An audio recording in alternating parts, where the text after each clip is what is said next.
At her first birthday grab game, she picked herself a little husband. Back then, her mom refused to believe it was fate and carried her back to the starting point, keeping the tiny bundle far away from her best friend's son. Unexpectedly, the little boy crawled toward her on his own, grabbed her chubby cheeks, and planted a series of kisses. Seeing how affectionate the babies were, both moms immediately decided to arrange a childhood betrothal for them. But who could have guessed that from then on, the boy would become her worst nightmare? Every day, he either scared her with bugs or made her do his homework. It wasn't until the boy went abroad during middle school that this childhood betrothal faded into obscurity. That day, as soon as she arrived at school, her best friend Joing excitedly leaned in and said, "Our class is getting a transfer student, a super handsome guy from overseas." Su Tian responded with a bland "oh," thinking to herself that she'd seen foreigners before, why the fuss? But Joing kept gushing. "He's in the administration office right now. Rumor has it that a class rep from next door went to correct papers, saw how ridiculously good-looking he was, and actually pulled out her phone to sneak a photo in the office. She got caught on the spot, had her phone confiscated, and is still getting scolded." Su Tian was stunned,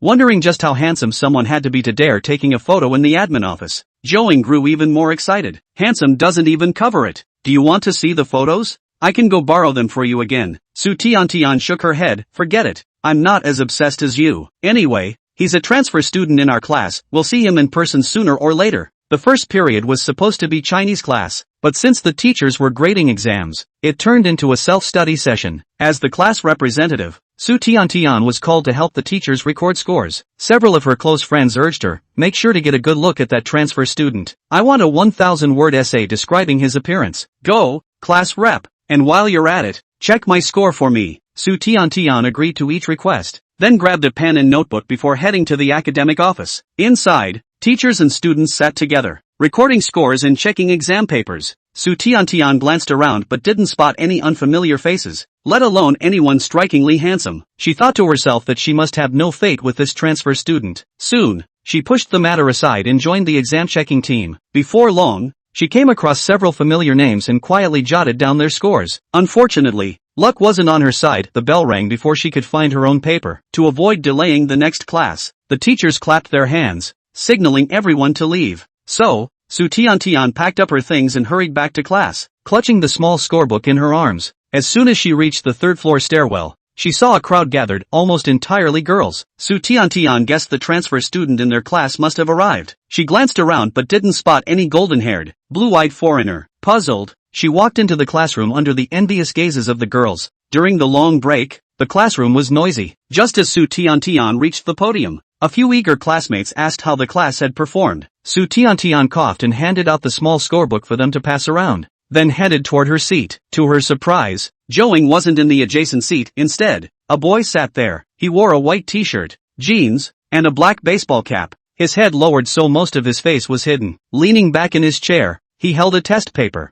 looking as if he were there for a parent-teacher conference. Su Tian thought Joing might have been called in for a parent meeting. Hesitating for a moment, she glanced around, hoping to find someone to ask. Then, she spotted Joing sitting in the very last row, staring at her with an intense, complicated expression, frantically mouthing words at her. But Zhou Ying's expression was too exaggerated. Su Tian couldn't understand a single word. So, she shifted her gaze to her classmates nearby and asked, "What's going on?" Before she could finish, the boy suddenly looked up and glanced at her indifferently. "Are you coming in?" When Su Tian saw the boy's face, she instantly understood what Joing had been mouthing, transfer student. But wasn't the transfer student supposed to be a foreigner? Su Tian widened her eyes and accidentally blurted out her thoughts. The transfer student seemed to be in the midst of voice change, his voice slightly hoarse yet incredibly magnetic. Hearing her, he let out a soft breathy chuckle, his appearance perfectly matching his voice. Almond-shaped eyes, double eyelids, a high nose bridge, and skin so delicate it seemed flawless. Su Tian took a deep breath and turned to her classmates for help, asking, "Did we switch seats?" Joing from the back row suddenly stood up and said at a rapid pace, "Class representative for Chinese, your seat hasn't changed, it's right there." After speaking, she quickly sat back down. Hearing this, the transfer student seemed to understand something and scooted forward with his chair to make space for her to enter, deliberately emphasizing the words "my deskmate" as he said, "My deskmate is the Chinese class representative." That's right. Help! Why does hearing him say "my deskmate" make my heart flutter like this? Su Tian softly uttered a thank you and then walked to her seat and sat down. Just then, the class bell rang. The transfer student suddenly picked up a test paper and read aloud softly, 68 points. Su Tiantian heard this and glanced at the paper. It was the English monthly exam, with 68 points written on it and her name, Su Tiantian. She abruptly straightened up, pulled the paper over, and suppressing her frustration that might scare the new classmate, protested in a low voice, "This is my test paper." After saying this, she turned her head away and ignored her new deskmate. The class passed quickly. The moment the bell rang for break, the transfer student was surrounded by girls from the class. A few girls from other classes stood beside him holding up their phones, seemingly wanting to add his contact. Some girls on the outskirts couldn't scan the code, so the transfer student thoughtfully raised his phone higher. Zhou Ying's expression instantly turned incredibly vivid, as if she had swallowed a fly. She walked over to Su Tiantian and whispered,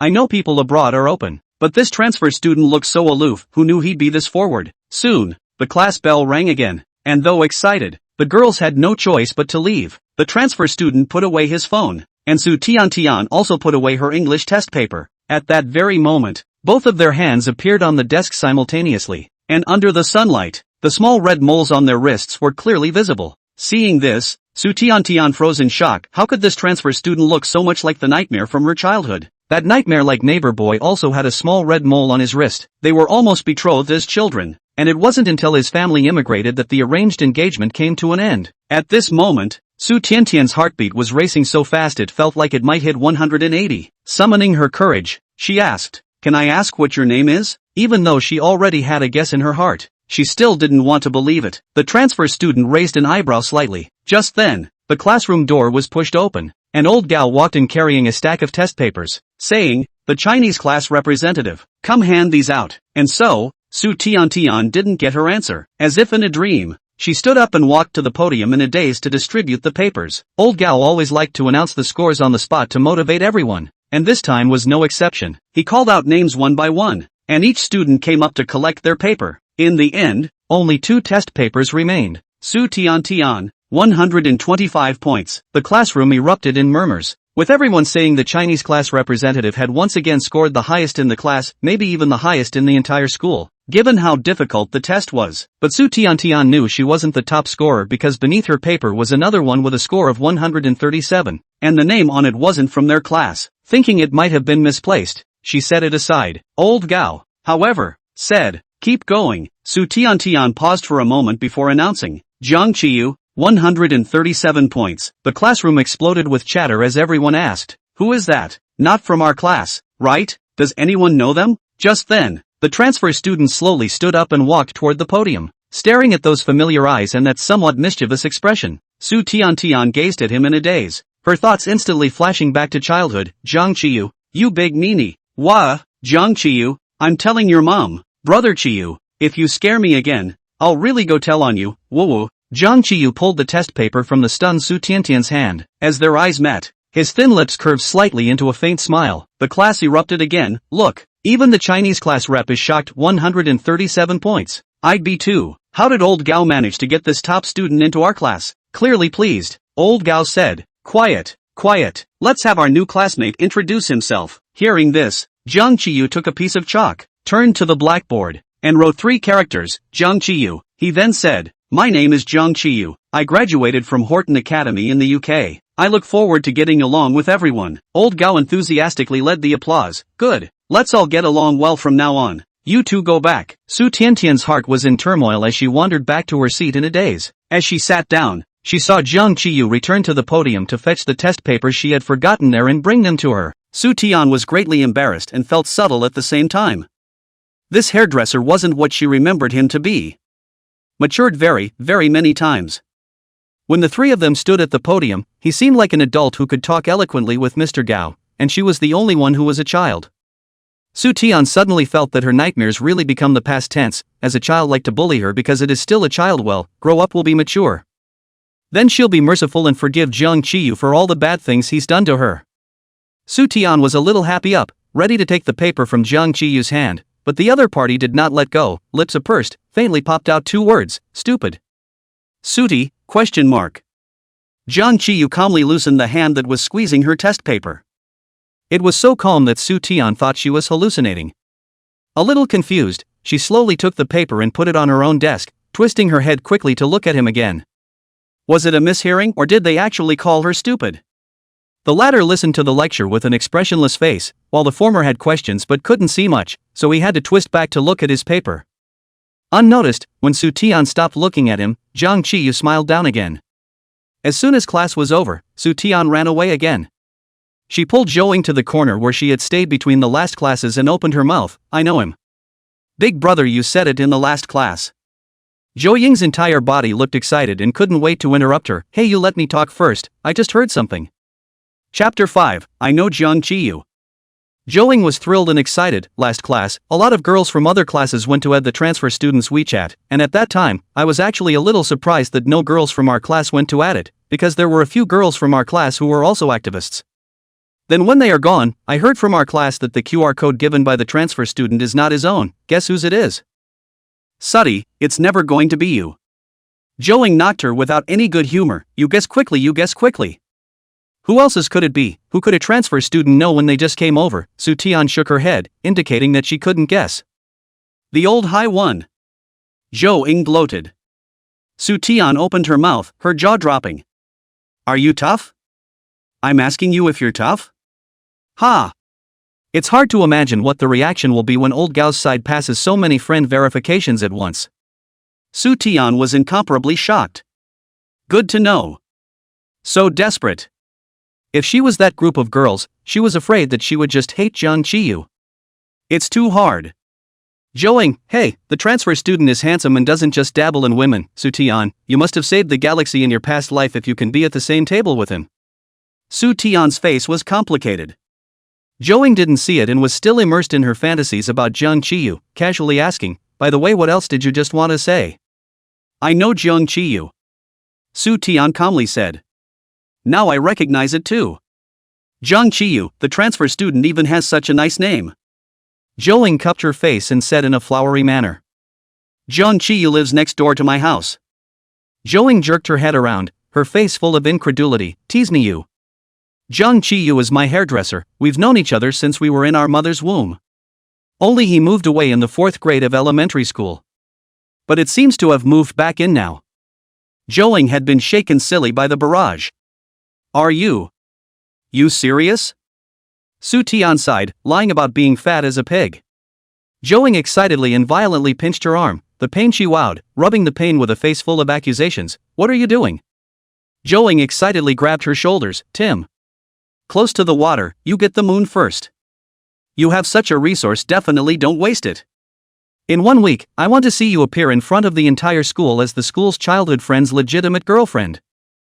The corner of Su Tian's mouth twitched, suddenly remembering that stupid voice from class just now. Anger came out of her and she gritted her teeth. Stop.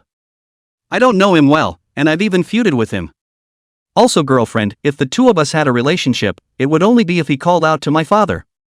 Zhou Ying looked at her hateful expression. Gossip Heart was provoked. You two have what unknown past, quickly said. So, Su Tian picked up a few tragic incidents of bullying from the corners of her memory and talked about them.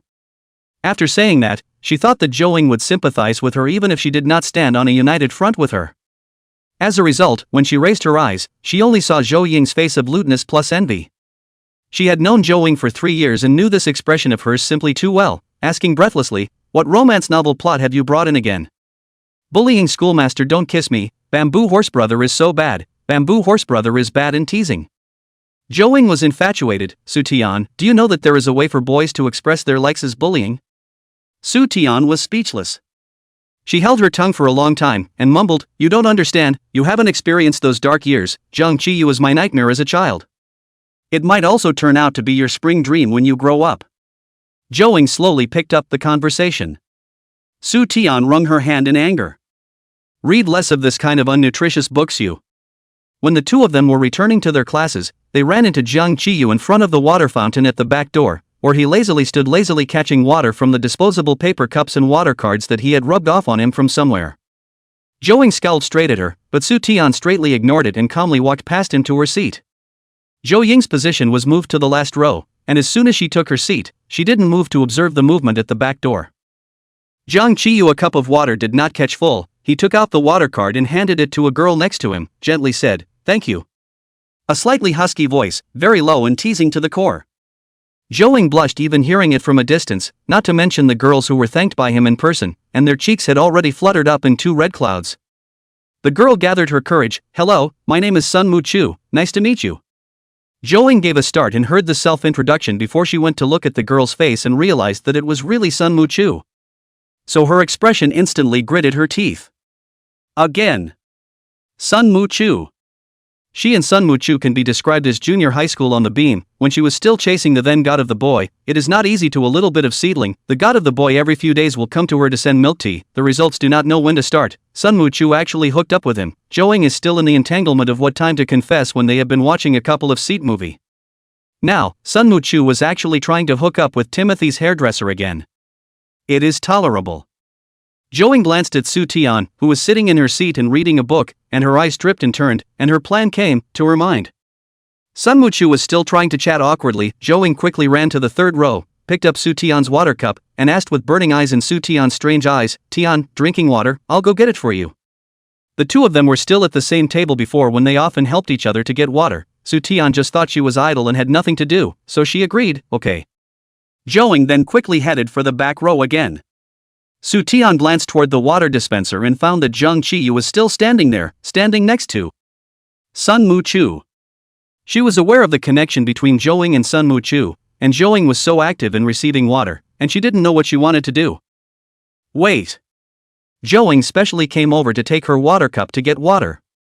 She suddenly had a bad feeling. Su Tian was thinking wildly, and suddenly saw Zhang Qiyu sidelong glance toward her, and the two people's eyes met for a moment. Su Tian glanced at the table on the wall at the back of the classroom, and then calmly turned around again. It's like she's just watching the clock.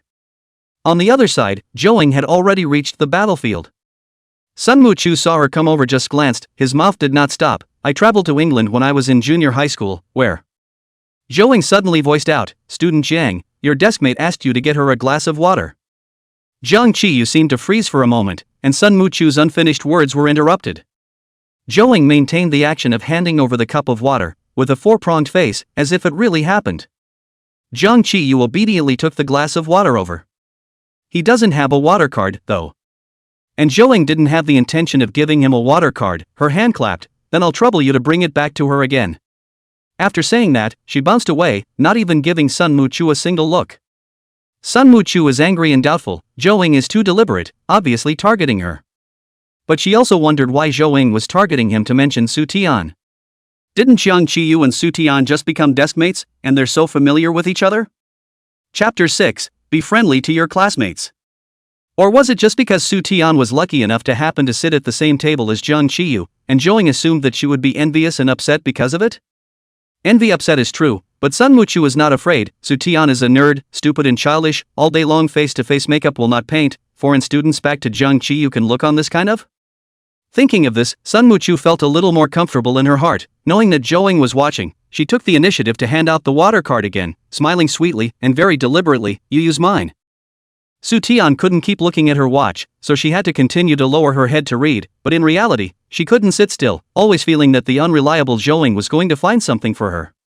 A silhouette approached at the edge of the line of sight. A hand placed a cup filled with warm water in front of her, and Su Tian immediately looked up fiercely. After so long, what bad things did you do with my water cup? Zhang Qiyu's hand holding the water cup gave a start, then the corner of his lips hooked, pulling out a smile. What, still think I'm back late?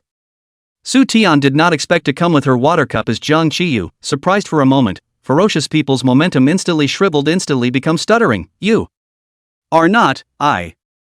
Where is Joing? The girl who gave me the water cup? Zhang Qiyu sat down, naturally in her seat. Su Tian twisted her head and saw that Joing was scowling at her. Su Tian glared at her fiercely. Zhang Qiyu looked at her exasperated expression and suddenly raised his hand, reaching halfway and stopping. As soon as Su Tian turned her head, she saw his strange movements and retreated back towards the wall in a wary manner. What are you doing? Zhang Qiyu withdrew his hand and slowly said, not much. How does this height look like it wants to touch her head? I remember when they were still in elementary school together, the badass brother next door used to rub her hair all the time. Exist in the corner of the memory of the person so appeared in front of her. Su Tian at this time there are still a few points of inauthenticity, dilly-dallying close to him, quietly said, change. Zhang students, you are the Zhang Qiyu I know, right? Zhang Qiyu raised an eyebrow and also moved over to her side, whispering. The tone of his voice still sounded a bit unhappy. I thought you recognized me when you walked into the classroom. Su Tian bristled, suppressing the marvelous jumping emotions that spread up inside. No, I forgot about you long ago. She stretched her wrist over, revealing her own identical red mole. If I hadn't seen this mole of yours, I really wouldn't have been able to remember. Jiang Qiyu also turned his wrist over, and the location of the red mole on their wrists was almost identical, with a subtle sense of destiny. For some reason his tone was suddenly indifferent, and with a light, oh so slight sound, there was nothing more to say. Su Tian after knowledge realized that his words seemed a little bit not very good, and hastened to find a remedy. I mean, after all, it's been years, and that's all when I was a child, right? You can't ask me to always remember you. Also not right, you can't ask a child's memory how good. Why I haven't forgotten about you. Su Tian froze, once again feeling that perverted Jiang Qiyu's Chinese had deteriorated, so he couldn't speak properly like a normal person. So she held back her heart attack and replied, maybe it's because my looks are always the same. The more you talk, the more outrageous it gets. Suti shut up. Jiang Qiyu was also silent. In the middle of the day, Jiang Qiyu suddenly hummed out a laugh, his eyes tailing in a very demonic arc.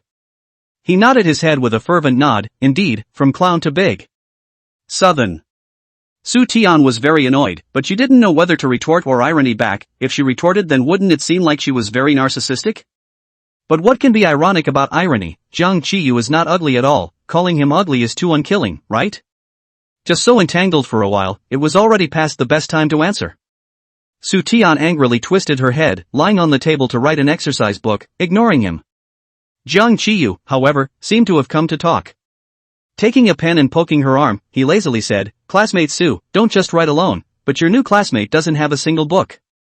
Instead, Su Tian covered the exercise book even more tightly and even moved to. Su Tian's left side was a wall, and she couldn't retreat any further.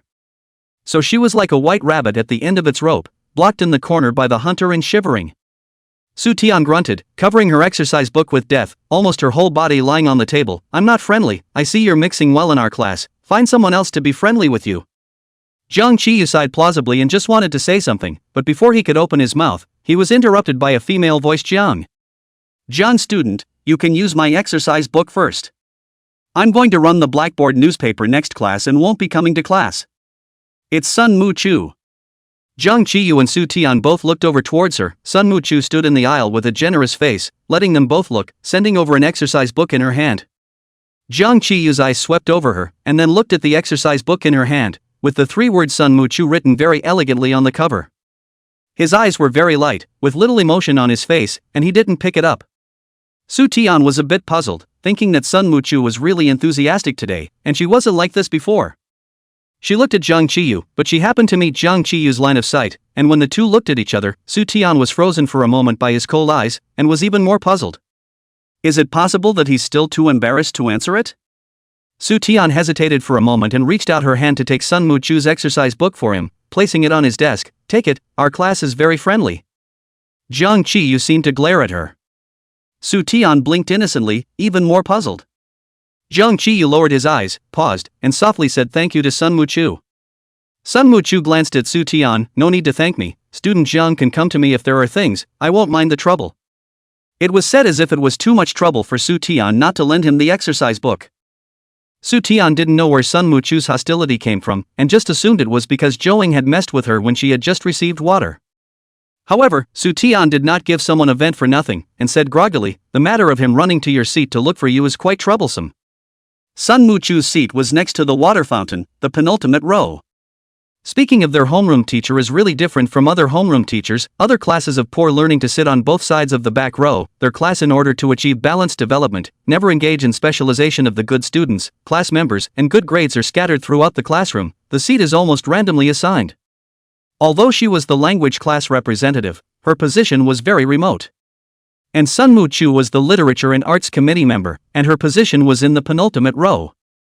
Seating like this does have its benefits. For example, their class is really united and loving, and there is no opposition between the good and bad students, as they have been mingled together for a long time.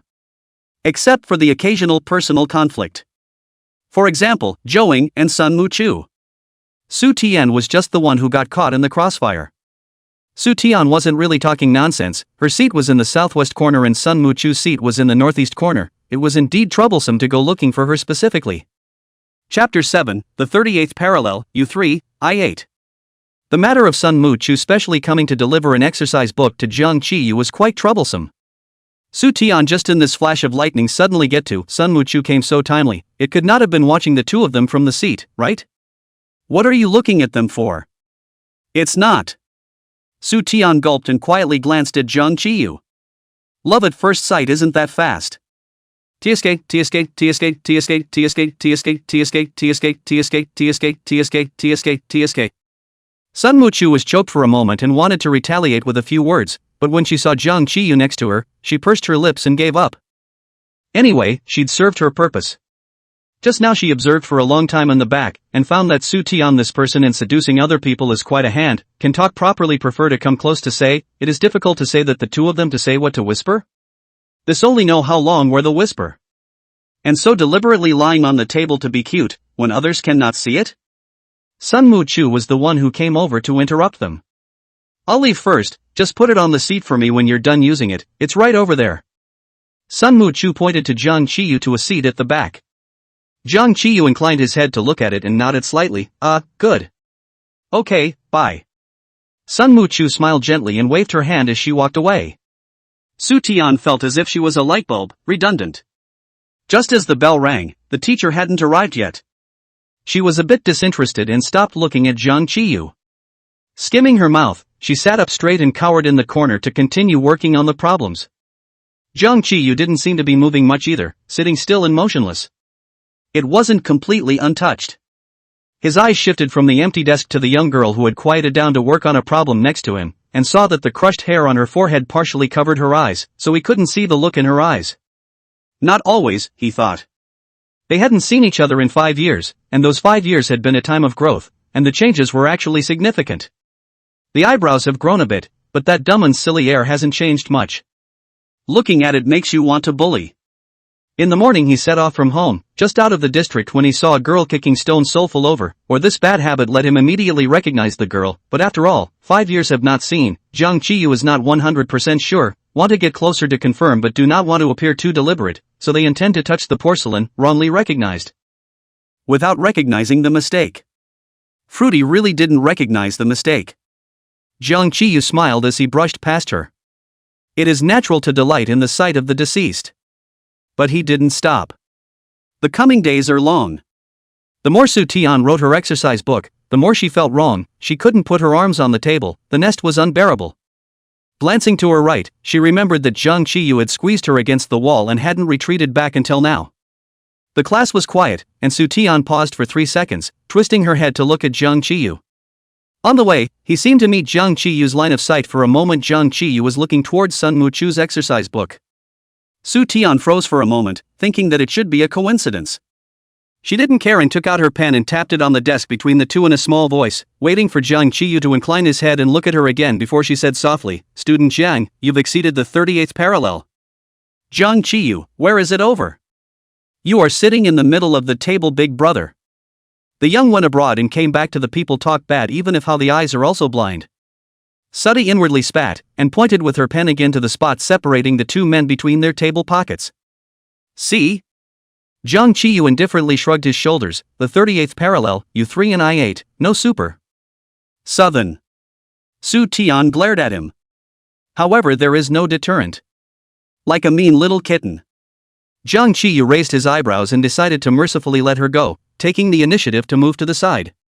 Until the end of class, the two did not say another word, but Su Tian has noticed that Jiang Qiyu simply did not turn Sun Mu-chu's exercise book, once the class, but also directly to an aisle boy to help him pass the exercise book to Sun Mu-chu. The reason is that he does not know where Sun Mu-chu sits.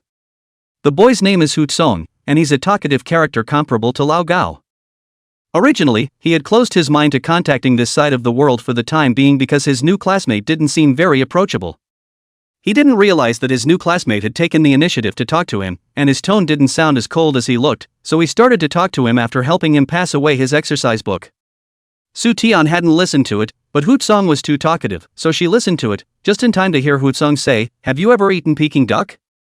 I think the roasted suckling pig abroad should be the same flavor as roast duck, after all, they are all roasted. Our lotus leaf roast chicken here is also very good, and we can go out and try the seafood barbecue in the neighboring city sometime." Jiang Qiyu smiled faintly, "I don't eat meat." Hu Tsong continued, I think the electric roast duck is more crispy. Now the country vigorously developed new energy, we should support the electric roast. Ordinary charcoal roast is a bit polluting the environment. Jiang Qiyu smiled faintly and didn't answer. Su Tian felt that Jiang Qiyu would probably think that Hu Tsong had gone off the deep end learning. That's how the afternoon went. Su Tian, in addition to studying well plus intermittent sleepiness a few times, is to find Zhouing several times, make a strong knock to let her not talk nonsense what not big mouth. She didn't really want others to know what was going on between her and Jiang Qiyu. And there is nothing to say, deliberately saying it like showing off.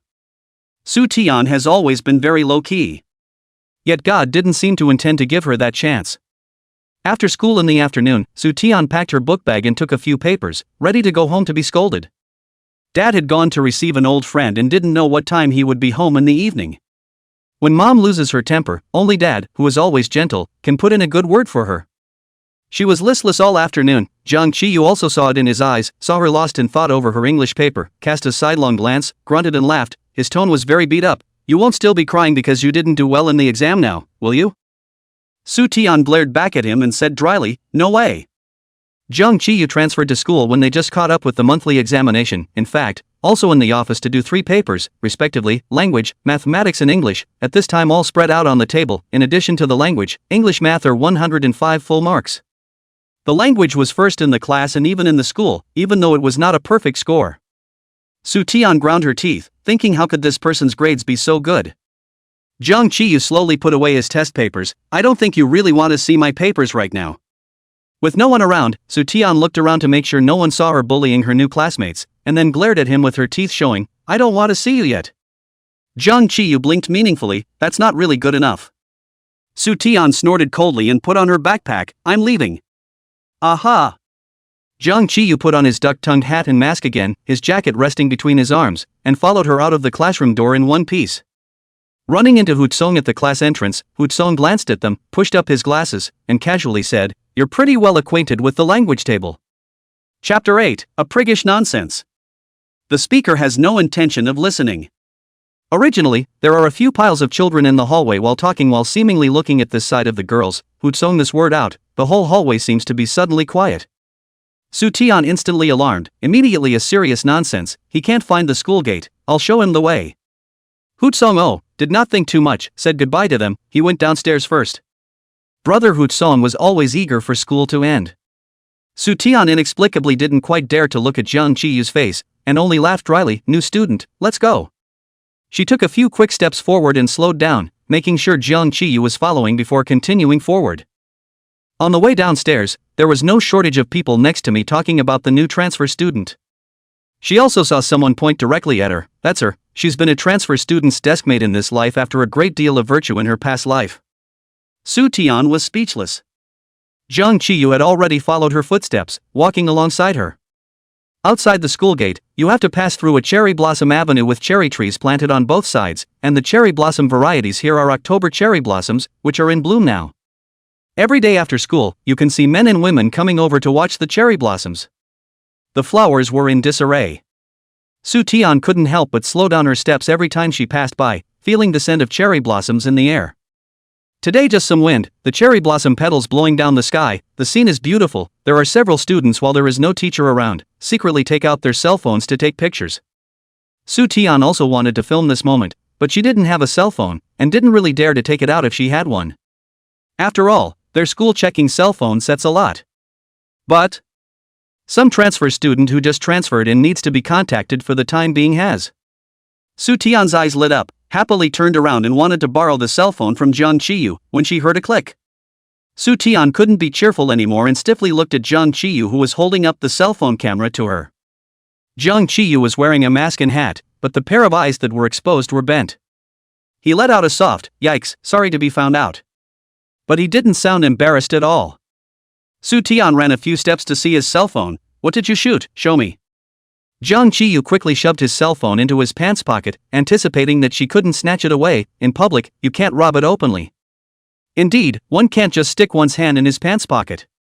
Su Tian did not know if she was angry or what, looking at his pants pockets and then looking at the diffuse smile in his eyes, her face was red. She cursed in exasperation, Jiang Qiyu, you childish ghost. Jiang Qiyu gave an indifferent shrug.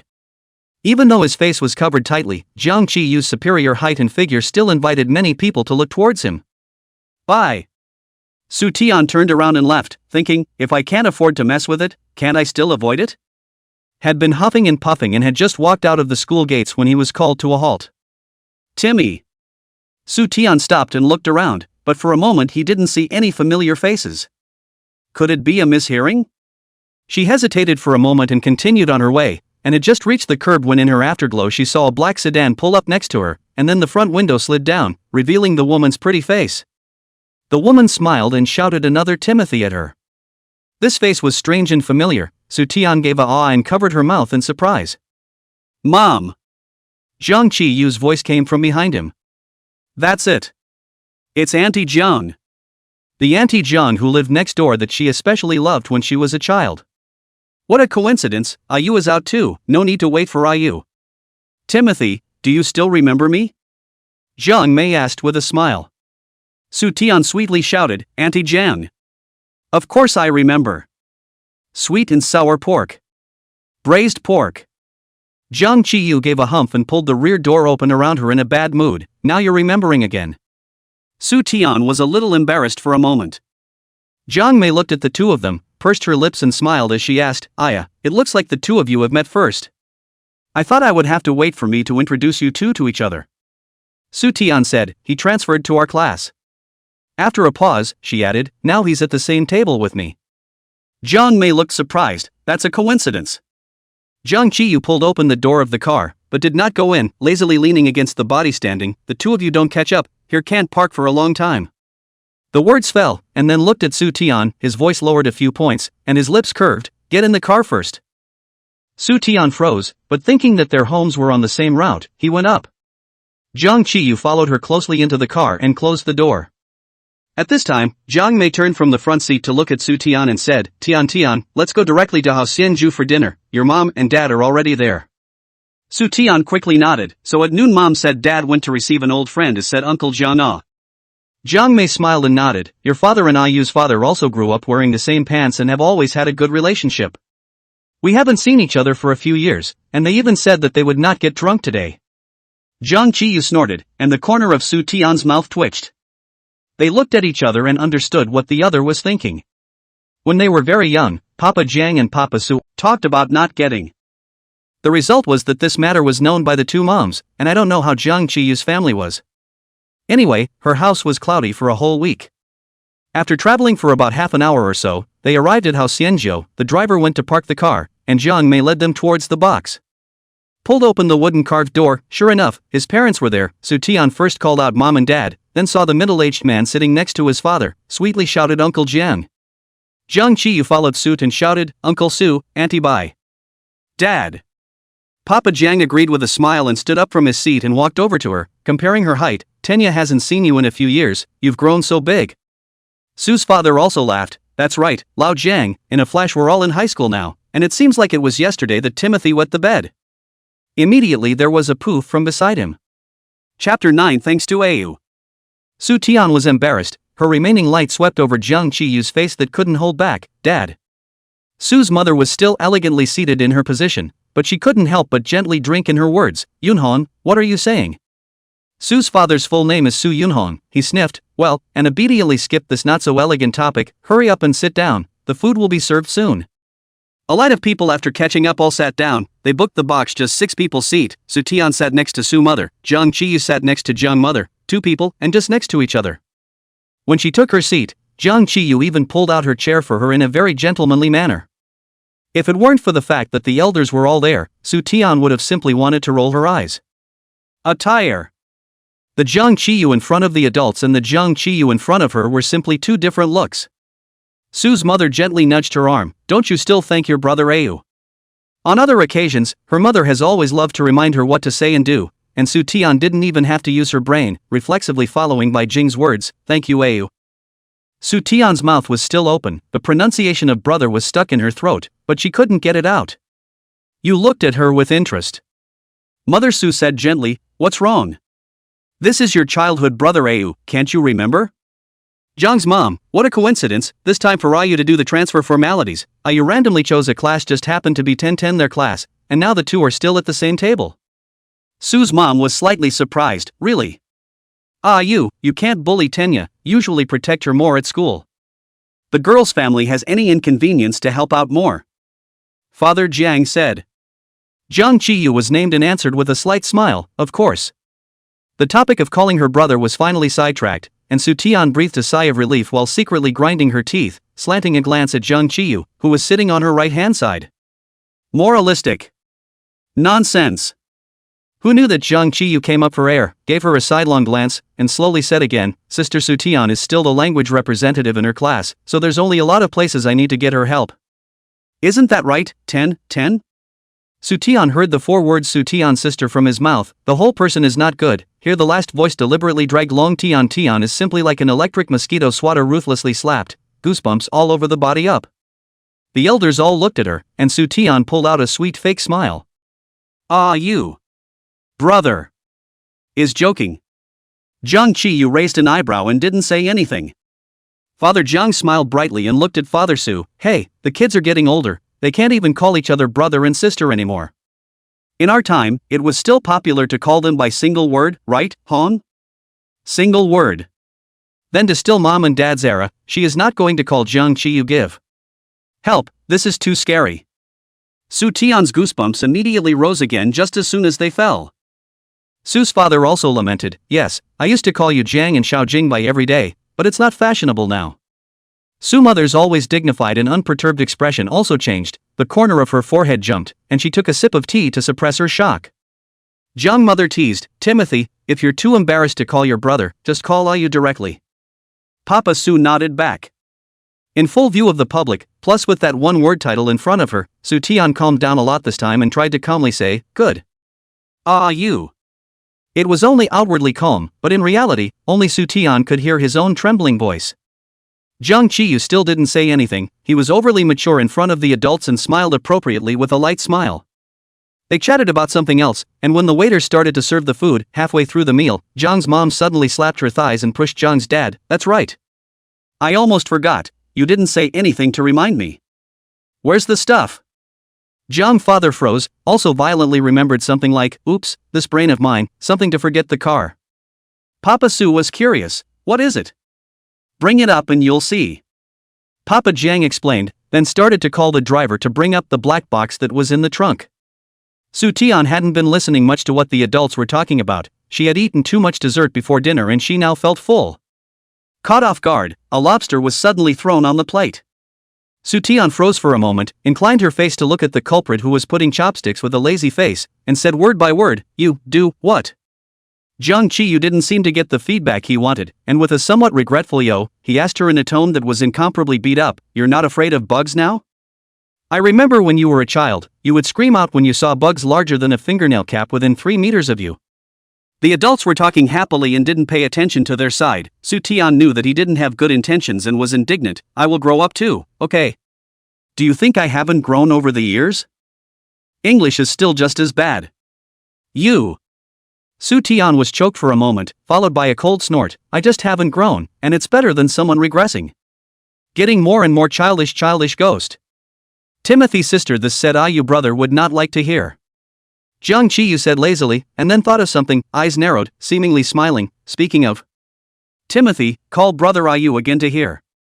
The teenager's face in the warm yellow light reflected in the wantonly open, in the outside looks a little sharp and cold, the inner hooked outwardly curved phoenix eyes at this time but full of urging smile, become gentle and warm. Su Tian just like the slowly blushed by him, frustratedly twisted her head to stop looking at him, and even drank several mouthfuls of tea. Tea has not been completely swallowed, suddenly heard someone shouting Timothy. Su Tian directly choked in shock, covered his lips and coughed. Su's mother rushed over to smooth her back, drink slowly, what's it like? Jiang Qiyu calmly handed her over 2 napkins, and Su Tian coughed even harder.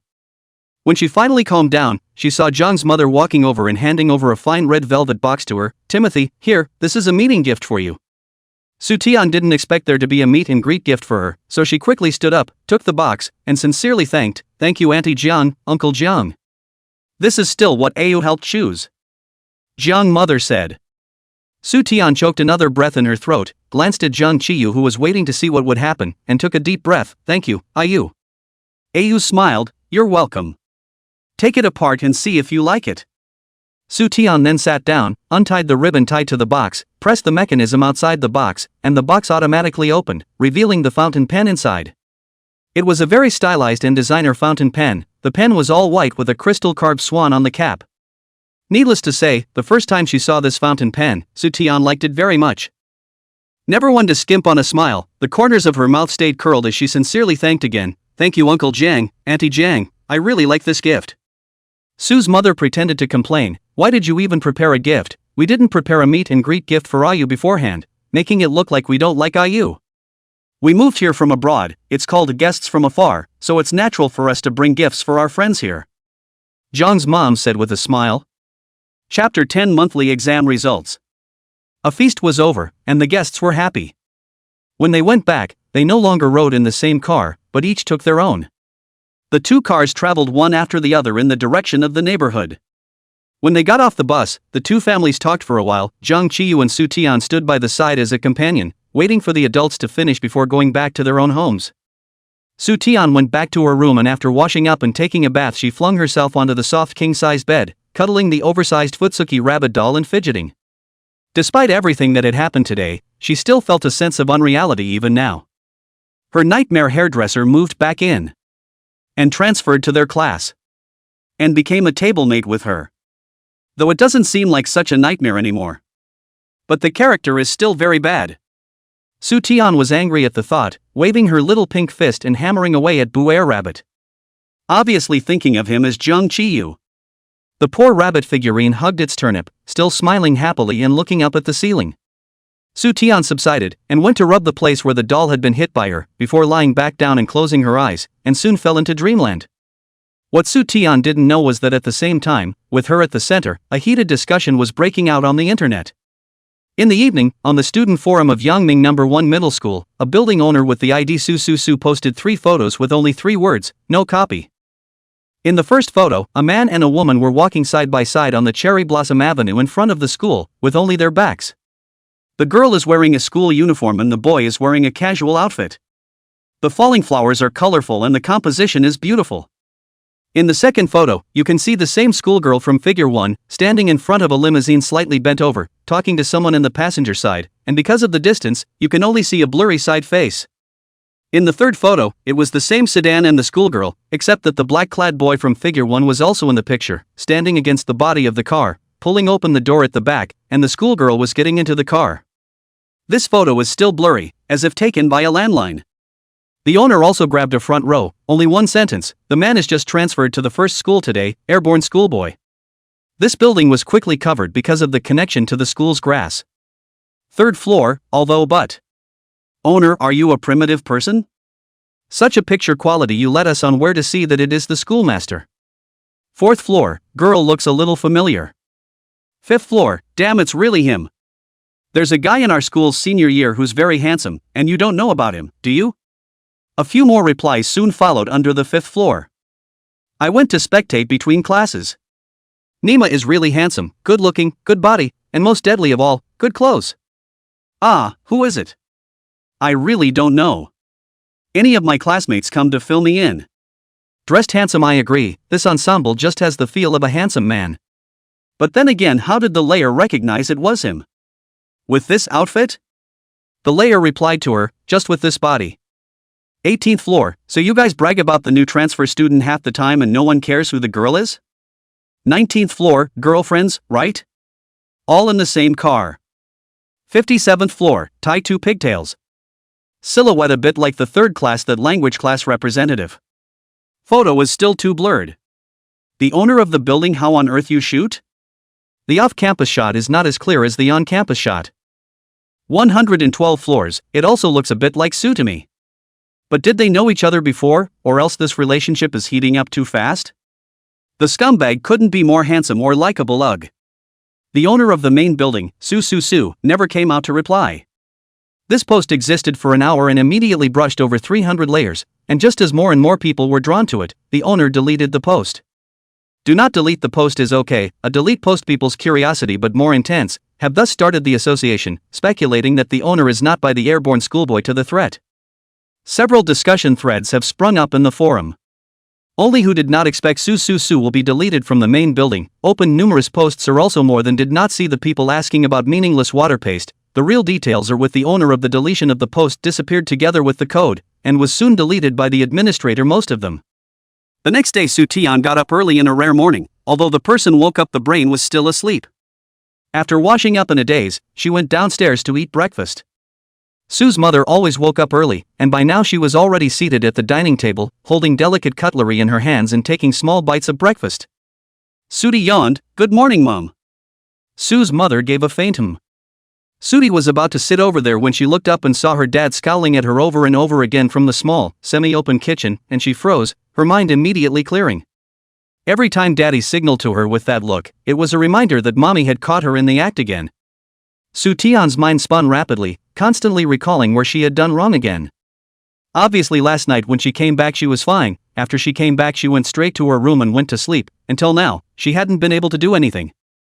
The memories of last night until now drifted through her mind frame by frame, but Su Tian rummaged through them and couldn't remember what the problem was. Su Dad kept comparing this mouth shape to her. Su Tian studied for a while, she really couldn't see it, and pouted in aggravation. Papa Su suddenly changed his expression and lowered his head to fiddle with the dinner plate he was holding. Sure enough, once they turned their heads, Su's mom was looking towards them. The eyes are very cold. Nonetheless, Su's mom didn't say anything. Their family emphasized on not saying anything while eating, and Su Tian didn't dare to ask now, so she dawdled and sat down, eating her breakfast with a heavy heart. Su's father also sat over and put a glass of milk on the table in front of Su Tian. Finally, the lingering breakfast session passed, and looking at the time, Su's father, who should have been in a hurry to rush to the office, picked up a newspaper and sat on the sofa to read it. Su Tian rarely got up early today. After putting the dinner plate in the dishwasher, she glanced at Su's mother who was sitting on the sofa with her back turned, and slowly wanted to go upstairs to her room. Stand still. It was as if Su's mom had eyes in her back. Su Tian stood still, not daring to move. "Yunhong, you're going to be late if you don't leave." Su's mom looked at Su's dad with an expressionless face. Father Su gave a dry laugh. "It's okay to go a little late, I'm not busy these days." Su's mom then stopped talking.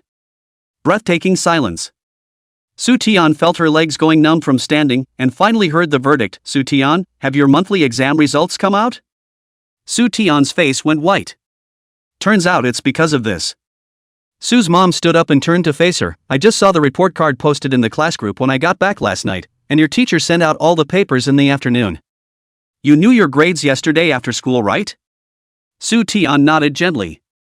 "But why didn't you come and voluntarily inform me of your results last night?" "I sat in the living room waiting for you from the moment I saw the message and waited until the lights went out in your room but didn't wait for your test papers." Su Tian froze and quickly explained, "That's because I forgot." Chapter 11, Feet Are All False. So much had happened in the day yesterday that she had literally forgotten. Su's mom interrupted her, "How can you forget this? You scored 68 out of 150 in English, not even half. What do you worry about every day? You can't even get this into your heart, Su Tian." Father Su tried to make peace next to him. "Xiao Jing wasn't there something last night? It's normal to forget. Su Yunhong, you can watch from the side but you don't have the right to speak." Su's mom coldly swept a glance over. Papa Su glanced lovingly toward Su Tian. Su Tian was aggrieved, her eyes slightly reddened. "I really forgot." "Okay, you forgot. Let's not talk about it then." Su's mom took out her cell phone. "Su Tian, do you know how many places you got in this monthly exam?" "I don't know," replied Sudi noisily. All she knew was that the class had all done very poorly this time, and that the rank list had not been published in the class. "Come and see." Su Tian walked over and took the phone and looked at it. The top 10 didn't even have her name, and Su Tian had prepared herself mentally, guessing that she should be around 18, 19 this time. But the top 20 still didn't have her name on it. The feet were a little wobbly. Father Su looked at the time and reminded them, "Take your book bag down as well, Timothy, it's time for you to go to school." Su's mom also glanced at the seat clock in the living room and didn't say anything. Su Tian quickly took the book bag down and the papers were spread out on the table. Ordinary monthly exams in a middle school are hand-corrected, and the big red scores are written directly and greatly in the score column of the paper, which stimulates the students' minds more than the cold print. It is also more stimulating to every parent who expects too much from their children. Su's mom was obviously furious and her breathing quickened. But even though it came to this point, Mama Sue remained dignified and elegant, only frowning slightly, and did not have an annoyed and angry expression. Sue's mom didn't pick it up and read it, but looked down at the papers from a cold God's perspective. I don't know how long, Sue's father's cell phone suddenly rang. He glanced at it and casually picked it up with a stroke of his hand. Hey. Good, I'll be at the company soon. Line. Can. Wait for me. After hanging up the phone, he looked at Sue's mom. Xiao Jing, you see that 1010 will indeed be late if he doesn't leave, a small monthly exam, you shouldn't put so much pressure on the child. Without waiting for Sue's mom to retort anything, he looked at Su Tian again. Tian, put the rolls away and put them away, I'll send you to school. Mother Su clasped her arms and turned to go upstairs at a brisk pace. Su Tian finally breathed a sigh of relief and looked at her good father accusingly. I really gave it a miss. Papa Su rubbed her head. Get going. I have a meeting this morning and I'm already 20 minutes late. As soon as Su Tian heard it, she knew it was an excuse pulled out to help her plead with her father, so she tearfully stuffed a brain of papers into her book bag and wiped her tears carelessly. I'm good to go. Along the way, Sue's dad didn't mention this monthly exam again. Because it was the morning rush hour, the school entrance was usually congested, plus there was plenty of time, so Sue's dad put her in a place separated from the school by an alley. Su Tian's entire body was sullen. She could anticipate that she must have dropped back a few places this time, but she never expected to fall straight to the 35th. The ones now above her name, in the past, she almost never noticed them when she looked at her transcripts. She thought the whole class did poorly on the test, and she did poorly on the test as well, but it was just that everyone took a step back. Yet this is not the case. There are others who surge forward, steadily advancing, while those who let their guard down regress. Su Tian pursed her lips tightly. She was in the middle of delivering her own little speech in her mind when the back of her head suddenly hurt. Su Tian made an ah sound in pain, covering her head and bending over. She glanced out of the corner of her eye, only to see someone in black sweatpants standing next to her, a boy judging by his shoes. Brother, Su Tian said as she raised her head, twisted her face and froze again. Zhang Qiyu? Zhang Qiyu also paused for a moment and said without moving, who do you think it is? Su Tian wanly put down her hand and continued to walk forward, not much strength to reply. It's a long way to the school, why let me see you now, you go away. Zhang Qiyu hugged his arms. It would have been possible for you to see me again when you arrived at the school, but unfortunately, someone's legs are too short, and I tried my best to walk slowly. Su Tian didn't bother to chime in. Zhang Qiyu glanced at her expression and said no more, and the two of them headed for the school entrance in silence. There are a lot of students coming and going in front of the school, and there are a few familiar faces. Su Tian suddenly stopped and stood in the shade of the tree and did not move. Su Tian raised her chin. I can't walk anymore, my school bag is too heavy. Zhang Qiyu, you go first. Zhang Qiyu looked her up and down, her words as a whisper, but instead backed up a step, a hand to carry her school bag above the strap, voice low and lazy. Let brother Ayu carry. In the end, how heavy? It wasn't heavy at all, and it only held a couple of rolls and the book. Suddenly so tired, Su Tian whispered, can't you hear that I made an excuse? Let go. The word stung, and when Su Tian finished, she herself went wooden for a moment. Zhang Qiyu, as if completely did not hear her tone, is not good, expression unchanged, voice still teasing, is quite heavy, or Timothy called brother Ayu, brother to help you take. He did not react. Su Tian also knew that she should not spread her temper on him, and took the initiative to reveal it without mentioning it. At this time, and faced with his jokes, she did not know how to react for a while. However, it was true that she wasn't going to enter the school gates with Zhang Qiyu. Su Tian glanced at his unmasked face, and suddenly had an idea, holding the book bag strap with both hands and asking him, are you loosening it? Zhang Qiyu face not let go. What can you take me sample? If you don't let go, I'll let go. Su Tian suddenly pulled her arms away from the two book bag straps and flew forward, waving her hand backward as she ran. The book bag will trouble you to help me take it to the class deskmate. Zhang Qiyu froze in place with her school bag held up in his hand. It's a sunny day and everything is in abundance. The young girl's hair and skirts were flying down the green lane, and the sunlight, beaten by the slits in the leaves, streamed over her as if through a filter, glowing like a jewel. Zhang Qiyu's hand holding up his book bag dropped and slowly hooked the corner of his lips. Chapter 12, You think you're playing poker? Su Ten played a good game. Zhang Qiyu today only wore a duck-tongued cap without a mask, revealing his soul-stealing face, especially his eyes, the inner hook and outer curvature, like peach blossom eyes, but also like phoenix eyes, looking forward to the light, good-looking. It was just too glaring for her to walk to school with him. Just as it happens, her school bag is actually more neutral style, is a boy back a bit will not be quickly seen as a female model, since Zhang Qiyu wants to carry, let him carry it for her. Su Tian was in a happy mood and felt that she was really witty. How could she think of such a good idea? Unfortunately, she was afraid that Jiang Qiyu would catch up with her, so she could only run forward quickly, not daring to look back at Jiang Qiyu's defeated face.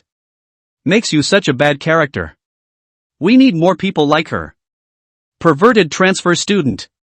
Su Tian jogged all the way to the bottom of the teaching building, and ran into Sun Muchu head-on. The two were stunned. Sun Muchu quickly calmed down, gently hummed, and then thought of something. Isa turn, said in a conspiratorial manner, Su Tian, your test is, but also quite good well. Su Tian came back to her senses and nodded with a smile. It was okay, not as good as your test.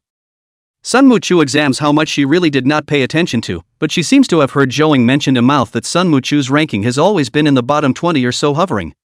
Sun Muchu didn't get the desired reaction, thinking that what she said wasn't harsh enough. You regressed 26 places.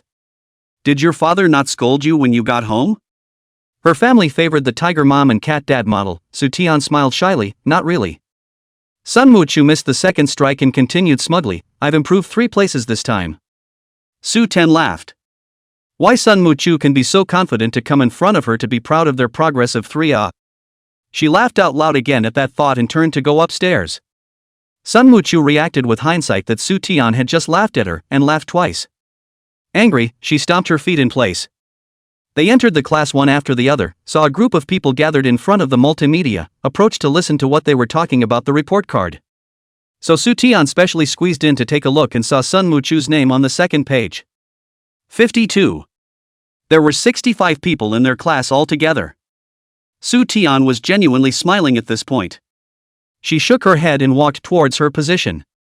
Sun Muchu chased after her, still not dead. What are you laughing at, Su Tian? Am I not making progress? Aren't you regressing? Suddy, yes, so what? So if this trend continues, soon I'll be ahead of you in the rankings. How's that for panic? Southern. No. Someone next to me interjected, you think you're playing poker, you win 1 game and I win 1. Zhouing walked over and placed a box of yogurt on Su Tian's table, not even looking at Sun Muchu, smilingly said, Su here, I'll come and feed you. Thanks Chocho. Su Tian picked it up and looked at it, a certain yogurt name brand, one that was always the hardest to sell at their supermarket. This girl, is it hard to believe that she has improved this time? So generous. Only then did Zhouing look at Sun Muchu and deliberately pinched her throat and said, it's Sun, do you want to drink? I still have a bottle of walnut-flavored, brain tonic. Oh. What's Sun? Sun Muchu gave them a fierce white glance and huffed and puffed. Su Tian looked at Sun Muchu storming back and finally couldn't help but ask, was she originally like this? It's quite cute. This was still considered her first time dealing with Sun Muchu. It's nothing like it was imagined. You want to call her stupid, don't you? She's a thief. If you want to say that she has won the heart of my god by being stupid, I can accept it. But she's not just stupid, she's also annoying. Zhouing said. Su Tian shrugged, she didn't want to experience it at all. But how come Sun Muchu is suddenly so hostile to me? Yesterday you took my water cup. What exactly did you go for? I haven't had the time to ask you yet. Zhouing stammered, then smiled at her curtly, Timothy, look at me even buying you yogurt to make amends. So this milk is still used to make amends to me? Su Tian didn't have the good sense to say. I'm not looking at the report card well. Zhouing finished quickly, changed the topic. She was higher, raised her hand to grab Su Tian's pigtails to play, spoke very fast, quietly said, I just want to be angry with her, so your water cup handed to Jiang students and said a sentence of Jiang students your classmates to let you give her a cup of water. And I haven't given him the water card and left, so Jiang finally used Sun Muchu's water card to give you the water. Southern. Su Tian was touched and had mixed emotions. Zhouing ran away on her feet before she could get mad. Su Tian still wanted to go after, but her afterglow saw a black silhouette walking in through the class door. Then the soles of her feet instantly took root, hesitated, and sat back down. When Jiang Qiyu entered the class, he didn't immediately return to his seat, but stopped at the multimedia and took a few glances. It was as if Mr. Jiang came with a stranger don't approach aura, and a few people automatically gave way to him so that he could see more clearly. Xiaowu, the only student in the class who had spoken to Jiang, was also there, and seeing him come over to look at the report card, he felt the need to explain to this high achiever who had come back from studying abroad, so he said, Jiang, don't look at the generally low scores in our class this time around, but in fact it's just that the papers were too difficult, and everyone's scores were just low. But amidst such low scores, we can see that there are a group of stars of tomorrow who still hold their ground. For example, the class president of our class is him, Han Guanyuan. There is also our class math class representative Song Mingxing, well he got a good score of 102. And Zhang Qiyu listened as if he wasn't listening, and hummed from time to time. However, his line of sight did not slide along with the several places pointed out by Little Hu, but kept staring at one place. Chapter 13, Slow and Easy. Hu Tsong continued, and our language table, that is, your table mate Su Tian, this time her language is still a horse, class first, grade second. Hey, how can't find her name? Su Tian's seat is in the third row, not far from the multimedia, and she could hear some of the conversation on the stage. Maybe people will always be extra sensitive to their own names, this conversation somehow she heard everything.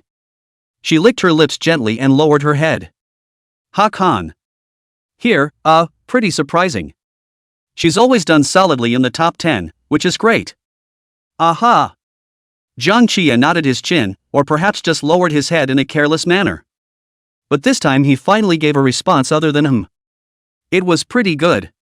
Su Tian was stunned and raised her head. Zhang Qiyu had a light smile at the corner of his mouth, and he also raised his head, looking over toward her. The two men's eyes met in the air across 3 rows of tables. Better than I did on the test, he said slowly. Zhang Qiyu had just returned to his seat and sat down when class president Han Guanyuan called out to him, Mr. Zhang Qiyu, Lao Gao asked you to go to the faculty office to collect your books. Zhang Qiyu put down the white school bag in his hand and pushed it inside. Good. Han Guanyuan, you remember where the faculty office is, don't you?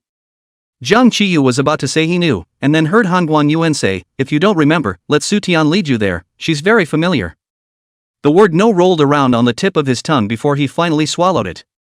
Zhang Qiyu, oh, I really forgot. Su Tian's face had been hot, and she didn't really want to face him at this time, so she made up an excuse and said to Han Guanyuan, but I have to collect my language homework. Han Guanyuan's eyes widened, collecting now? I'm still a few questions short. No, you have to go, I'll collect them when you come back, and I'll have made up for it by then. Southern. What do you mean by lifting a rock and stoning yourself? Class president, you're great. The class president scurried back to his seat to make up his homework. So Su Tian had to resign herself to following and stand up, let's go. The two walked down the hallway one after the other. Early in the morning there are not many people in the office building, all the way is very quiet, cool breeze. Through the corridor, Su Tian's bangs were blown open by the wind some, so that she looks a little less tender. Su Tian stood outside the office and glanced in, the teachers of all subjects were there, so she retreated to the base of the wall and said to Zhang Qiyu, who had been very quiet all the way there, just go straight in and look for Lao Gao, I'll go first. She turned around and was about to leave. Zhang Qiyu, however, gently tugged on her sleeve. Su Tian looked at him suspiciously. You can't do it halfway. There was a pause and a blink. Language class rap. Su Tian looked at the closed office door and questioned herself countless times why she had agreed to stay. It's true, people who can pamper themselves are the best. Whether it's a woman or a man. Zhang Qiyu proved to be right in asking her to stay and wait for him. Zhang Qiyu to receive a thick pile of books, in addition to 2 school uniforms, 1 fall and winter and 1 spring and summer, all wrapped in plastic bags. The bags are very smooth.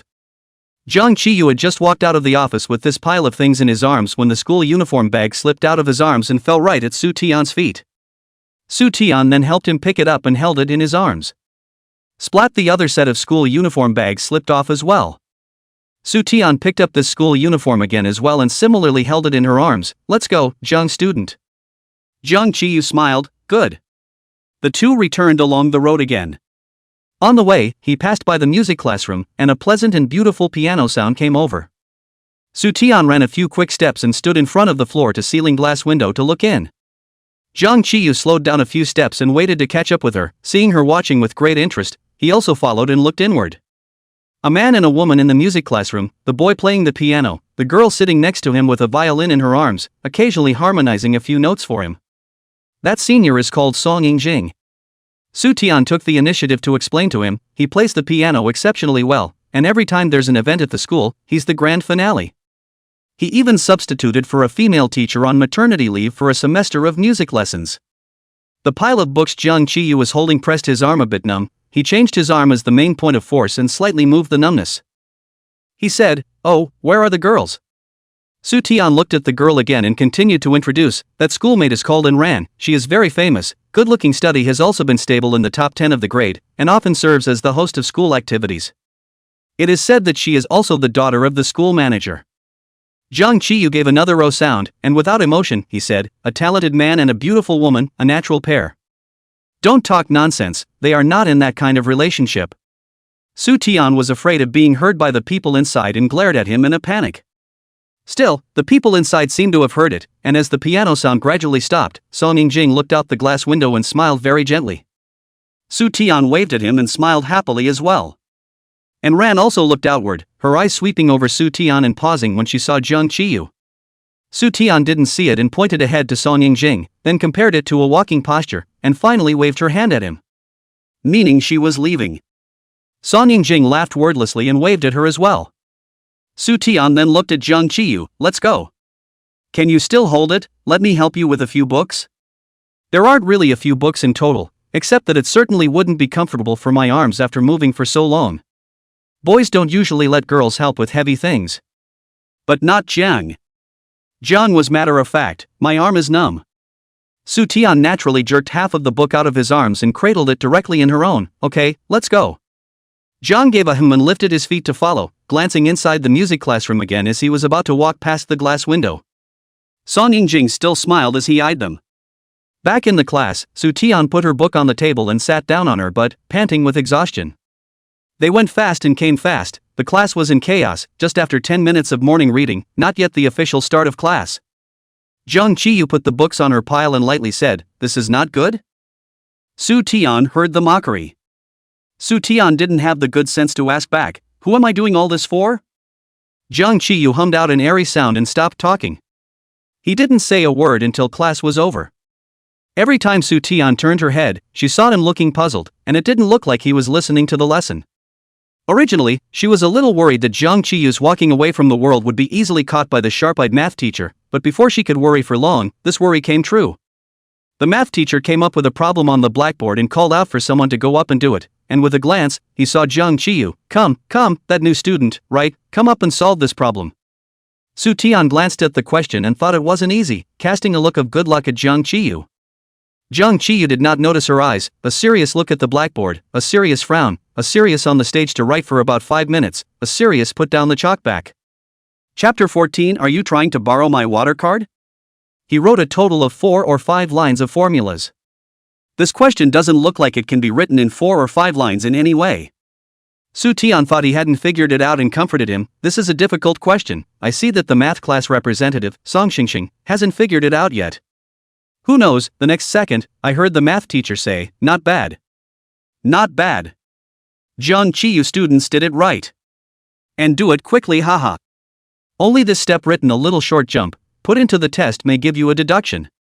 Pay attention next time. Zhang Qiyu still looked thoughtful, as if he had listened to what the teacher had said. Only Su Tian knew that this one was definitely going off on a tangent. Worrying about him for nothing. After class, Su Tian was going to get water and wanted Zhang Qiyu to move forward. Before she could speak, she saw Zhang Qiyu looking up at her with a gentle smile and gentle tone, getting water? I'll go get it for you. Zhang Qiyu is not a person, only become a table-mate for one day. Su Tian concluded that he is more childish than ever, not less bad. Very, very seldom would there be such a tender moment. She did not believe it, her brain turned a few times, suddenly realized, do you want to borrow my water card? Zhang Qiyu's smile froze at the corner of his mouth. Su Tian put both the water cup and the water card in front of him. You have to go to the office on the second floor by yourself for both water card processing and recharging. Are you still waiting for the school to issue you one? Also, don't smile so pretentiously, it's ugly. Zhang Qiyu's stiffened smile fell away. He grunted with cold eyes and coldly spat out 3 words, go by yourself. Southern. Well, the moralistic and pretentious bad and childish pervert Zhang Qiyu has another adjective, erratic. Su Tian ended up not going because Zhou came over to ask her to go to the kiosk. Zhang Qiyu slowly moved his stool away to make way for her. Zhou loves to eat spicy fries, almost every time to buy snacks cannot help but buy a pack or 2, this time is also the same, just into the supermarket, she went straight to the display rack stuffed with spicy fries. Have been watching Zhou eat, Su Tian actually also quite craves spicy strips of this kind of junk food, but the mother too strict, never let her eat this kind of thing. She once did not hold back with Joing asked for a packet, eaten at noon. The evening home face began to break out. Mom asked her first sentence is not secretly eat spicy strips, a kachakwasi. That day when she came back from the hospital dermatology department she was so badly lectured by her mother, and when she went to bed at night aggrieved and swinging a rabbit, her father came over to comfort her. She realized that she had inherited her mother's inability to eat chorizo. Mom stole this junk food when she was a kid and couldn't look at her face for a week straight after eating it. Since then Suddy's obsession with chorizo has faded. Except that for some reason, just now, her craving for chili fries is coming back. I still have some of the ointment from my last allergy, so I guess it's okay to take less this time? Soo-taeon stood still for a long time in a tangled hesitation, and said to Joing, "Joing, why don't you take one more packet?" "Huh?"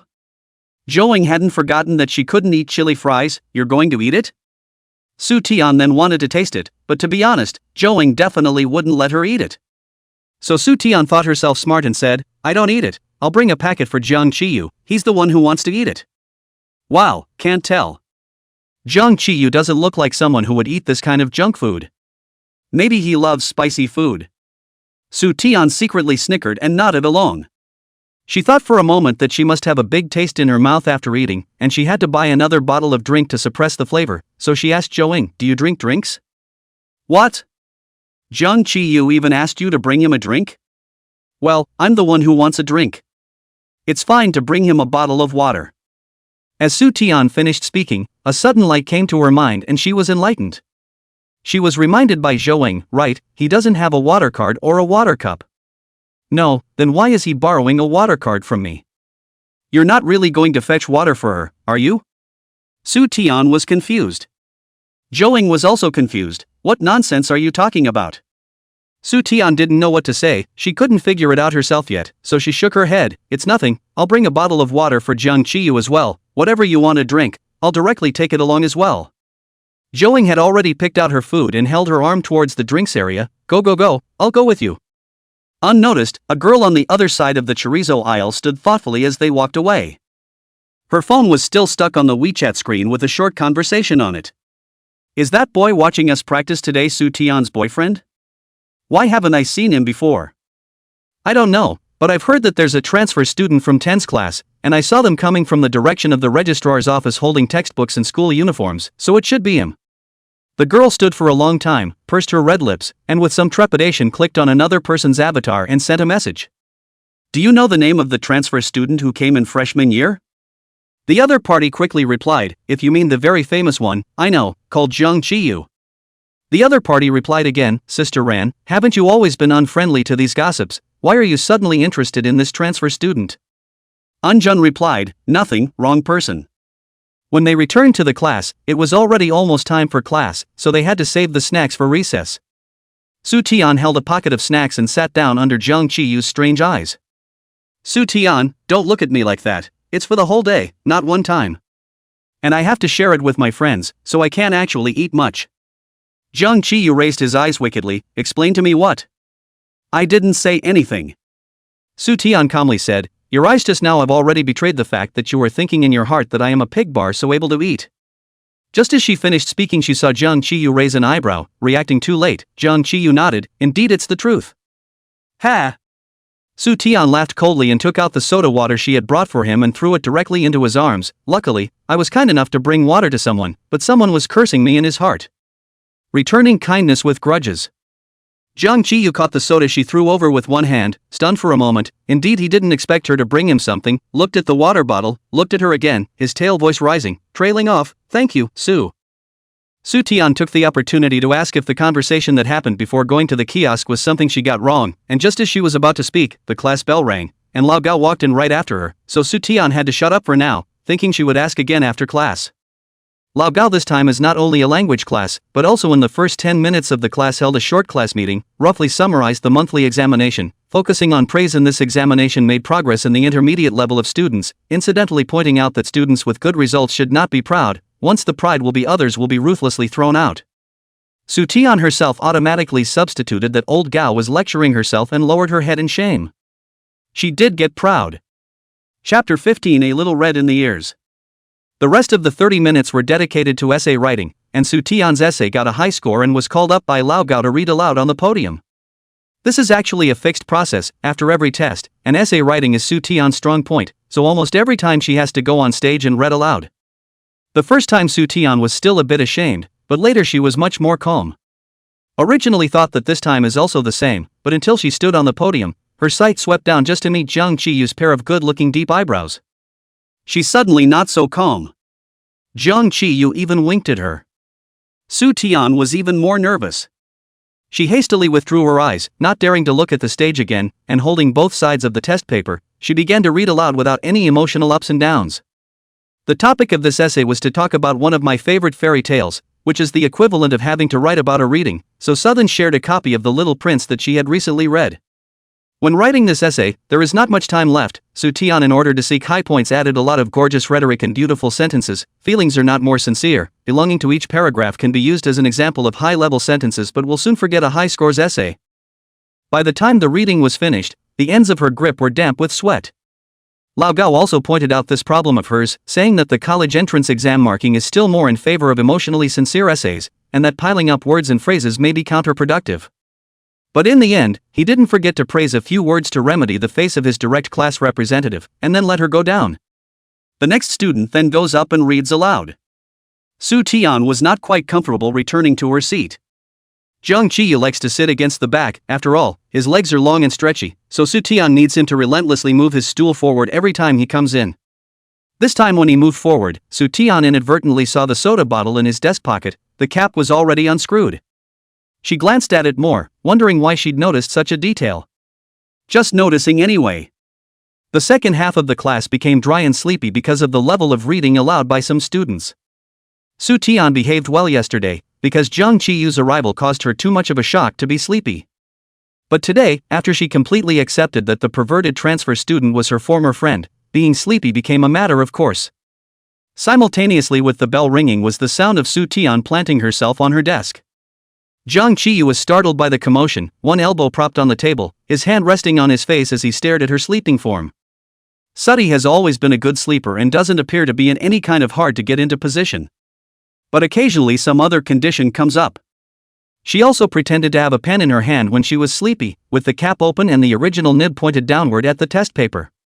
But as she grew unable to resist sleep, the hand holding the pen lolled on the table with it, and the tip of the pen was pointed at her. Class dismissed a clamor in the back row. Soo Taeyeon was moved by the noise, his arms tightened. A tickling touch on the face. A soft laugh came from the distant skies of a dream. He watched with fascination, not interrupting her in the least, and even subconsciously tried to reach for his cell phone to capture the moment on film. When he touched his pocket, it was empty, and Jung Chi-Yu remembered that Lao Gao had forbidden him to bring his cell phone over again today after completing the formalities for him yesterday. Gee, kind of a shame. Soo Taeyeon was still fidgeting unconsciously, the black line mass on her face expanding more and more, and soon she was going to become a cat with a flowery face. Jung Chi-Yu had seen enough, and was about to mercifully pull the pen out of her hand, but a hand suddenly reached out from diagonally behind him, pulling the pen out of Soo Taeyeon's hand before he could move, and also gently patted Soo Taeyeon's shoulder. Soo Taeyeon didn't wake up. It was a boy. Jung Chi-Yu glanced back and didn't recognize him. The boy had handsome features and carried 2 cups of milk tea in his hand, still steaming.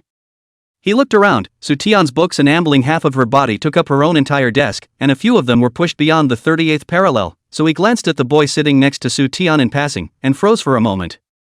Then lightly averting her eyes, she glanced at the milk tea labels and placed one of them on the windowsill next to her. At this time, Joing also happened to come over. Her line of sight was blocked by the boys didn't see Soo Taeyeon sleeping. Her voice was a little loud. "Hey, Wei Siqing, you're here." Wei Siqing pursed out a smile and handed her another cup of milk tea in his hand. "Here, this is for you." "Wow, thank you brother Wei for remembering to have me." Joing received the milk tea with a smile on her face, and was about to praise and ridicule a couple more good words, but suddenly remembered that Jung Chi-Yu was right next to her, so the words of ridicule were immediately unable to be uttered. She inexplicably felt that the scene was a bit of a crematorium at this point, and the heroine, Soo Taeyeon. What did she do? It was only then that Joing saw Soo Taeyeon sleeping on the table with a black mass on her face. Soo Taeyeon and Jung Chi-Yu's back table were out, the seat was empty. Joing stood inward, always windy. She slapped Soo Taeyeon on the back. "Wah! If you don't get up, I'll take you to sell coal." Soo Taeyeon let out a cry of pain and barely moved her eyelids. Not yet knowing what had happened, she wailed out a few meaningless trills, like a little milk cat. "Don't call me, I am really sleepy." Sleep a little longer. Big sister, get up and see what you look like now. Joing didn't have the good sense to say. The little milk cat closed her eyes and stretched out one of her front paws and snapped it to the side, just in time to touch someone. She still thought that the same table was Joing, so she patted it as if it was soothing, and then her hand rested on it and relaxed and didn't move. Shut up. Jiang Qiyu, whose arm was pressed. Weissenberg. Ing Zhou. Damn shame on you.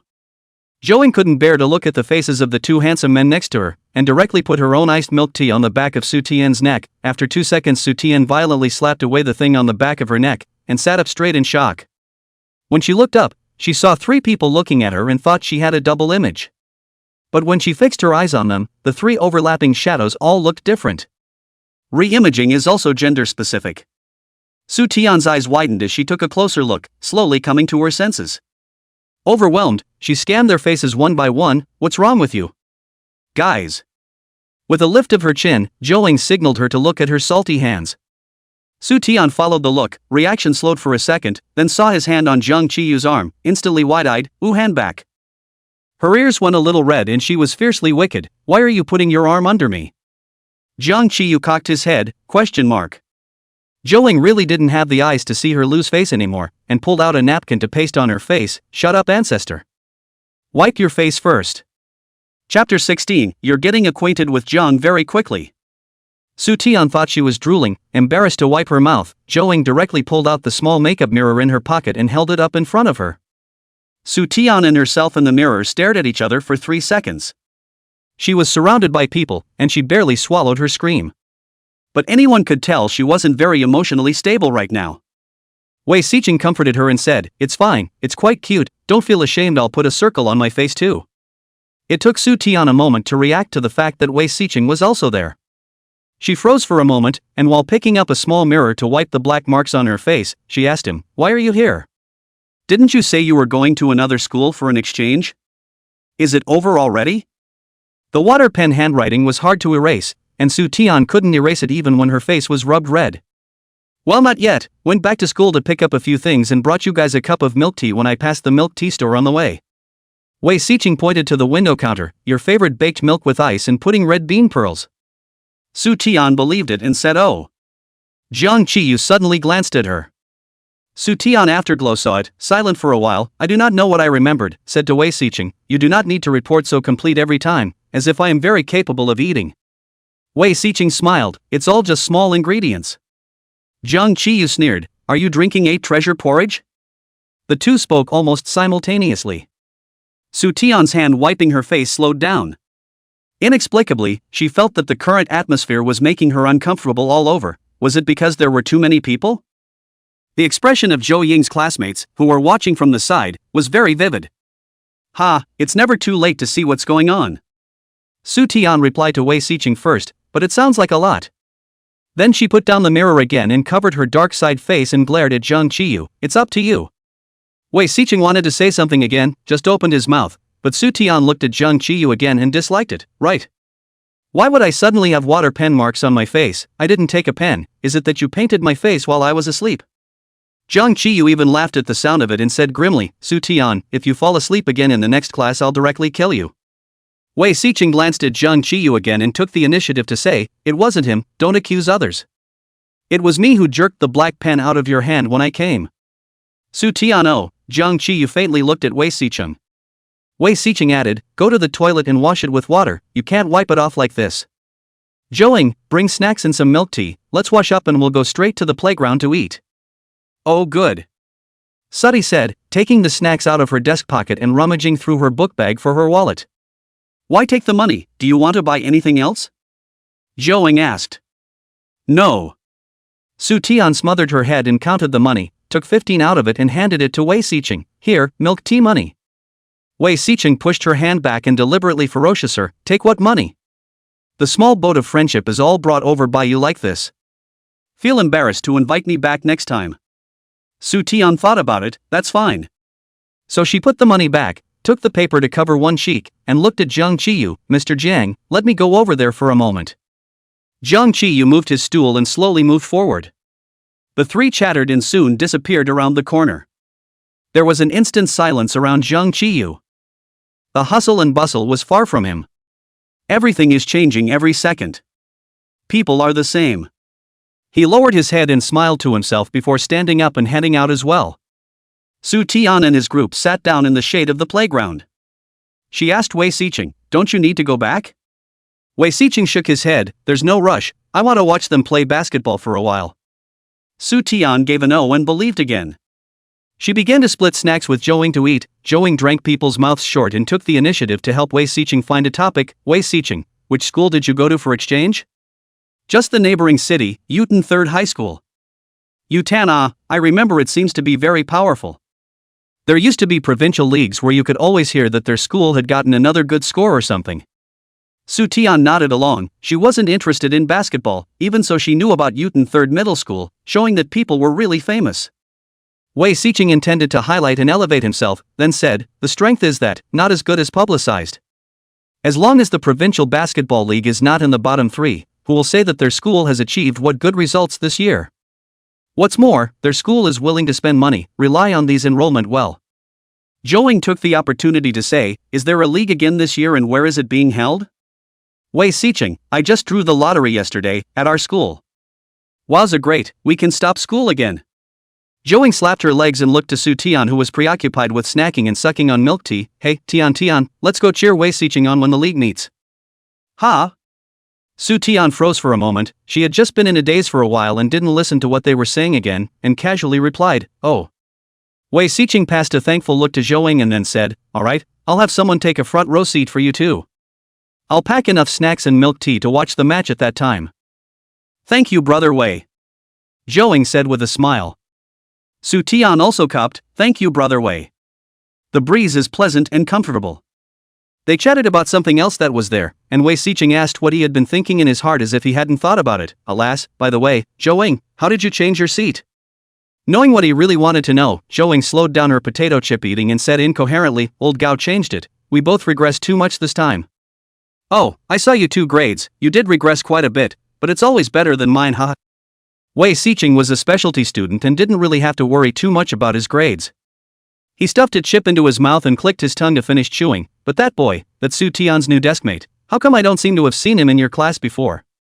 "Suddy, he's a new transfer. You old geezers gave him a seat, huh?" "Aha!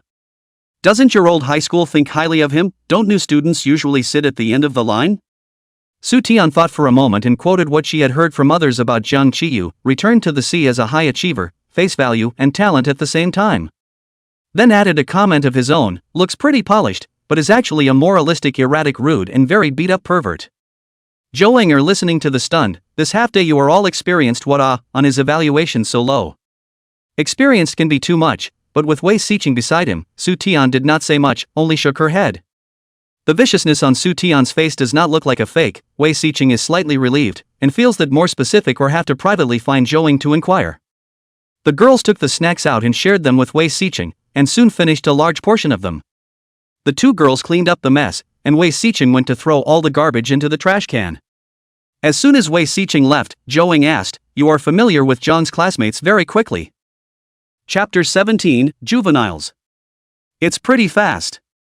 Thankfully, classmate Jiang Qiyu broke through the rudiments of their several years of not seeing each other with his incomparably bad personality, causing Su Tian to recall those days when she was a child and was teased, and now when she sees Jiang Qiyu, she gets angry and just wants to dislike him. Su Tian spat in his heart while taking advantage of Zhou Ying's yawn to quickly stuff a packet of chili fries into his pocket with his quick hands. Zhou hadn't really noticed her small movements, and was about to continue to ask a few more questions when Wei Xiqing had already run back, and Su Tian said, "It's about time, we have to go back." Wei Xiqing looked at his watch. It was now recess, there's still 15 minutes left. "I have to go to the bathroom." "Alright then I should go too." Wei Xiqing said, "I'll see you guys later. Bye." Su Tian and Zhou waved at him. When the people left, Su Tian pushed down Zhou Ying's arm. "You go first, I'll go to the restroom in the lower playground." "You really need to go to the bathroom, I thought it was an excuse." Su Tian was shocked, thought that Zhou saw her secretly hide a pack of spicy noodles. Wide-eyed vainly retorted, I didn't. "I find excuses for what Zhou was equally vain, and thought that Su Tian saw something, so she froze and didn't see her heart, nothing. "Then I'll go first, you pay attention to the time, don't be late The two men, each with their own agenda, parted ways in place. Su Tian couldn't wait to find a remote corner to try a mouthful of spicy noodles.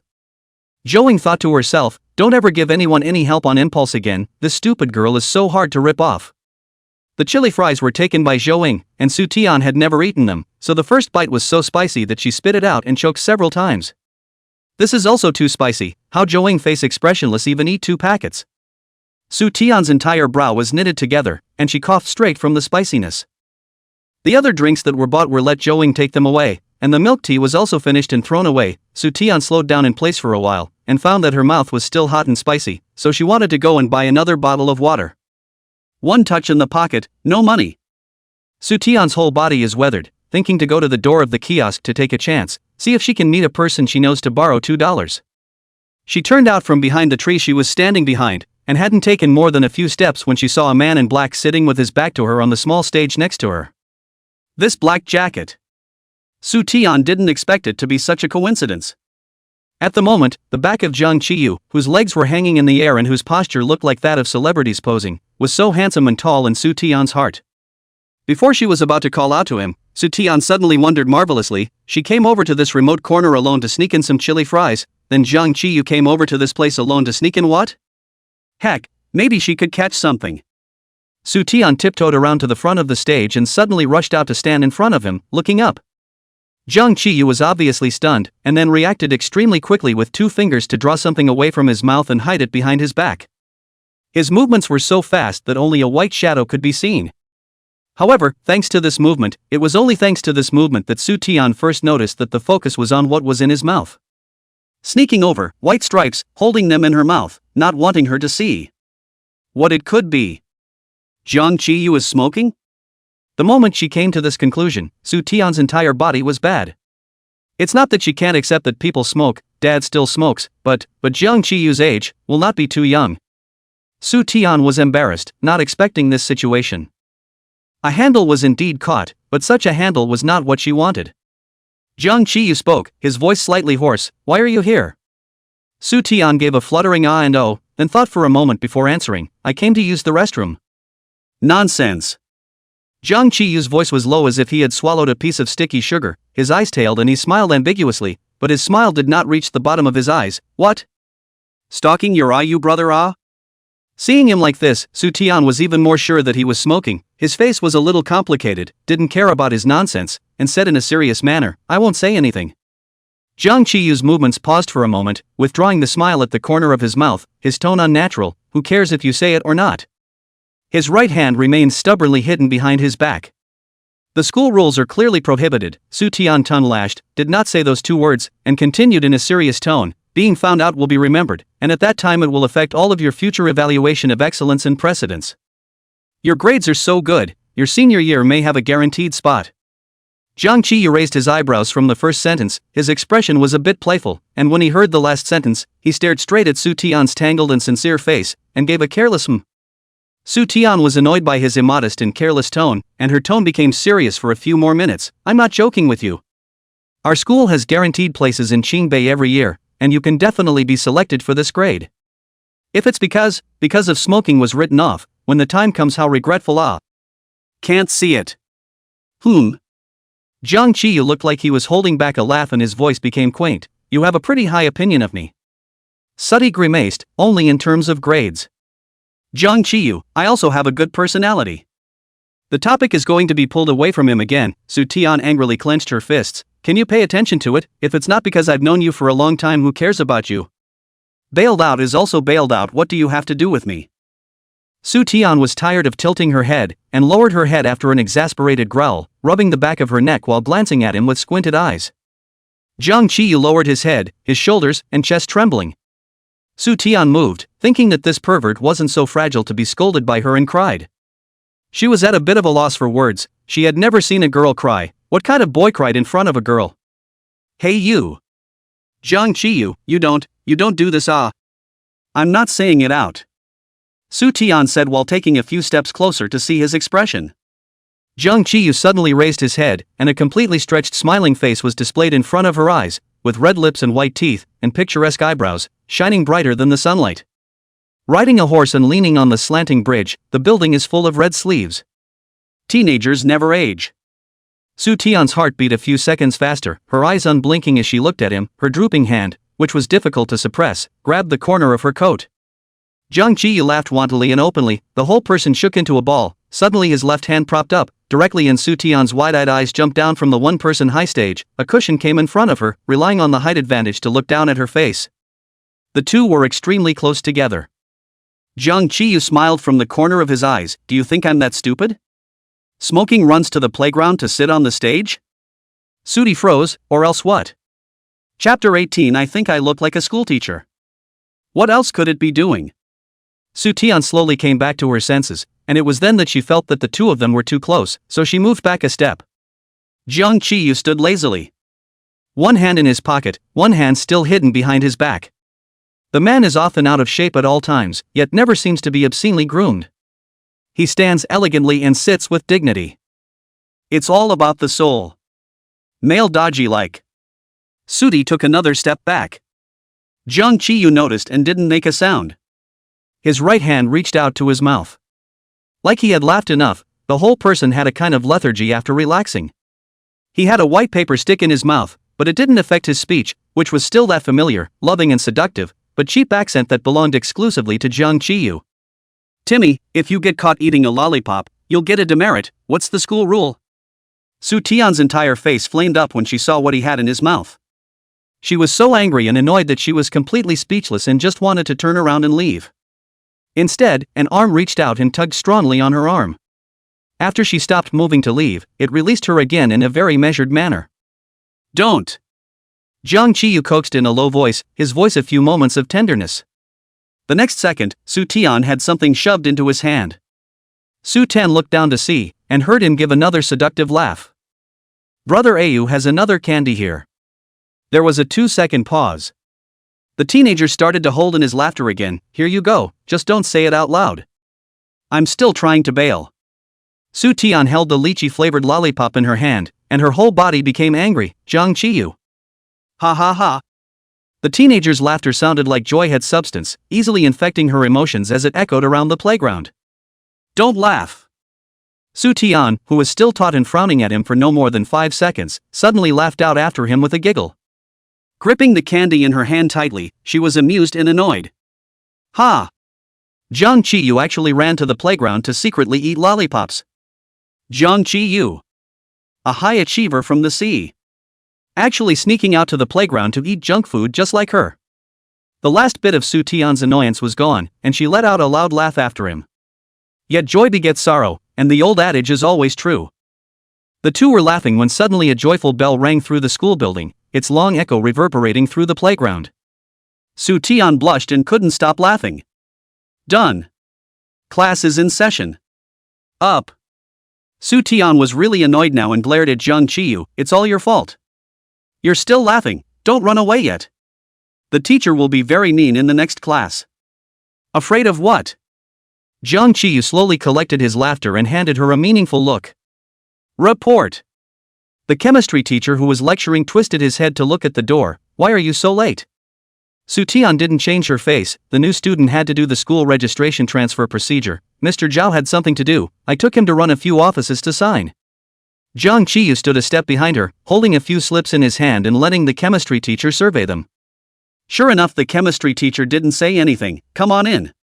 The two of them returned to their seats in a disciplined manner, oblivious to the iffy scrutiny from their classmates below the podium. The reason was Jiang Qiyu's idea, the explanation was perfected by Su Tian, the class representative, and the bill was sent by charging the water card. The fit is seamless and perfect. Zhou was probably the only one in the class who stared at the two of them with wide eyes, watching them both calmly return to their seats, their minds drifting with, how did they get back together? What did they go and do? The two of them aren't normal. These doubts. Throughout the entire class, Zhou stared at the back of both of their heads no less than 50 times. Even the chemistry teacher couldn't help but ask her, that woman in the last row, did you fall asleep? With an embarrassed face, Zhou nodded. Southern isn't very good at chemistry. To be precise, it's those side subjects in science that she's not very good at.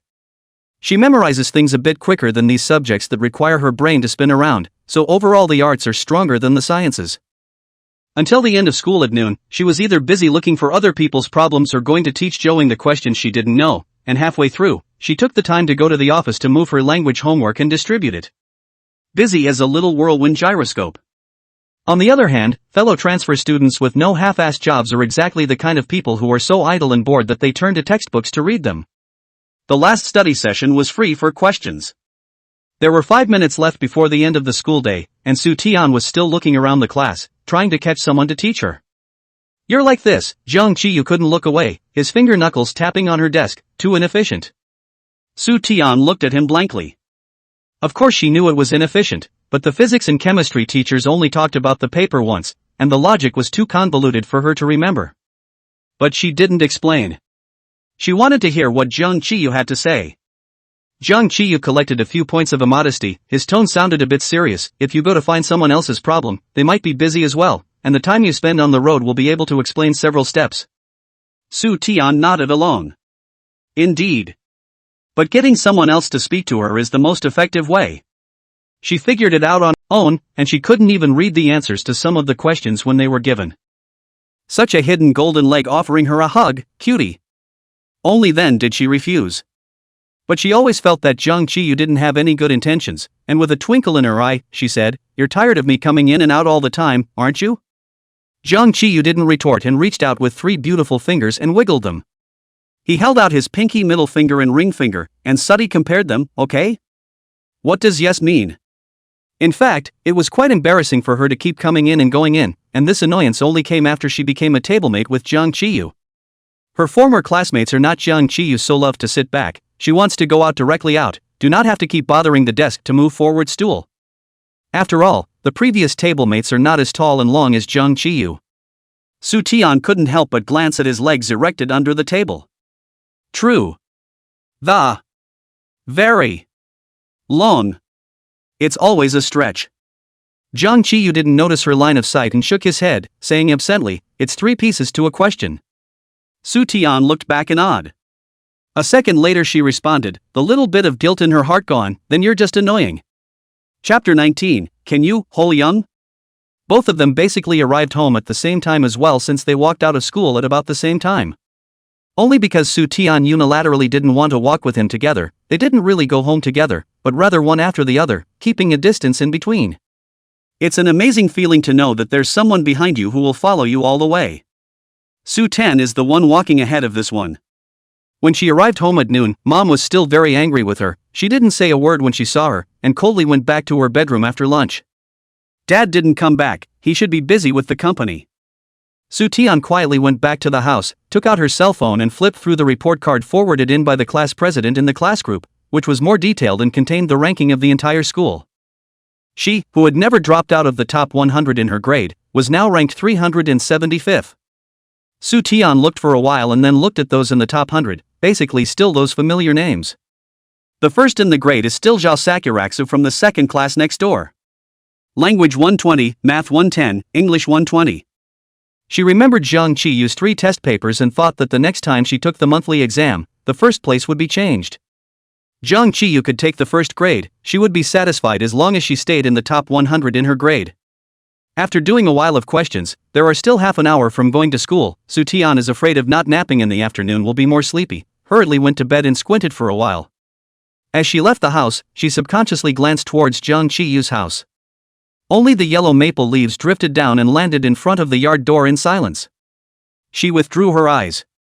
Zhang Qiyu was already there when Su Tian arrived at class. She sat down and spoke after a moment of contemplation. "It's not impossible."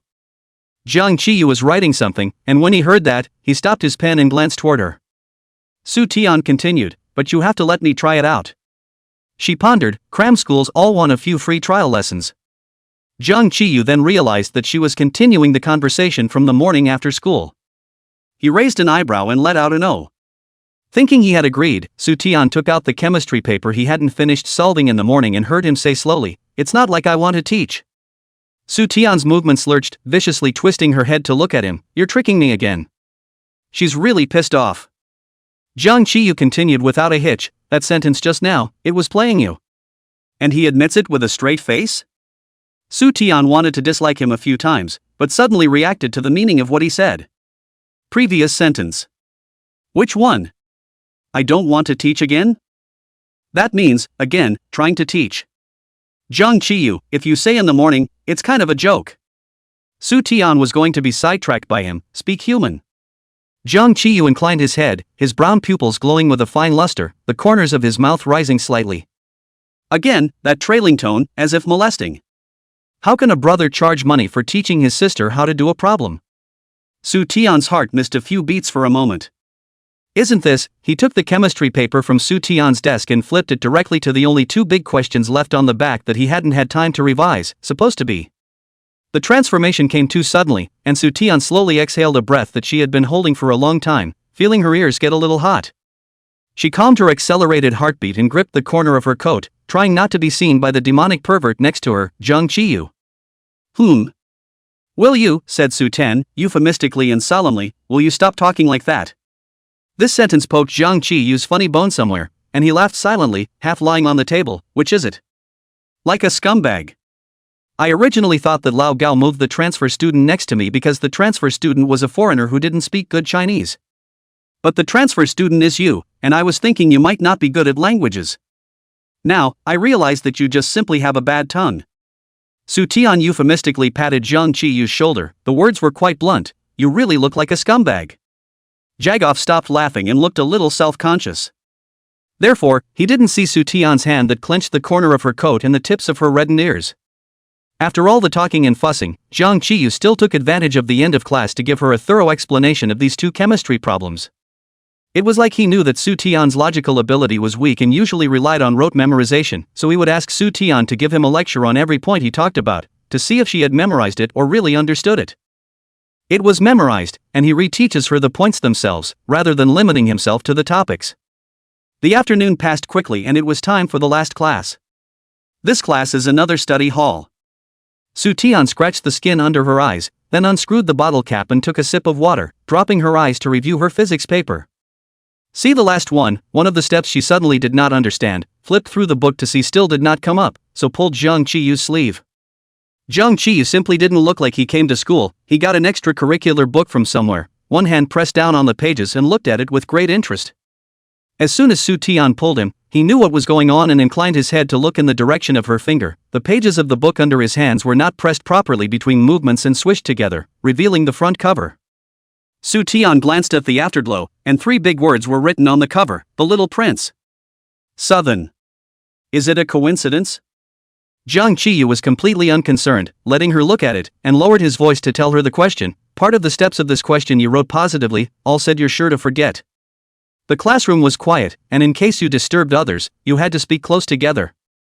At first, when she saw Zhang Qiyu's demonic face up close, Su Tian's whole body stiffened, and then she used her heart on the topic before she was able to calm down.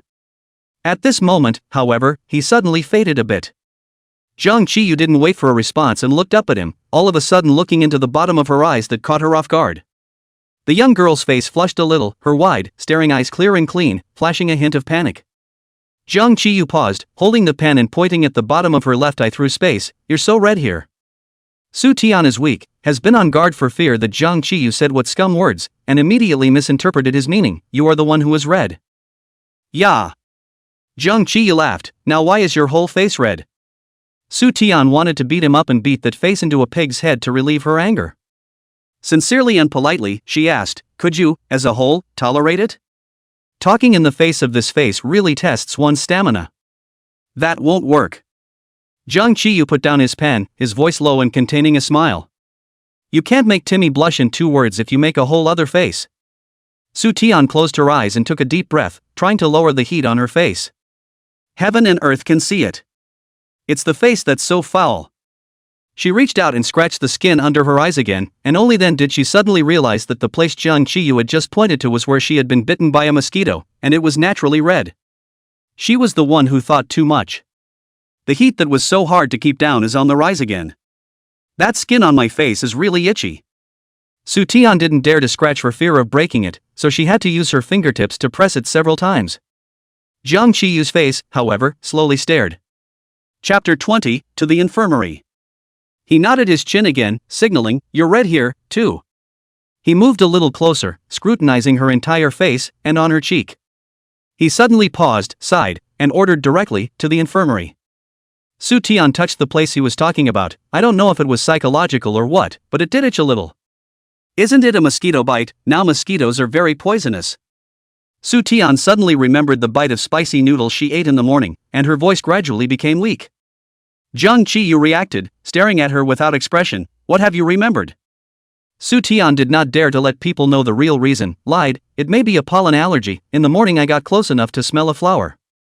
Zhang Qiyu's expression was speechless, and while his mouth was speaking, his hands began to pack up his things, and he coolly said, how pretty that flower is. Su Tian was unconvinced, better looking than you. Zhang Qiyu raised his eyebrows, look at me not being allergic. Su Ten, defeated.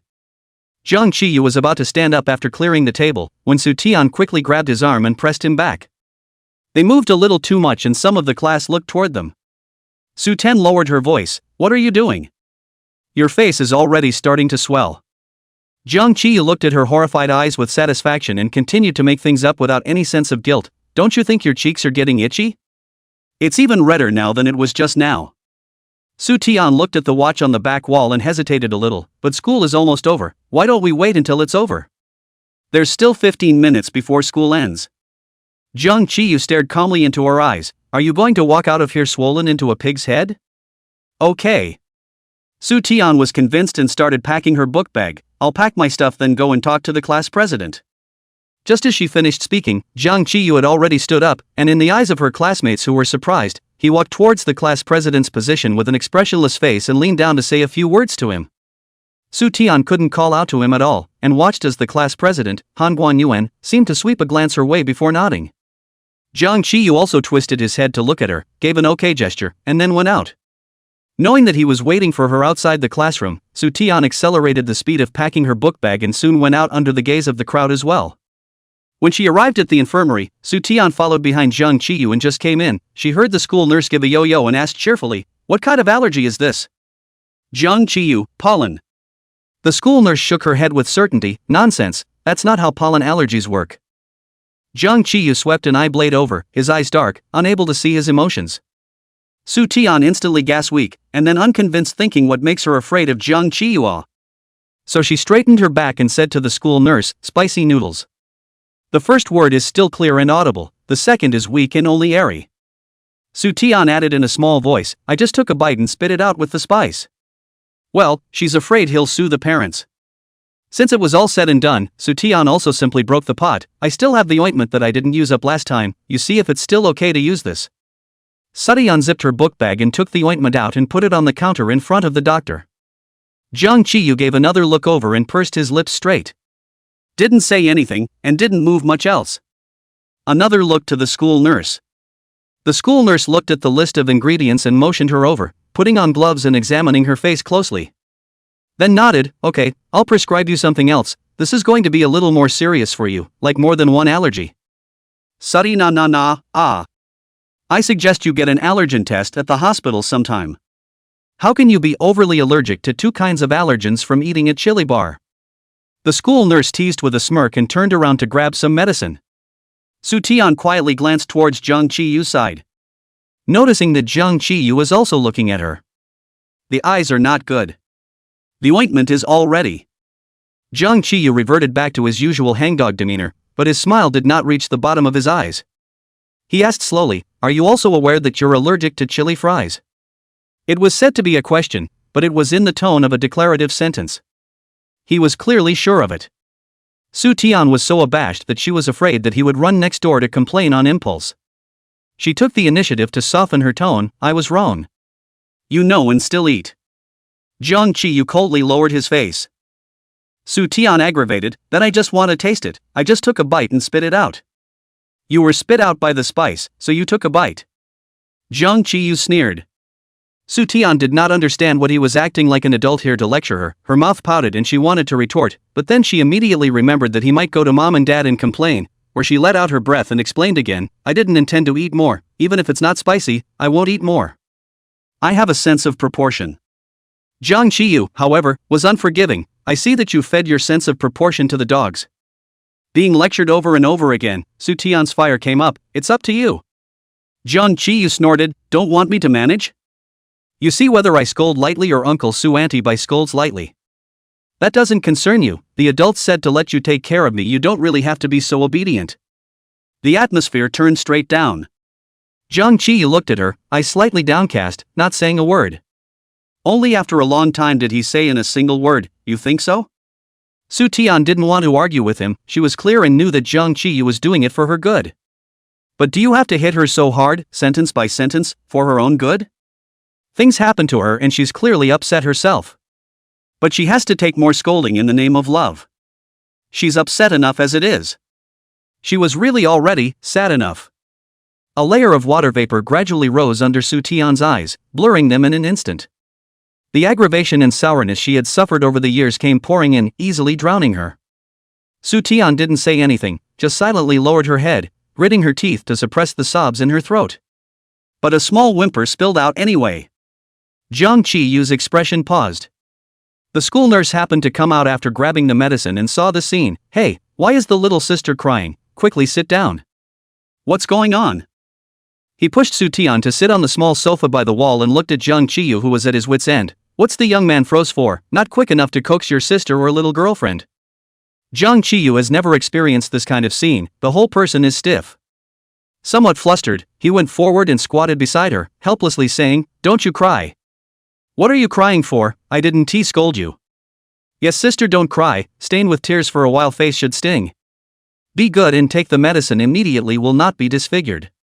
The school doctor did not know why she cried like this, thought of the little girl, all love beauty, probably was scared. When she cries, she is most afraid of coaxing, and Su Tian originally suppressed it, but after hearing the words of the school nurse, she couldn't hold it back any longer, and cried a few times louder than she originally did. Jiang Qiyu also listened to the words of the school nurse, and with his hands busy, he took a tissue and put it under her eyes to wipe her tears. Chapter 21, Skyfall.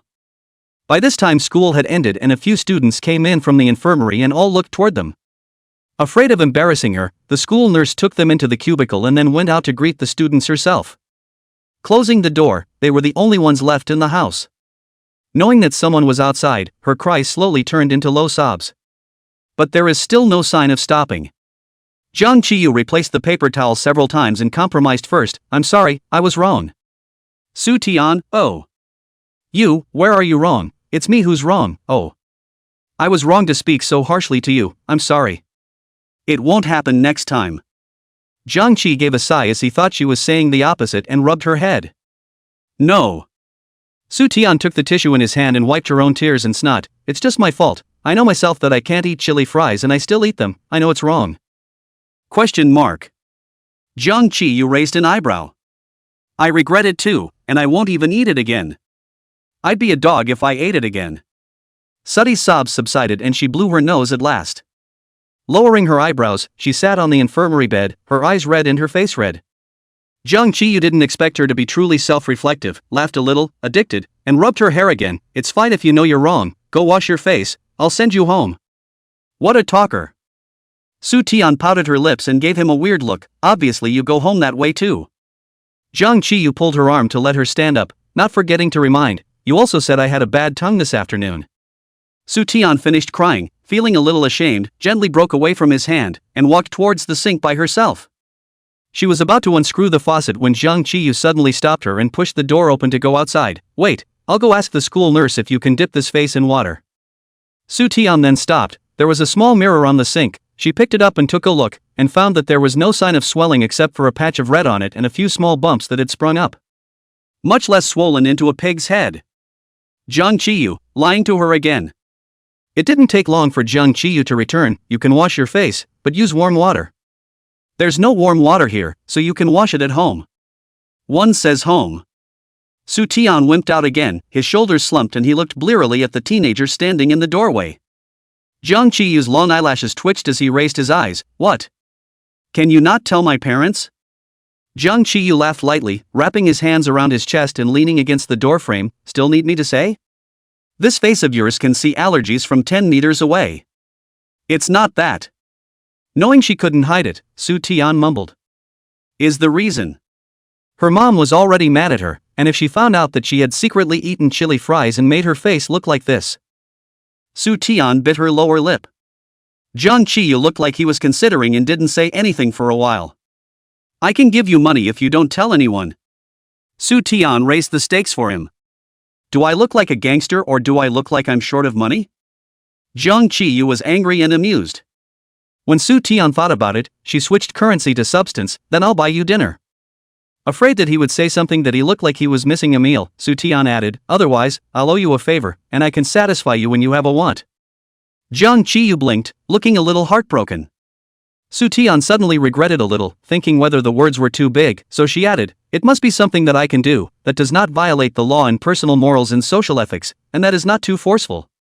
That's quite a strict request you're making. Jiang Qiyu seemed to be smiling. Su Tian muttered in a small voice, then it's not like you're really going to make me kill and set fire to people. Let's go. Jiang Qiyu picked up her school bag and handed her the mask he had just bought outside. Pollen allergic Su 10 students. Jiang Qiyu accompanied her to Su's house. Sure enough, when Mom saw her red face, which could not even be blocked by her mask, she opened her mouth and started to lecture her. Su's father stopped her. You is also here, let them come in first. Timothy, what happened to your face? Su Tian didn't dare to speak and looked at Jiang Qiyu, so Jiang Qiyu said that he smelled a bouquet of flowers when he accompanied him to the office and came back with pollen allergies, and also specifically pulled a flower name that she hadn't heard of. Anyway, Jiang Qiyu looked so steady, and what he said sounded so believable. Sati believed it herself. Jiang Qiyu handed over the medicine again, explaining the dosage and usage as well as precautions to Su's father. Papa Su took notes on each one. Su Tian was like a baby who couldn't talk yet, letting them take care of her. Behave yourself as a backdrop. Su's mother suddenly interrupted them and looked at Su Tian. Why don't you say it yourself? No mouth? What do I usually teach you? Su's father pushed her, a little scolding. What are you talking about? The child is like this. Su Tian was already used to it, pursed her lips and didn't say a word. All she felt was, well, a little humiliated. In front of Jiang Qiyu.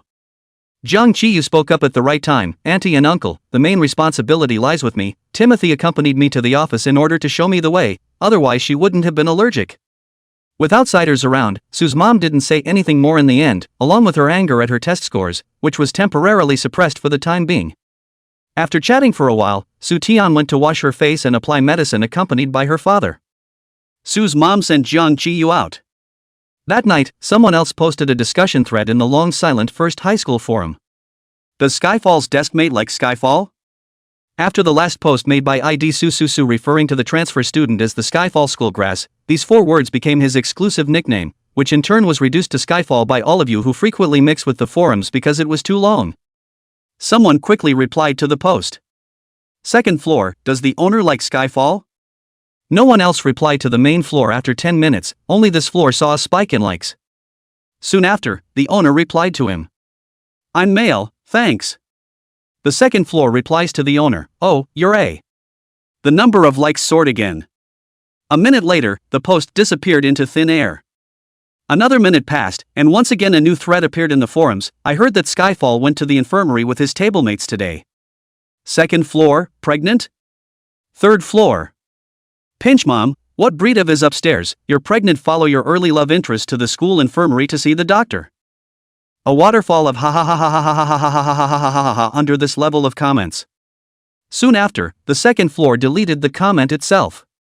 But someone has already taken a screenshot and posted it in the building for ridicule. The thread I heard Skyfall went to the infirmary today with his tablemates quickly skewed into a second floor mockery of the building. The owner waited for a while and couldn't look away, replying to himself, I heard that there were still 10 minutes to go before class ended, and Skyfall suddenly stood up and went out on his own, and after a while his deskmate went out as well.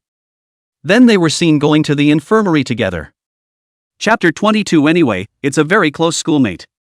Someone soon replied to him, you're the one who just asked if Skyfall's deskmate liked Skyfall, right? I'm the one who just asked if Skyfall's classmate liked him. I'm from the 3rd class. Skyfall's classmate is allergic to allergies, and Skyfall went to the infirmary with her. He said hello to the class monitor before he left. If you like to boldly chase, grinding in here gossip, how many Skydrop will not take the initiative to recognize you?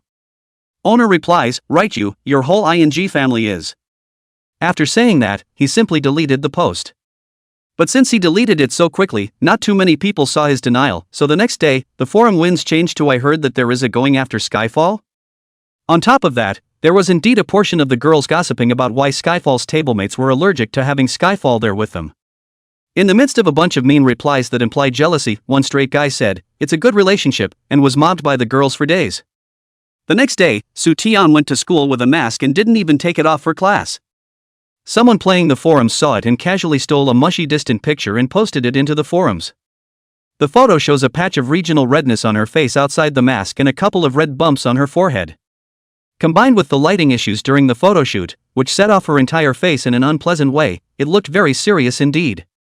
Gradually the forums connoted her people were silent. "It's so serious, I can't say anything out of humanitarianism." It took a week for Soo Taeyeon to get over her allergies and turn into a clean face again. In the past few days, Soo's mother in the end also felt sorry for her face, and gradually subsided. Only repeatedly said that next time you must get into the top 100 in your grade, or else you will have to hire a tutor. Soo Taeyeon actually had no idea in her heart, but she could only agree. It was Friday again, and Joing came over with a few tickets to the amusement park and asked if she was going. Soo Taeyeon was memorizing chemical equations and didn't even look at them. "No go." "Why don't you go? Go. I'm going to get back to the top 100 in my grade on the next monthly exam, or my mom is going to hire me a tutor." Soo Taeyeon ruffled the few strands of hair that blocked her view behind her ear and took the time to glance at her. "Don't go now and don't want to go in the future, take your pick." Joing collapsed. "I don't know who to find if you don't go." Jang Chi-yu was not in his seat. Soo Taeyeon glanced around, signaling her to come over a bit, and lowered her voice, "Ask your male god to go." Jo Ying's current hero was a senior in high school, called Han Shuo.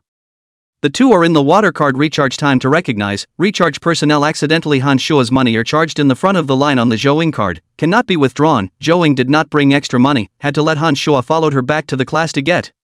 Joing went back to her class, she only had one hole, and Han Shuo couldn't find it. So Joing followed Han Shuo to their class to look for change. "It's only $10. Just borrow it from anyone. It's a lot of trouble." It can only be described as falling flowers and flowing water. It just so happens that they all look right.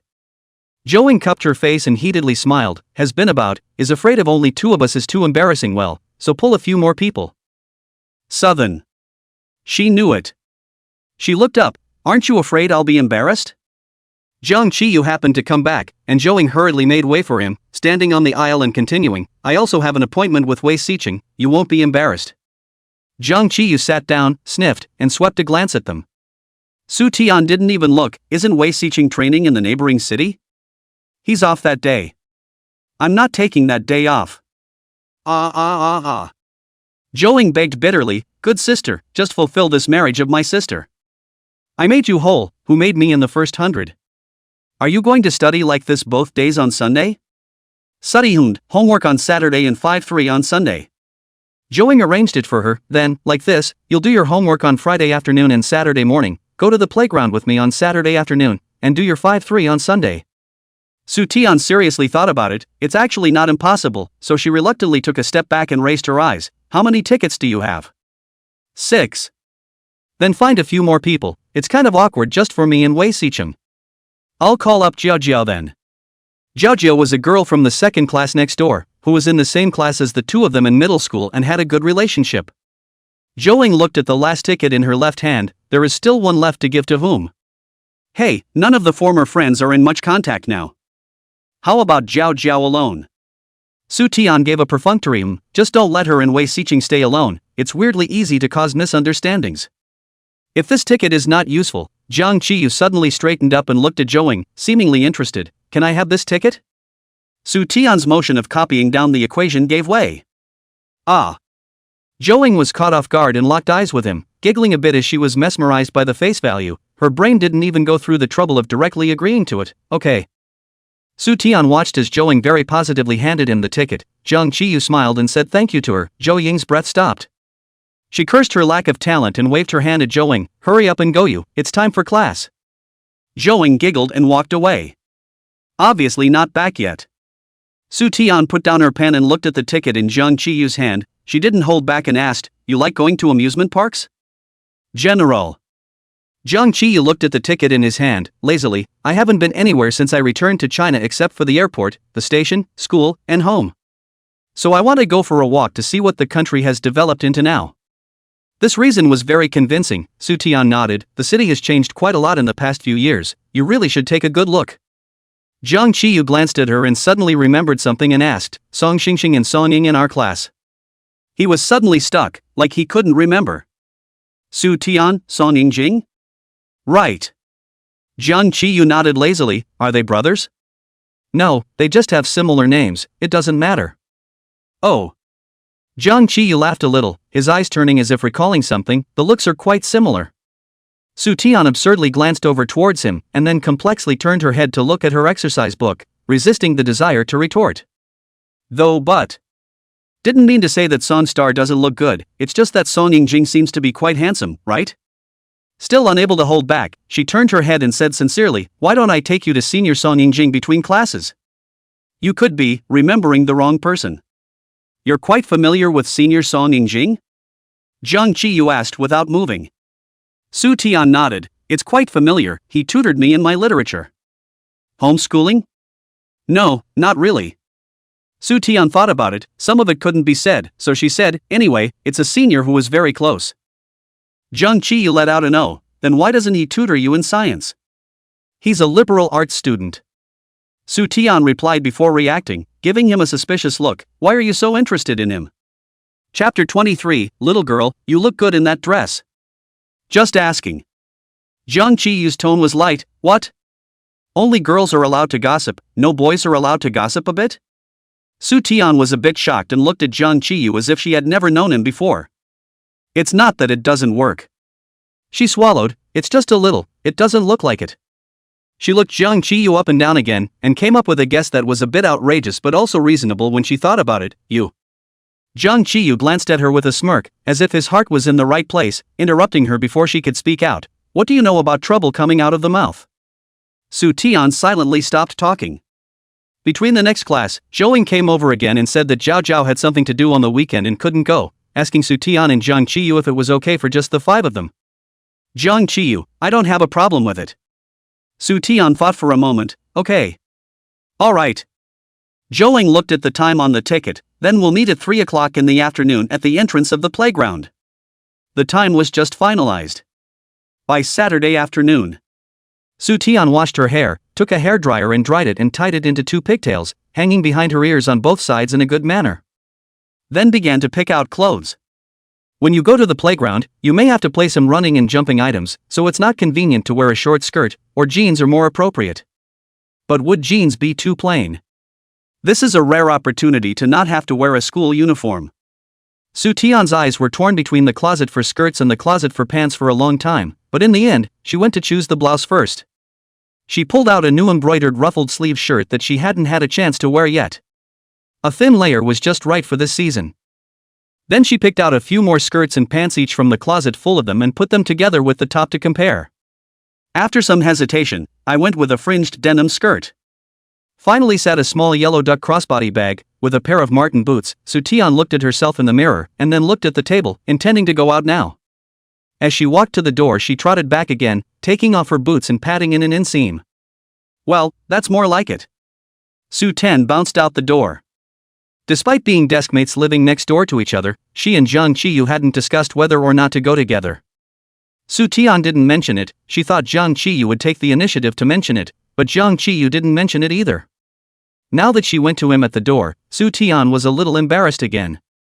So she stood in front of her house and gazed at the cottage next door for a few minutes before withdrawing her gaze, gripping the strap of her satchel and heading out of the neighborhood. To get to the playground you can take a direct bus directly to the playground and there is a stop sign right in front of the neighborhood. Su Tian stood under the stop sign, waiting for the bus to come. Without waiting for 5 minutes, there was an additional silhouette next to her, and the shadow fell right on her. Su Tian inclined her head to look at it, and her sight stopped. The visitor was Jiang Qiyu. He was dressed fresh today, a white tee with a blue plaid long-sleeved shirt underneath, and a pair of gray slacks underneath. Still wearing a hat and mask. A handsome face with only the eye part showing. Was staring at her.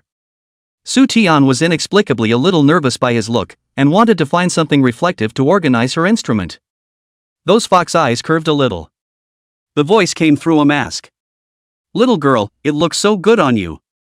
It was not easy to hear such a blunt compliment from his mouth, and Soo-tian froze for a moment as heat began to spread from behind her ears.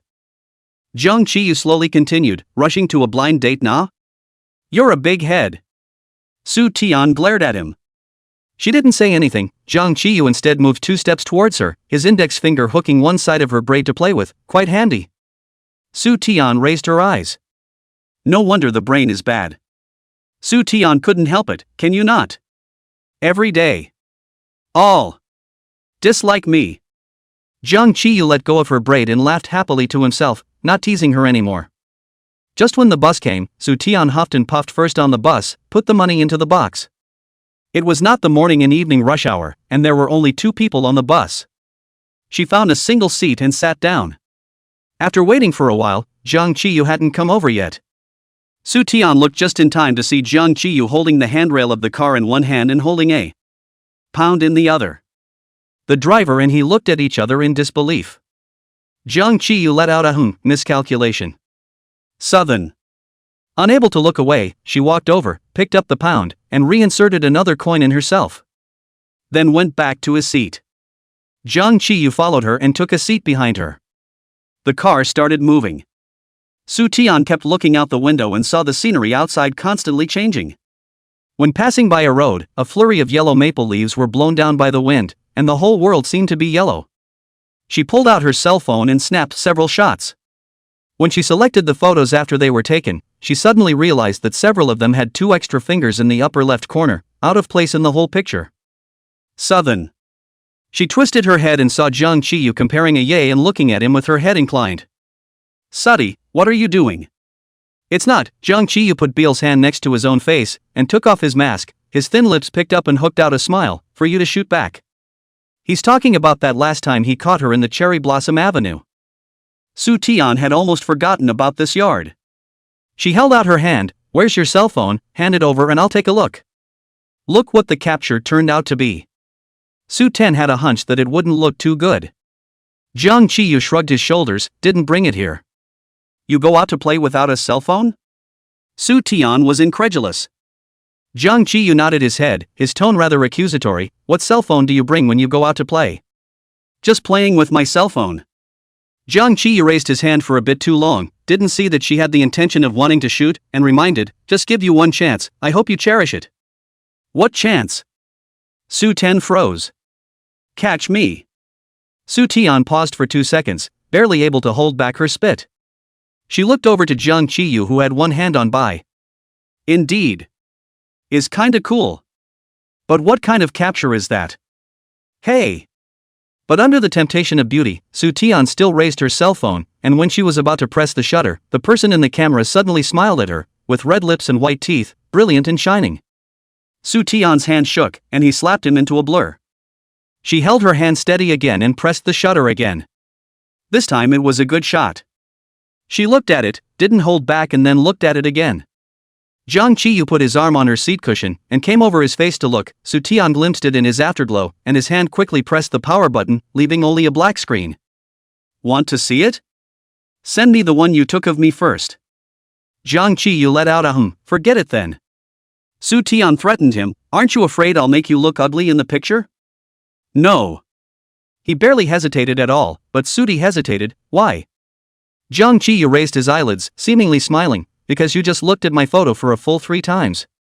You have good eyes. Chapter 24, that's a normal reaction. Soo-tian gasped and twisted her head, ignoring him. Her braid was gently tugged again by someone behind her. Don't be shy. Soo-tian made up her mind not to talk to him again until she got off the bus. That's what you were, a normal reaction. The person behind her looked like he was addicted to playing, pulling east and west at her hair. Soo-tian let out a breath and leaned forward, resting the 2 braids on her chest to keep him out of reach. She wanted to close her ears if she could. Or tie Jung Chi-yu's mouth into a dead knot.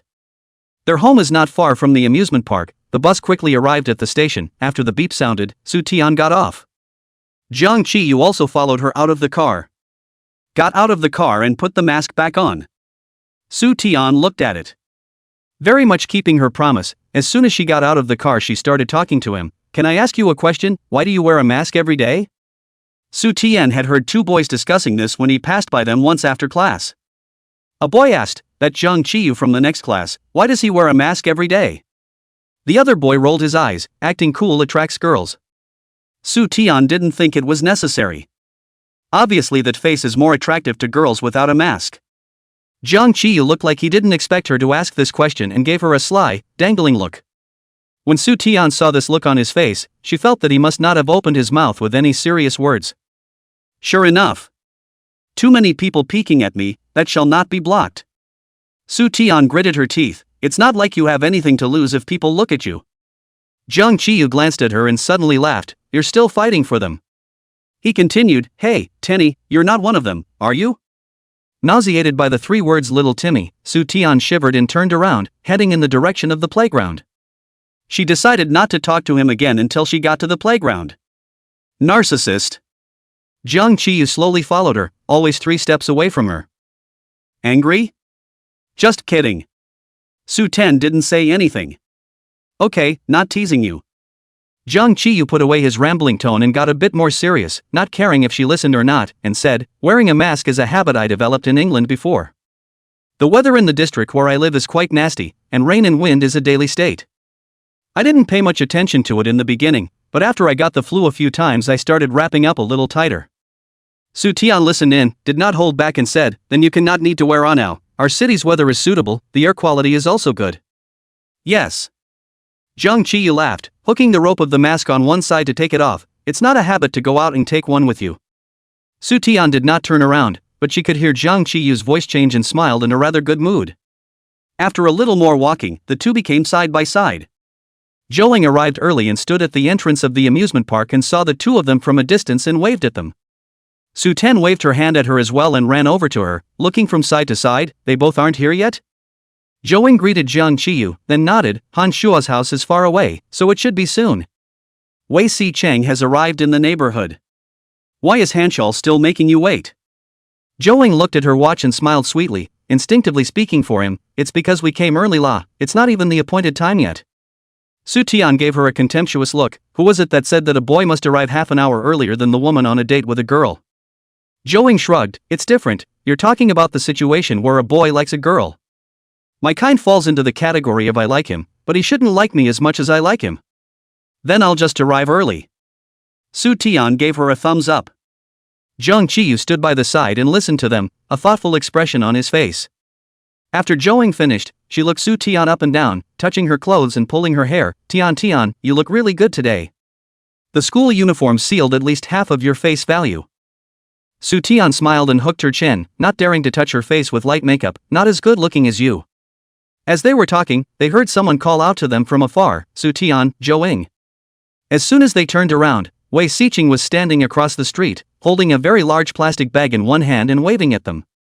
Zhang Qiyu raised his eyes and quickly withdrew his gaze. Wei Siqing swept his eyes over them, pausing for a moment when he saw Zhang Qiyu and rubbing his eyes. He crossed the street and looked at Zhang Qiyu several times in the middle with a few surprised expressions. Zhang Qiyu carelessly met his line of sight, slightly hooked his lips, and even smiled at him. The smile doesn't reach his eyes. 3 o'clock in the afternoon, in the end, when the sun is in full bloom, Wei Siqing still broke out a thin layer of sweat when he ran over. Su Tian happened to have paper with him and handed him 2. Wei Siqing smiled at her, thank you. He opened the plastic bag and took out 2 cups of milk tea from a pocket of ice, read the label and handed them to Su Tian and Zhouing respectively. Zhouing marveled, wow, Wei Siqing you're Doraemon, aren't you? Weissenberg, you're milk green, you're baked milk with ice and… Stop. Su Tian interrupted, thanks. She hadn't forgotten that Zhang Qiyu was still beside her. This guy, he dislikes her when he gets the chance. Wei Siqing took out another drink from the ice pack and reached out to hand it to Zhang Qiyu with a slightly complicated expression, this student, here you go. Since I don't know what everyone else likes to drink, I bought regular lemonade. Zhouing stood next to her, biting her straw and inclining her head, unable to bear to look any further. It was also her fault, the way Zhang Qiyu sidled up to her to ask for the ticket was just too beautifully stormy, and in a moment of confusion, she gave the ticket out. Completely forgetting that there was a Wei Siqing in the team. Later, when she thought of it, she specifically told Wei Siqing to make it seem as if Jiang Qiyu and Su Tian really have something, and she was afraid that Wei Siqing would think too much. She was afraid that Wei Siqing would think too much about it. But she couldn't ask for Jiang Qiyu's ticket back. Zhou silently bowed his head as an ostrich, thinking that it was Wei Siqing who said that he would go if Su Tian went, and it didn't matter who the rest of the people were. However, Jiang Qiyu and Su Tian should really be nothing. She had just seen Jiang Qiyu smiling kindly at Wei Siqing. Except for this little cutie Su Tian. Himself, everyone else should be able to tell that Wei Siqing likes Su Tian. She couldn't laugh at her love rival. Jiang Qiyu smiled politely and didn't take the lemonade Wei Siqing handed over, apologizing, "Sorry, you guys drink it. I'm allergic to lemon." Sudi hadn't even zapped open her own milk tea yet, and sniffed, freezing for a moment, "You're lemon allergic?" Jiang Qiyu swept her a glance and nodded. Sudi was happy. "You have allergies that you can't eat too, that's great." Everyone looked at her. Su Tian slowly pursed a straight line out of her lips, as if making up for her mistake. She took the initiative to hand over her own milk tea. "Then let's switch, you drink mine, I haven't even started drinking mine yet." Chapter 25, Preferred. Jiang Qiyu. 8 Treasure Kanji. Jiang Qiyu spat out 3 words in a single word, an urging smile flashing in his eyes. Reaching out to pick it up before Su Tian rolled her eyes, "That's fine too." "Don't!" Wei Siqing suddenly interrupted them. Su Tian and Jiang Qiyu hadn't finished the handover yet and both looked at him. Wei Siqing smiled far-fetchedly and explained, "Her cup is quite sweet, and boys generally don't like it. Let me switch with you, mine is also roasted milk." He took the last cup of milk tea out of the plastic bag and handed it over, "Here." Su Tian quickly took back her own cup and agreed quickly, "Okay." Afraid that Jiang Qiyu wouldn't agree, she even quickly zipped open her mouth and held the straw. Jiang Qiyu looked at her with a smirk and hummed softly. Receiving Wei Siqing's cup of milk tea, she smiled and nodded, "Thank you." They had just finished speaking when Han Shuo also arrived. He was also sweating profusely, panting and explaining, "There was a traffic jam on the road, so I ran over here and came a little late, sorry." Zhou quickly said, "It's okay, and not in a hurry, you cell phone with me to say slowly come over on the line. I'll give you paper to wipe." She whipped her head around, "Sudi, give me the toilet paper." Su Tian pulled out a few more sheets of paper and handed them to Zhou. Zhou gave the paper to Han Shuo. Han Shuo is a sophomore in high school, a head of plate inch, looks very sunny, smile can see a small tiger teeth, people look very sunny. Su Tian looked at the height of several of them and counted her as the lowest. Zhou is now all of 1.7 meters. It's just her, 6'7" in her booster shoes. The tallest was Wei Siqing, who was on the school's basketball team and stood almost 1.9 meters. Jiang Qiyu was a bit lower than him, about the same height as Han Shuo. She stood in the center, as long as she was long. A little autistic.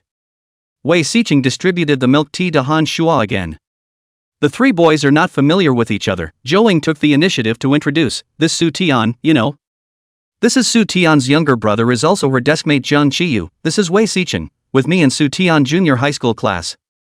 Wei Siqing was very surprised and glanced at Jiang Qiyu. Zhou was ashamed of him and explained one more time, "Jiang Qiyu just returned to China, he's still not too familiar with our place." The 3 boys greeted each other and we all headed for the playground together. To line up to check the ticket, Su Tian stood first, followed by Zhou and Han Shuo. Jiang Qiyu was 1 step slower and stood at the end. When it came to Su Tian, the ticket inspector looked at her face, then at her shoes, then at the adult ticket in her hand. With a cordial reminder, just buy a child's ticket if you're under 13, half price. Put. Zhou was the first to laugh out, not holding back at all, quickly turning and covering her mouth and laughing. Han Shuo and Wei Siqing both held back their laughter as well. Jiang Qiyu directly laughed his ass off, even more exaggerated than Zhou. The ticket inspector looked at them as if realizing something and explained, "Ah, sorry. Really didn't see it coming. Might as well not say anything." The group did laugh even more freely. The tickets had been checked, and Su Tian silently walked forward.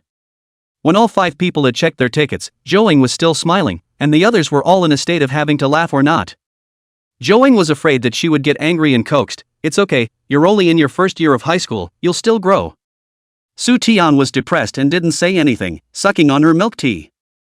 There were quite a few people in the playground on Sunday.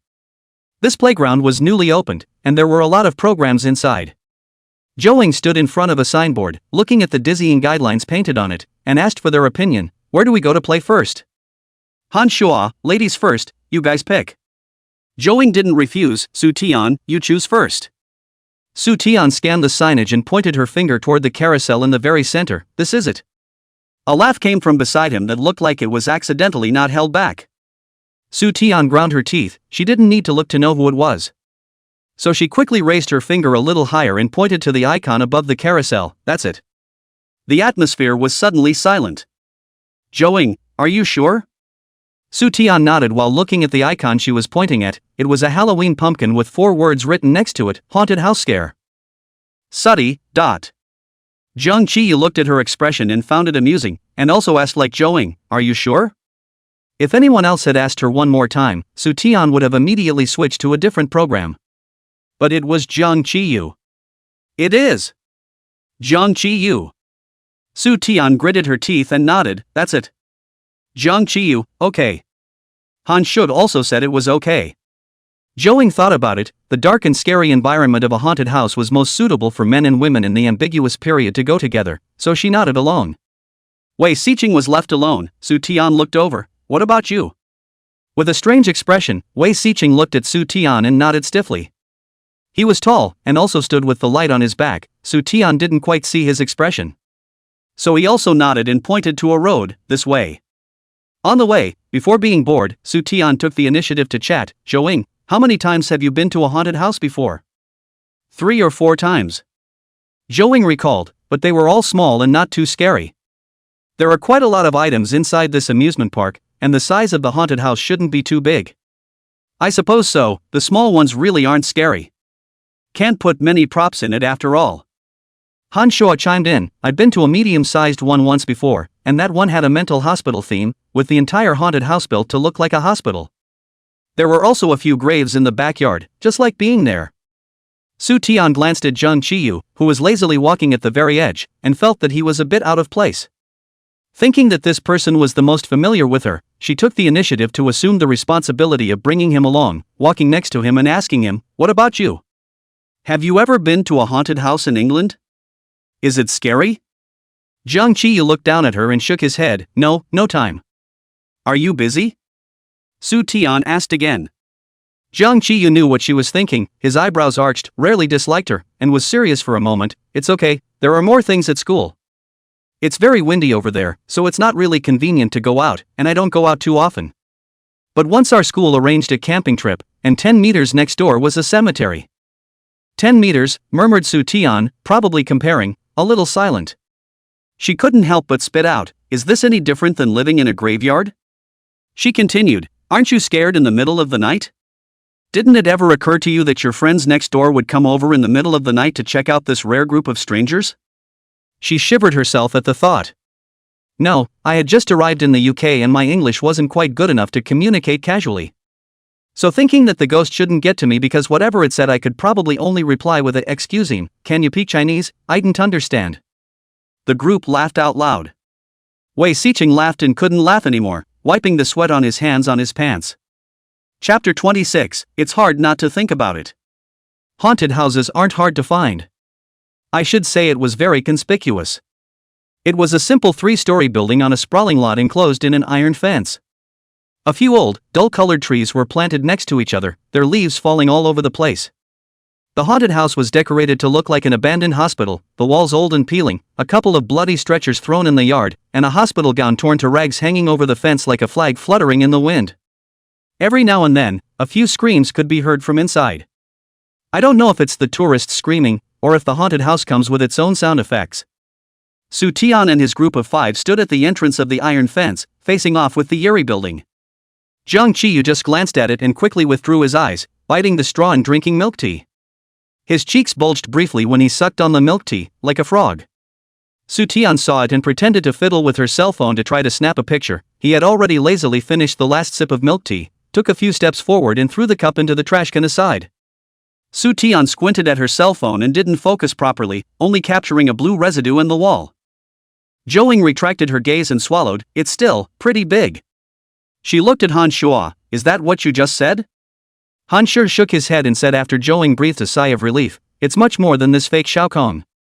Zhou Ying's expression stiffened. Han Shua comforted her, "It's fine, haunted houses all have the same pattern. You follow me, grab my clothes if you're scared." Joing nodded, "Then when you get there, walk slower and don't leave me behind."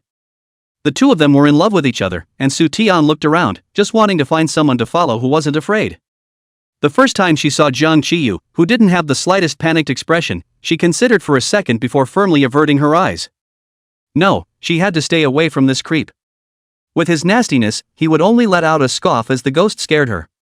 He would even pretend to scare her on purpose. At that thought, Su Tian shivered again and moved 2 steps to the other side. This series of small movements of hers did not hide from Jiang Qiyu's eyes. Jiang Qiyu raised his eyebrows, lightly hummed out an airy sound, glanced at Wei Siqing, who had not moved a muscle since he saw the haunted house, and didn't say anything. Su Tian shifted her eyes to Wei Siqing. Wei Siqing's expression looked grave.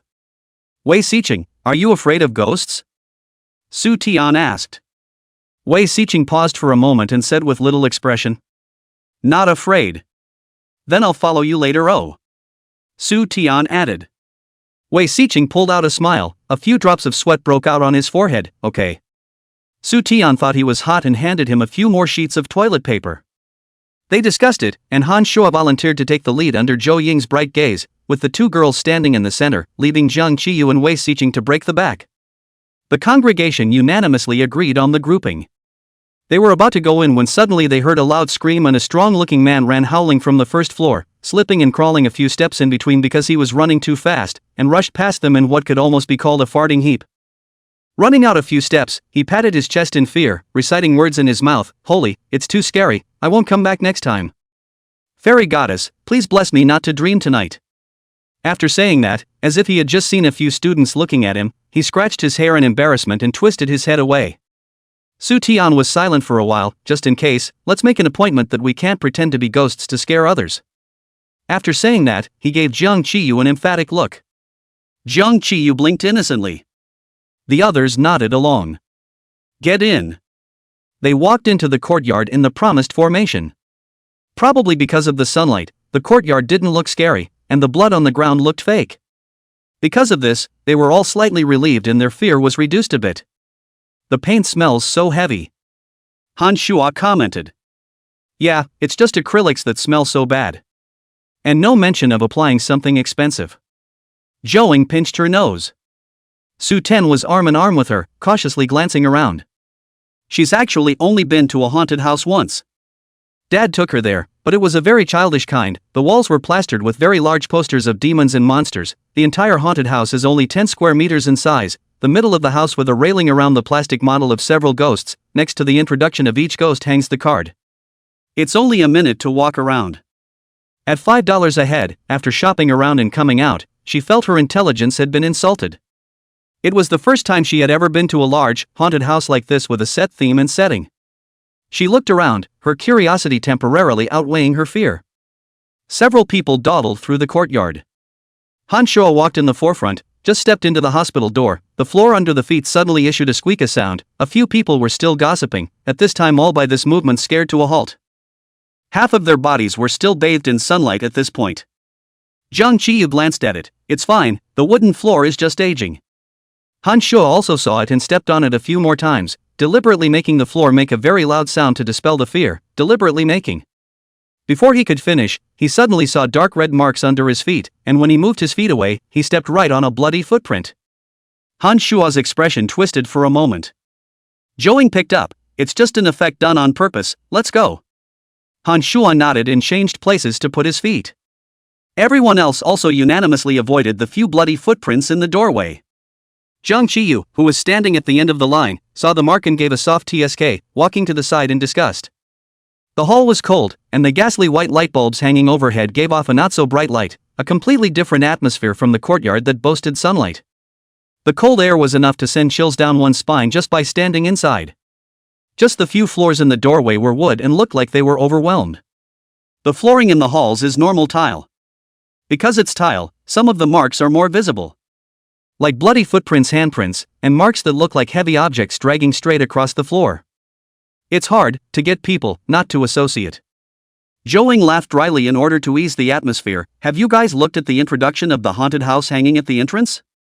It says there that if you find a mysterious prop and bring it out to the administrator, you can receive a mysterious prize.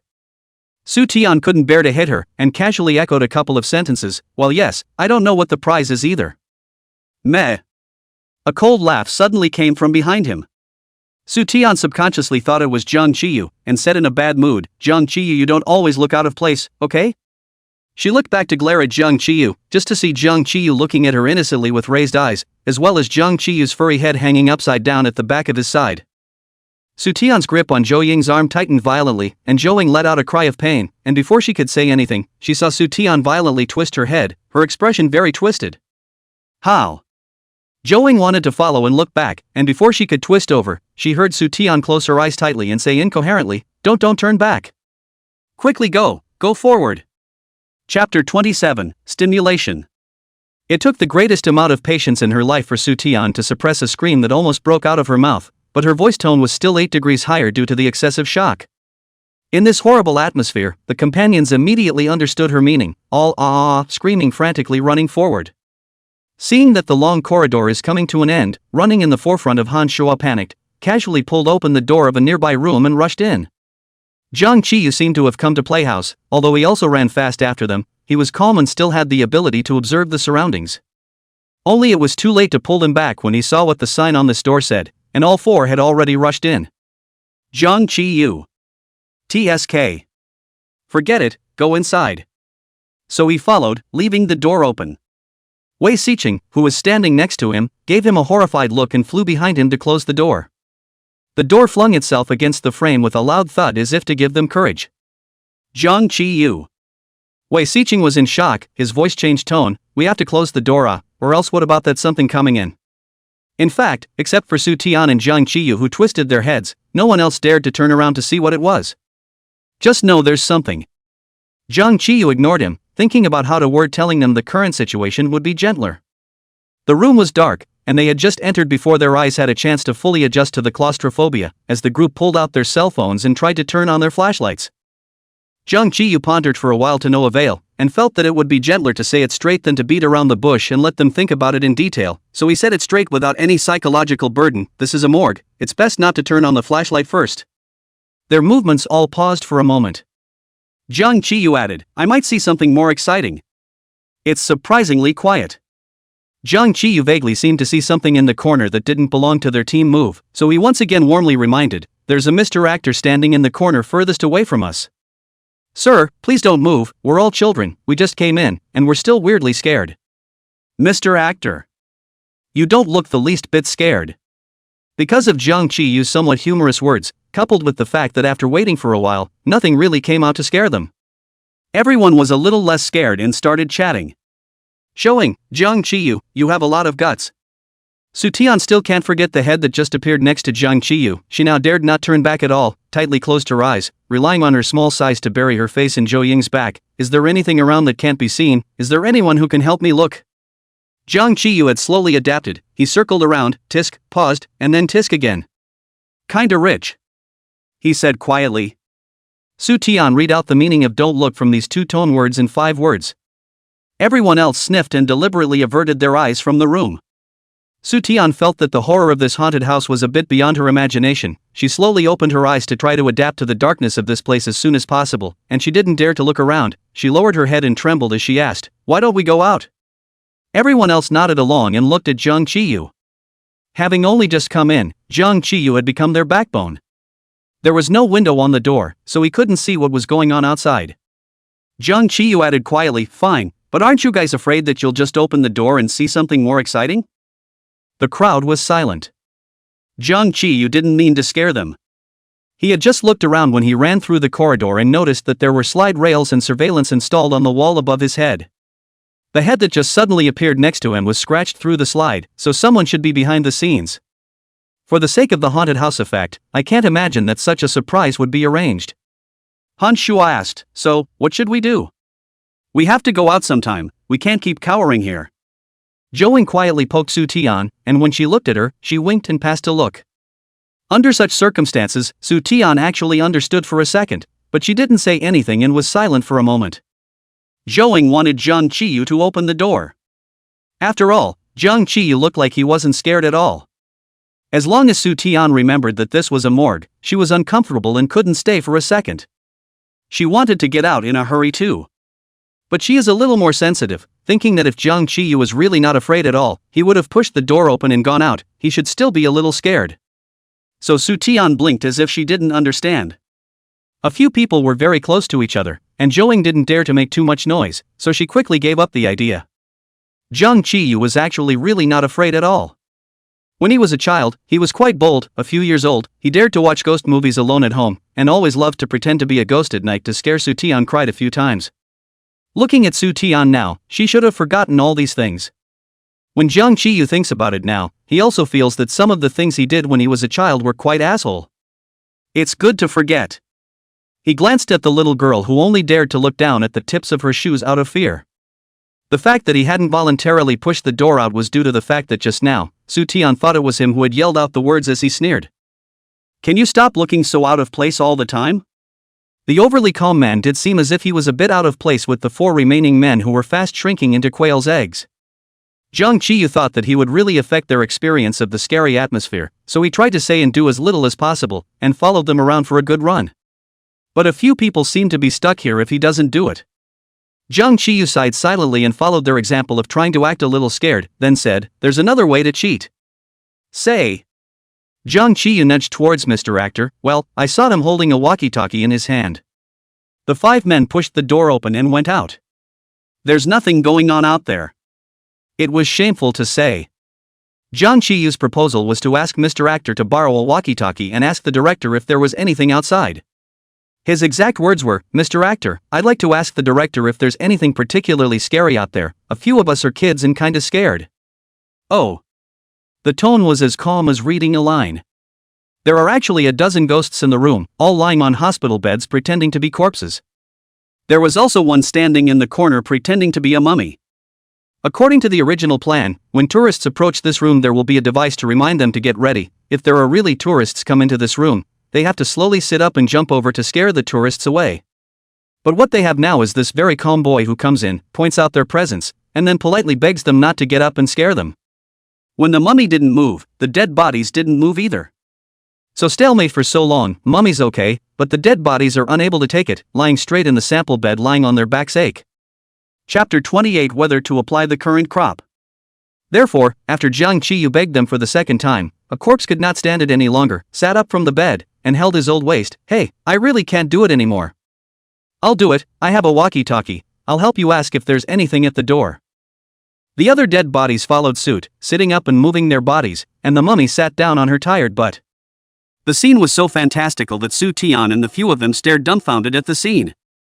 Jiang Qiyu smiled, "Okay, thanks." The corpses asked the director and the answer they got was that something else was really waiting for them at the door, and now it's been tuned out, so let them come out and stop embarrassing their actors. Several people looked at each other in disbelief, and Jiang Qiyu swept Han Shuo a glance, signaling him to open the door. Even though the director had said so, the fear was still there. Han Shuo knew that Jiang Qiyu was trying to give him such a small performance opportunity, so he gave him a grateful look and was the first to push open the door and go out. The few remaining men rushed to keep up. Jiang Qiyu walked at the end and thoughtfully helped Mr. Actor with the door. When it came out, I don't know who first let out a giggle, which started the others to follow and let out a loud laugh. Crass, absolutely, I've never seen such a scene in my life. I don't seem so scared anymore. It's actually possible to play like this. It's a good thing Jiang Qiyu could think of it. Su Tian was a bit confused and glanced towards Jiang Qiyu, seeing that he was still looking lazy. She couldn't help but ask, "Jiang Qiyu, are you scared or not?" Jiang Qiyu raised his eyelids, carelessly. "What can fear do? You protect me?" If you're afraid, Su Tian actually couldn't tell whether he was afraid or not. On the one hand, she felt that Jiang Qiyu was acting very easily, and on the other hand, she felt that it was a bit hard to be afraid of him. She wasn't sure what she was trying to say, and sheepishly said, "Then stand behind me." Jiang Qiyu had just closed the door, sniffed and glanced at their station, and grunted. Agreeing, good. He's standing behind everyone right now. Su Tian also found out, scratched her braid, and wanted to say that it was fine to let him stand in the front. But when she looked back, the dark corridor looked like a monster's bloody mouth. She shivered. She couldn't accept that she stood at the end of the line, so she arranged a different position for Jiang Qiyu. "If you're scared then, you can stand on my left." On her right were Zhou Ying and Wei Xicheng, and no one on her left. I'll just stand at the back. Jiang Qiyu hooked his lips. If something happens, you stand in front and block for me. Su Tian hummed and didn't refuse. They continued on, this time both turning on the flashlights on their cell phones. 5 people's light together bright is quite bright, is the irradiation range is a bit short, far away things cannot be seen, close and bright blinding. Su Tian wasn't as scared as she was just now, and began to look around curiously again, only this time she was much more cautious, ready to close her eyes at any time. She still didn't know if Jiang Qiyu was scared or not, but because Jiang Qiyu stood behind her, Su Tian wasn't that scared. Very reassuring. The structure of this haunted house is much more complicated than it looks outside, with corridors running in all directions. But think about it, if the simpler kind of straight corridors, just straight line into the straight line scared out, quite meaningless. So they managed to get themselves lost after walking for a while. Han Shuai's really did not think that this haunted house is so big. He hit the front to worry about the most. The spirit has been tense, see we're all the same, soon the group of people with no idea of the original path for where. Here the line of sight is too dark, and it is true that the wards all look the same, even Jiang Qiyu was a little confused for a moment as to which was which. Has been to now, especially scary things they met a total of 2 waves, the first wave only Jiang Qiyu and Su Tian saw, others did not see the second wave directly by Jiang Qiyu hole into a funny link, not at all scary, but also very funny. So much so that they now wondered if the director had seen them as too odd to play alone. Han Shua was the oldest of the few of them, so he took it upon himself to take on the responsibility of leading them out, trying to think back to his few haunted house experiences to try and figure out the tricks of the trade. He thought for a moment, usually haunted houses are signposted or one way, and you can only go forward and out in a couple minutes. It won't be as free as this one is so high, once the tourists get lost they have to wiggle around until when they can get out. Everyone looks for it, we must have ignored the signage, what are such tips? He had a point, and the crowd shot their flashlights around the corners of the walls again, trying to find signposts and the like. Jiang Qiyu didn't disturb their enthusiasm, but he knew in his heart that it was unlikely that he could find it. He had been observing his surroundings the entire time. If there was one, he would have seen it long ago, not that he couldn't realize it until now. But Hanshal was right about one thing, they must have overlooked something. What can be ignored? Jiang Qiyu licked his upper teeth, lowered his eyes for a moment in thought, and asked them, did you guys look at the haunted house profile posted on the wall when you came in? No. Su Tian shook her head, I wouldn't dare to watch it as it would be a brain fart. Joing, I just drifted off and didn't look too much. Han Shua nodded, I did finish reading it, just a little background on this hospital, a very cheesy ghost story. Jiang Qiyu, then do you remember that there's a matching picture next to it that's a map? It seems like there is. He so reminded, Joing also remembered, nodded, I remember, there is a playground escape roadmap, right, and also said to let take pictures to write down or something. I also did not take it seriously. Hans Holt, yes. I have an impression. Jiang Qiyu tried to recall what that picture looked like, but he was really not interested at the time, so he just scanned it and only knew it was a map. Now he seemed to recall that the map they had ignored had words like ward and nurse's station on it. Jiang Qiyu looked at them and came to a conclusion, that should be the map of the haunted house. The crowd was silent.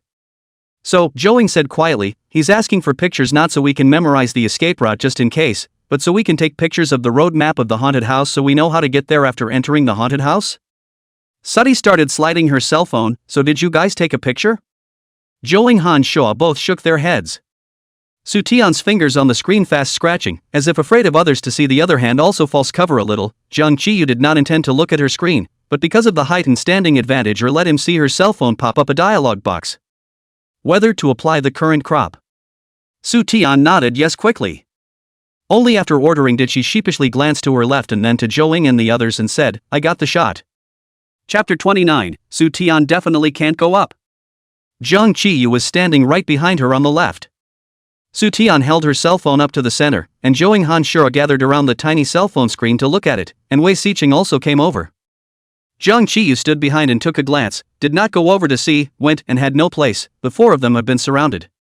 He spared a moment, repeating what she had just said, shot?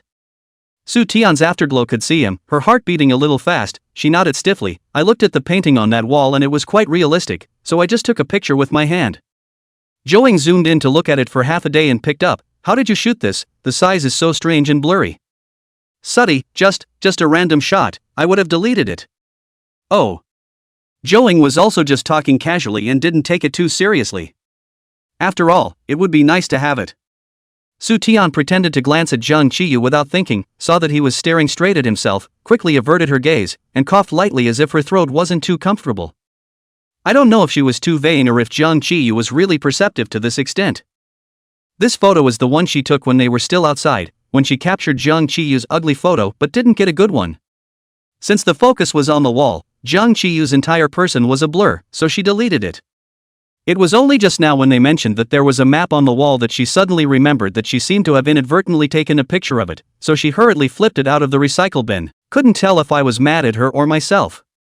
At this point, Su Tian added, "Then let's watch it together," he said, offering to hold his cell phone up toward him. Zhang Qiyu paused and nodded obediently, still a bit reluctant. "That's fine." The other three people who listened to the entire conversation had different expressions. It's all quite unexpected. In this day and age, leaving the house without a cell phone is more unbelievable than not being friends with your hairdresser. The map was a bit mushy when zoomed in, but still barely legible, and this time they all dutifully read all the words and quickly figured out where they were. Above the map it says that the first floor is a simple mode. After strolling around and feeling uninspired you can go up to the second floor to experience the horror mode, and if you are looking for excitement you can continue to go up to the third floor to experience the excitement mode. The mystery prop is on the third floor. However, to go up to the third floor, you must be at least 18 years old and healthy and agree to the disclaimer by default. They're still on the first floor. Han Shua got a little giddy and licked his lips. "Do you guys want to go up to the third floor and take a look? The second floor isn't even up yet, big brother." Zhou shrunk her neck. "Then doesn't the top say that you must be 18 years old to go up there? We're only a few years old." "Hanshaw, it doesn't matter, does it? They can't tell if they're 18 or not." Zhou was silent for a while, then suddenly covered her mouth and laughed out. "Su Tian definitely can't get on." "Ah, Zhou." Su Tian's eyes widened as she put down her cell phone and reached out to hit her. The crowd all laughed, sharing the thought of the scene at the ticket check, so they laughed even louder. Su Tian and Zhou were jostling, one laughing so hard that tears were coming out of her eyes, and the other was so angry that smoke was coming out of her head. In the midst of all this laughter, there was suddenly a fluttering female voice coming from an unknown corner, "Nu." The crowd all fell silent in an instant. Half a second later, Su Tian and Wei Xiqing erupted into a terrifying scream. A few people were in a mess. Zhou directly jumped onto Han Shua's back and pushed Han Shua to run forward. The two of them roared as they ran. Even Zhang Qiyu's eyes closed and he cursed in a low voice. But he wasn't scared by the female ghost, he was scared by Su Tian and Wei Xiqing who were standing right next to him and suddenly screamed. With Han Shua and Zhou taking the lead, the remaining three people all followed them and ran forward. No one cared to look at the map. Han Shua and Zhou ran at the front running fast, soon disappeared in a corner. The remaining three also followed and turned the corner, suddenly heard Zhou once again erupted a scream, and then the two waved their hands and folded back. "There's something in the front, too."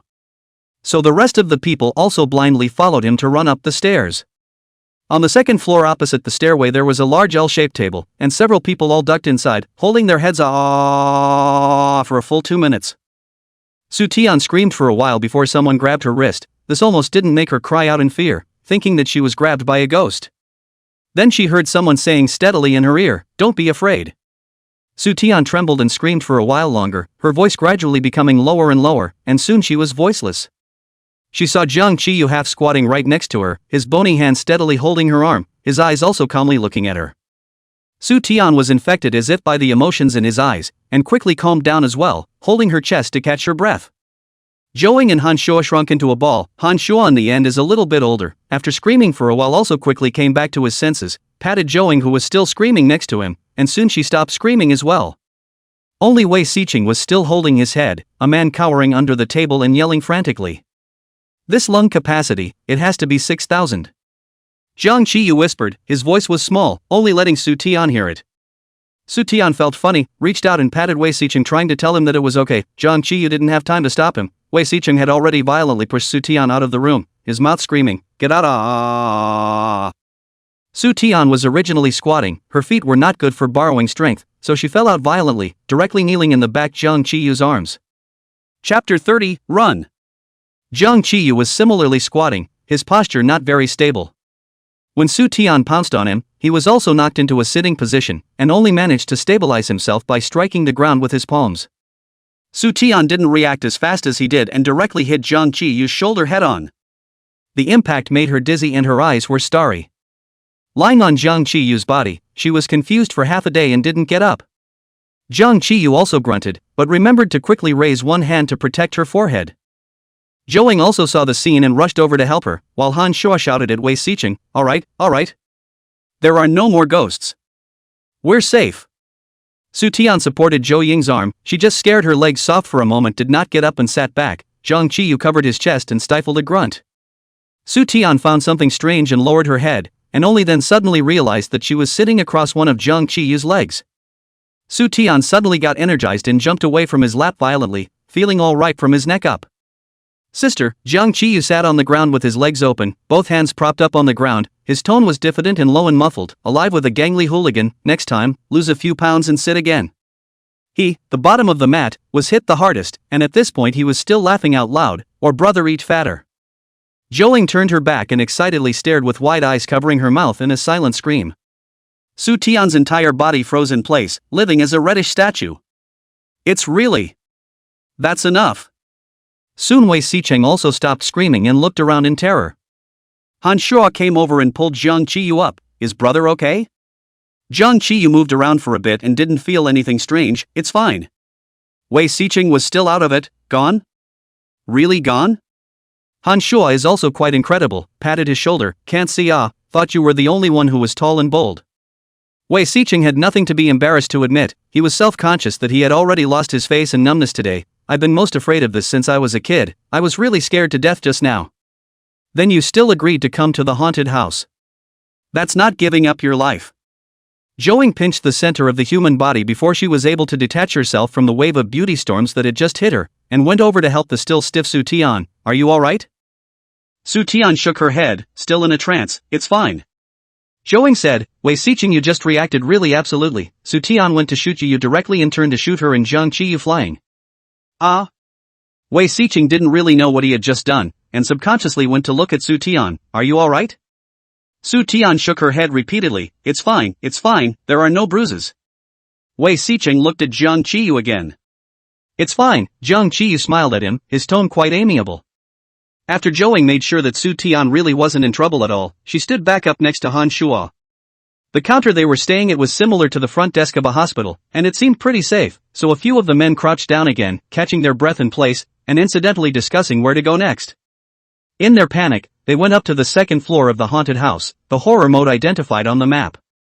Han Shuo thought that they had only just come in, and since they were on the second floor, they should just stroll around.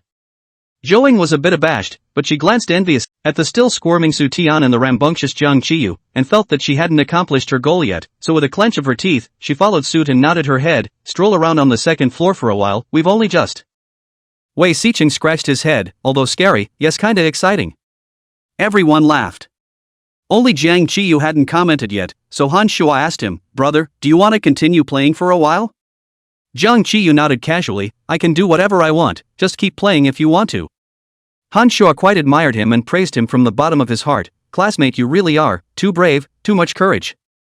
I didn't see you scream a single time. Not to mention the girls, Wei Xiqing and I screamed like crazy. Zhou picked up on Han Shuo's words, yeah. But just now on the first floor, when that female ghost suddenly spoke, I saw that he had been startled. Jiang Qiyu slightly hooked his lips, not explaining who exactly he was startled by. Su Tian glanced at Jiang Qiyu, she was so focused on screaming that she didn't even notice Jiang Qiyu's reaction. Taken aback? Looks like this guy is scared too. It's just that the guts are just a little bit bigger than a couple of them. A few people had talked enough to pull out their cell phones and look at the map again, planning to walk around and hang out when they were done. Zhou lowered her head, and a strand of hair suddenly hung down to block her view, so she reached out and lifted it behind her ear, not caring. The realization that something was wrong came 3 seconds later, when the screen of her phone reflected and she saw her face in a tiny piece of the screen, along with a handful of long hair, one end pinned behind her ear and one end attached to the wall above her head. Barf. The cell phone in Zhou Ying's hand fell straight down, and her entire body stiffened. Seeing her froze, Han Shuo helped her pick up the phone. What's wrong? Su Tian and Jiang Qiyu sat across from them. Because they had to look at the same cell phone, Su Tian could only move towards his side. The two were extremely close. Su Tian was at a loss for words. When she heard the sound, she lifted her head a little. The hanging thing slowly rotated 90 degrees as well, and a face with no features was aimed right at her. Ah! In the next second, Su Tian's entire body was bad, and she screamed out at once, violently hugging Jiang Qiyu's arm. Run! Jiang Qiyu also saw it and dragged Su Tian to her feet and ran down the corridor. The few remaining people reacted at this point, and screams resounded throughout the building. The 5 people ran in a flurry and soon ran in different directions. Su Tian didn't even need to look at the road. Jiang Qiyu grabbed her and ran wherever she went. At another turn, Su Tian boldly twisted her head to look, and again met face to face with the long-haired human face hanging on the slide. Aha! Su Tian erupted into a scream again. Jiang Qiyu rushed forward a few more steps and suddenly took a left turn to bring Su Tian into a room before quickly flinging the door shut. There was a thump as the prop must have hit the doorframe, and then it slowly died out. Don't open your eyes yet, Jiang Qiyu said. Su Tian nodded fiercely, covering her ears and closing her eyes, her whole body shrinking beside Jiang Qiyu, her chest rising and falling. Jiang Qiyu still grabbed her small arm with one hand and didn't let go. The other hand turned on the flashlight on Su Tian's cell phone and quickly shone it around this room. It's a hospital room, no surveillance, no special scary props, it should be a rare safe zone. Chapter 31, Creepy. His fingers holding Su Tian's small arm gently patted, his tone gentle, open your eyes, there's nothing particularly scary. Su Tian, however, didn't listen to his words and still had her eyes dead shut. Only the hand covering her ears was slightly loosened, not put down. Jiang Qiyu was a bit amused, his tone remained gentle, what are you afraid of, I checked it for you. Jiang Qiyu. Can you say it to me again in a different tone? Su Tian was still trembling a bit, don't be so gentle, I'm scared. You what this self-mutilation tendency? Jiang Qiyu this time is really angry laugh, and then opened his mouth again in a very cold and merciless tone, open your eyes, nothing. So Su Tian slowly opened her eyes. She wasn't quite used to the darker surroundings again for a moment, rubbing her eyes with her hand before looking up at Jiang Qiyu before looking around. While it was true that there were no particularly scary props, the eerie atmosphere still made her shiver. Thinking of that image just now, Su Tian still had palpitations, I was really crazy to agree to continue playing. Jiang Qiyu ignored her, letting go of her small arm and changing to a lax standing position. Su Tian felt as if he was a bit angry, do you remember when you were a child? Jiang Qiyu didn't have the good sense to say, 3 years old is also a child, 10 years old is also a child. Almost 8 or 9 years old. Su Tian did the math in her mind, at that time I went to play with the little kids in the neighborhood after school, and didn't come back until it was almost dark every day. Jiang Qiyu gave a hum as a reaction. Going to play after school and playing until it was almost dark was almost her daily routine. As far as I could remember, she had been that carefree until he left the country. Originally I wasn't afraid of bugs, until one day you suddenly stopped me on the road and said, especially gently, that you were going to give me candy and tell me to open a box, which I believed, only to open it and have a caterpillar pop up inside. Jiang Qiyu's movements stiffened, then slowly stood up straight and gently nodded, aha. Then you laughed and ran off, leaving me alone under the grey dome screaming at the caterpillar that fell to the ground. That's when I became afraid of bugs. Just jerking around and seeing bugs larger than the size of a fingernail cap around me would be very, very scary. Jiang Qiyu nodded again, aha. Although I'm not scared now. Su Tian choked a little, but I was really scared back then. Jiang Qiyu glanced at her. Afterward, too, you knew I was afraid, yet you would still intentionally scare me with bugs. And every time you were ready to scare me, it was always this, especially gentle tone. Jiang Qiyu reached out his hand, hesitated, but still gently stroked her head, I'm sorry. I'm sorry I was such an asshole before, I always took pleasure in bullying you. Always scaring you. Always making you cry. So bad for you. But that's because I thought. Jiang Qiyu gently pursed his lips. Originally I had forgotten all these things. But then you just suddenly and so gently said to me that there is no such thing as horror, so I remembered it all again. Su Tian's eyes were a little red, and she spoke with a nasal voice, I just, again, got scared. Jiang Qiyu didn't know what to say, so he said it again, I'm sorry. After saying that, after a pause, he added, I used to be, indeed, a jerk. But Suddy drew in a sharp breath, pivoting, her tone not so low, you're not exactly that much of a jerk. Jiang Qiyu looked at her.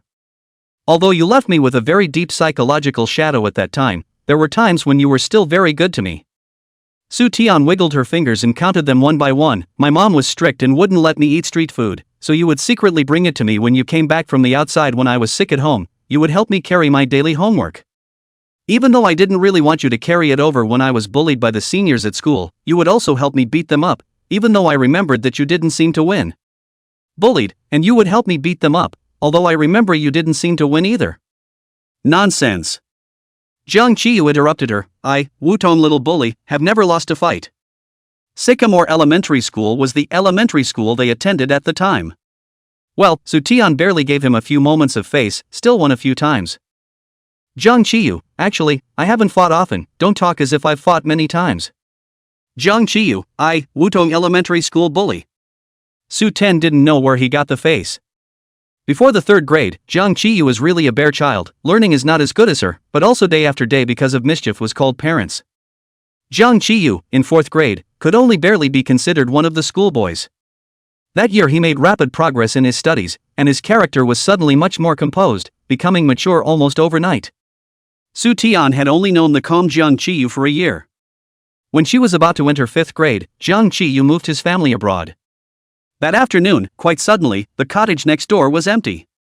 She after school in the 2 villas in the middle of the road kicked a long time and the leather ball did not wait for Jiang Qiyu, home at night for dinner to hear mom and dad talk only to know that the next family out of the country.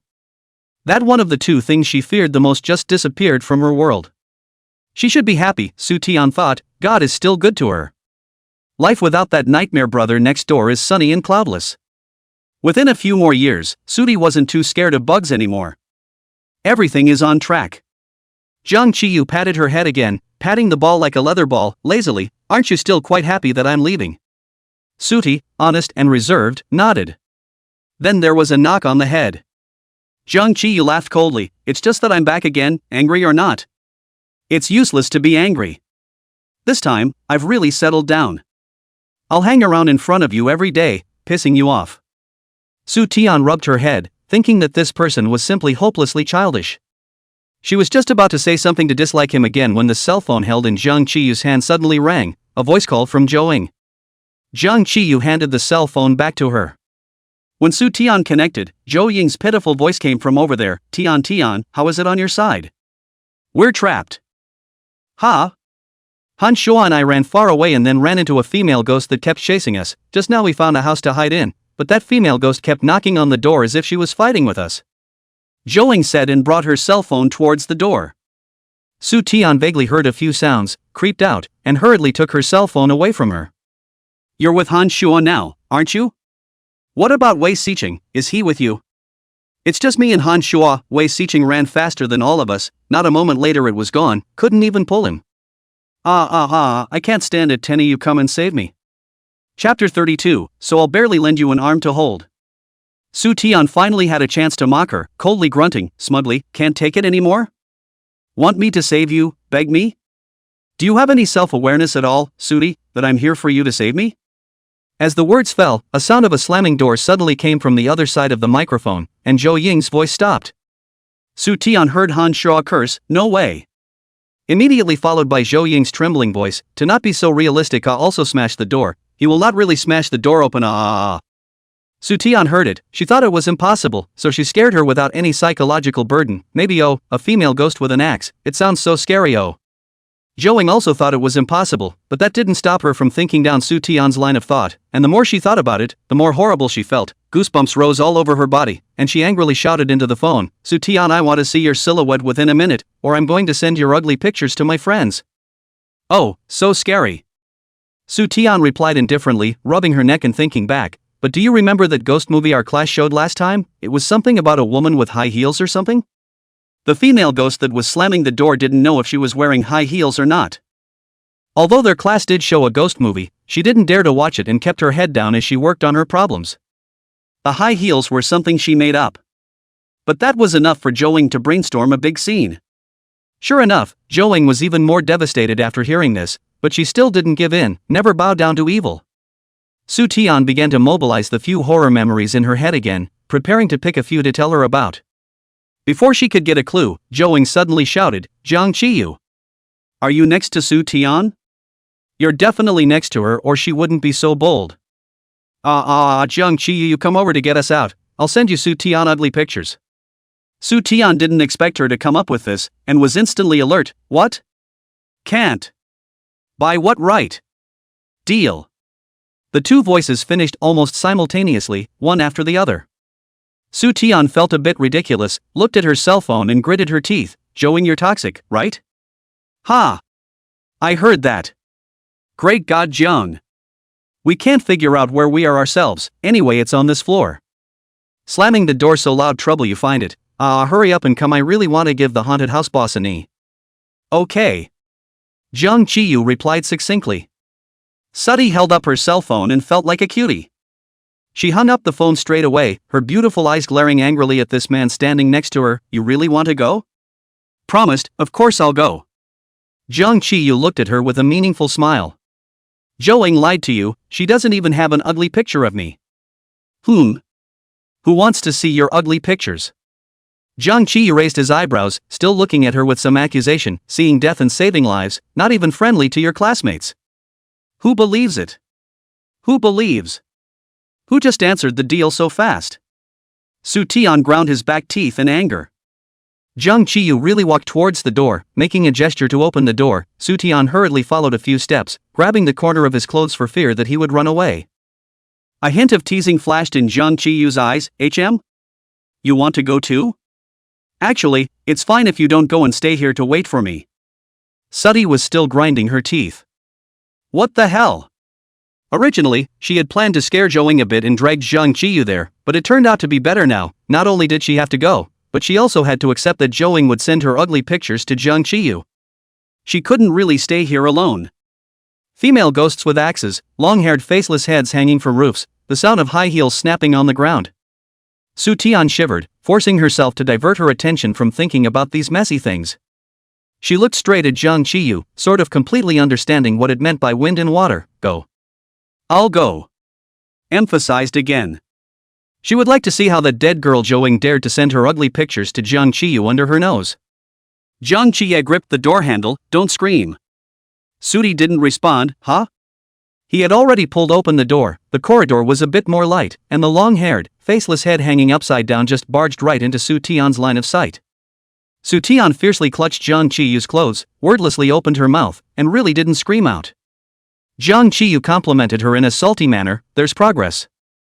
Although she knew it was just a prop, it was still creepy to look at. Su Tian shifted her eyes to Jiang Qiyu's pleasing face. What if we go out and it follows us? I thought you weren't afraid anymore. Su Tian had a stifled look on her face. I get scared when it moves. After saying that, Su Tian stood next to Jiang Qiyu's direction again, grabbing some more of his clothes and holding them tightly. Jiang Qiyu lowered his head, tugged at his clothes, and felt that the strength she used was quite large. If you grab all the way like this, when you go out you will either be grabbed and tugged or wrinkled so much that you won't be able to wear it. Su Tian slightly shrugged her shoulders, innocent and pure. I'm just afraid that you'll run too fast and I won't be able to keep up. She pointed to the thing outside the door again. It slides so fast. Why run?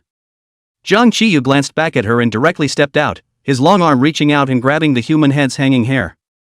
The featureless face stiffened and turned at an angle to stare at him.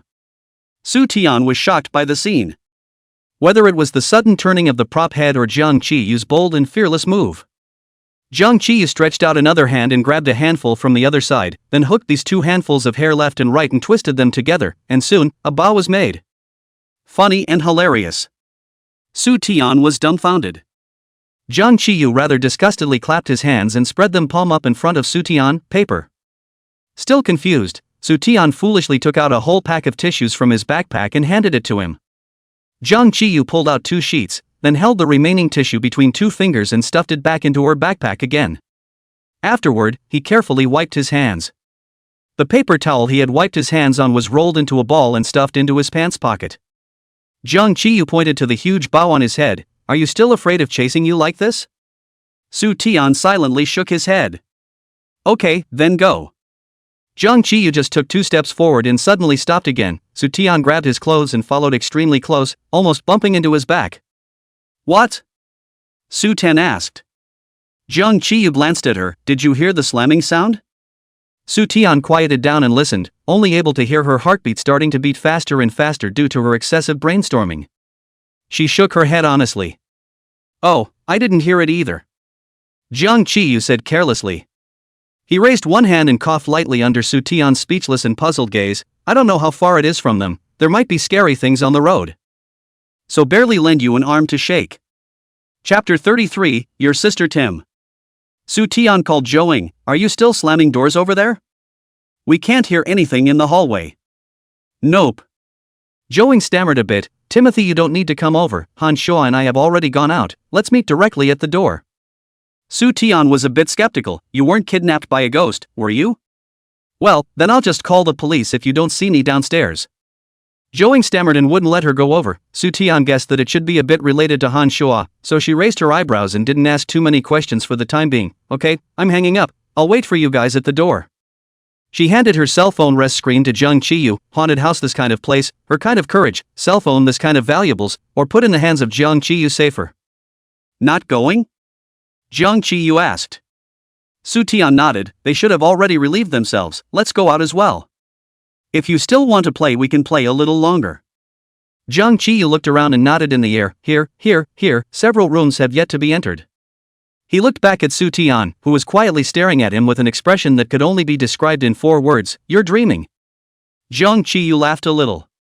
They went straight downstairs, perhaps because they were finally leaving the haunted house. Su Tian was a bit excited, letting go of Zhang Qiyu's arm that she had been holding onto, and jumping around.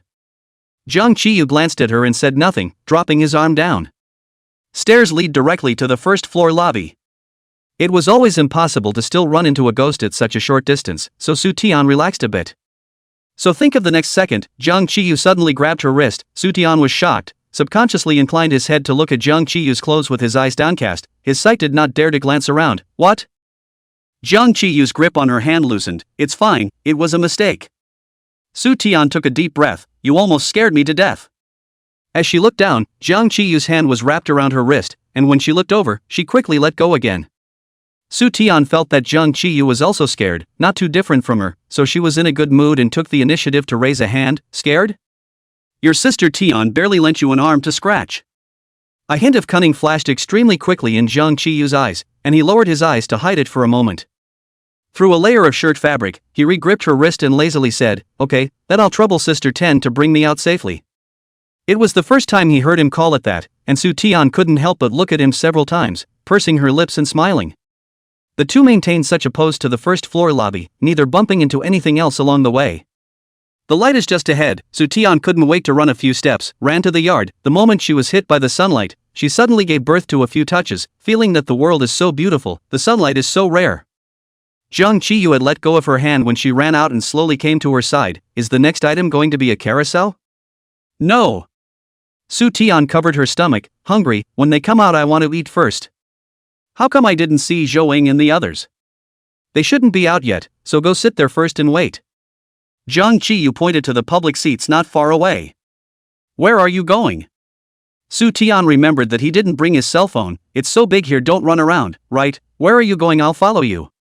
Zhang Qiyu smirked. Toilet. Su Tian was bored playing a small game on her cell phone, waiting for Zhou and the others to come out at the entrance of the haunted house. She had just texted Zhou and she hadn't replied yet. Su Tian was all starting to get a little paranoid about whether Zhou and the others had really been kidnapped. It didn't take long for Zhang Qiyu to return, with a serving of octopus small balls in his hand. He handed the food box to Su Tian. Eat some first, pad your stomach. Immediately excited, Su Tian came closer to sniff, and her stomach rumbled along with it quite appropriately.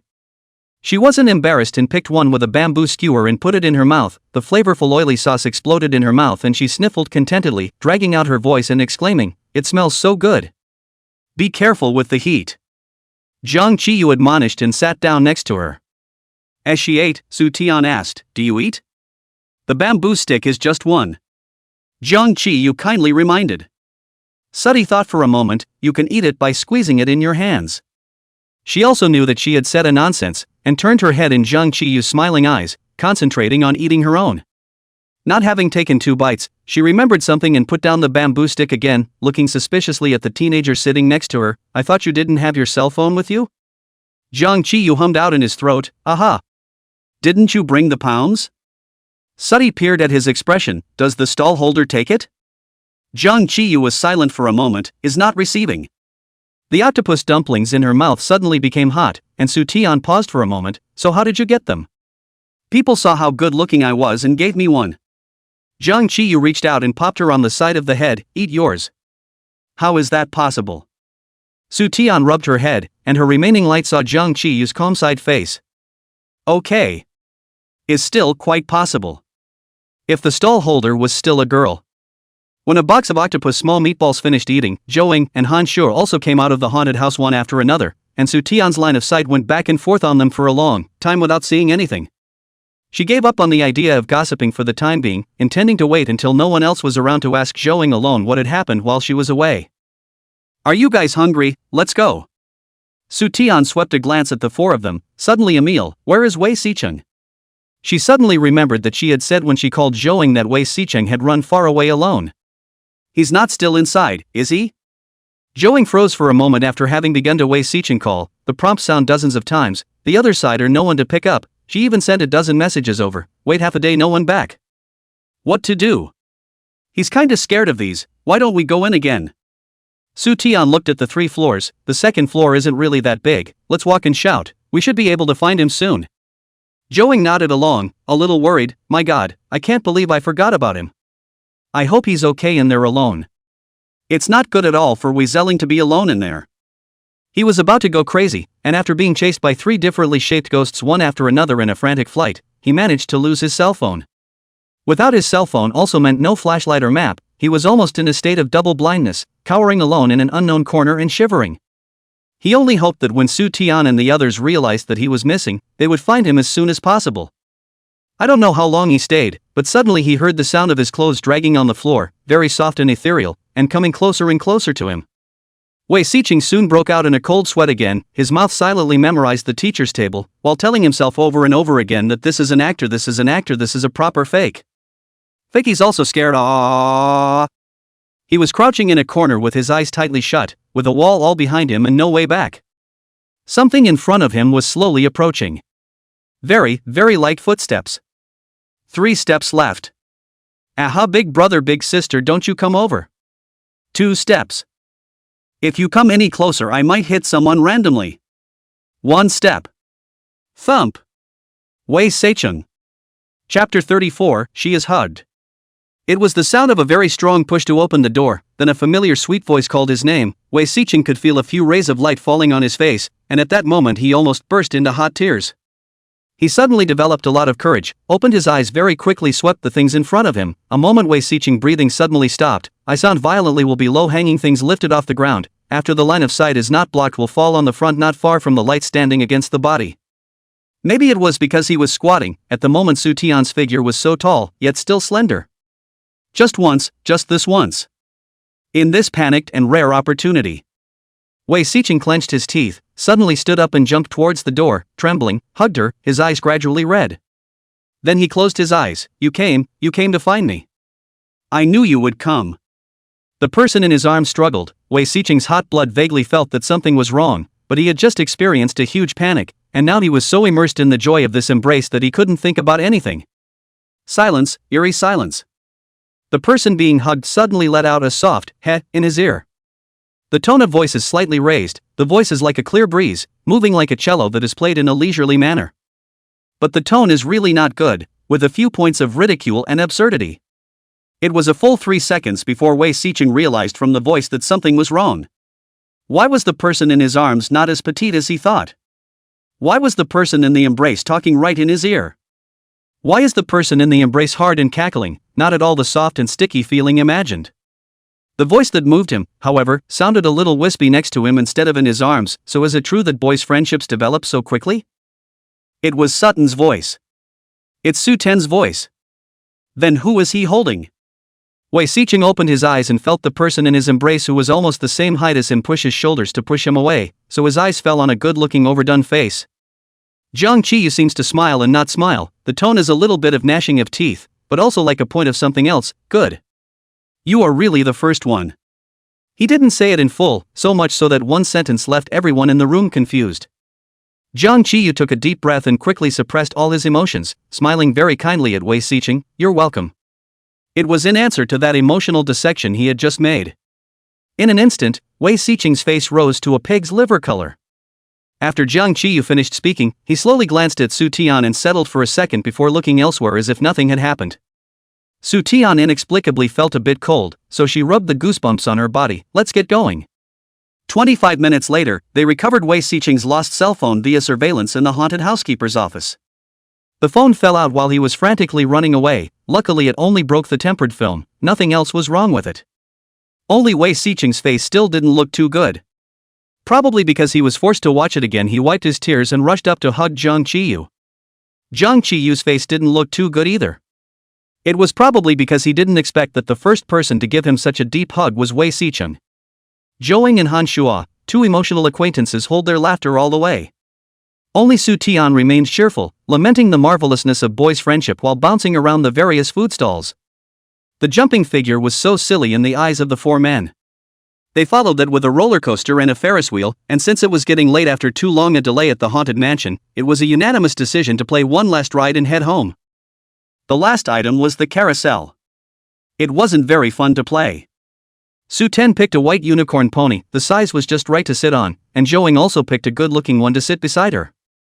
The two of them to the phone intends to take a few pictures together. Zhou finished choosing a stick or return back, only to see Su Tian heavy staring back. The eyes are not good. What's wrong? Zhou turned back as well.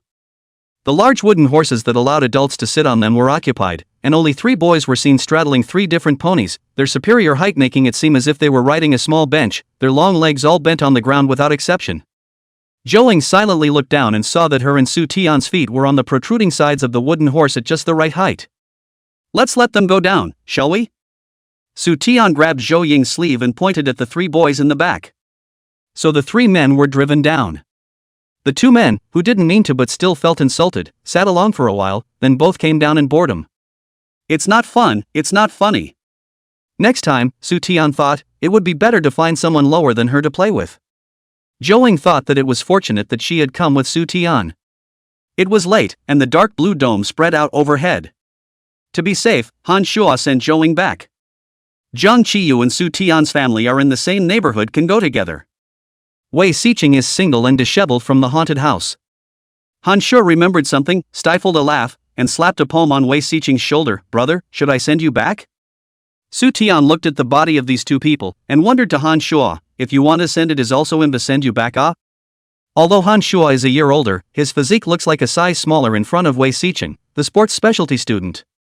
Zhou also covered her mouth and laughed. Wei Xiqing looked deeply at Su Tian, seemed to want to say something, but swallowed it back, and finally pulled out a smile. Then you guys go back, be safe on the road, I'm going back too.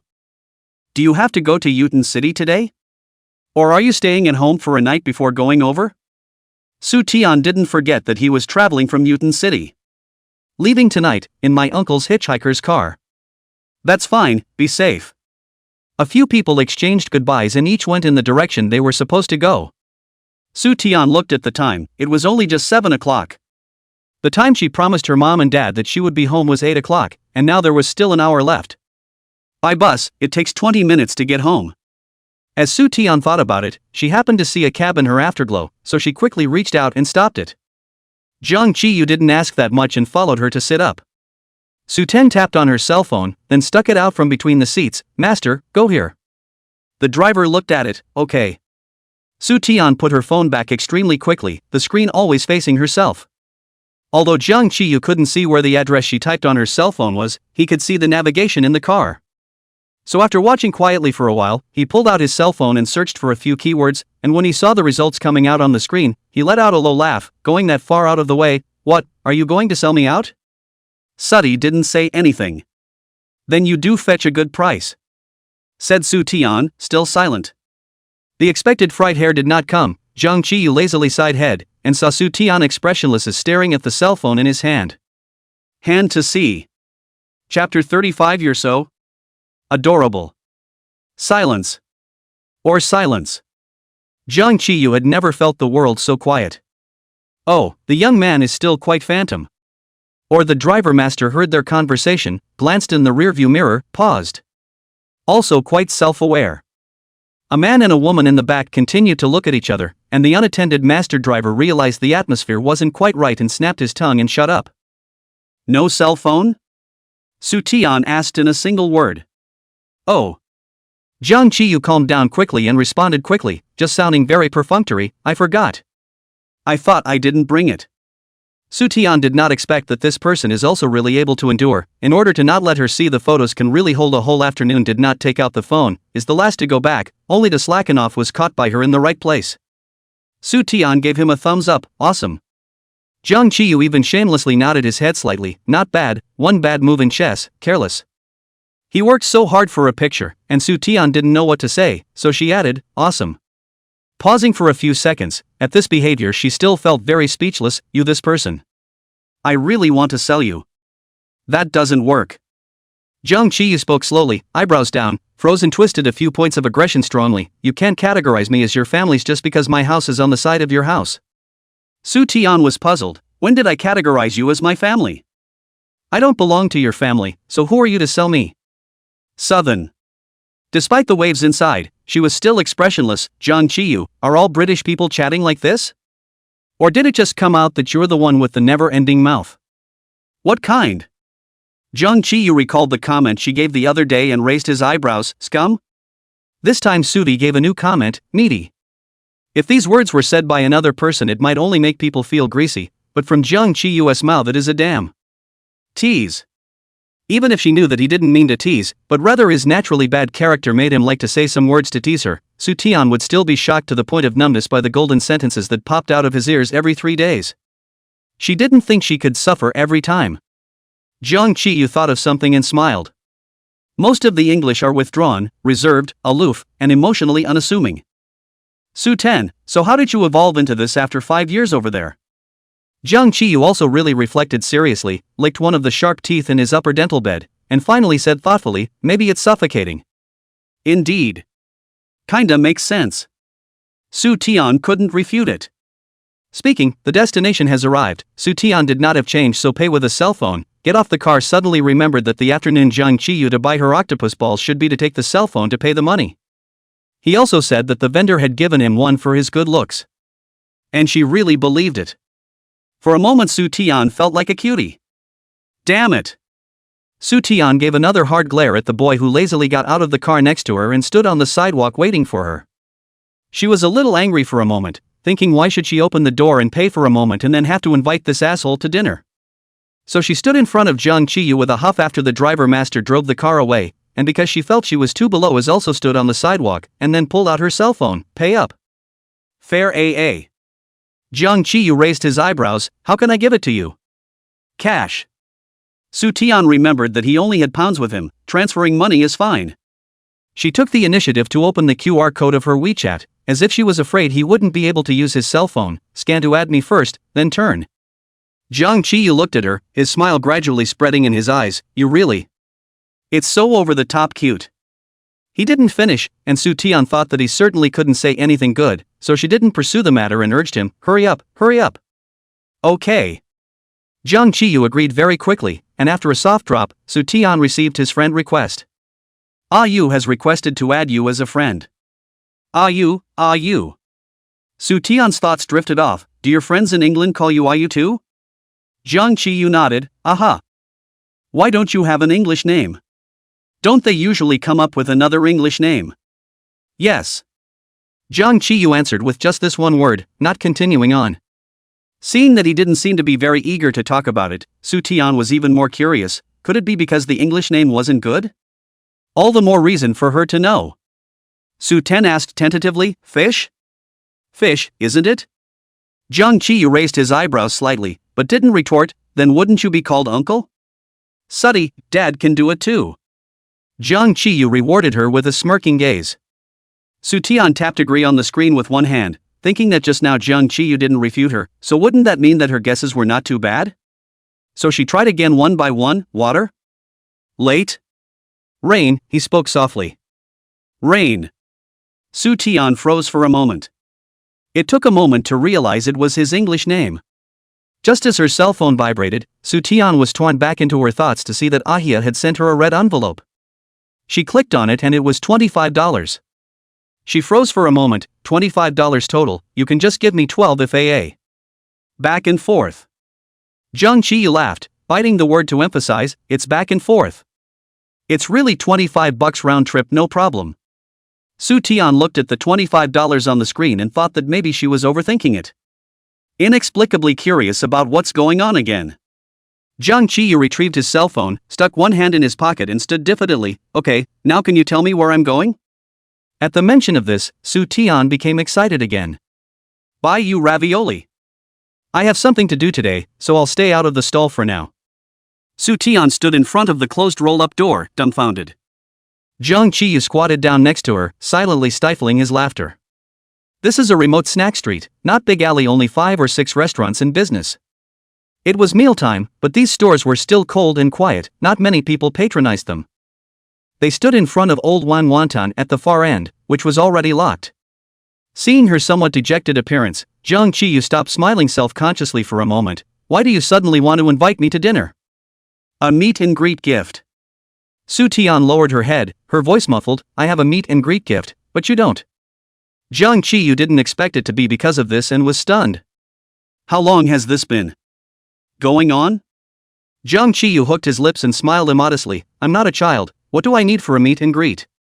Su Tian tilted her head and looked at him. Nonsense, we're obviously average size. But Jiang Qiyu was a whole head taller than her. Sudi looked to her toes again. Well, it doesn't look like much. Jiang Qiyu laughed. Why are you obsessing about this? Originally, we just moved here. Even if it is a guest, bring a gift to the neighbor's little girl is not the right thing to do. Besides, that dinner the other night was still invited by your family as the host. Su Tian still had her head down, her voice not quite clear. And as a thank you for teaching me how to do the problems. Jiang Qiyu heard it clearly and said in a bad mood, I teach you how to do problems and you treat me to wontons once, huh?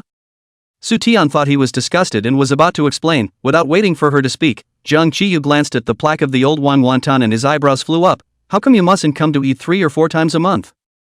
Chapter 36, I was just talking to you about you. Back home at night. Su Tian ate a simple dinner and went upstairs with a glass of milk to work on her problems. She changed into a cotton nightgown and tried to follow up on the topic she had written about in the morning, but after putting pen to paper and thinking about it for a long time, she couldn't solve it. It's just a regular multiple choice function question. Sudi took a sip of milk. The mellow milky flavor temporarily suppressed the dryness of the mind. Think about an hour ago. She and Jiang Qiyu left after making an appointment to come back another time in front of Old Wan Wonton shop and took a taxi straight back home. Jiang Qiyu kept clicking his cell phone on the way to their 2 villas. Su Tian reminded him that it was bad for his eyes, but he ignored him completely after getting home. Su Tian was a little upset. Until she reached the door of her house, Su Tian said goodbye and was about to go in. Jiang Qiyu suddenly grabbed her shoulders and turned her in a half circle. Then she naturally raised her cell phone camera and aimed it at the 2 of them, and after 2 clicks, Jiang Qiyu let go of her. Jiang Qiyu looked down at the screen, and Su Tian glanced at it as well. One of them in the photo had a blank expression, and the other had a warm smile on his face. In the background were poles and the flower wall of her house. Obviously, it is a very ordinary and no composition and no skills of a photo, probably because of the filter of the moon color. The photo of the 2 people are extra good looking, the sense of atmosphere pulled full. Flipping to the next one, the 2 people's movements and expressions basically didn't change much, except that there were more filter stickers. She had rabbit ears, and Jiang Qiyu had a cat's whiskers. 2 carry the watermark of the photo software in the lower right corner. Su Tian remained confused. Jiang Qiyu had already collected his cell phone, one hand inserted into his pocket, his back to her other hand waved lazily, his voice with a smile. Good night, Timothy. Su Tian gradually came back to her senses. So Jiang Qiyu tinkered with his cell phone for half a day on the way, just to get the next photo software? She put down her pen, thinking that if she didn't figure this out, she was afraid she wouldn't be able to do a single question in the evening, so she went to her cell phone to try to ask him about it. Inexplicably, just wanted to ask. Not finding it on the desk, she remembered that her cell phone should still be in her backpack, which she had left in the bathroom with today's clothes. Su Tian walked into the bathroom and glanced at her denim skirt as she pulled her cell phone out of her backpack. Denim skirt. She's wearing a cowboy dress today. Haunted house, Wei Siching that push, she sat directly on Jiang Qiyu's lap. She's wearing a skirt. A skirt. Su Tian angrily averted her gaze and casually grabbed a bath towel to cover her skirt. The matter of going to Jiang Qiyu to ask about the software was also temporarily left behind. She didn't want to face Jiang Qiyu again tonight for the time being. Anyway, she didn't have the heart to do the questions, so Su Tian simply called Zhouing over. The phone beeped twice before being hung up by the other party. Soo-taeon thought she had pressed the wrong button, lying on the bed waiting for a callback, waiting for half a day did not wait, so dialed again. After 2 beeps, it was hung up again. Sooty took a deep breath and went straight to text bombing. Liberty blessing, get back to me, now, immediately. Liberty blessing, in 1 minute I'm going to find out what happened in the haunted house today. Blessedly by, confession is lenient, resistance is strict. Soo-taeon waited for 5 minutes. Didn't even wait for a single reply. The more Jo-ing did this, the more ghosts there were. Liberty blessing, if you still want the right to transcribe my homework. Blessedly by, I'll give you 1 last minute. The next second, the chat box showed that the other party was in the middle of typing, and then it didn't take long for Jo-ing to send her a message. God of fortune blessing, Tim, I was wrong. Fortune blesses, but I confess, and so must you. Levi bless, I confess what ah. God of fortune blessing, you and Jiang Chi you ah. Sooty's typing hand lurched. She couldn't help but think of that scene in the haunted house when she saw the 3 words Jiang Chi you, and the parched heat that she had managed to suppress had a tendency to rise again, so she subconsciously threw her cell phone under the pillow and smothered her face on the quilt. Jo-ing saw that she didn't reply for a long time, and immediately turned the tables to gain the upper hand. God of fortune blessing, do you have a ghost in your heart? God of fortune blessing, why else wouldn't you reply to me? God of fortune blessing, get back to me, now, immediately, right away. Soo-taeon listened to the vibrating tone of her cell phone, picked it up and glanced at it, coldly grunted, and directly called. Jo-ing, what happened between you and Han Shuayu while we were away? Soo-taeon opened the door and once again gained the upper hand. Jo-ing really stammered, and nothing can happen. Soo-taeon didn't believe it. If you don't say it I'll just deal with it, as if the 2 of you had touched the following parts of your middle. Only no. Dro. Jo-ing hung up the phone directly. A question mark slowly popped up on Soo-taeon's head. Then it was quickly replaced with another row of exclamation points. So is it really what she thinks it is? Soo-taeon found it unbelievable. Calling Jo-ing again, she definitely wouldn't answer. Soo-taeon shook her head. It was still early to go to bed and she had nothing to do, so she went back to doing the questions. It was 11 o'clock at night before she rubbed her dry eyes, put the book away, and went to bed. The next morning, do not have to get up early to go to school, originally thought that after waking up to 10 o'clock again, did not expect to look at the table only 8 o'clock. Soo-taeon rubbed his bleary eyes and stayed in bed, not wanting to get up. The cell phone on the edge of the pillow vibrated, then vibrated again. Soo-taeon's eyes were still blurry, her throat was dry, and she really didn't want to look at it, so she ignored it for the time being. Rubbing her eyes, she wanted to go downstairs to get a glass of water to moisturize her throat. Pushing open the door, she saw her father sitting on the sofa downstairs from the stairs. Hearing the sound of the door opening, Soo's father also looked back, his tone surprised. Daughter, awake? Aha! Soo-taeon rubbed her eyes while holding onto the railing as she headed downstairs. Good morning, Dad. Isn't it the weekend? Why are you up so early? Woke up thirsty. Doesn't Daddy have to work today? Soo-taeon half opened her eyes and vaguely glanced at Soo's dad on the sofa. Soo's dad was wearing a sweatshirt with a towel around his neck, obviously having just returned from a workout. Soo-taeon recalled afterward that her father went for a morning jog every morning if he wasn't busy, so she let out an "oh" and didn't say anything else. Yesterday didn't wash his hair. In the morning he woke up with bangs that were a little oily. Soo-taeon grabbed those few hairs and smoothed them back, and walked into the kitchen like a dead fish to receive a cup of warm water. The kitchen was semi-open, and Soo's father was still continuing to talk to her. Timothy, you're up just in time. Just now I was chatting with Ayu about you. I said you must have woken up after 10 o'clock in the middle of the day. I didn't expect you to get up so early today. You don't give face to Dad. Oh. It's just a coincidence that happens to all the people. Sooty swallowed a mouthful of warm water. But is there a guest in the house? Soo-taeon scanned around the living room and suddenly had a jolt. Wait. Who? Ao? Jiang Chi-yu? Soo-taeon violently stood up straight, because the movement was too large. The water in the cup even spilled some out. Her eyes swept across the living room, eventually landing on the white tracksuit teenager sitting across from her dad. Chapter 37. This person is quite sad in spring and fall. The early morning sunlight hit the living room through the huge glass windows, illuminating the whole house warmly and brightly. The teenager in a white tracksuit was sitting on the couch, a smile on his lips, looking right at her. He held a cell phone in his left hand and shook it gently towards her. Wouldn't he that be, from, she came downstairs, to, she drank water. Jiang Qiyu was watching her. Su Tian's expression was wooden for a moment. The smile on the teenager's lips widened. Su's father was still talking to Su Tian. I went out for a morning run this morning, and Ayu had already finished and came back, and accompanied me for a few more laps. Timothy, I'm wondering if you want to pick up the habit of running in the morning as well? Hearing this, Jiang Qiyu glanced at Su's father, rather surprised. Su Tian knew what he was surprised about. Perhaps no one would believe that in middle school she was still an all-around morally, intellectually, physically, mentally, and aesthetically healthy teenager who went out for a morning jog with her dad every day. Only by the time they went on a family vacation to the beach in the summer, after a month of yummy, lazy living, she came back never wanting to run again. Then she went to high school, she was tortured by science and English, she was sleepy every day, and her dad didn't mention the morning run anymore. Su Tian was actually a little heartened. It was indeed a good habit that could free her from her growing love of sleeping in. But laziness still dominated her. Don't. When she finished, she put down her glass of water and dug into the first floor restroom. Turning around and locking the door, he hurriedly ran to the dressing mirror to take a look, and a moment later, Su Tian clutched her head and crumpled and squatted on the floor. I've seen it. I've seen it. Dad doesn't warn her about people coming to the house either. If it had been her mom down there, she would have just opened the door and been reminded to go back inside and straighten her dress code before coming out. She crouched in place for a moment and tiptoed over to the door to lie on it and eavesdrop.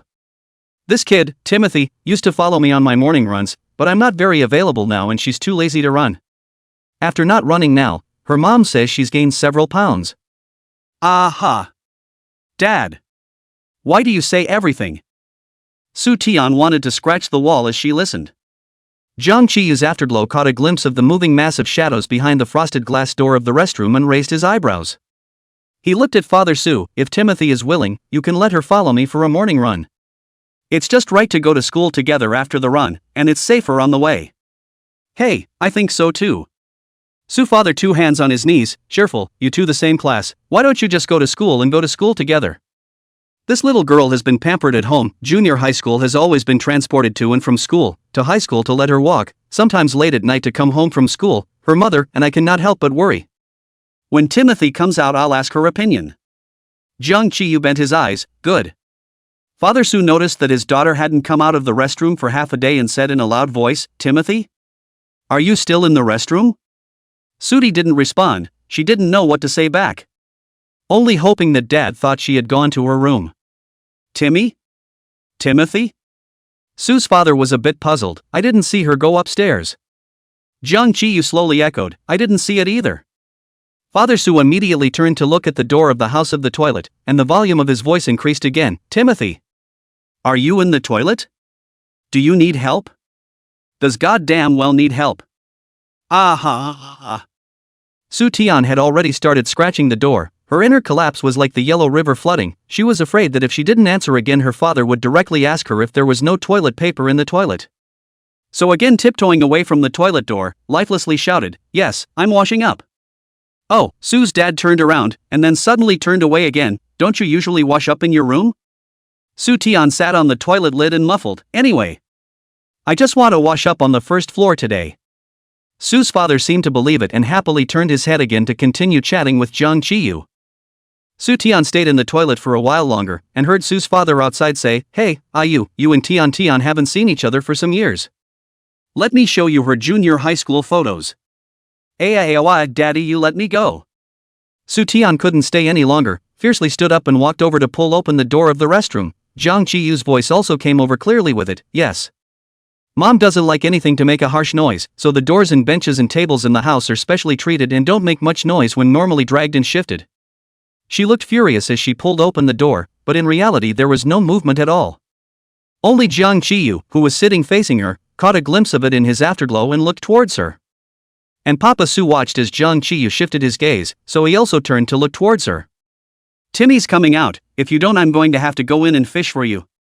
Su Tian was a bit lifeless, she glanced at the seat clock in the hall, it was already 8:30, Daddy don't you have to go to work today? I'm not going today, I'll stay home with you guys today. Father Su's tone was very relaxed, Timothy, go and take out your middle school photo album, I'll show it to Ayu.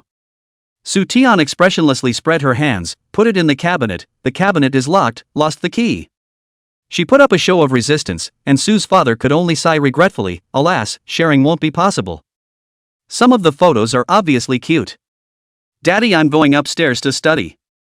Soo Taeyeon could feel Jang Chi-yu's gaze settle on her for a split second when she said the word cute. It was clear that the eyes were something insubstantial, but she felt heavy, seriously affecting the frequency of her breathing. She fled in a panic. After returning to the house to wash and change, she flopped back onto the bed and cuddled her bunny doll for a few moments of raw frustration before remembering the 2 vibrations that had gone off in the morning and flipping out her cell phone to look at it. 7:29. Ah you, good morning Timmy sister carrot carrot. Ah you, I'm at your house. 8:06. Ah you, are you a lazy pig who hasn't woken up yet? 8:10.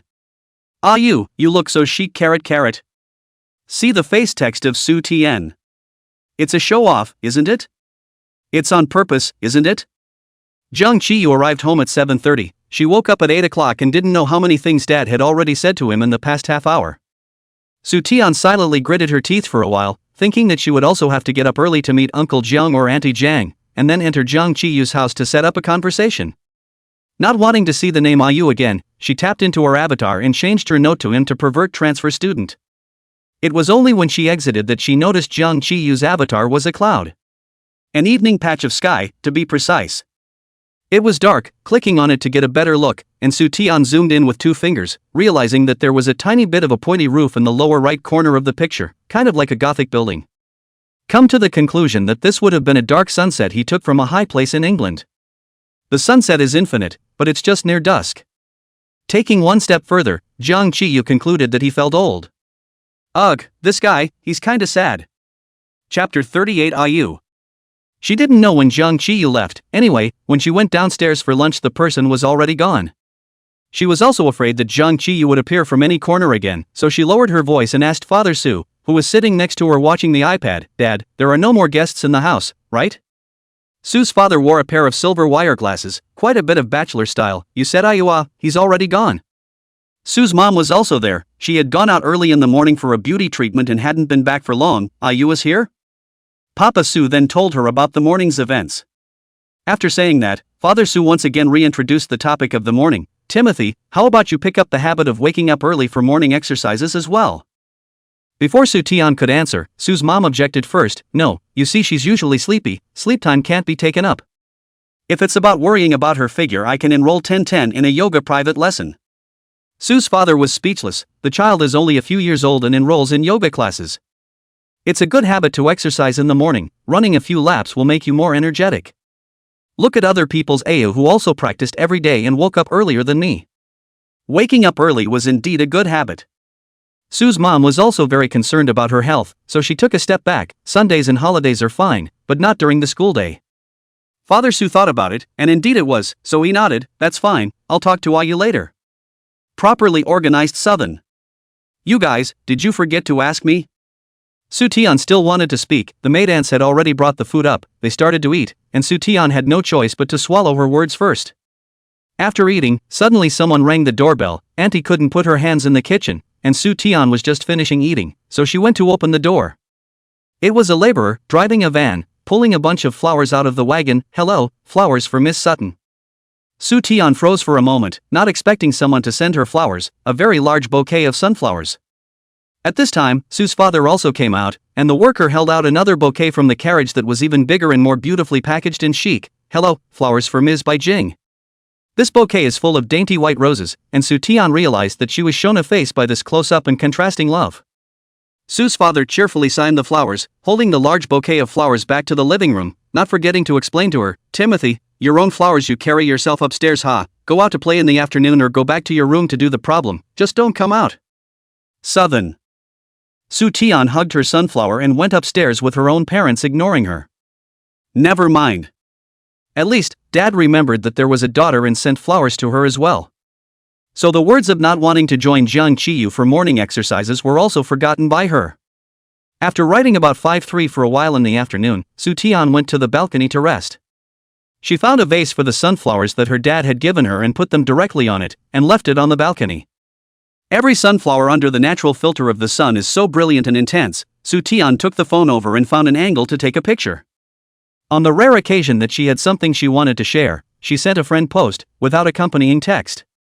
Then casually refreshing it, she saw that her mom had also shared a photo below her own one, of a very nice large bouquet of white roses, again without accompanying text. She clicked a like and slid her finger down to see her dad post another friend's circle, to his ever beautiful, elegant and generous wife and daughter. Southern. Her. Not even an adjective. The accompanying photo is a good one taken at the florist while choosing the flowers, a huge bouquet of white roses and an almost negligible bunch of sunflowers next to it. Pictures are more infuriating than words. Soo Taeyeon didn't click the like, took a screenshot, and directly sent another friend circle with a smiling emoji. After sending it, she went back to working on her questions. She did 3 sets of papers in one afternoon and revised all of them. Soo Taeyeon rubbed her sore neck, stayed on the balcony for a while to blow the evening breeze, and then washed up and went to bed. Just before she went to bed, she clicked on WeChat again, and it was already 99 plus on the message page and there in the friend circle. She first clicked on the class group and slid up a few pages, didn't see any important messages, and was about to exit when she suddenly remembered that Jung Chi-yu hadn't entered their class group yet, so she consciously fulfilled her duties as a group administrator and sent a group chat invitation to the perverted transfer student. Then again clicked on the circle of friends. She first posted the first sunflower photo under the Zhou Ying's comments are so conspicuous, the one next door to send? The circle of friends is to have a common friend to see the comments posted by the other party. She and Zhou Ying have quite a lot of common friends. In order to avoid dispersing, Soo Taeyeon immediately deleted her comments. Well, it's all about avoiding dispersion, that's all. But the second friend circle she posted later should prove that it was a gift from her dad, and Soo Taeyeon was a bit chagrined, wondering if she hadn't been a bit redundant in deleting Zhou Ying's comment. Jung Chi-yu shouldn't have added Zhou Ying's friend yet, so he probably couldn't see that comment from Zhou Ying. It would be too embarrassing if Jung Chi-yu saw it. Damn Zhou Ying, bad Zhou Ying, what's the point of making fun of nothing? Just as she was rambling, Soo Taeyeon saw the 5 words perverted transfer student appear in the list of likes of the second circle of friends she posted. But why didn't he praise the first one? Was it a bad photo shoot of her? Or did he think the second one she was funny so he clicked on it? Soo Taeyeon huffed and killed the message list. Then I saw someone in the class group at her for a bit. Perverted transfer student at Libertine Blessing, Demon and Ghost, what organization have you dragged me into? Their class group name is Demons and Monsters. The group was a casual chat group for their class, and there was no classroom teacher in it, so the names and stuff were pretty random. Class president is still serious at perverted transfer student, are you? The perverted transfer student did not reply. Soo Taeyeon hurriedly explained, this is Jung Chi-yu. Jung Chi-yu, this is our class group. The class president is still serious, oh. The class president is still very serious, oh? I love math, the fortune code. Pervert transfer student, As soon as he spoke, suddenly no one in the group was chatting. Soo Taeyeon looked at the 5 words perverted transfer student, although she knew that only her WeChat end could see this note, but she still felt inexplicably vain, so she separately tapped into Jung Chi-yu's avatar again, wanting to change a note for him. Thinking about it, and not knowing what to change, she simply deleted the note she added and directly let Jung Chi-yu's nickname show up.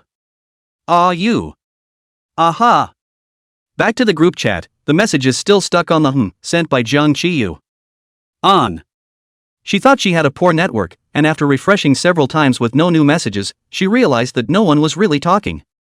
Their class is very nagging, 99 plus per minute.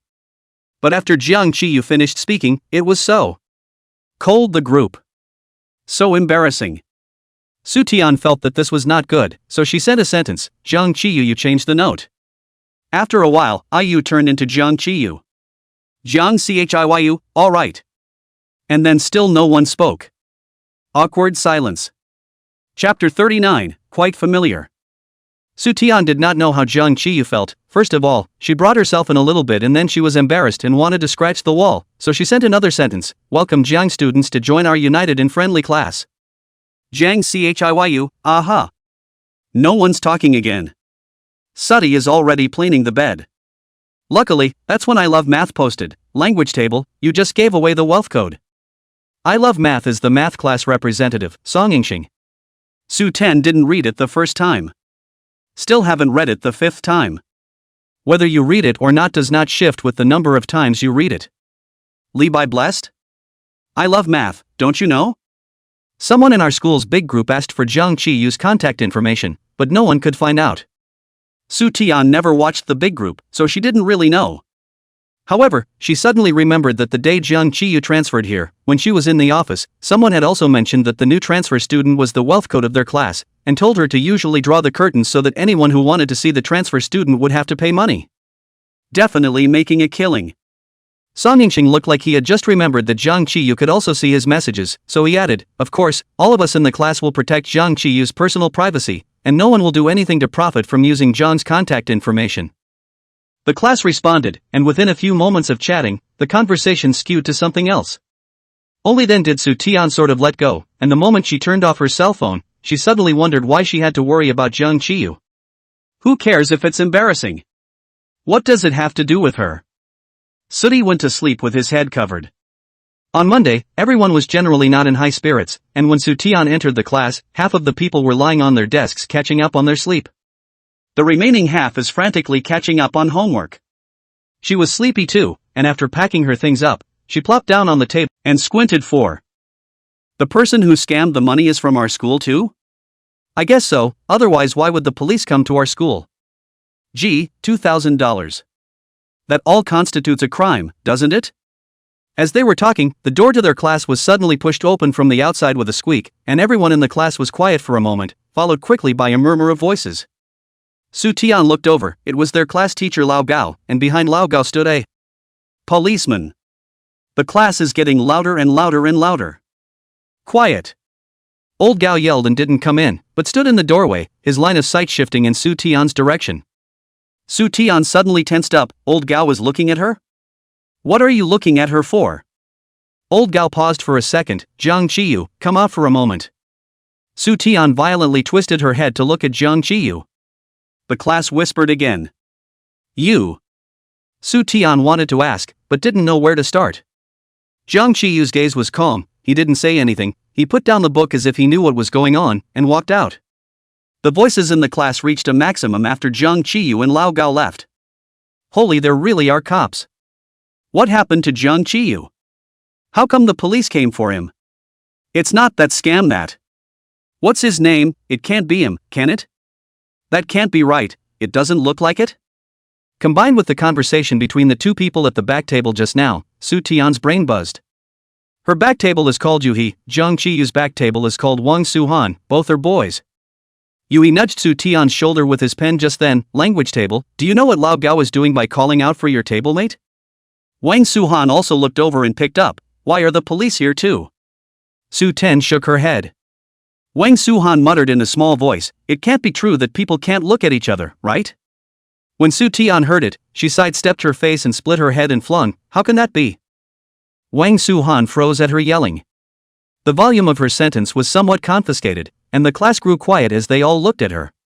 Even though their class had only been with each other for 2 months, Su Tian had always been gentle and soft in the eyes of their class, and seldom freaked out like this. Su Tian also quickly realized that her tone was not very good and calmed down, I'm sorry. She was also really calm. All the overwhelming emotions that had just exploded in that moment receded like a tidal wave, and she suddenly wondered why she had reacted that way.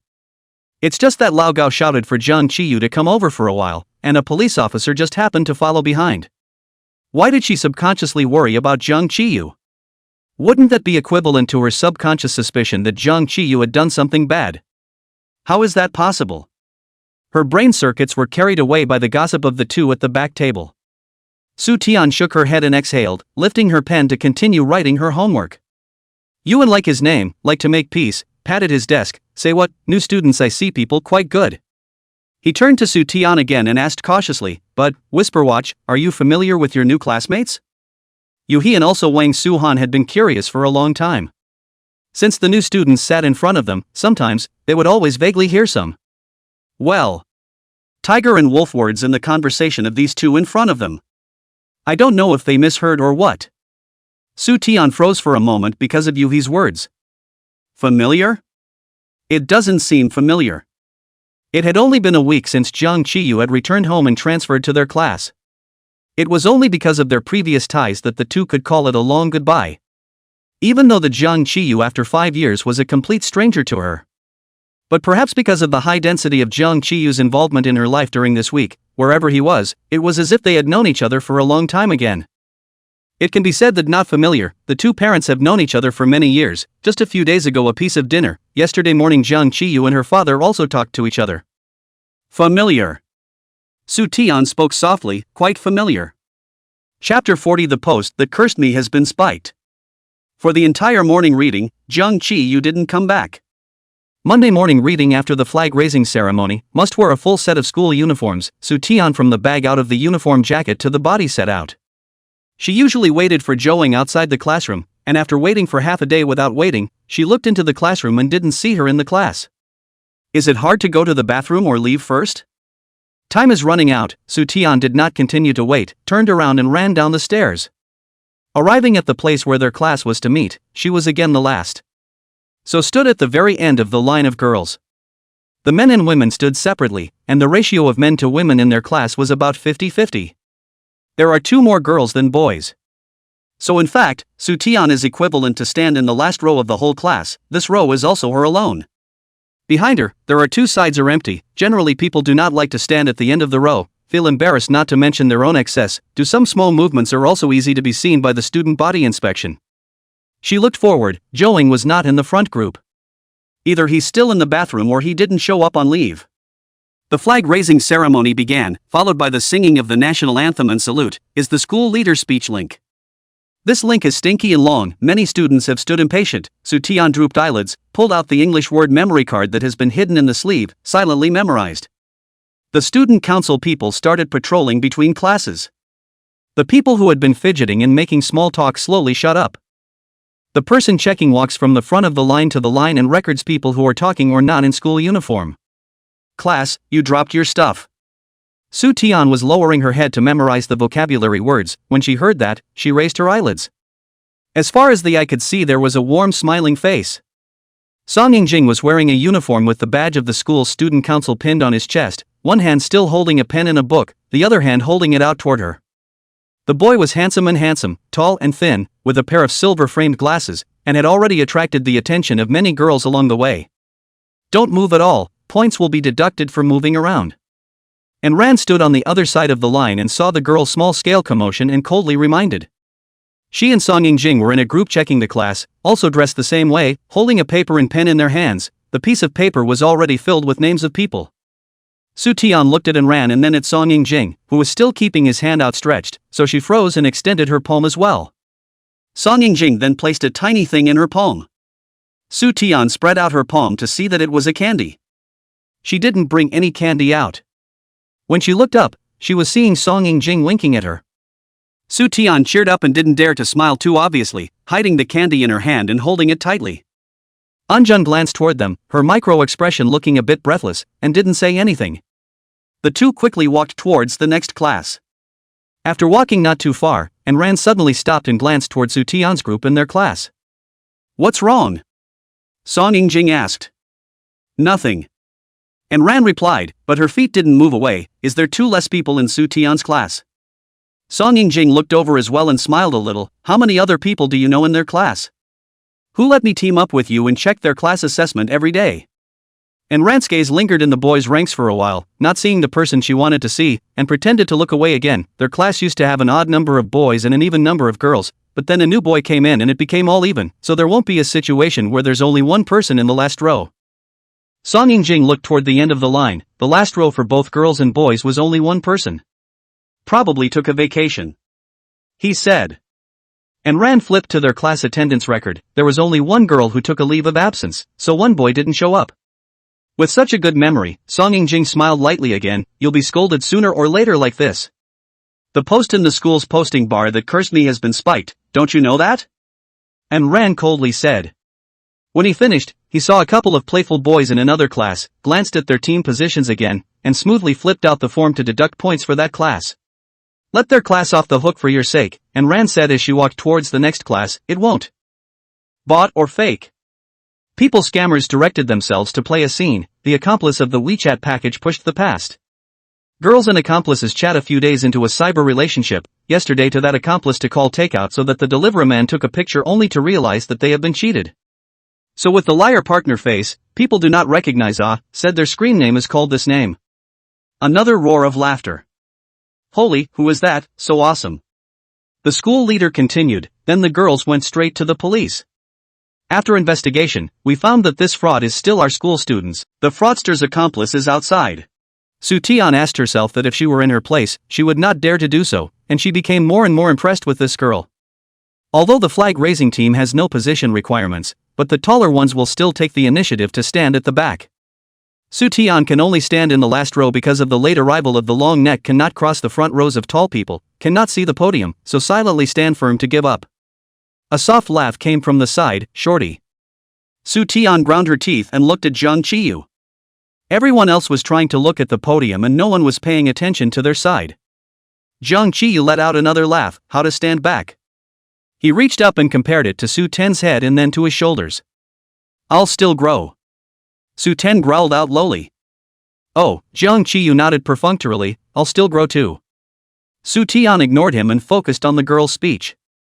A large part of the previous almost all say their own experience of being cheated, before the school leader's speech has been summarized, but the details are far more than the school leader summarized, much more wonderful. The students on the stage listened to a few exclamations from time to time. The girl's voice was steady, without the slightest bit of stage fright, and although Soo-tian couldn't see her, she admired her even more. This morning, I saw the boy I wanted contact information for in my office. The girl suddenly paused, her emotions rising and falling a bit. He definitely has more than 2,000-3,000 contacts. Soo-tian's eyes widened. The students instantly went crazy. I cow the school sister. Ha god damn, it's more than 2003. Absolutely. I'm glad I didn't miss this flag raising, it's so wonderful. I would like to call it the most spectacular flag raising since the founding of Yangming First High School. Soo-tian couldn't help but look at Zhang Qiyu. Zhang Qiyu's expression was light and scattered as he stood, as if he didn't even hear what the girl on the stage was saying. Soo-tian had vaguely guessed what was going on when the school leader said that a girl had paid 2003 for a boy's contact information. Last night, Song Yingxing also said in the group that Zhang Qiyu's contact information was a wealth code, and that someone had asked for it for a heavy amount of money some time ago. I didn't realize there would be a follow-up early this morning, with all the twists and turns. I was going to ask for the contact information in person, so I'm sure I won't be scammed. But I was stopped by the teacher, who said that when I could surpass this boy in test scores, he would give me his contact information. School leaders did not expect the front of the speech so good. To the back of the wind is getting more and more wrong. A teacher intends to go directly to the stage to let her stop, but by do not know when appeared next to the principal pulled. The principal, a broad-faced old man, waved his hand, let her speak. Such speeches sometimes have unexpected effects. The teacher snapped and stopped. The girl said here, her voice brought a few points of choking. After listening to my above, so a large logical speech students should be able to hear that I study quite good. I thought that the study of this brother should be even better, but hard work can still be surpassed. So I agreed. Then the teacher gave me one of his report cards. There was a pause. He's got the grades, I don't know what he's doing here in high school. Sarcasm? Soo-tian remembered Zhang Qiyu's 2 double perfect scores. Is quite ironic. I just don't know how he's doing on the vice section yet. The students' gasps and yelps were already making a lot of noise. Some had already guessed that it was Zhang Qiyu and were looking towards him. More and more people noticed him, more and more people looked over to him. Soo-tian heard Zhang Qiyu let out a soft tisk. Go away, he said. Huh? Soo-tian froze for a moment. Are you leaving? The flag raising isn't over yet. Wasn't it already checked? Zhang Qiyu glanced at her. Aren't you tired after standing for so long? Are you walking? How dare I go with you with so many people watching? Sooty silently said, go away, I'm a good student who listens. Zhang Qiyu laughed a little and didn't say much, turning around and quickly walking away. Several people from the student council were in front of the podium, and they heard the passionate speeches on stage most clearly. And Ran snorted as she sorted through her forms for today's demerits. I don't know what the point of today's test is. This girl's words hurt, and the whole school is going to be in chaos for another day. Unjun doesn't like anything that goes against the rules. Next to her stood the head of the organization department, who frowned along with her. Is it that much of a stretch? Is there really such a person in our school? This time Unjun didn't say anything. A new boy interjected, Ministerin, there's a boy over in the 3rd senior class who skipped the flag raising. Remember? And Ran is the head of the discipline department. Hearing the 3rd class, and Ran's hand that was organizing the form gave a start and raised her head. Song Ying-jing also looked over. After a moment of silence, Ran said, "Remember what? The whole school is in such a mess, you can't remember it all." The lengthy flag-raising ceremony was finally over. Later on, the girl didn't say anything out of the ordinary, but only said that she would learn her lesson, study harder in the future, and sooner or later let that schoolmate give her the contact information by hand. Finally, the school leader stood up to say, according to the school scandal cannot be publicized, but more than these false students to increase the awareness of fraud prevention is the most important. Do people have to have a conscience, whether it is cheating others or be cheated by others? He does not want to happen in our school students. It's amazing that one flag raising went on for an hour. But the students weren't bothered at all. The group was so energized and the discussion was so heated that no one was expected to be sleepy. Su Tian returned to her class with the large group, and on the way, she could occasionally hear Zhang Qiyu's name from a few people. She went up the stairs in silence. Standing for an hour was really tiring. It was hard to climb to their class, and Su Tian planted herself in her seat and rubbed her ankle. She was a little thirsty, but looked at the distance between the water fountain and her. And let it go. So tired, so tired, so tired. Zhang Qiyu didn't know where to hide and wasn't in the class. The students were still eagerly discussing this flag-raising ceremony, looking her way from time to time. Su Tian didn't care, looked back and looked around. Zhou Ying's seat was still empty. It should just be a leave of absence. Second period was taken up by the flag-raising ceremony for a good portion of the class, and there were still 15 minutes to go before class ended. It was too late to talk about anything. The teacher should have thought so too, so he simply didn't show up. So this noisy state of class 3 continued for a long time until the classroom door was pushed open again and a boy lazily walked in at the door, carrying 2 bottles of water in his hand. The voices of the class talking came to an involuntary halt. Chapter 42, his contacts are definitely more than 2,300. Zhang Qiyu returned to his seat and placed one of the bottles of water on Su Tian's table, saying to himself, "Here, please." Su Tian got up from the table, looked at the Sharpies that Zhang Qiyu had placed on his own table, and then looked at the bottle of lychee-flavored soda on his own table, and paused. Zhang Qiyu looked like he knew what she wanted to say. Lifting his eyes was a smile. "If you don't want to drink it, go get your own plain water." Zhang Qiyu's arrival was like timely rain. Su Tian was thirsty and he brought her a drink. Only why would it be cool? Su Tian never knew their school sold Sharpies. The small, chubby, cartoonish bottle had always been a drink for small children as far as she could remember. On the contrary, Zhang Qiyu's bottle of lychee-flavored soda was tall and thin, a stark contrast to the bottle of Sharpie on her table. Sudi suspected he was connoting something. But she has no proof. Having something to drink is better than nothing, and she was really too lazy to run to the back of the classroom to stand in line to get water. Su Tian silently took away the bottle of tonic and silently said, "Thank you, oh." She wanted to drink it now, but looked around and didn't see a straw, so she asked, "Where's the straw?" At those words, Zhang Qiyu was wooden for a moment. "Sudi, you didn't take it, did you?" Zhang Qiyu looked at her bottle of Sharpies and pondered for a moment. "Doesn't this kind of milk have folded straws that stick to the bottle?" "Oh. Then it's not taken." "Aha." Su Tian inexplicably wanted to laugh a little, up to tease him. "There, the bottle should have fallen down because the straw wasn't stuck firmly." Zhang Qiyu looked at her expression as she stifled a smile. "I'll know to take it next time." Su Tian was still laughing. What the hell? A girl had just confessed her love for him in front of the whole school, saying that his contact was definitely more than 2003. Now almost the entire school was talking about him, even the students in their class had all their eyes bet on him. But the person at the center of the conversation was discussing with her whether or not there were any sticky straws on the bottle of Sharpies. An absurd sense of abstraction. You have to respect the habits of someone who just came back from abroad. Zhang Qi thought Su Tian was laughing at him for not taking a straw, and reached out without a good reason. "Bring the water cup." "What for?" Su Tian snickered. "Tablemate, give a chance to use my water card that I haven't taken out since I charged it." Zhang Qiyu sighed helplessly. So Zhang Qiyu lined up to receive water and went. Su Tian sat in her seat and pinched her gradually reddening ears. "Desk." It was the first time I heard Zhang Qiyu call her that. It's kinda different from how Zhou used to call her table. After Zhang Qiyu came back, Su Tian still couldn't hold back her gossip and asked him what he was called out for in the morning.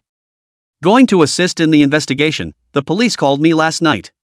Though I have no knowledge of the whole thing, it has to do with my name from start to finish anyway, so a statement is in order." He knew last night, no wonder he wasn't surprised in the morning.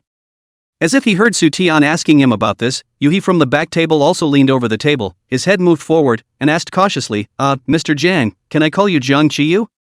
Could be. Jiang Qiyu. Once this name was called out, Yuhi himself was still a bit embarrassed. That girl, the one who was cheated on, the said schoolmate is you? Jiang Qiyu returned in a loose voice, aha. He had this look like he wasn't quite willing to answer, and Yuhi was a little embarrassed, not sure if he should continue. It was at this moment that Jiang Qiyu suddenly shook and stumbled as if he hadn't sat still. Yuhi was startled, but saw Su Tian slowly withdraw her foot from kicking Jiang Qiyu's stool. Pay attention to your attitude, not everyone is as tolerant as I am, seeing you like this can resist not going to whip you. Jiang Qiyu looked at her for a moment and lost his smile, are quite strong. In fact, it was not that Su Tian had a lot of strength, but Jiang Qiyu was not sitting still. The stool was slightly tilted backward, and the front two legs of the stool were not on the ground. Su Tian didn't really want to kick him, but she suddenly remembered that it had been more than a week since Jiang Qiyu had been transferred to their class, but apart from her, Zhou Ying, Hu Song, who was sitting on the other side of Jiang Qiyu across the aisle, and Sun Muchu, there was also the class president, who had said a few words to him. No one else seems to be talking to him like that. Their class is still very friendly and will not deliberately isolate the new students. The only thing that can be said is that Jiang Qiyu is usually, even if he is always a picture of laziness, he is also a loving and lazy look, and his aura is inexplicably uninviting. Their class belongs to those who have the heart but not the guts to be thieves. They don't go to take the initiative to take care of Jiang Qiyu, and Jiang Qiyu's nature is even more unlikely to take the initiative to take care of others for the sake of the friendship of classmates. This won't work. When will he melt in like this? How lonely it was to think that she was the only one in the whole class that he could talk to. If one day she didn't show up for vacation or something came up, he'd have to suffocate. So after kicking Jiang Qiyu's stool to show that he wasn't as scary as he appeared, Su Tianfaran explained, he's just this immodest and lazy every day, so you keep asking. Yuan, still a little unnatural, but saw Su Tian kick Jiang Qiyu's stool. He was not angry, so also let go a little. It's nothing, it's just that the people in our class who first saw this kind of thing that only happens in legends, a moment of some gossip. Sati echoed the sentiment, me too. Yui asked curiously, Jiang Qiyu, are you really that good at studying? The report card the school showed her should be my previous grades in a foreign country. Jiang Qiyu's tone was definitely more serious, sounding less cold. The scores over there are not the same as at home. She should have misunderstood something. Su Tian was a bit hesitant about this. She hadn't seen that report card of Jiang Qiyu's foreign country, but the 2 double perfect scores in math and English that he got in the last monthly exam were already achievements that shook her soul. Plus this period of time Jiang Qiyu have something to do on tutoring her science study. Su Tian can feel that his science study is also absolutely not bad. I just don't know how the literature is. Su Tian did not dare to say anything big for him. After all, it is better to be modest. Don't let him enter his grades for the next monthly exam. He flipped again. Wang Suhan listened for a long time, also could not help but join in. Jiang Qiyu, I'm sorry, I still think of you as the fraudulent one today. I did not think that you were also a victim.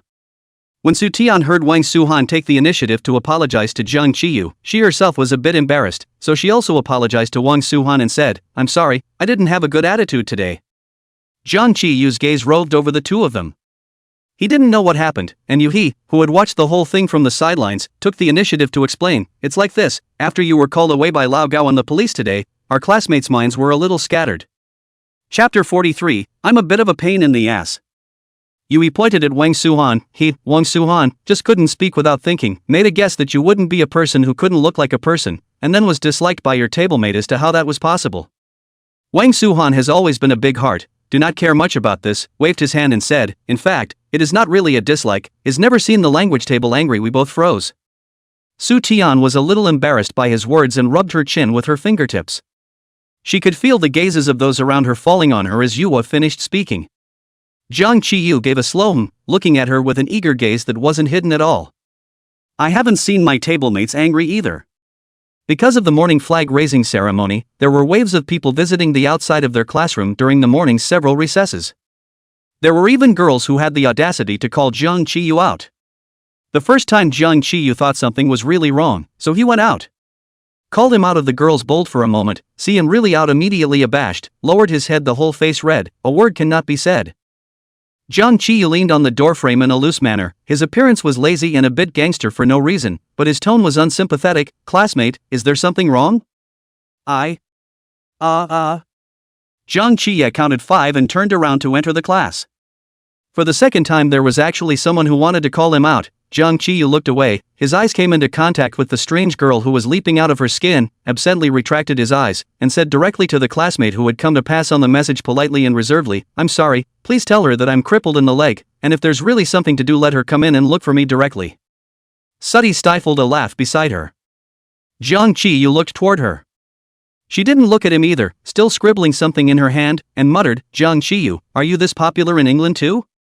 Jiang Qiyu raised his eyebrows, what a modest a few words, before he had time to speak, then heard Su Tian said, "No, Westerners and our aesthetic is not the same, you like this and their eyes should be extremely ugly, extremely ugly." Jiang Qiyu sneered, the mocking significance obvious. Su Tian suddenly stopped her scribbling and inclined her head to scrutinize his features. The latter was still fearlessly staring at her, but after a while, he unnaturally diverted his gaze. As Su Tian slowly reacted to whether this person was blushing from her staring, Jiang Qiyu suddenly picked up his exercise book to block his face, and then stretched out a bony, clear, white hand from behind, with a cocky and arrogant tone, "Look at me, you'll have to shell out money." Su Tian did not have the good sense to hit his hand with a pen. "Who wants to see your beaten face?" She knew that this person is so thick-skinned, being confessed to in front of the whole school teachers and students are calm as a matter of concern, how can she be stared at for a while on the blush-ah? These days after school, Su Tian had always packed up her things and left, almost as if she couldn't wait to trot out of the classroom door. Jiang Qiyu slowly looked at her back and didn't say anything. Occasionally they would meet on the road. If they were close to the school, Su Tian would act as if she didn't recognize him, and if they were far from the school the two would go home together side by side. "Jiang Qiyu, I didn't see that I'm quite unseemly." "Suddy, your suitors are crazy, usually stay away from me at school when you're fine, I don't want to be treated like an imaginary enemy." The ask is that she's a wimp. By Wednesday, Su Tian had to be on duty. The last class was physical education, and after the assembly, they were free to move around freely, and they could go straight away when the school bell rang. So Su Tian and her group returned to the class early to start cleaning up. Su Ten was in charge of cleaning the windows. She hadn't been scrubbing for a while when a man came up outside the window and stood still right behind the window she was scrubbing. The glass was sprayed with water, so I couldn't see the appearance clearly, but from the color of the clothes and the height it should be Jiang Qiyu. Suyin wiped the water off the window with a rag. The two men's eyes locked across the glass window. "Sure enough, it's him." "Wow," said Suddy, pulling the window open, "what are you doing back here?" "I just remembered when I saw you come back to clean up." Jiang Qiyu propped one hand on the window frame and scanned around the class as if looking for someone. His gaze fixed for a moment and he said lazily, "Come to think of it, I haven't been in the cleaning group." Su Tian followed his line of sight to see that health committee member Su Weining was painting her nails on her seat. Jiang Qiyu had already circled into the class and walked right up to Su Weining's seat, leaning down slightly and saying something. Su Weining froze, and the brush of nail polish she held in her hand accidentally painted her finger, a piercing purple color. Jiang Qiyu seemed to laugh a little, and Su Weining's face flushed as she scrambled to get toilet paper to wipe her hands, and then put away all the messy things on the table. Su Tian watched from afar, because some people in the class were talking and chatting, she couldn't hear clearly what Jiang Qiyu and Su Weining said. But "Heh, scum. Male." Su Tian turned her back and continued to clean her own window, no longer looking at them. The two talked for a while. Su Weining nodded, and Jiang Qiyu left. Another moment passed. Suddy rubbed the small spot on the window with a lack of interest. She couldn't reach any higher, so she planned to move a stool over, and just turned around to see Jiang Qiyu standing next to her, holding a rag in his hand, his long arm stretching out to wipe up in places she hadn't wiped. She almost bumped into his arm. "What are you doing here too?" Su Tian took a step back and watched as he slowly wiped the glass high above him clean. "I heard your group was short one person, so the health committee filled me in. What's missing is Zhou Eng. She was off work with a fever on Monday and is still at home today with a hangnail. Su Ten is still planning to visit her after school today to visit her. Zhou Eng got sick and took a vacation." Su Tian explained, then asked curiously, "So you don't have a group again when Zhou Eng comes back?" "No, I'll be in this group from now on." "Oh." Su Tian nodded and happily threw the rag into the water basin. "Then you wipe it, I'll go to the toilet." She carried the water basin in the direction of the toilet, and before she took a few steps, she heard Jiang Qiyu call out to her. Su Ten turned her head. "What for?" "Timothy." Jiang Qiyu's rather accusatory voice came, "You can't be lazy." Suddy sucked in a breath. Tim. Tim. What for? On the one hand, she felt that her face was hot because Jiang Qiyu directly called her little name in the school, and on the other hand, she felt that this person is really less teasing her as a child would it die. Luckily there was no one next to me. Su Tian resisted the urge to roll her eyes and said in a bad mood, I'm going to the toilet to change the water. The tub of wash rag water she was holding was black. Oh. It was only then that Jiang Qiyu withdrew his gaze in realization and waved his hand, signaling that she could leave. This guy.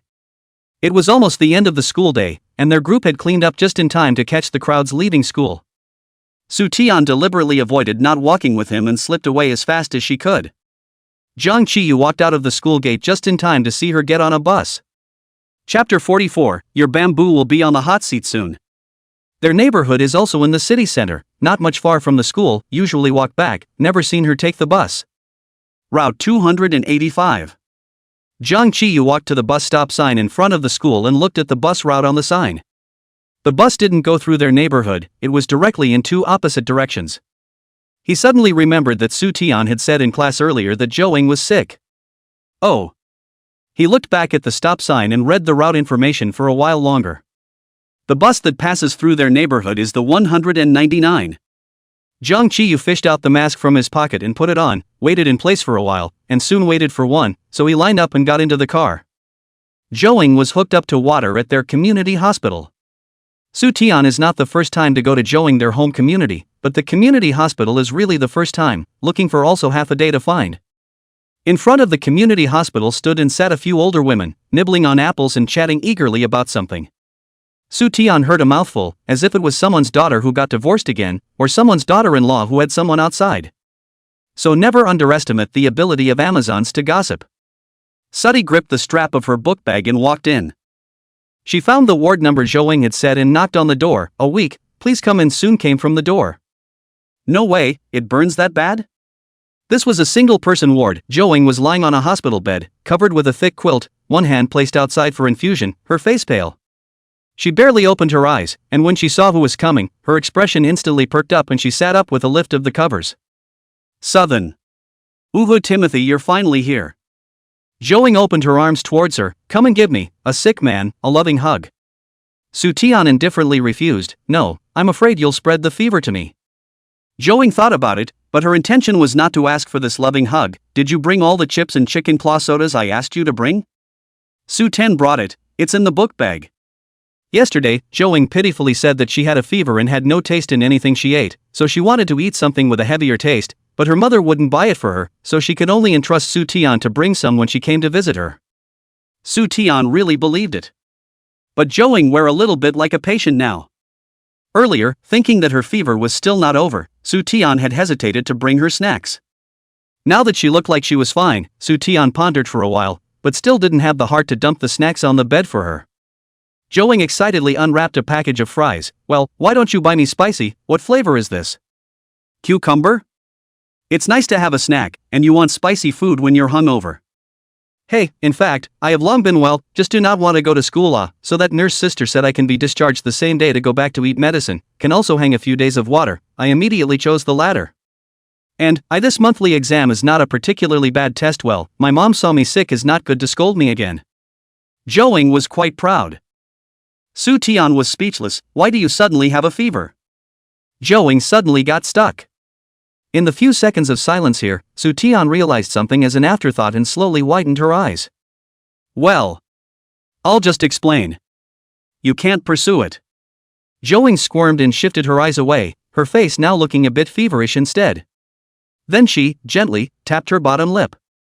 Su Tian's face was filled with question marks plus exclamation points. Really? Is that what I thought? Su Tian couldn't believe it. I just made a blind guess. Zhou chips also do not eat, lying on the bed with a quilt over his head, voice muffled from below. You asked, really just accidentally? Just very sudden carelessness. Both of us are silly. For the sake of my honesty you don't have to ask. What else could Su Tian ask after? Her jaw dropped in surprise. After a while, she managed to digest this fact and blinked her eyes. Afraid that Zhou would be uncomfortable being smothered in the quilt for half a day, she went and peeled her out. Alright, I won't ask you anymore.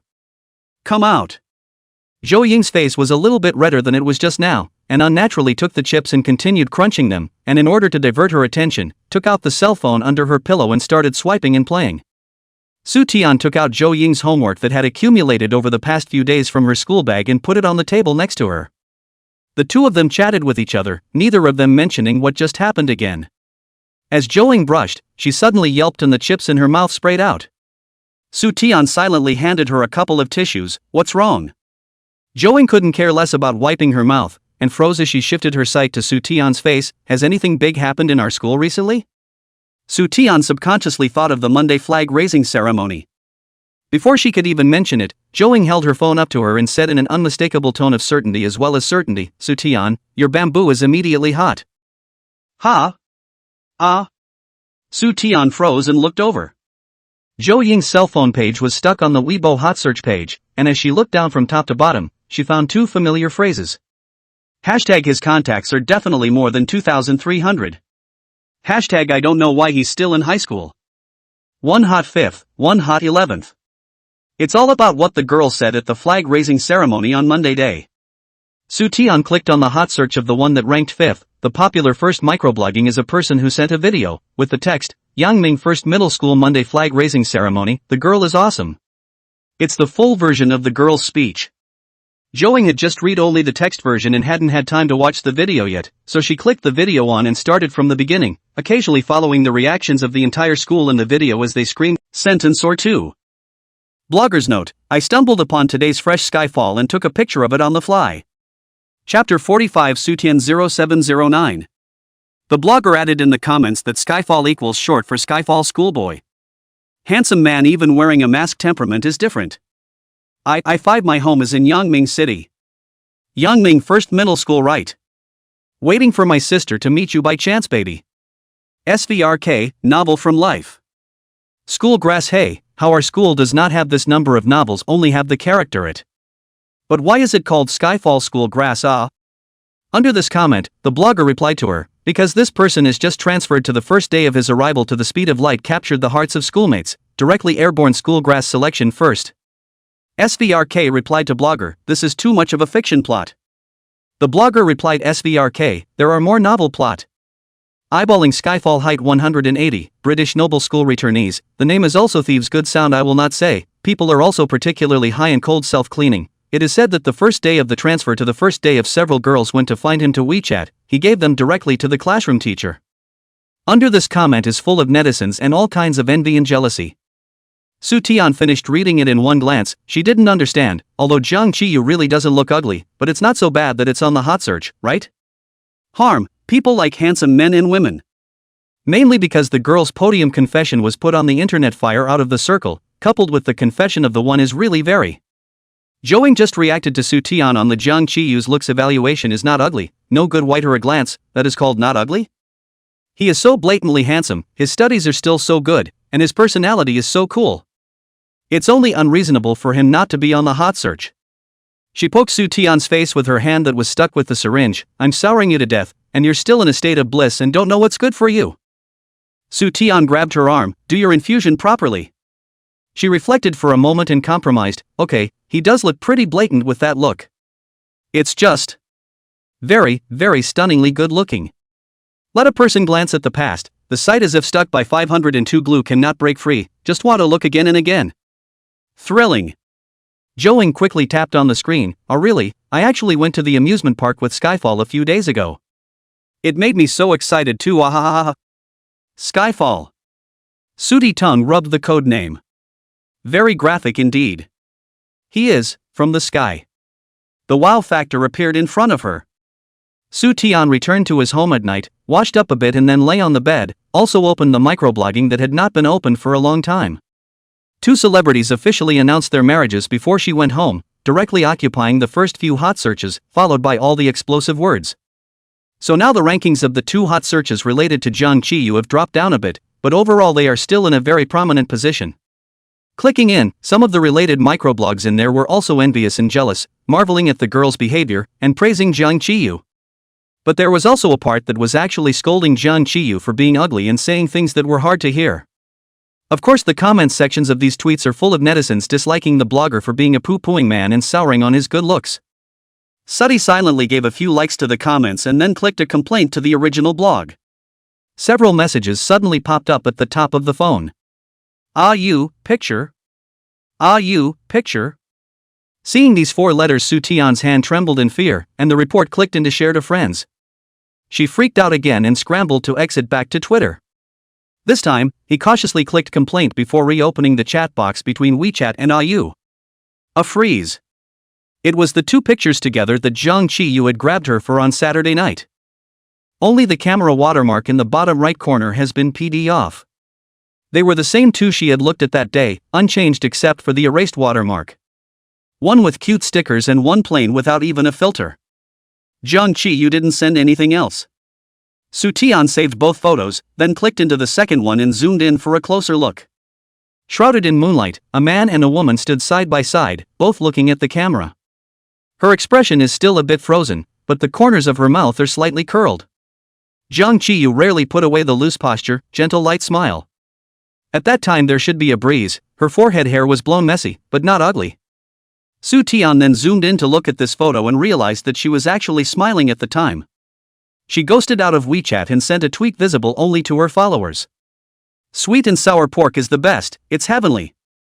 The accompanying picture is that photo of the 2 of them together. Soo Taeyeon's microblogging usually just look at the hot news, not deliberately operated, so the fan's only a microblogging robot administrator. Even Joang didn't know her Weibo ID. Usually she occasionally sends out a microblog, even if it is set to public, the number of views is only a dozen or so, and the retweets and likes and comments are all 0. No one's looking at her. Thinking so, Soo Taeyeon hesitated for a moment and changed the only visible to fans to publicly visible. Then she exited the microblogging, and before she exited, she remembered something, went to the hot search page and took a screenshot, and went back to WeChat and sent it to Jung Chi-yu. Ah you? Soo Taeyeon, you're on the hot search. You didn't know? Ah you, no. Suddy, then go check it out, so many people are praising you. Ah you, oh. Soo Taeyeon. You are so calm. Ah you, the norm. Narcissist. Soo Taeyeon huffed and puffed and clicked halfway across the keyboard, not knowing what to say back. Another message from IU, I think the school bought it for enrollment KPIs. Oh, that makes sense. Soo Taeyeon took the time to go to the Demons and Monsters group to check it out, and the group had really been discussing this matter all afternoon. So Jung Chi-yu didn't know until now, did he not look at his cell phone or did he block the group? But she also blocked the group coming in because their class was really too chatty for 99 plus minutes. Soo Taeyeon suddenly remembered that there is a teacher in the notification group Jung Chi-yu has not yet added. The notification group on QQ usually is a forbidden state, only the teacher or class president of each school committee has administrator privileges, and occasionally send out notifications. Soo Taeyeon sent a string of numbers to Jung Chi-yu. Soo Taeyeon, IQQ, you add it, I pull you into the notification group. Ah you, no QQ. Ah you, not used abroad. Soo Taeyeon wanted to go back to him and ask him to sign up for one, but before she clicked send, she saw another message from Jung Chi-yu. Ah you, QAQ. QAQ? Crying? Soo Taeyeon felt like she had been struck by lightning. Also convinced. Why is the contrast between Jung Chi-yu offline and online so big? Why does Jung Chi-yu like yen text so much? The face text doesn't fit your noble and cold image at all. Hello. Southern. Register for one. She suddenly remembered that she had a small number that she wasn't using, so she sent another, or I have a small number that you can just take. IU replied quickly, line, account password. He replied back in seconds, but Soo Taeyeon got angry. It feels like this guy is a number cheat. The account number she still remembered, but the password was forgotten. Soo Taeyeon went to log in to see, and tried out the password was her name plus her birthday. Soo Taeyeon 0709. Chapter 46, Borrowing with Your Mouth.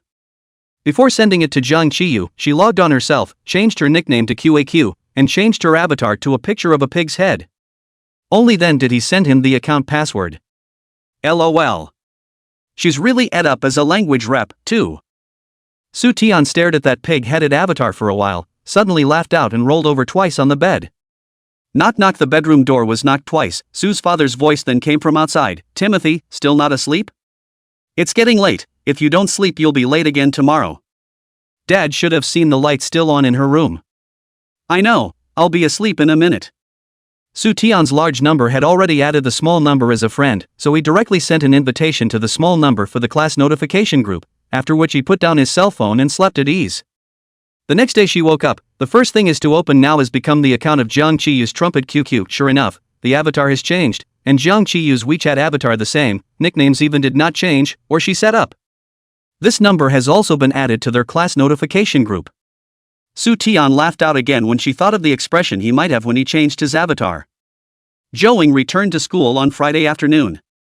While she managed to get 4 less days of classes for legitimate reasons, she also had 4 more days of homework to make up. In the noisy classroom, Joing was busy writing without lifting her head, and Soo Taeon passed by her seat when she went to fetch water by herself, and incidentally helped her to get a cup as well. The class monitor suddenly shouted at the classroom door, "Soo Taeon, someone is looking for you." Soo Taeon came back to her senses and looked out the window, and the only familiar faces were and Ran. What's Sister and Ran doing here looking for her? Soo Tan and her are just related to each other in the sense that they know each other's names. She filled up the water and went out with 2 cups, looking around to make sure that the only person who had come to find her could be Ran before walking up to her and calling out tentatively, "You're looking for me, senior sister?"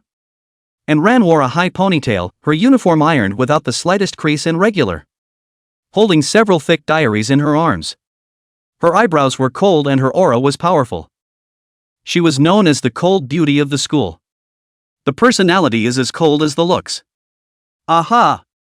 Ran had been looking through the window into their class, seeing her coming, before she gave a low response and faintly retracted her line of sight. Song Ying-jing had something to do, he didn't have time to give you his notes, so I passed by on my way to help him take them. When he finished, he handed over the stack of journals in his arms. Oh good. Soo Taeon hastily took over, she also held 2 cups of water in her hand, cannot come over, and then took over the notebook. Action will be a little left and right, lose sight of the other. So the top few books vaguely have a tendency to slide down. While she was comically struggling to keep her balance, a hand suddenly picked up the notebook she was holding in her arms. Soo Taeon raised her eyes and saw Jang Chi-yu still holding a bottle of cold lychee soda in his hand, while the other hand was holding the notebook he had taken from her in his arms. He lowered his eyebrows and took it over and went straight into his class. Soo Taeon breathed a sigh of relief and spoke in a cheerful tone, "Thank you, tablemate." After another week together, they were able to call their tablemates by the name very smoothly. Soo Taeon turned around and saw Ran's eyes following Jang Chi-yu's back. She paused for a moment and said, "Thank you, senior sister, then I'll enter the class too." Ran looked back and lowered her eyes, as if casually mentioning, "Is this your new deskmate? I remember it was a girl before." Soo Taeon nodded, "Yes, the seats were changed after the monthly exam." Without another word, Eunjun turned and walked away. Sooty bounced into the class as well. Returning to her seat, she happily moved the several notebooks placed on Jang Chi-yu's table to her own table, looking as if she had picked up a treasure. Jang Chi-yu swallowed a mouthful of soda, feeling the flavor of lychee explode in his mouth, sweet and refreshing. The knots in his throat rolled, he put down the soda bottle and looked at Soo Taeon, his eyes falling back to the notebook that she used as a baby. Won the lottery? Soo Taeon happened to flip open the cover, revealing the writing on the title page, Senior Class 6, Song Ying-jing. Jang Chi-yu paused just as he finished speaking. This is Song Ying-jing's literature notes from his freshman year of high school. Soo Taeon's index finger slowly rubbed over those 3 words, her eyes curved with a smile. Song Ying-jing, you remember, right, the senior who played the piano last time. He's also exceptionally good at studying, he's number 1 in his grade. Jang Chi-yu faintly averted his eyes and didn't answer. After Soo Taeon had flipped through 2 or 3 pages, he suddenly asked, "Why did he lend you his notes?" "What for?" "You want to borrow it too." Soo Taeon got alert and held the stack of notebooks with both hands. "You can borrow it if you want to, but I have to read it first." Jang Chi-yu stared at her, those 2 eyes dark, like a pool of thick ink.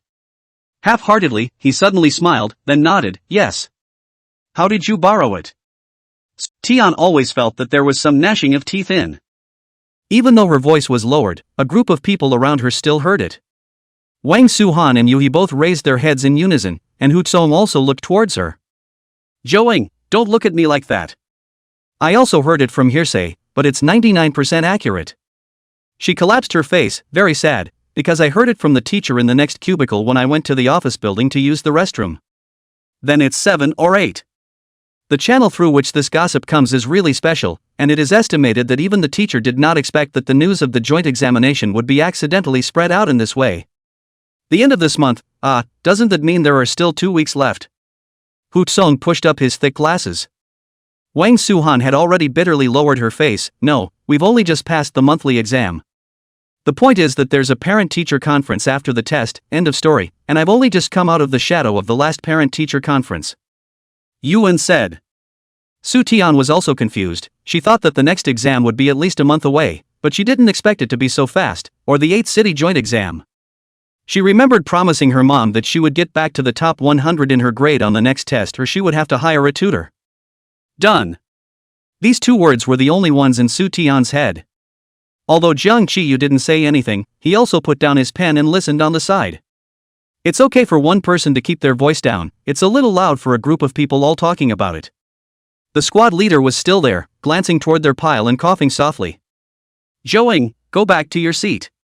Chapter 47, then show me the test. A few people were immediately quiet. Zhou Ying's intention was also to come over to share the news of the ordeal, seeing that the purpose was achieved, did not stay much, and catapulted back to her seat. Su Tian then turned around, hugging the pile of notebooks on the table and muttering, good stuff, really good stuff, it came at the right time.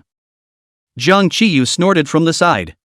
Finally came to the end of school, Su Tian packing up the weekday homework only to find that her math paper printed on the back of the physics questions, picked up Jiang Qiyu's look at it really is also, and then the 2 people at the table behind them, but they are all normal. The 2 misprinted ones happened to be the ones she took, one for herself and one for Jiang Qiyu. It wasn't too convenient for her to sit inside and go out, so Jiang Qiyu simply took both of their papers and went to find the math class representative for a new one. Su Tian was in her seat packing her own book bag when she heard Hu Tsong call out to her, Su Tian, there's someone outside the door looking for you. Why is someone looking for her again? Su Tian raised her eyes and looked out the window, but she didn't see anyone she recognized. Hu Tsong, as soon as school was over, he put on his backpack and left in a hurry, and Su Tian didn't have time to ask who was looking for her, hesitated for a moment, thought that it was possible that Hu Tsong had heard the wrong name, and so he continued to pack up his own things. After a while, there was an extra person next to the seat. Su Tian thought that Jiang Qiyu had returned and looked up. There are still good rolls. The visitor was not Jiang Qiyu. It's a girl. The girl was wearing a pearl hairband, her long black hair was cascading behind her head, and instead of wearing a school uniform, she was wearing a white dress with a doll's collar. The model was delicate and pretty, like a porcelain doll. The tone of his voice was a bit unkind. You're Su Tian? Su Tian's hands slowed down as she gathered her books, her mind searching for a moment that she really didn't recognize her before nodding. And you are? I'm Zhao Sakura Snow, from the 2nd class next door. Zhao Sakura Snow looked up and down at the girl in front of her who was moderately dressed in her school uniform. Su Tian momentarily felt that the name was somewhat familiar, but couldn't recall who it was. I came first in my grade on my last monthly exam. Zhao Sakura Snow said softly. Her voice was a little shrill, and she sounded a little uncomfortable. But because of her words, Su Tian really remembered. Zhao Sakura Snow seemed to be the school bully of their class, always the top 3 in her grade. Su Tian had seen her name on the grade ranking list.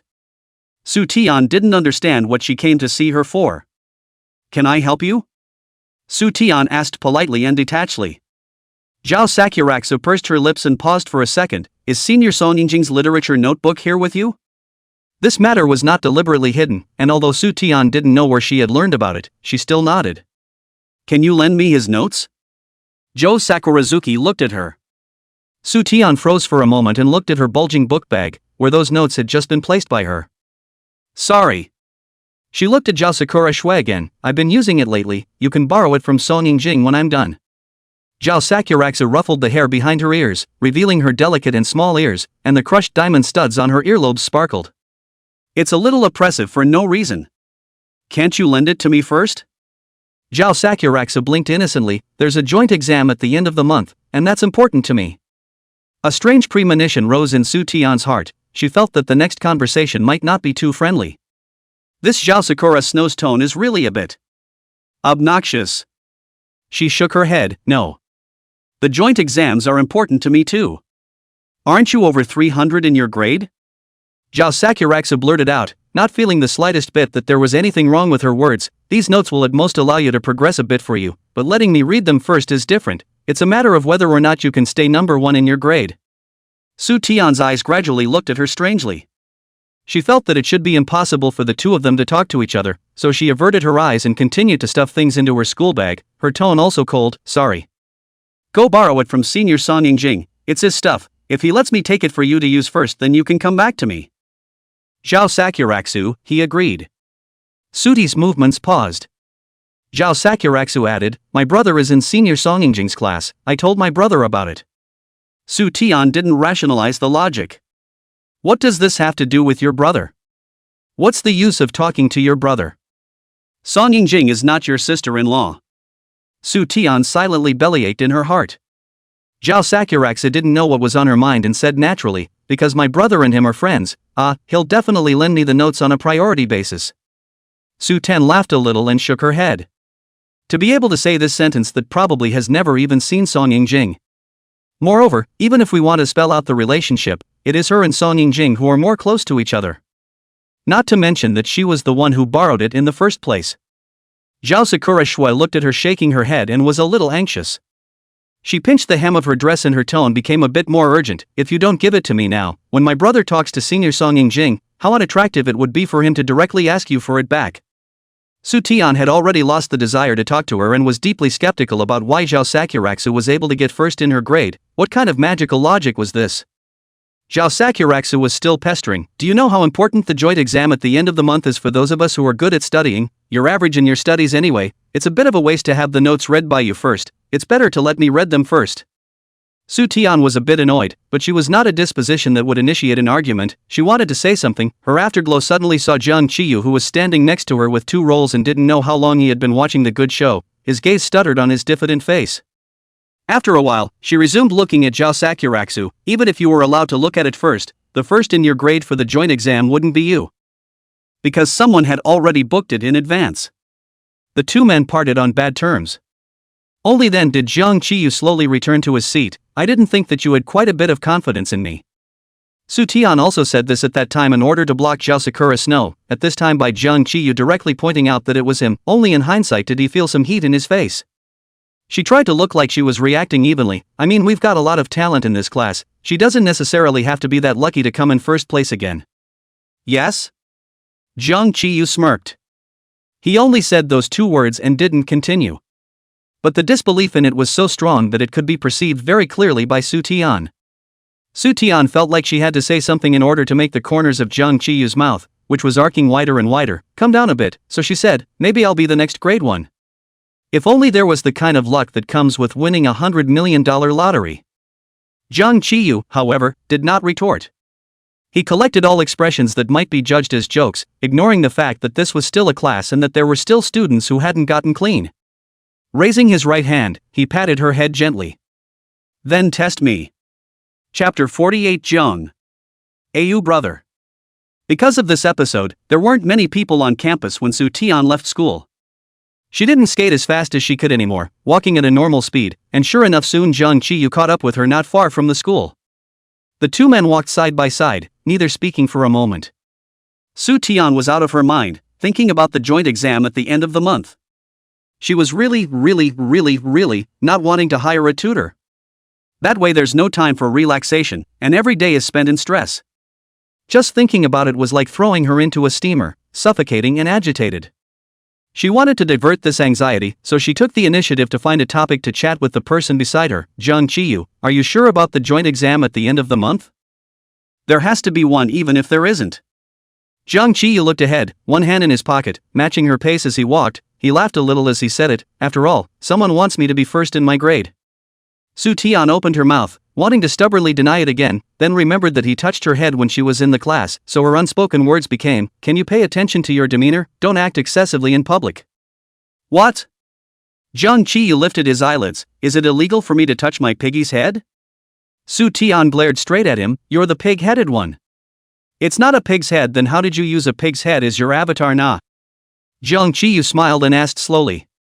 That account was already yours when you used a pig's head as an avatar. I don't recognize it. The two people quarrel, but mostly Jiang Qiyu said lightly. Su Tian was blocked several times and had nothing to say but to quarrel. Soon arrived at the door of the district. At this time they still did not stop the war. Soo-tian, more and more frustrated and courageous, finally Jung Chi-yu, blocked speechless, eyebrows fluttering, said, "This time to say no, right?" Jung Chi-yu suddenly called out, "Dad, Mom. Don't lie to me. You don't look like that with that expression." Just as she finished speaking, she suddenly heard someone to her left let out a giggle.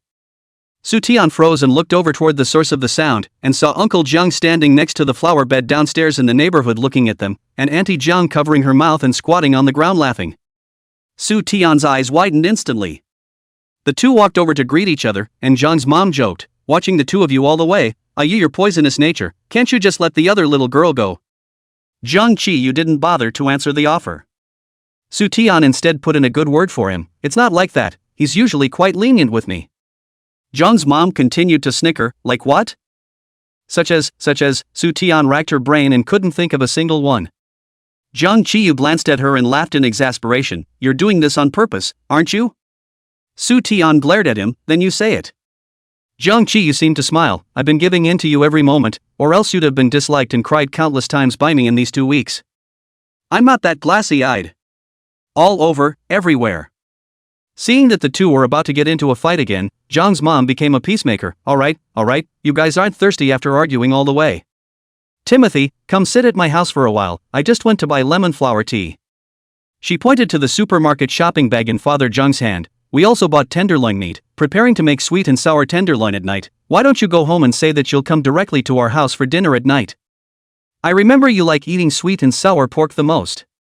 Hearing sweet and sour pork, Soo-tian originally wanted to politely refuse, words could not be said. Auntie Kong's sweet and sour pork is really, really, really good. So she nodded haughtily, trailing off but suppressing a little glee. "Yes."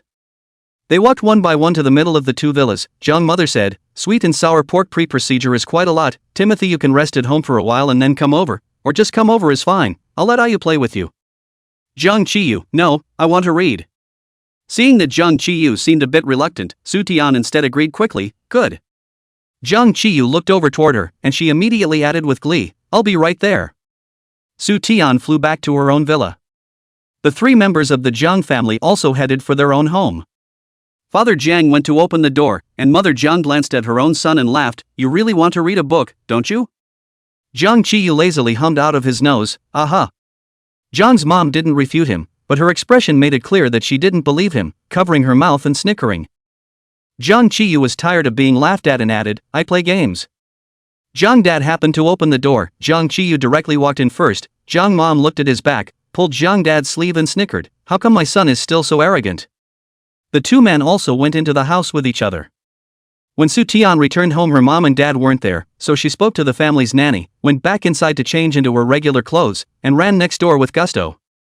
Just running out of his own yard, he suddenly remembered something and turned back, taking out a box of mangoes and a box of strawberries from the kitchen refrigerator before walking towards Jung Chi-yu's house again. Jung father opened the door for her. Jung mother had just put on her apron and greeted her in the living room. "Timothy, sit down." He even brought fruits. "Thank you, Timothy." Jung mom didn't say anything polite. She directly said to Jung Dad, who sat back on the sofa to read the newspaper again, "Surname Jang. Go. Wash the fruit." Father Jung slowly picked up. "Let me go wash it, there won't be many left afterward." Soo-tian didn't hold back her laughter. Jung mother made a gesture to whip him with the towel she was using to wipe her hands, and Soo-tian took the initiative to say, "Auntie Jung, where's the kitchen? I'll go wash it. There's a tenderloin soaking in the kitchen sink." Speaking of which, Jung mother glared at Jung father again, "Lazy as hell, sooner or later I'll soak you in it too." Father Jung just laughed. Jung's mom added, "Then Timothy, why don't you take it directly to Ayu's room to eat? He has a bathroom in his room. Your Uncle Jung and I don't like to eat fruit before meals." Soo-tian nodded, "Good." She looked toward this house that had the same layout as her home but completely different decorations. "Where is Jung? Ayu's brother's room?" She almost mouthed off, accidentally biting the tip of her tongue, and a cold sweat broke out from the pain for a moment. Jung's mom didn't see anything wrong and pointed to the second floor. "Turn right in the innermost room is it?" Soo-tian went upstairs holding a box of strawberries. Compared to her home's all-European-style decoration, Jung Chi-yu's home's decoration was a bit more cozy and minimalist. However, the layout was the same, and Soo-tian's own room was also at the end of the second floor, which was not unfamiliar. She stopped at the last door and listened with her ear for a moment, hearing no movement, so she reached out and knocked twice. After waiting a while, still nothing. Su Tian remembered that he said he was going to read a book. Could it be that he fell asleep reading it? Not out of the question, because she does this kind of thing all the time. She pressed the doorknob, and just as she pressed it down, the door opened a crack of its own. Su Tian didn't go in directly, and came a little closer, looking in through that doorway. Chapter 49, My Hobby is Rest. The door was suddenly pulled open from the inside, and Su Tian was so startled that she almost threw the box of strawberries in her hand. Jiang Qiyu's left arm was propped up on the edge of the door, and he good-naturedly sized her up from head to toe, and then looked into her well-behaved fox eyes, peeking at what? No, I was just coming in. And to come in directly. Jiang Qiyu looked back and scared. Then if I happen to be in the shower, won't you take advantage of me? Sudi held her tongue a little. I knocked. Oh, Jiang Qiyu looked at the doorknob, and then the door opened by itself. I just pressed it gently. Who knew it would open when he touched it? Oh, Jiang Qiyu made way for her. Then come in. Su Tian blurted out before reacting to Jiang Qiyu's failure to continue barreling with her, so she closed her mouth again. She walked into Jiang Qiyu's room, who smothered a laugh behind her. Sudi didn't look back. None. Chat. Trying to find a bathroom to wash her strawberries, she saw a cubicle but didn't quite dare go in, so she turned around and asked, "Where is the bathroom in your room?" With a click, Jiang Qiyu dialed up the door lock just in time and stared back. Huh? After a while, as if he noticed Su Tian's line of sight to the door lock, he lowered his head, looked at his hand that was still resting on the door lock, and smiled a little. Neither one spoke. In this weird atmosphere, Su Tian slowly became alert, feeling like a sheep in a tiger's mouth at this moment. Why? Why did he lock the door? Is he planning to sell me? You're right, Jiang Qiyu rattled the lock again as Su Tian fought more and more crookedly. The sunlight was just right, spilling onto Jiang Qiyu through the huge floor-to-ceiling windows in the room, as if it had gilded him with a layer of gold color. It was only then that Su Tian noticed that he had also changed back into his regular clothes, a plain white t-shirt with a pair of light blue jeans underneath. He stood in the light and smiled wistfully. It does open at the touch of a button. Jiang Qiyu didn't lock the door again, walked over and took the box of strawberries in her hand, saying as he walked towards the cubicle Su Tian didn't dare to enter just now, "I'll do it. If my mom knows that you're coming to my house and still letting you work, she'll have to kill me." Su Tian had nothing to do alone and surveyed Jiang Qiyu's room.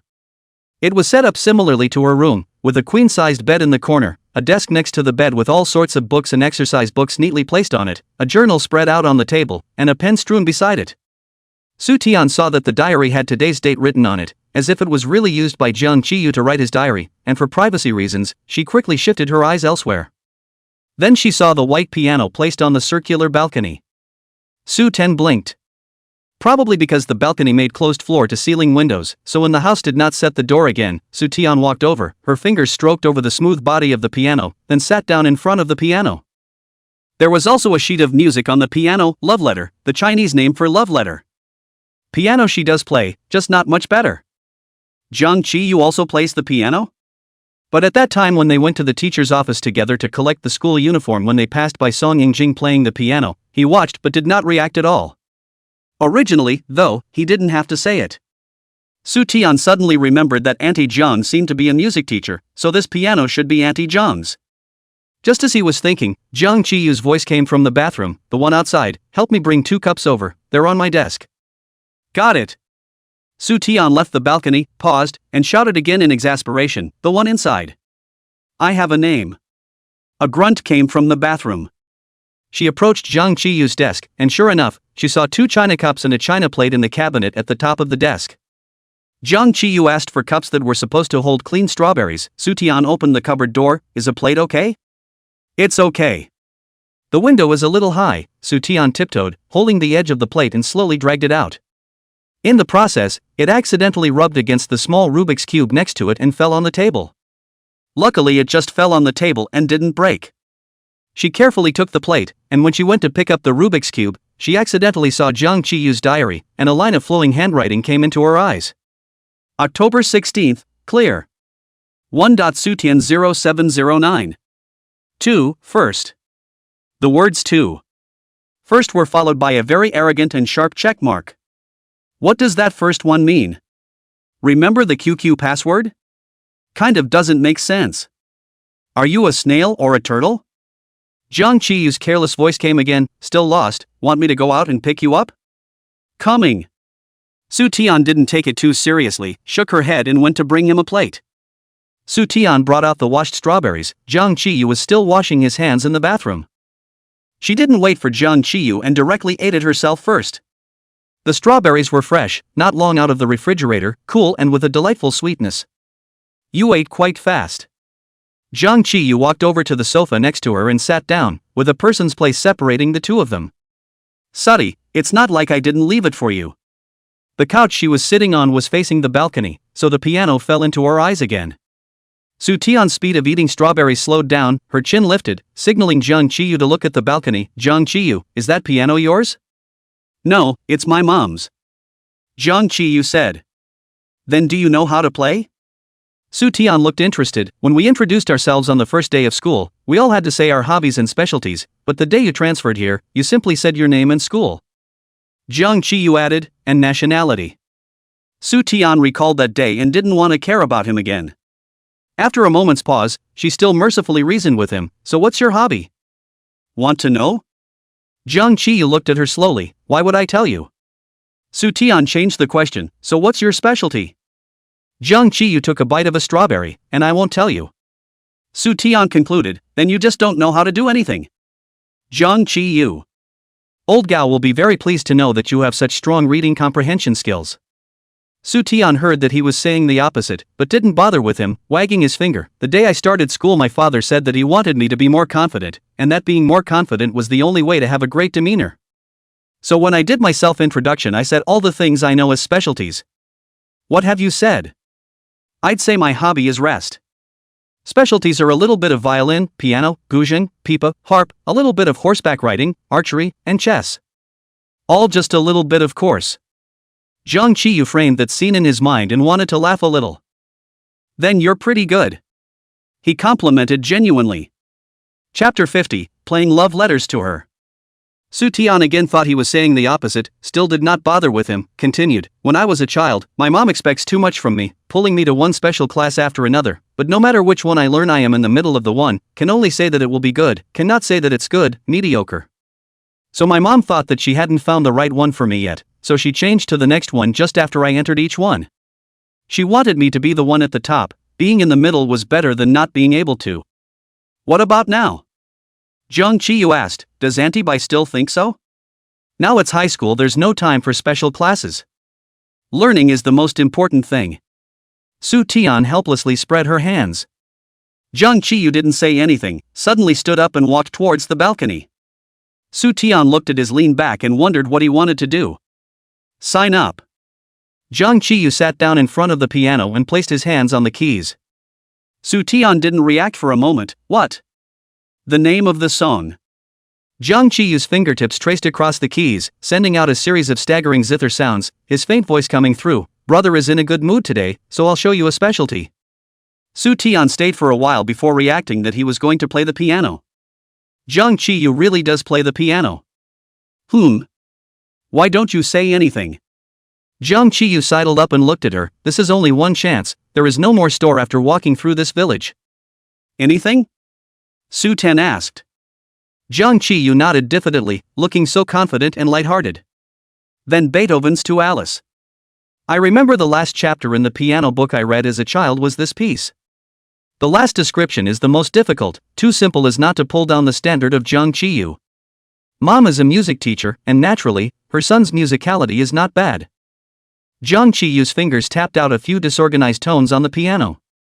Su Tian walked over to the piano and looked at him. Jiang Qiyu suddenly scared, this. He pressed another meaningless note on the piano and raised his eyes to meet Su Tian's puzzled gaze. Not really. Su Tian was silent, and began to recall what tunes were in the middle chapters of that textbook again. Nay, it was so old that she couldn't think of a normal difficulty one even after racking her brain, so she waved her hand wearily, play whichever one you want. That works. Jiang Qiyu sat up straight and put away his lazy virtue, bowed his head and contemplated for a moment before both hands began to play. The melody he played was very gentle at the beginning, and then it didn't take long for the rhythm to have a sense of jumping. With a twist, the speed of his hands suddenly accelerated, his fingers gestured beautifully but accurately landed on every musical point. After repeating this melody a few times, the speed of the jumps of his hands accelerated again, and Su Tian was overwhelmed by it with just one pair of eyes. In the second half of the program, the distance between Jiang Qiyu's hands became larger and larger, from just pressing a range of keys to jumping and waving his hands over the entire keyboard. Slowly, the tempo of the piece slowed down, but the number of keys that had to be pressed at the same time became even greater. Jiang Qiyu still didn't look the slightest bit flustered at this time, and finished playing this section freely. Finally reaching the final chapter, he slowed down his playing and pressed the last 2 keys. One song to go. It was a long time before Su Tian came back from the afterglow of the music and slowly applauded. Okay, she took back what she just said about Jiang Qiyu not having a specialty. This is clearly very special. Jiang Qiyu stood up from the piano and shook his slender hands. The tune was familiar, but Su Tian wasn't sure if it was that one, so she asked, "What's the name of this tune?" "It's quite nice to listen to." Well, Jiang Qiyu's left hand seemed to be a bit uncomfortable, rubbing it all the time, and replied, "Played it for you." Su Tian was stunned for a moment and seemed to want to say something, but didn't. "I'll go wash my hands." Jiang Qiyu turned in the direction of the washroom. After he left, Su Tian stood up in front of the piano and picked up the piece of sheet music that was sitting on top. Love Letter. Jiang Qiyu didn't look at this short score when he played. However, according to her little knowledge of the piano, Su Tian stretched out her hands and compared them to the sketch above the keys vainly. That's the song he just played. Love Letters. Play it for her, Love Letter. Su Tian suddenly got a little hot. Coincidentally, Jiang Qiyu didn't even hear what she asked before blindly replying. Sunset is infinite, the whole room is bright and clean, all ferrying a layer of warm yellow. Su Tian put down the sketch and moved her eyes away to look out the window. It's October, why is it still so hot? Jiang Qiyu was still washing his hands when Jiang Mother knocked on the door outside. Su Tian went over to open the door for her and heard her apologetically say, "Ten, I'm sorry, there's suddenly something going on with Yu's father's company, we have to go over there, so we might not be able to make you sweet and sour pork." Su Tian quickly said, "It's fine, uncle and auntie, you guys go and get busy, I'll come back to eat the same thing next time." "I can't do it." Mother Jiang's words changed, "But you can make it for you." Su Tian froze. Jiang Qiyu happened to come out of the bathroom and was wiping his hands with a towel, sniffing and glancing at the two of them in the doorway. "Jiang Mother, Yu is not living with us in the UK, he usually cooks and eats by himself, the sweet and sour pork he made was deeply passed down by me, it's not at all harder than the one I made." "Then it's settled we have to go as soon as possible, if he does a cartwheel you two call for takeout." Su Tian was still frozen, good. Jiang Qiyu let out a taunt from within the room, heh. It wasn't long before they heard the sound of a car engine starting, and from the balcony, the two men's car had pulled out of the villa. The two men faced each other in front of the floor-to-ceiling window. Not knowing what to say, Su Tian made a please gesture. Jiang Qiyu sighed and flung the towel towards the sofas leaning back. The two of them definitely aren't having company matters. This kind of unexpected event has happened countless times. Jiang Qiyu endured half a day, or did not hold back, a little grumpy, the two of them this is out of the blue to go out to eat a candlelight dinner to go. Su Tian let out a puff of laughter. She complimented, "Your mom and dad are very affectionate." Jiang Qiyu glanced at her before leaving the room and remembered something. He pointed to a vase of flowers in a corner of the room, "Your parents too." Su Tian denied laughing. Two people who have equally no place in the family. Jiang Qiyu resigned himself to going downstairs to make sweet and sour pork. Su Tian was bored staying alone and offered to give him a hand. Su Tian bounced downstairs as well, "I didn't realize you could cook." "I can do a lot of things." Jiang Qiyu really couldn't stand to see her jumping down the stairs, grabbed her shoulder with one hand and pressed down, "Be quiet, just like a flea." Su Tian's face changed a few times. "Don't bounce around. Not like that. It's a rabbit." "Ah. This guy." Chapter 51 The Prison of the Gods 3. Su Tian just entered the kitchen for 5 minutes before he kicked him out. The reason is that it's not helping and it's getting in the way. "If you're bored, go to my room and play on the computer or watch TV." Before shooing Su Tian out of the kitchen, Jiang Qiyu smoothly pulled out the cell phone in his pocket. "Or play with my cell phone, there are small single-player puzzle games in there for you to play." Su Tian held his cell phone and felt herself being connoted to, grinding her teeth. What do you mean by a small single-player puzzle game suitable for me to play? It's fine if you don't want to play the single-player one, there's an internet-connected one you can try. Jiang Qiyu raised an eyebrow. Is the focus on standalone? It's all about the puzzle. Su Tian felt that she had been connoted again. But Su Tian looked at the black phone in her hand again. You're just going to let me play with your phone straight away, sure? What are you afraid of? It's nothing unseemly. Jiang Qiyu had already tied his apron freely, and once again rushed her. Get out, there's grease and smoke. Su Tian still didn't dare to play after all, planning to go back to his room and turn on the computer to watch a few episodes of anime. Midway through, the phone received a tweet lit up. Su Tian saw that his lock screen wallpaper was a city night scene, still gothic style. It looked a bit like the full version of his WeChat avatar. She couldn't see any useful information either, and noting that there was only 20% of the battery left in the upper right corner, she fished out a charging cable from her computer desk and charged his phone. Jiang Qiyu room in this computer is very large, or curved screen, from the strange shape of the keyboard and mouse to see a little like specializing in playing games.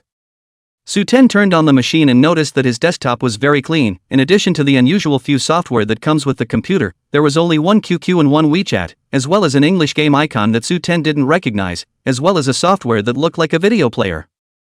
This should be able to watch anime. Sudi double-clicked on the slanted triangle icon.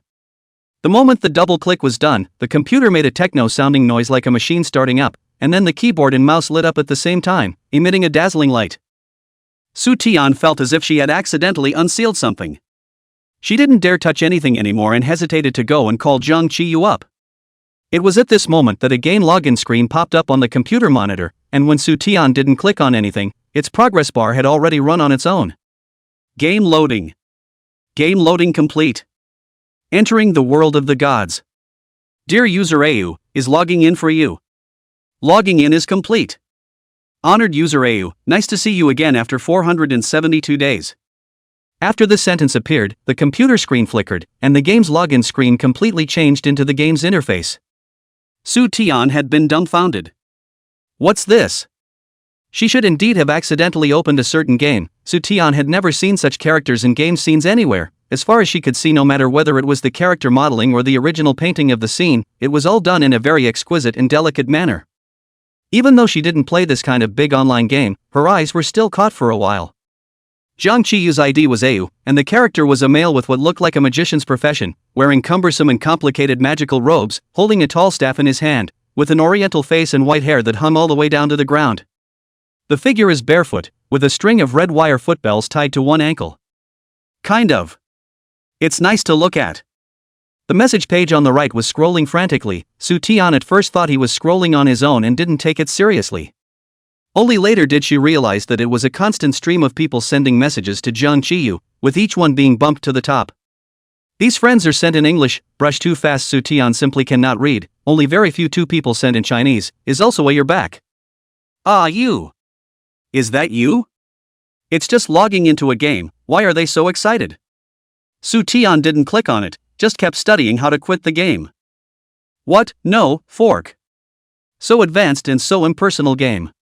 The difficulties she encountered were really too low level. Jiang Qiyu was cooking downstairs and shouldn't have the time to go upstairs to solve such a low level problem for her.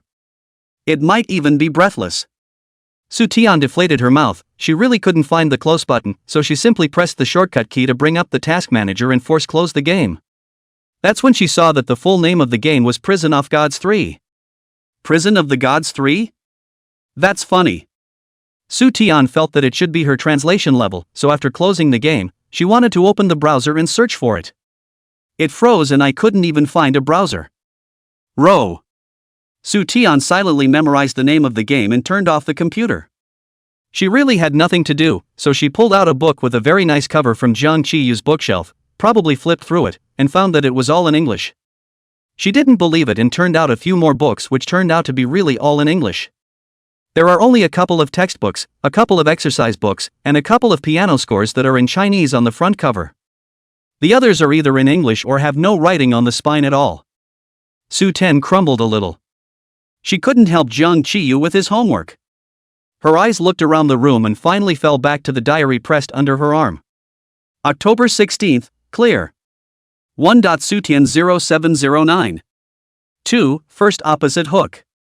The first line, she understood, was just to record the date and weather.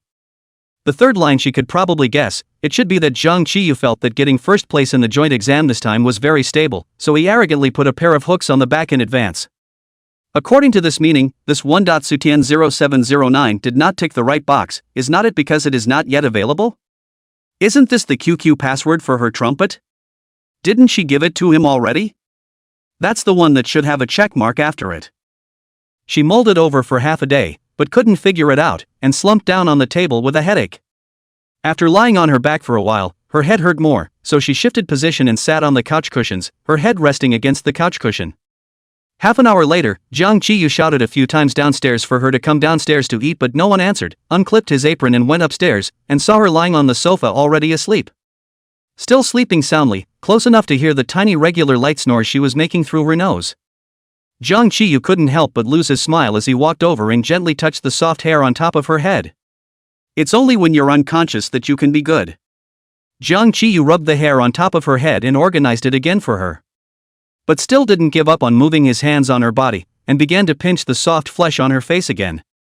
His movements were not small, and he was originally running to wake her up, and Su Tian felt some itchiness on her cheeks in her sleep, and uncomfortably rubbed herself on the sofa. Zhang Qiyu's hand that was dragging her cheek like a teasing cat paused. After such a pause, he lowered his eyes, withdrew his hand, stood a step away, and nudged Su Tian's rounded shoulder with his other hand. Su Tian looked like she was really sleepy and did not react to this. Zhang Qiyu pushed her a few more times, and she just impatiently changed her position. Chapter 52, Yo, Touching Porcelain. Su Ten briefly had a dream. She dreamed that she had entered a very wonderful world, and that she had become so small and tiny that she could only look up at the tall flowers and trees and strange buildings around her. She walked and walked and walked in that world, walking with such a tired look all over her body that every now and then she had to stop and catch her breath for a while. I don't know how long she had been walking, but a huge soft white plane suddenly appeared in front of her, and she walked over to it only to realize that it was a topsy-turvy giant standing there, and that the white plane was his white hair that hung down to the ground. The giant slowly turned around, revealing a familiar face. After seeing who he was, Su Tian was overjoyed and shouted, "Same table! Same table! I'm down here! Same table!" The giant should have heard her cry, his eyes lowered, looking down on her from above, then stooped and reached out to her. Su Tian was ready for him to lift himself up, but suddenly saw a magic ball quickly coalesce at the tip of his fingers, and a huge sense of energy came towards her, and smashed onto her with a boom. Before she died, she saw through the reflective ball of energy that she looked like she was actually a flea. Su Tian's eyes snapped open. Just in time to see a palm across his face. Reality and dream overlap. Su Tian was afraid that the next second this fingertip also appeared, so a ball of energy smashed over to her. Stress like I yelled backward, straight from the sofa rolled to the ground. Then she cried out again. The sofa had a wool carpet underneath it, and it didn't hurt to fall down, and Su Tian rubbed her almost twisted neck and sat up with the help of the sofa. Zhang Qiyu towered over her, standing behind the sofa and looking down on her. The eyes rejoined the dream once again. Su Tian rubbed her eyes, thinking that she might not be awake yet. Giant Zhang straightened his back and withdrew the hand that was going to pinch her face. "Yo, touching. I haven't touched you yet." Zhang Qiyu, Su Tian hadn't come back to her senses, sitting on the ground and staring at him blankly, suddenly asking out of nowhere, "Do you know magic?" Zhang Qiyu gave her a look without much expression. "I see that you're still not awake." After saying half a day, Su Tian did not have the intention to get up from the floor. He helplessly came around from behind the sofa and stretched out a hand to her. "Get up, the meal is ready," yelling at you for half a day without coming down. Su Tian thought about that dream she just had while holding Zhang Qiyu's hand and stood up, following him downstairs. She didn't have long to think about it before her attention was hooked by the scent in the living room. Smells good. A bowl of red, sweet and sour pork was sitting on the table, steaming hot, with 2 bowls of rice next to it. Zhang Qiyu lazily walked into the kitchen, saying as he walked, "Sit down, there's one more dish I'll bring over." Su Tian found a seat, and soon Zhang Qiyu brought out a plate of fried green vegetables, and with the other hand, he carried a large bottle of fruit juice, pouring it full in the water cups in front of her and himself. She sat down and realized that she didn't take any chopsticks, so she turned around and went to the kitchen to get some more. Su Tian was like a newborn baby, enjoying Zhang Qiyu's all-around care. "Eat." Zhang Qiyu pinched a piece of sweet and sour pork into her bowl. "Finally, I can eat." Su Tian rubbed her hands together, picked up her chopsticks, and shouted, "Thank you, tablemate." After saying that, she couldn't wait to clip the piece of meat and bite into her mouth. Under the cover of the sweet and sour tomato sauce is a tender tenderloin, colorful and fragrant, and slightly hot, completely satisfying the expectations of the taste buds. Soo-tian quickly finished swallowing with her teeth and took a sip of juice. Jang Chi-yu waited for her to finish swallowing before he slowly swept her a glance and picked up a chopstick of bok choy and put it on her rice. "Why don't you call brother Ayu anymore?" Soo-tian really choked, violently coughed twice, drew out a few pieces of draw paper and wiped her mouth. "You heard that? It's no bull." Soo-tian stroked her chest, smugly, "Just don't yell." Jang Chi-yu sighed in frustration, doing the work of a son, manipulating the heart of a mother and father. The one being served is still ungrateful. Soo-tian laughed and offered seriously, "I can call you son." Jang Chi-yu surprisingly didn't barge in with her, chucking a piece of tenderloin onto his bowl of rice and grunting out of his nostrils, "White-eyed wolf." Jang Chi-yu's family does not seem to have the habit of not eating or sleeping. Soo-tian had a rare opportunity to chat while eating, and there were a lot more words, chatting with him about everything. "Jang Chi-yu, you cook so well, is it because you cook more?" Not really. It's that I'm gifted. This juice is so good, what brand is it? Don't you have eyes? 2 words that big. Hey, didn't see. You have a dishwasher at home? Who's going to wash the dishes after we eat later? Jang Chi-yu sneered, leaving her with a "what do you think" look. Okay. Soo-tian nodded, "I've never washed dishes before, they're all put directly into the dishwasher, but I can learn. You wash 2 or 3 first to give me a demonstration and I'll be able to do it." "Then you're a pretty fast learner." "Right. I just opened the computer in your room to watch the video, the result of clicking on the desktop of a software that looks like a player. It suddenly popped up the game login interface, shut down also cannot be shut down, login also thief fast." Jang Chi-yu, your computer is not a virus, similar to the kind of once clicked on the kind of cannot be closed. At those words, Jang Chi-yu's hand holding the chopsticks paused for a moment, absently swallowing the mouthful of rice in his mouth, the knots of his throat rolling up and down afterward. He slowly put down his chopsticks and leaned back against the backrest of his stool, his eyes downcast as he wondered what he was thinking. Soo-tian was still talking, but I still turned it off with my ingenuity, even though it was already logged on. "Jang Chi-yu, you have so many game friends, so many people have sent you messages when they see you online, but I didn't read them because they're all in English and I can't understand them. That triangularly labeled app isn't a player, it was originally just a plugin to quickly open the game." Jang Chi-yu faintly explained. Oh, Soo-tian nodded. She was sometimes impatient with the login page in front of her when she played games. Some of them had to wait 3 or 4 minutes dryly before they could wait for the jump.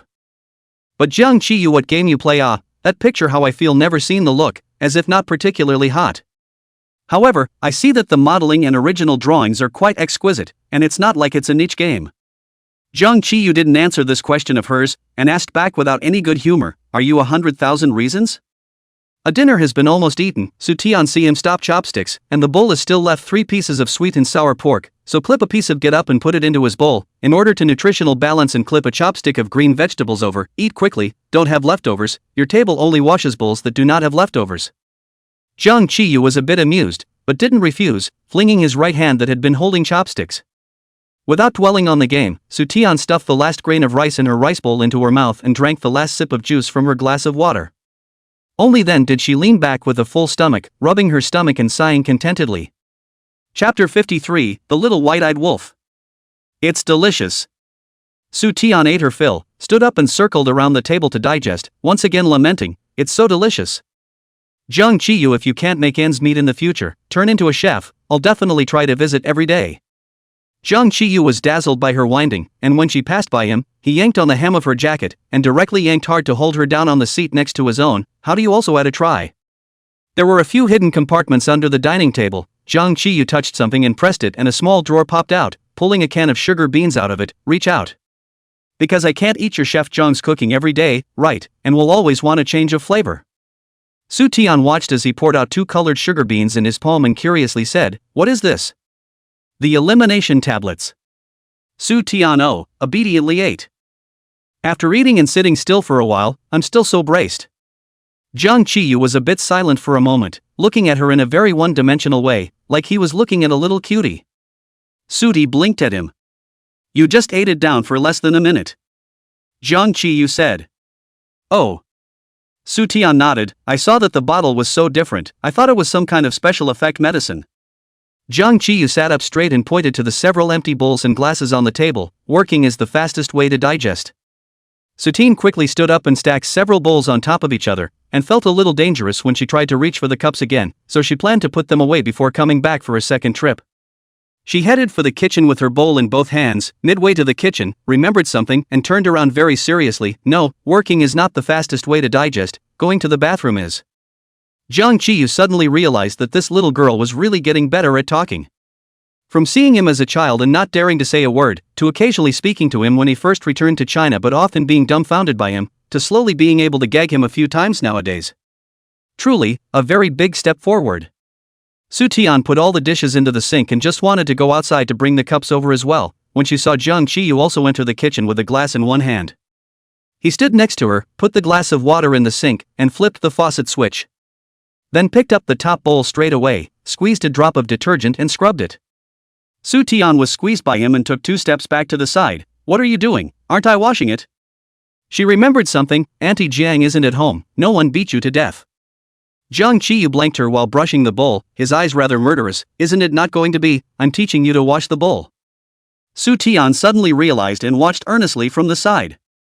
He quickly washed one, and Su Tian had thought he was about to wipe his hands and leave, ruffling his sleeves and preparing to pick it up, but he saw him pick up the next one and wash it. Su Tian thought he was going to demonstrate another one, so he put down his hand and obediently watched it again. After washing the second bowl, he started scrubbing the third. In all, there were just 4 bowls. Eating people's mouths and taking people's hands, Su Tian pointed at herself, a little embarrassed. Did you forget something? By this time, Jiang Qiyu had already brushed the third bowl extremely quickly, then washed his hands and stepped back. You do it. This is a bowl that has held rice, no grease stains and not difficult to brush. Su Tian has not brushed the bowl is not something that has not been washed, and soon on the hands of the bowl to brush clean. She was about to proceed to brush the cup when she realized that the diameter of the cup was too small for her hand to reach into and she would have to use a tool. Jiang Qiyu didn't know when he went to get a brush over and directly took that water cup in Su Tian's hand. The cup is brushed like this. Su Tian thought there was also some skill in brushing the cup, so she watched carefully for 10 seconds, watching him quickly wash and shake it off, placing the cup on the side of the stove and handing her the brush. Please. Is it any different than washing dishes? Su Tian didn't see it, but she remembered that Jiang Qiyu turned his left hand before he brushed the bowl, so hesitantly, she did the same. Jiang Qiyu looked at her from the side like she was a psychopath. Su Tian followed his example and quickly finished brushing the cup. They put the dishes in the cupboard, and when they pulled open the door, Su Tian's eyes were sharp enough to see a familiar logo in the cupboard below the dish cupboard. She reached straight out and pulled it open, meeting the device inside face to face. She pointed at the device and asked Jiang Qiyu, how is this thing exactly like the dishwasher in my house? Jiang Qiyu licked his lower lip and didn't say anything for a moment. The recent flips have already exceeded the number of flips he's had in the past few years combined. The last time we went to the playground he said he didn't have his cell phone out and that was it. TSK. It's not, Jiang Qiyu framed the wording, trying to let you digest it. Su Tian was a bit skeptical. Then you still wash it for me? Little white-eyed wolf. Jiang Qiyu tugged on her braid and said in a bad mood, you're still not happy after washing it for you, aren't you? No. There is a dishwasher you don't have to have me wash by hand, and when you wash it, you snatch the bowl and wash it yourself. You're not. Su Tian snatched the braid back from his hand, glanced quickly at his face, and changed his words. You're not having some kind of masochistic tendency, are you? In fact, she originally wanted to say, you're not shaking, well. It should be because her expression was too obvious. Jiang Qiyu didn't have the good sense to tug on her braid again. Where did you learn so many words from? Jiang Qiyu also felt quite good at this time. It was meant to be a tease to get her to do the dishes, and then I regretted it when I saw her actually go, thinking that she had never done the dishes at home, so why should she have to do them for the first time after so many years at his house? So I washed a couple of them for her, and when I was done, I thought it seemed a little obvious not to let her wash any of them, so I left her a bowl and a cup. Read it in the book. Su Tian retugged the braid, fearing that he would come back to grab it as if he was flying out of the kitchen. What book would have that word in it? Su Tian's voice came loudly from the living room. There's a golden house in a book, and there's a face in a book. After eating, the sky outside had also completely darkened, and a full moon gradually hung over the branches. There is no third person in the large villa. It seems a little empty, but still very cozy. Su Tian originally wanted to leave, but looked at Jiang Qiyu alone was out to eat candlelight dinner parents left at home, hard to give birth to a few points in the heart, so did not mention the matter of leaving. Jiang Qiyu went upstairs to his room, and Su Tian followed him. Before entering the door, Jiang Qiyu glanced back at her. Kid, not going home so late. Late, my ass. It's only 8 o'clock. I have a name. Su Tian didn't like him calling her a child. Obviously they were the same age. In Jiang Qiyu's eyes it was as if she was still childish. That's fine then, Timmy's sister, why aren't you home yet? Can you call me by my name?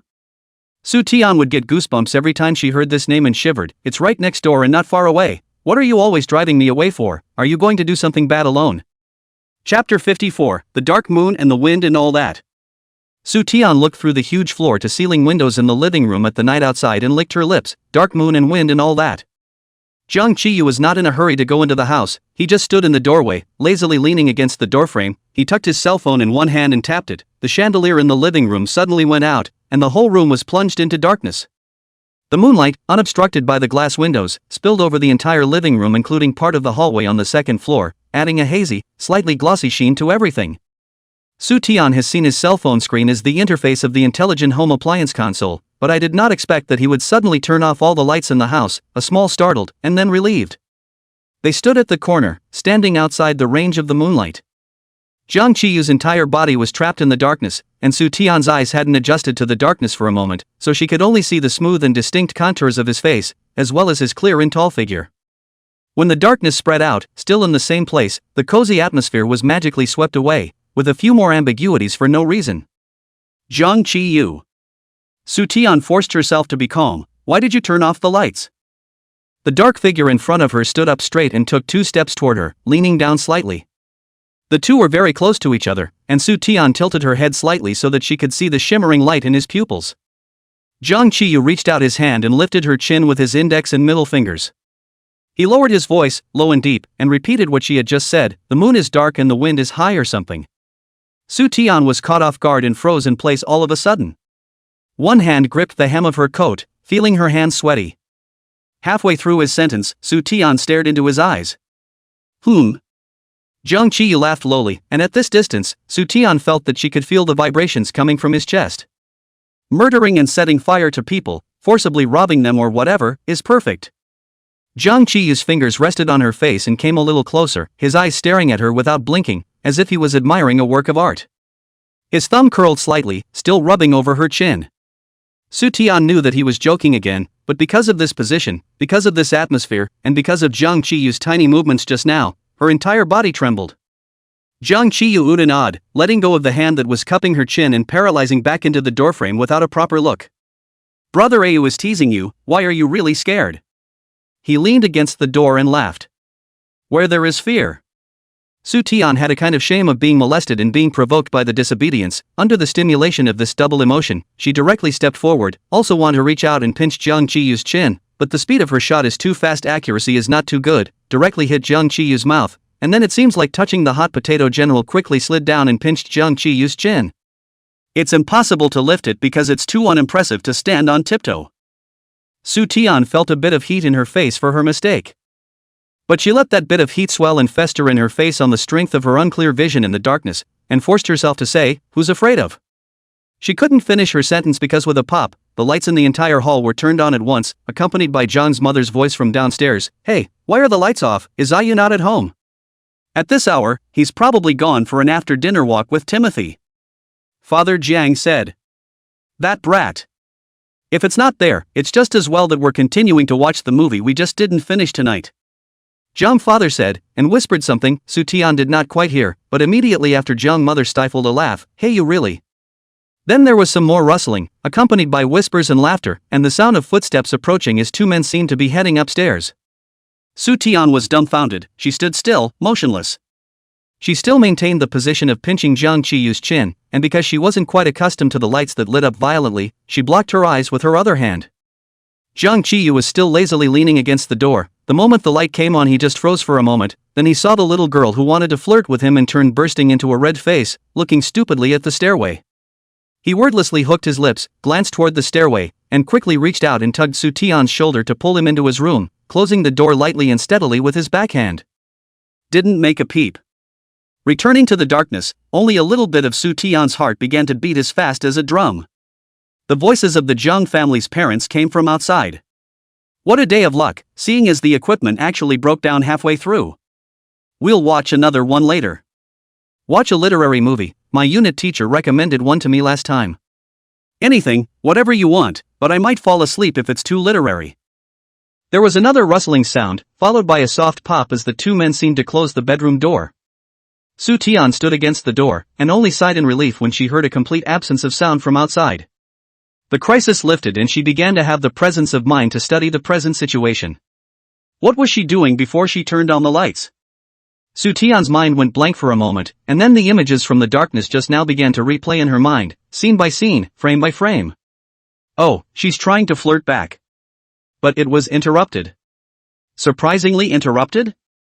It was even if she was boldly molesting Jiang Qiyu in the light of the darkness, but the words were interrupted before they were even put out.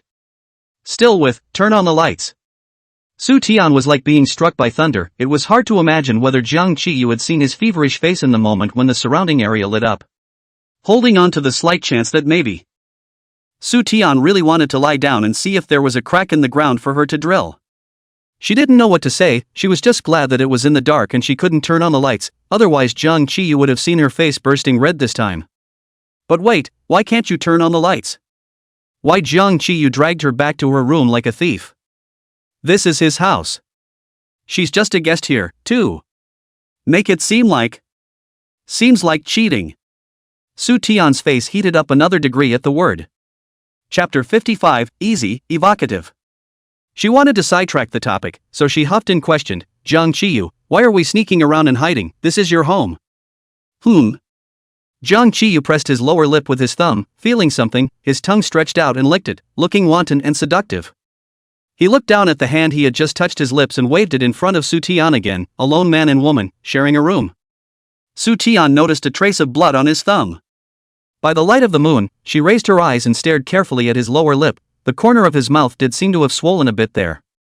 Jiang Qiyu pointed at himself, my lips are broken.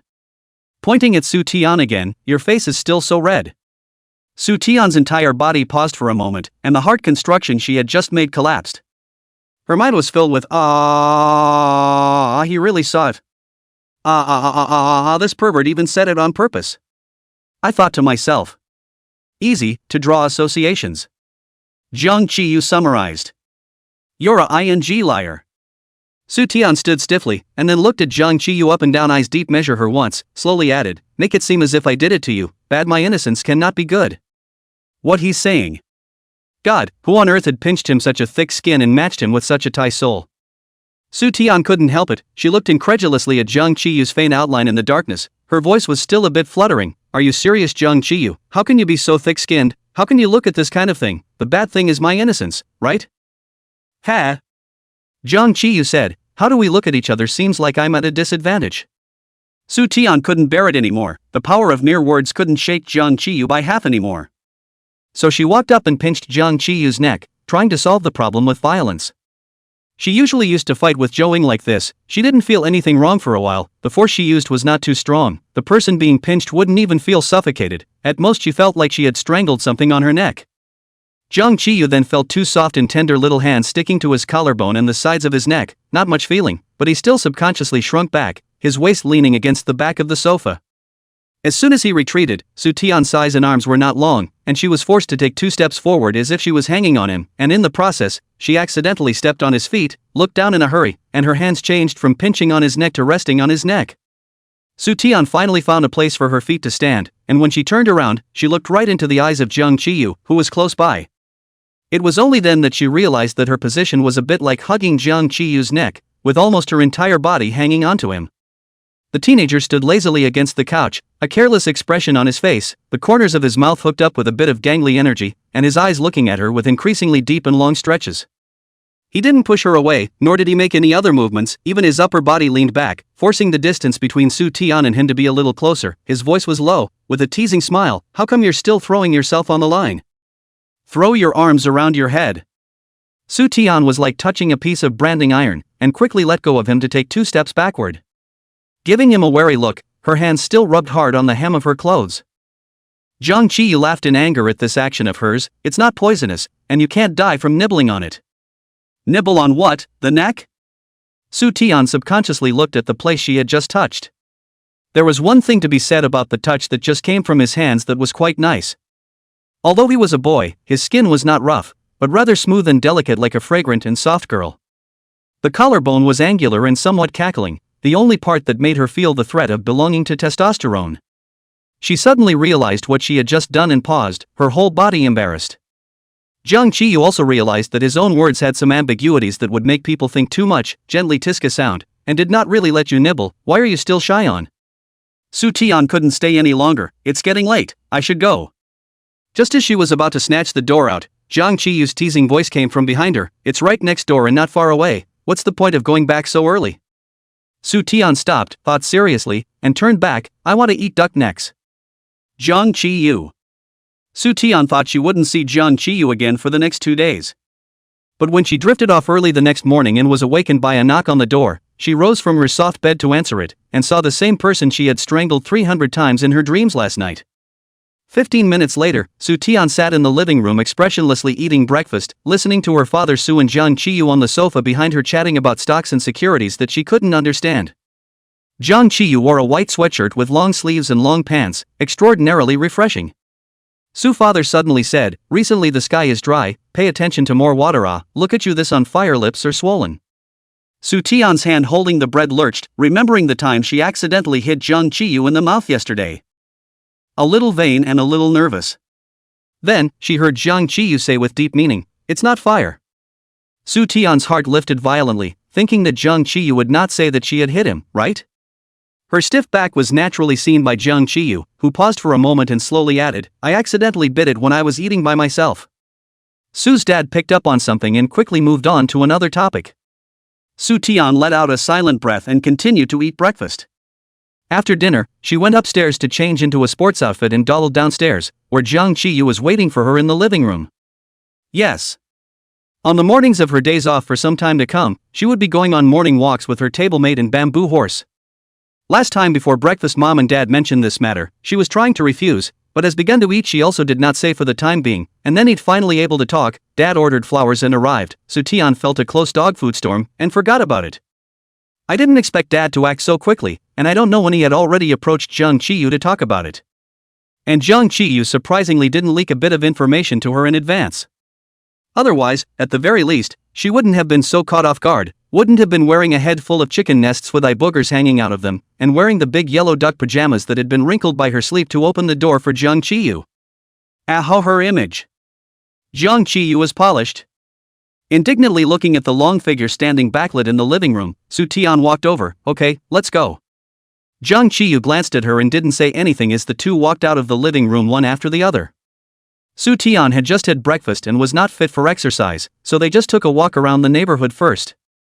The morning air was crisp and cool, and it was so quiet around them that they could occasionally see a few people who were also getting up for their morning workout pass them by. Chapter 56 Mr. Xiaojiang is a good teacher who loves his students. Autumn is high and refreshing, and the birds and flowers are fragrant. Su Tian was suddenly in a better mood, stretching her back, no longer so resistant to waking up early for exercise. She reached out and pulled Jiang Qiyu's sleeve. Hey, Jiang Qiyu, do you still know the way to our neighborhood when you first lived here? During the years that Jiang Qiyu moved away, the neighborhood property owners upgraded and adjusted the greenery in the neighborhood, and also redecorated some public buildings. Su Tian was self-conscious that the change was still significant. They walked along the edge of the artificial lake, where willow trees draped branches of fine willow over the mirror-like surface, sending ripples in a circle.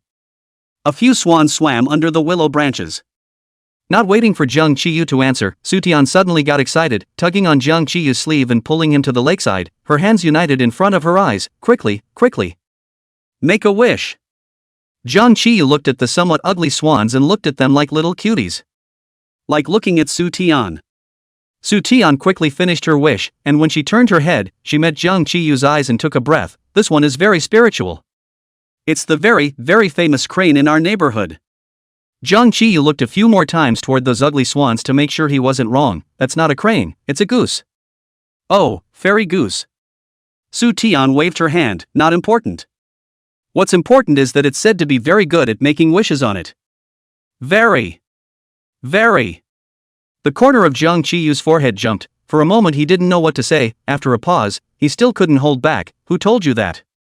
My dad. Jiang Qiyu swallowed the words he originally wanted to say, and pondered for a moment. That should indeed be quite spiritual. He lowered his eyes and looked at Su Tian. So what did you wish for? Su Tian was a bit excited, although she couldn't tell what she was excited about. I made 2 wishes. The first one is about studying. I hope that the joint exam at the end of the month will bring me back to the top 100 in my grade. The first one is about learning, so wouldn't another one be about living? Jiang Qiyu raised his eyes. What about the second one? The second one is still about studying. Su Tian clasped both hands tightly on her chest, staring at the hips of the 2 swans that were gradually swimming away. Her tone was very pious. I hope the news that there is a joint exam at the end of the month is false. Jiang Qiyu laughed out. Su Tian wasn't joking, she was praying very seriously. Beautiful fairy Gusa, if these 2 wishes can be realized no matter which one of them, the faithful woman would like to eat vegetarian for a month. No, a month and a half to express her gratitude to you. A few of the fairy geese have already swum away. The surface of the water shimmered like a bright mirror. Jiang Qiyu lowered his eyes and saw the reflection of the 2 of them in the water on the riverbank. Su Tian. Jiang Qiyu suddenly shouted. This was the first time that her always unorthodox deskmate called her full name so seriously. Su Tian twisted her head and looked at Jiang Qiyu's side face. Jiang Qiyu recklessly looked at the reflection on the lake, and the young girl in the reflection was turning her face sideways, her eyes staring at him without blinking. No need to veg out for a month and a half, he said slowly. Su Tian was stunned for a moment and opened her mouth, not reacting to what he was saying. Jiang Qiyu raised his eyes, no longer looking at the reflection, but at the person standing right next to him in reality. The thin lips, though pursed, curved upward a little. Worship me and just buy water for me for a month. Su Tian wrapped her wet hair in a towel and sat down at her desk. She came back sweaty from her exhausting run and spent 20 minutes flying through a hair and shower. Looking up at the alarm clock, 9:15. 5 minutes to go. She darted off to the mirror again, decided that she looked a little too funny with her head wrapped in a towel, and wiped her hair vigorously, scrubbing it until it wasn't dripping and then darting off to dry the towel before rushing back to her desk once more. It's just 20 past 9. The cell phone rang right on time. Jiang Qiyu has sent you a video invitation. Su Tian fumbled to clip her phone to the phone holder and tapped accept. Jiang Qiyu's enlarged half of his face suddenly appeared on the cell phone screen, and before Su Tian's finger could move away, it happened to tap on his lips in the screen. Her hand shook and she moved her fingers away quickly. Jiang Qiyu was supposedly looking for something and didn't look at the camera, his face coming close to the camera for a moment before quickly moving away and stopping at a normal distance. His hair was a little disheveled and the sweatshirt he was wearing had been replaced with a denim jacket, so he must have just taken a shower like her. Behind him, in the background, was his own room. He looked over. Su Tian was shocked by the magnified beauty just now for a split second, and now messed up her eyes don't know where to put them, slightly embarrassed, lightly coughed. Can you see me? Jiang Qiyu stilled for a moment, his eyes meeting hers through the camera. I only saw a pig. The awkward atmosphere was swept away, and Su Tian stared at Jiang Qiyu's face on the screen, wanting nothing more than to crawl along the netting and slap him to death. This one. Ivory can't come out of a dog's mouth. Su Tian dirty words vocabulary is really limited, grinding his teeth and grinding half a day, or decided not to in his general calculation, only angrily scolded, childish ghost. Jiang Qiyu smiled, leaning back slightly and leaning idly on the back of the chair. He noticed Su Tian's wet hair and lazily opened his mouth. His voice had a few more moments of unintentional gentleness as it came through the microphone. Why don't you blow dry your hair? Su Tian brought the alarm clock on the table over and pointed to it. Teacher Jiang said, class starts at 9:20 sharp, not a minute late. Mr. Jiang is a good teacher who loves his students with friendship. Jiang Qiyu said to the camera, go on, I'll give you 5 minutes to blow dry your hair. It is really uncomfortable to have wet hair covering the top of the head. Jiang Qiyu said so, of course. Su Tian agreed in one breath and ran to the bathroom to blow out her hair. Jiang Qiyu didn't look at the camera anymore, flipped his data book open, took out another piece of white paper, and wrote and drew on it. Just an hour ago, Su Tian made a deal with Jiang Qiyu. Jiang Qiyu helps her with her homework, allowing Su Tian to return to the top 100 in her grade on the joint exam at the end of the month, in exchange for which Su Tian has to help him run errands for a month's worth of water. No problem at all, Su Tian felt she had earned it. She would make a trip to the supermarket with Zhouing almost every day, whether she bought something for herself or not. Helping Jiang Qiyu bring a month's worth of water was a complete labor of love. With only half a month left, Jiang Qiyu was going to make her progress nearly 300 places in the #1 ranked high school in Yangming City, which sounded as if it was a bit unbelievable. Jiang Qiyu doesn't even have a score right now. But Su Tian just trusted him so much. Without any hesitation at all, he agreed to a deal that sounded a bit outrageous. She also thought about what Jiang Qiyu figure initiative to help her make up lessons. When he thought of Jiang Qiyu's usual lazy and careless appearance, he thought that he might be really lazy. And so it came to this video call, where Mr. Xiaojian, who has no grades, is about to officially begin his first lesson in small classroom teaching. Chapter 57, A God. Video instruction is not easy. So after a short video for a while, the two of them still chose to change their online video instruction to offline face-to-face instruction. The location was Jiang Qiyu's home. The two families are close and both parents are happy about this. Su Ten's weekend passed in 2 days of catching up. It was Monday again, and Su Tian got up a little late in the morning, so she arrived at work a little late. Lao Gao sat on the podium holding a thermos cup, saw that his direct class representative was late again, not surprised, as did Nazi let her in. Jiang Qiyu stood up and let her pass. Old Gao coughed when he saw that almost all the people had come. The students on stage realized what was going on and whispered. Sure enough, the next second, Old Hai announced the news that the school had decided to join the 8th city joint examination at the end of this month. The students wailed, discontent and resentment practically bursting through the roof. They have just gone through the devastation of the exams, and they are going to continue to be devastated by the next round of exams. Still 8. City. Joint. Exam. Even though Su Tian knew about it early on and was influenced by her classmates, she couldn't help but hang her head. Jiang Qiyu didn't have much of an expression, his elbows propped up on the table, his wrists resting on his face, his eyelids half closed, looking like he was sleepy. It was the first time Su Tian had seen him sleepy, and she couldn't help but go off and stare at him several times. As if sensing the line of sight falling on his face, Jiang Qiyu slowly opened his eyes, his voice sleepy. What are you looking at? The class was in disarray, with Old Hai standing on the stage trying to pep up the crowd, and no one paying attention to their corner of the room. Suddy, what did you do last night to be so sleepy? Couldn't sleep. Jiang Qiyu put down his hand and sat up straight, fighting a little bit of energy, got up in the middle of the night and played a few games. Su Tian remembered the last online game she had opened by mistake. Is it the one where the character has white hair? Jiang Qiyu let out a hum. Su Tian gave a long "oh" sound, remembered that he had not searched for the game's Chinese name. Asking him directly would surely be laughed at again. So Suddy didn't say another word. She took out all the books she would be using for the next class, and then she took out the English paper she had done yesterday and corrected the answers. All the way to the red. Su Tian sighed. Half a month to go. She looked over at her tablemate who was getting sleepy again. Let's hope Ms. Zhang's small class teaching brings her a miracle. When she went to get water at the end of class, the boy sitting by the back door suddenly jumped up with his cell phone in the air and shouted 3 times in a row in excitement. Su Tian's hand shook in fear, and the water cup fell directly to the ground, spilling water all over the place. The boy called Chin Pang, hastily stuffed the phone back into the table pocket and apologized to her. Su Tian, sorry, with my water card and then give you a cup of it. No. Su Tian looked at the puddle of water on the floor. First get the water on the floor. Chen Pang went straight to the cabinet of the other one and brought a mop, mopping while suppressing a giggle. Su Tenri swiped her card to receive water. Chen Pang tablemate saw this scene, turned his head and said, Chen Pang you it, giggle what?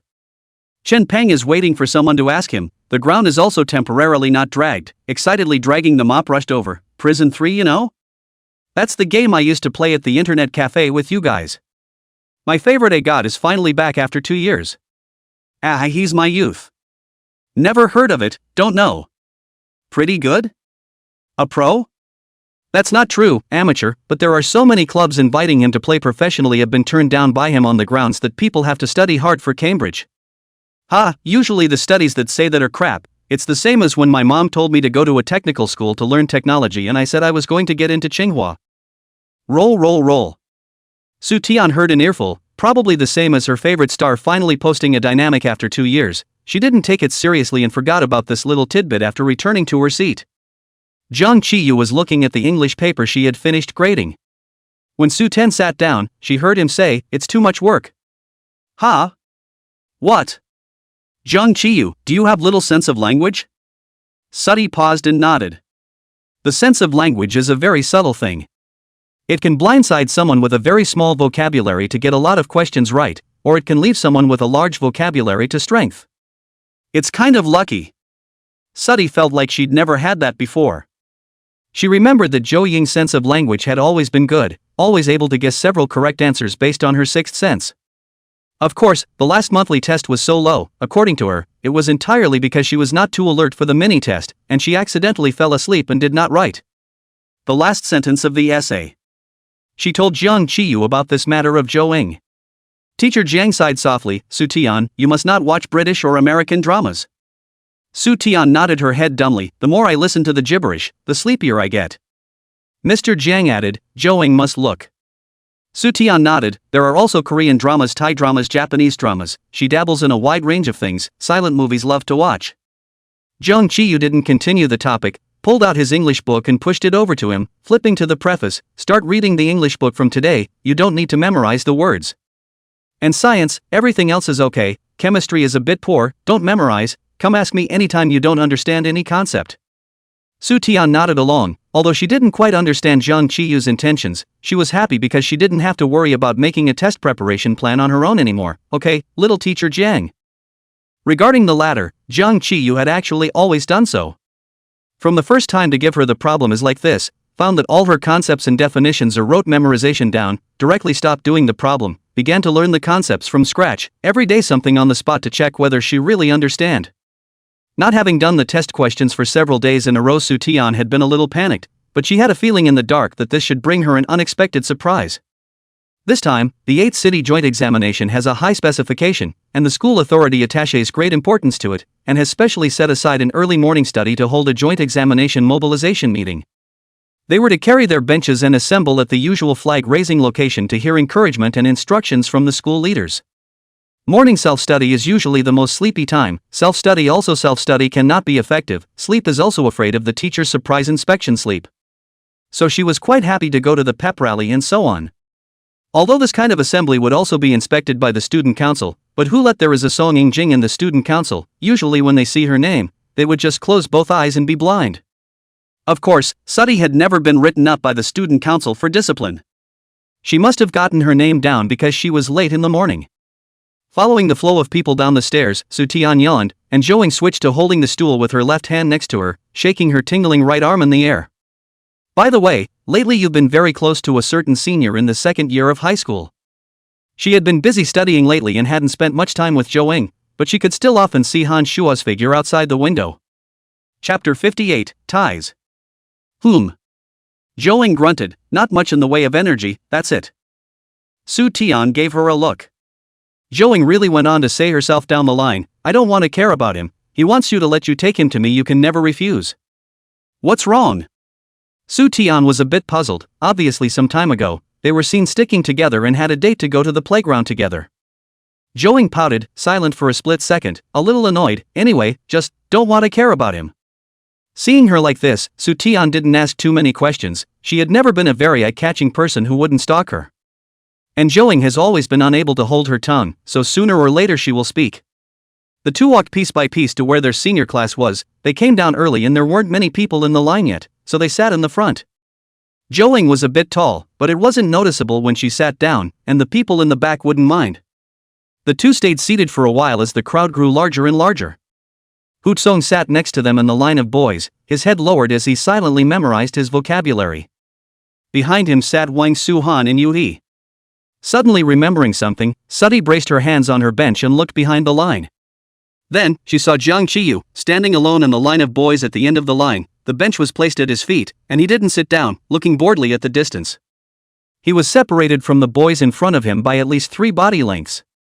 Like an extra. The squad leader sat at the front of the line, not in the line. There were an even number of boys in their class, which meant that there must be only one person in the last row of boys, and that person, without even guessing, would definitely be Jiang Qiyu.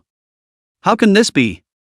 How can her high-legged long-face value-bursting table-mate and hairdresser Jiang Qiyu classmate, how can a person be alone as if being ostracized? Su Tian was a bit unable to sit still and pulled Jo Ying, let's go sit in the last row. What's the point of sitting in the last row? We're all sitting in the front. Jo Ying propped up her face with a somewhat sleepy expression. Tian felt that telling the truth might damage Zhang's dignity as a boy, so he paused and made up a nonsense sentence. The air at the back is good, it's not too strict to watch, and the key is that it's convenient to finish up in a while and rush straight to the small store. Zhou was silent for a moment and gave her a thumbs up. You're right. A school bully is smart. So the two ran to the last row with their stools while the line was still in disarray. Tian pretended not to see Zhang Qiyu's uncertain gaze toward them, pulling the still confused Zhou to sit down in the last row. After a while, someone came up beside her and sat down diagonally in front of her. Zhou yawned and half closed her eyes, not noticing the boy's side.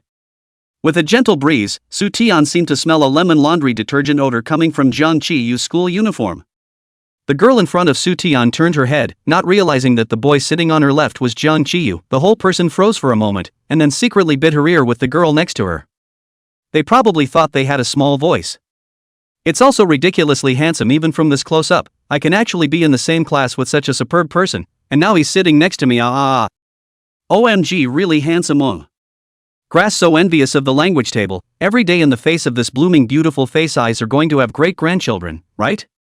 I'm not too loud, am I, so I don't think he can hear me? Not much. The language table sitting right behind them. The very best sitting right next to them. Both of you heard it loud and clear. In the end is also a class, Tian, and they are not familiar with but also meet will greet the degree of classmates, so gently coughing sound counted as a reminder. The girl in front of her twisted her head to look at her, her expression turned awkward for a moment, and she quickly turned back again. Both girls fell silent and didn't speak again until it was over. In the middle, Zhang Qiyu fell back and sidled up, chatting with Tian for a couple of sentences. Are you going to the supermarket after class? Yeah, how do you know? You go after every flag raising. Zhang Qiyu paused. Bring me a bottle of water. Lychees? Aha. Ice? It's cold today. Room temperature it is then. Okay. End of short conversation. Zhang Qiyu sat back down again. Tian suddenly touched his coat pocket. I didn't bring any money. Zhang Qiyu was silent for a moment. I didn't bring it either. Silence in both phases. Tian was going to say that Zhou should have brought it, but her afterglow swept over to the student council who happened to come over to check on the class, so she shut up for now and poked Zhou awake with a twist of her arm. The two girls sitting in front of Tian gave each other a somewhat complicated look. Skyfall is also pretty plain and grounded. The ones who came to check on their class were still Song Yingjing and Ran. Didn't check anything out along the way. Toward the end of their hear, the two voices sounded almost simultaneously. Go for the test. Tie on.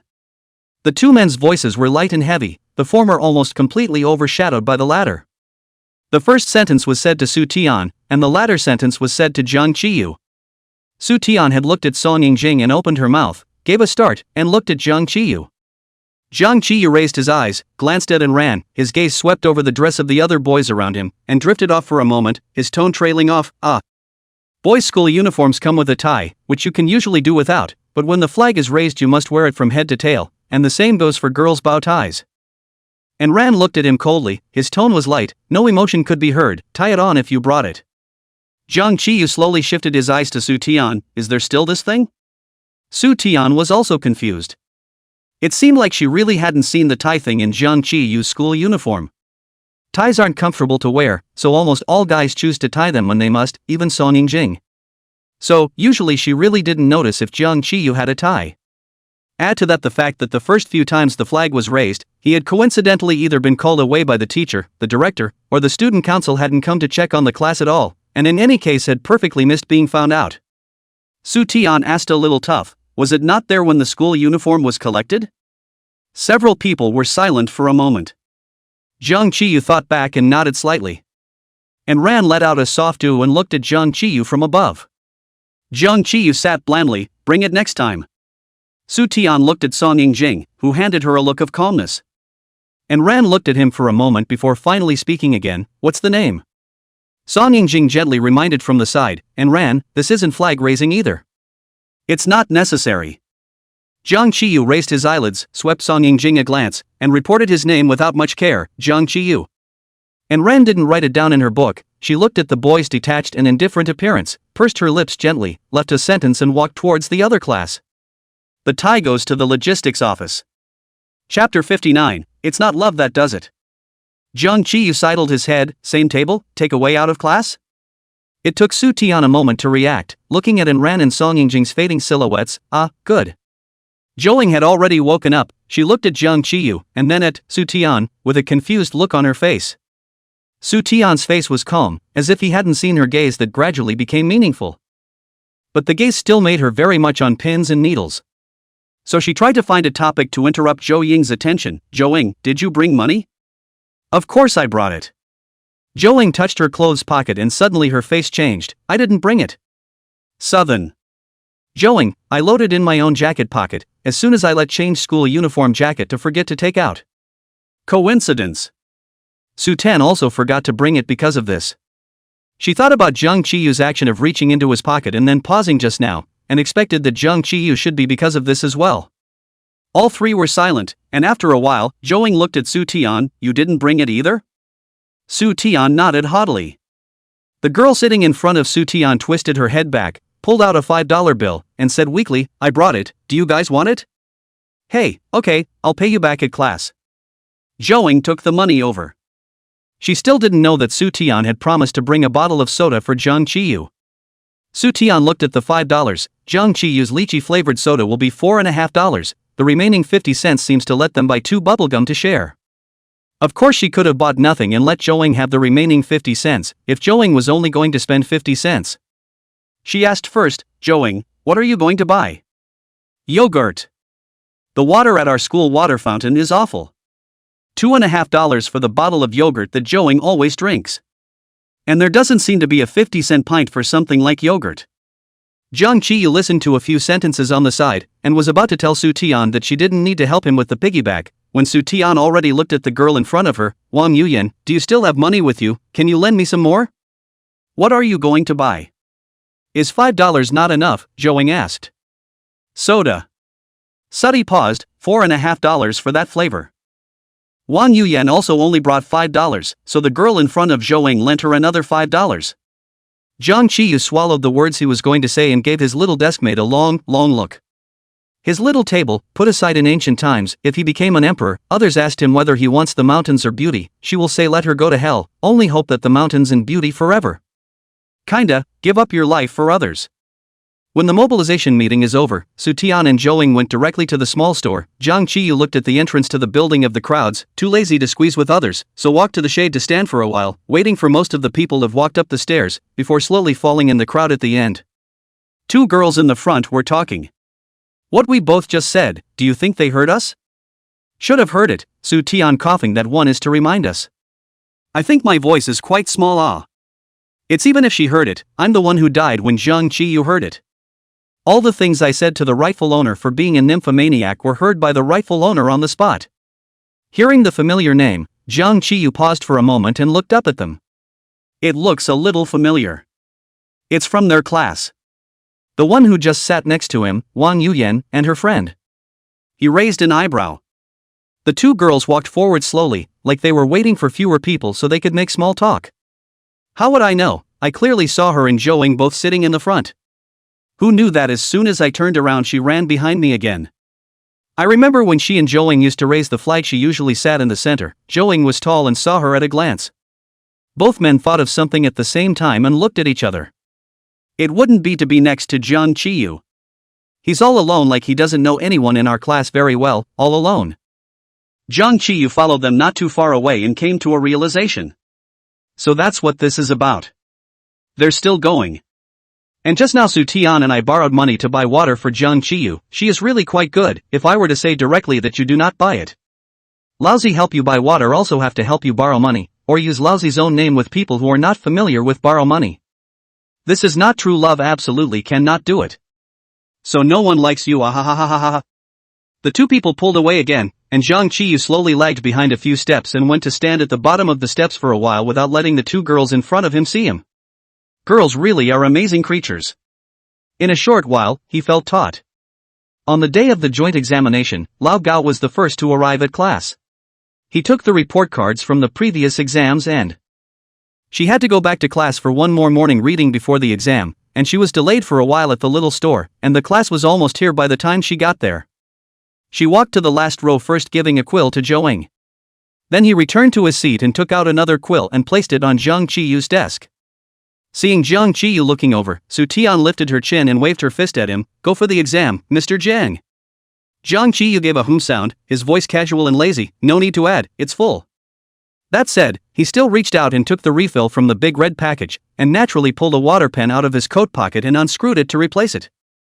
Jiang Qiyu seems to be very little like to take things. Usually the homework can be written before the end of the school day, and then do not take anything directly home. Only the homework set up late he cannot finish writing the case will be backpacked back.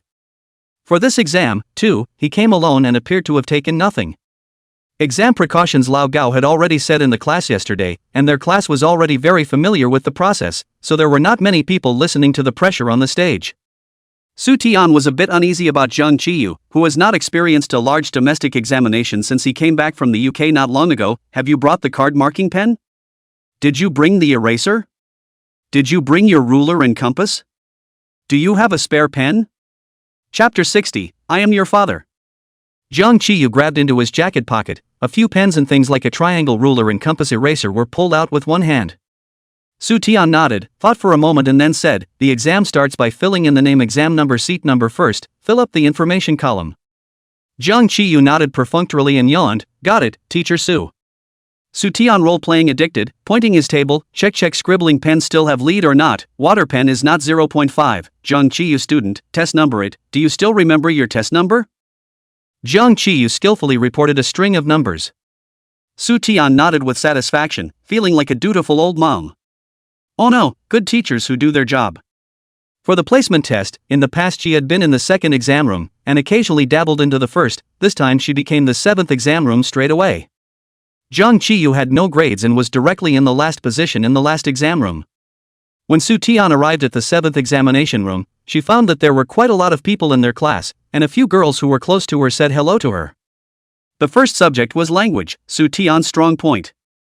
The language questions weren't too difficult, just a little bit roundabout, and if you didn't pay attention, it was easy to get caught up in it. Su Tian cautiously filled in the answers to the answer card. There were still 10 minutes after writing the essay. She flew through the multiple choice questions and poetry fill in the blanks to check them. Checking out a typo, she lightly scratched one and wrote the correct one next to it. The discipline in the seventh examination room is also very strict. The whole room is writing intermixed with the sound of turning over papers. There is no small talk or attempts to cheat, very similar to the second examination room, but looking up, most of the candidates will have a bitter face, and the speed of answering questions is not too fast. There has been a special survey that when sweeping the floor at the end of the exam, the middle exam room sweeps out the hair of the most, the first two exam rooms and the last two exam rooms side by side with each other, not distinguishable from each other. Sudhi looked up after checking and saw that someone was really scratching their hair. She associated it with Zhou and Jiang Qiyu's hair volume again. Jiang Qiyu's hair was quite lush, and Zhou complained to her every day that her hairline had moved back again. Song Yingjing also has a lot of hair, and Ran's schoolmate's hair is the most hair she's ever seen, long, black, straight and dark and dense, always tied in a high ponytail, long strands of hair hanging down, like a wig piece brought in an ancient costume drama. In the middle of Su Tian's rambling thoughts, the radio reminded the exam time. After handing the paper in, there was a 20-minute break before the next exam. The next class exam was math, so Su Tian went to the bathroom, ready to memorize the formulas a few more times when she returned. Jiang Qiyu walked out of the restroom. He was in the last exam room and his seat was the corner one by the back door. Into this class, a glance at the colorful, wear what all have, just not neatly wear a good set of school uniforms. There are a few hair also dyed a few clusters of red, orange, yellow, green, blue and purple, but in the end there is no arrogant full dye, but also give face to the school rules. To the end of the class, the examination room is very noisy, the sound of people buzzing to the ears, filled with such as, the new skin you see it is so ugly, a moment of the examination to your choice to fill in the blanks of the answer to me to pass it, grass broken test. I'm so tired of it, but I still have to come, I'm going to the internet cafe after the exam, and other gossip. It is impossible to fall asleep in this scenario. Jiang Qiyu lay on the table and closed his eyes. Barely, the legs of the stool dragged on the ground with a very harsh sound. Jiang Qiyu frowned and did not open his eyes. A few boys were in disarray, talking in front of his seat. Brother Yao, why did you split up with your date? The human girls are looking for me. Bar her, what's she looking for you for? Crying with me, said to call you to send messages are not returned. 2 days to me sent 999 plus messages. I see her to you quite a piece of infatuation, body and sexy, how to split so fast? Don't bother with her, just a psycho. After a moment's pause, this Yao added, I saw one from our school recently. Several boys followed and whistled, yo, so you're looking at someone else. What does she look like that she can be looked at by my brother Yao? This was even more noisy. Jiang Qiyu frowned again and still didn't get up. Yao said, she's on the same level as us, not the same type as that stupid Shui, she's a bit low, and she's quite cute. Got it, Yao likes the pure ones now, haha, did you get them? Bring it over to the brothers and see how it compares to Shuejia. Yao's voice is a bit annoyed, no, just met a few times, the front side of the examination room, study well or difficult to get. They're back after school, I followed her once, home in that Cloud Palace upper realm, should also quite rich. Cloud Palace on mirror. Senior, low, cute. Jiang Qiyu tongue against the sharp tooth on the upper right side of his mouth, slowly propped up the desktop and sat up. His vision was still a little blurry, but he could probably see that there were 4 boys in front of him, one sitting on the stool in front of him, and the other 3 standing, surrounding his table. None of the 4 were wearing school uniforms, and the one sitting, Yao, had 2 tufts of yellow hair. Blocking her, how about a few brothers to help you block her for a time? Yeah, brother, you fall from the sky, brush up your goodwill. What's the name of the classes? Call out a few people tonight after school. You. Yao laughed, but did not refuse, waving at them, his voice lowered a little. 3rd class, called Su Tian, comb 2 pigtails, recognized at a glance. Don't touch anything when you are blocking, you hear me, your future sister-in-law. Same as that surname Shui, wait until I get annoyed. From the 3rd class, called Su Tian. Jiang Qiyu almost laughed out loud. That stupid thing, she doesn't even know when people follow her all the way home. He picked up the lychee soda he had just taken a sip of on the table, tested the hardness of the bottom of the bottle, licked the tip of his teeth, and let out a tisk. The skinny monkey-like boy who said he was blocking people should have heard him and looked up at him, frozen for a moment. Jiang Qiyu looked straight at him, his eyelids lifted, his upper body leaning back against the chair cushion with a few moments of diffidence. Blocking who? The skinny monkey elbowed his companion next to him, and Yao heard him now, looking back at him and narrowing his eyes. Several people looked toward him, and all of them paused in disbelief as their eyes moved to the face of the boy in the corner. This dude has a raw face. Yao was also seated, and the 2 of them stared at each other across the table, and while it was clear that Yao was a bit more crowded here, he was getting chills down his spine from the low aura across the table. Who are you? He scanned the candidate information taped to the back table, senior class 3, and after a pause, full of disinterest, said, oh, we were just kidding. Jiang Qiyu slowly stood up with the soda bottle in his hand, I'm not joking. No one realized what was happening, only to hear a sudden heartbreaking cry of pain coming from the last corner of the classroom, and everyone went quiet at the same time, turning their heads to look. Only to see the good-looking boy at the back door place the deflated drink bottle in his hand on the table, lower his eyes, gaze stern and detached, look at the boy lying in the aisle with his head covered, and say, word for word, I am your father. Chapter 61, Your classmate hit someone. 7th exam room. The second test is math. Resting her cheeks, Su Tian seriously and carefully filled in her masked answers on the last answer card. Too hard. The JE is really a JE, with a relatively easy language to get the guard down, followed by a super difficult math to break it down. She wanted to scratch her hair even as she did the math on this question. She was okay at math, but much worse than language, and had just finished checking a multiple choice question when the announcement alerted her that the test was over and she was beginning to collect her papers. A wail came from the class. Some even dropped their pens in a hurry. The people in the first row came over to collect the papers, and Su Tian checked 2 more multiple choice questions on the fly. This math test is directly after school. Su Tian packed up things ready to backpack home, has been walking to the school gate, shoulder was suddenly gently patted, she thought it was Zhouing, a turn around, found that it is with her with the exam room, a girl in their class. Han Peiyu carried her school bag in front of her, one hand stretched out in the unzipped bag, and looked up to tell her, did you know, Su Tian, that your deskmate got into a fight with someone in the last exam room? Su Tian thought her ears had misheard. What? Han Peiyu gestured for her to come over a bit and showed her the cell phone she kept in her book bag, and on the screen was a picture of a high blur. A boy stood in the last row by the back door, towering over the aisle, where a man lay holding his head, blood still flowing from the crack of his hand. Although it was muddy, anyone who knew Jiang Qiyu would definitely be able to tell that this was Jiang Qiyu. A very strange Jiang Qiyu. Su Tian had never seen such a look on his face, contemptuous, superior, cold, violent, and with a hint of thrilling evil. Like a Shura from hell. Soo-Taeon's brain circuits were a bit turned around for a while. This is my deskmate? Is this, my deskmate? We all recognize it, you won't not recognize it, right? Hanpei said. Soo-Taeon opened her mouth, unable to say anything. Jang Chi-yu was never careless and lazy. Regardless of whether it was during those years together as a child or during this time together, Soo-Taeon had never actually seen him truly angry. Never think it's a good idea, never be serious about it. Hanpei-yu, I also heard it from someone else, your tablemate suddenly just stood up and smashed a drink bottle on someone's head, everyone didn't react. This beaten one has already called 120 and sent to the hospital. Hit a man in the head and sent him to the hospital. She could feel her heartbeat slowly accelerating as she looked at the photo and jerked back. Where is Jang Chi-yu now? Hanpei-yu was a little stunned by her serious tone. No. I don't know, maybe in Lao Gao's office? Or the director's office? It happened before the math test, it's been ages now. Soo-Taeon pursed her lips and suddenly stopped and turned to run. She was going to find Jang Chi-yu. The sun was high overhead, so warm and bright. Soo-Taeon's eyes were astringent. She was afraid that if she didn't go soon, she would see her tablemate again as in the dark prison arraignment room. Oh, her tablemates, so good looking, so good at school, and now they're going to jail. Soo-Taeon ran to old Gao's office first. Looking in from the window of the office, there was no one inside at all, and Soo-Taeon ran to the director's office in the teaching building again. There was no window on the wall of the director's office facing the corridor, and Soo-Taeon couldn't see inside, so she stopped outside the door to listen, but she couldn't hear much talking either.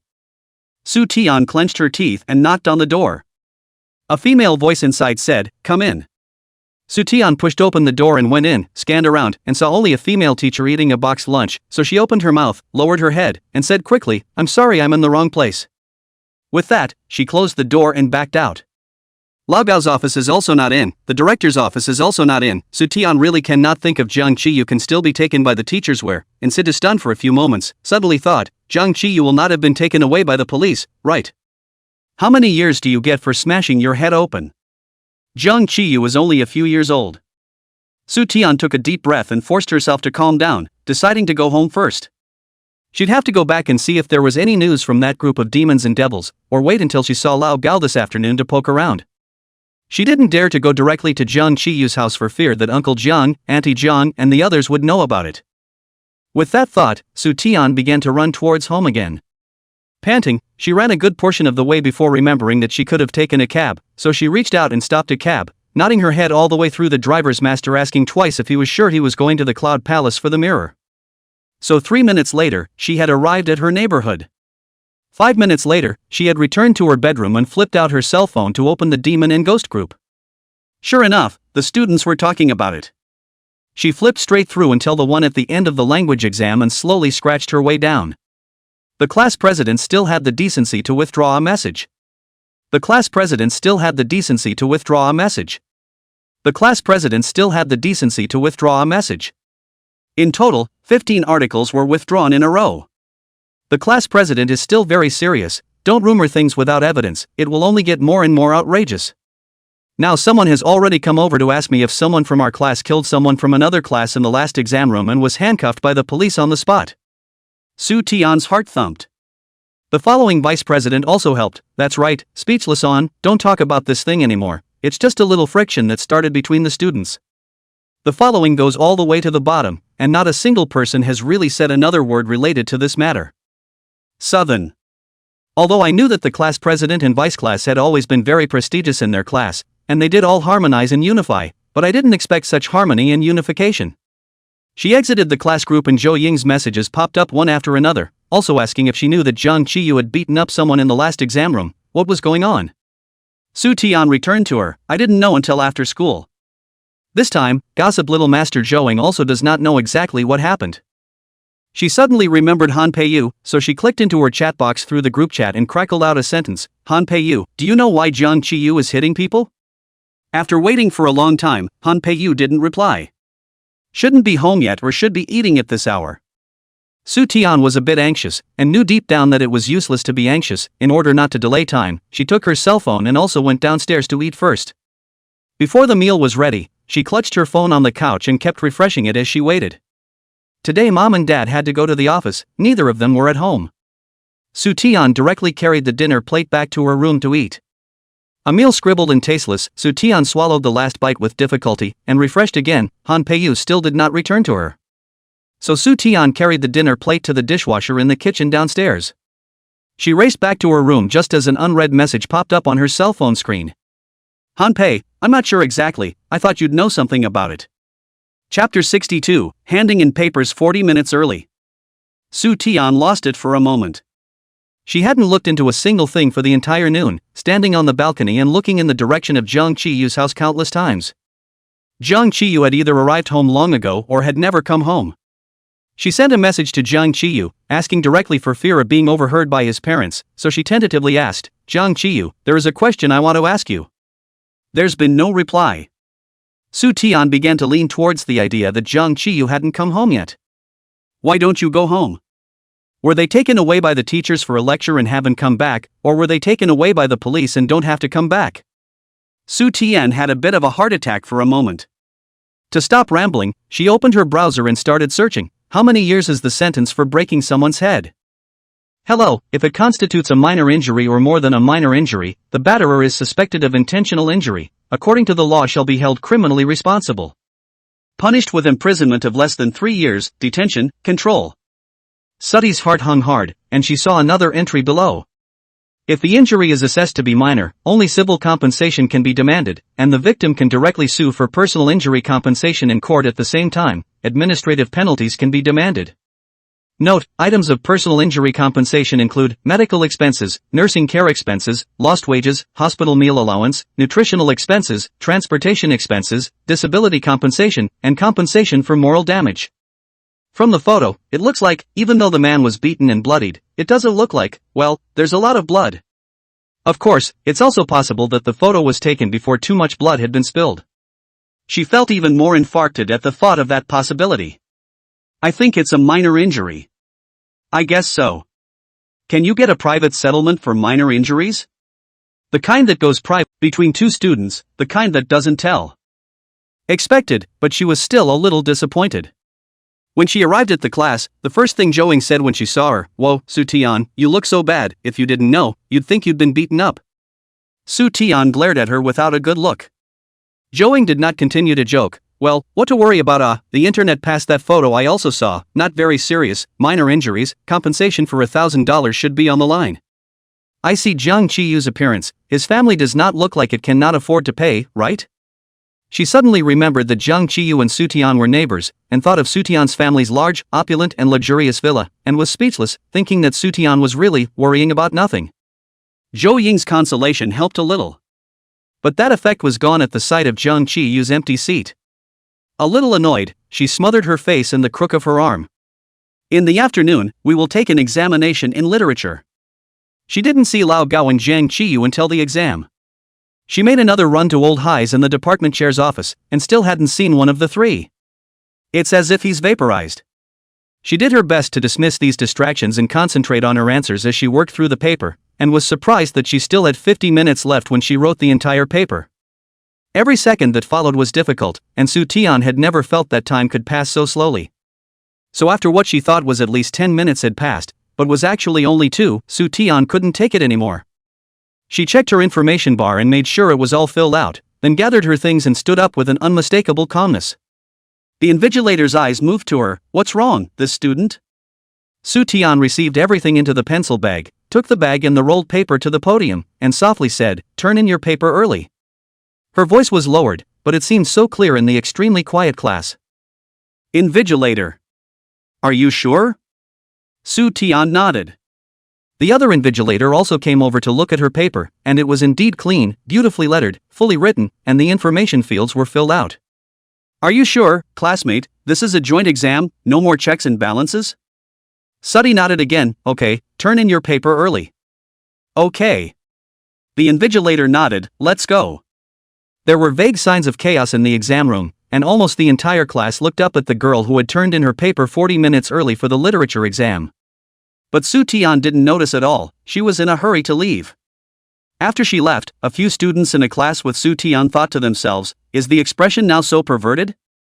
The class was getting chaotic and the invigilator knocked on the board. "Quiet. Write yourselves." The other invigilator took Su Tian's paper and looked at it. Su Tian went straight to the sophomore section. She thought for half a day, Lao Gao couldn't be found, and if the little gossip master Zhouing didn't know what had happened, then she could only go to Song Yingjing, who was serving in the student council, to ask about the situation. At this point in time, sophomore year is still in session. Song Yingjing is in the 6th class of sophomore year.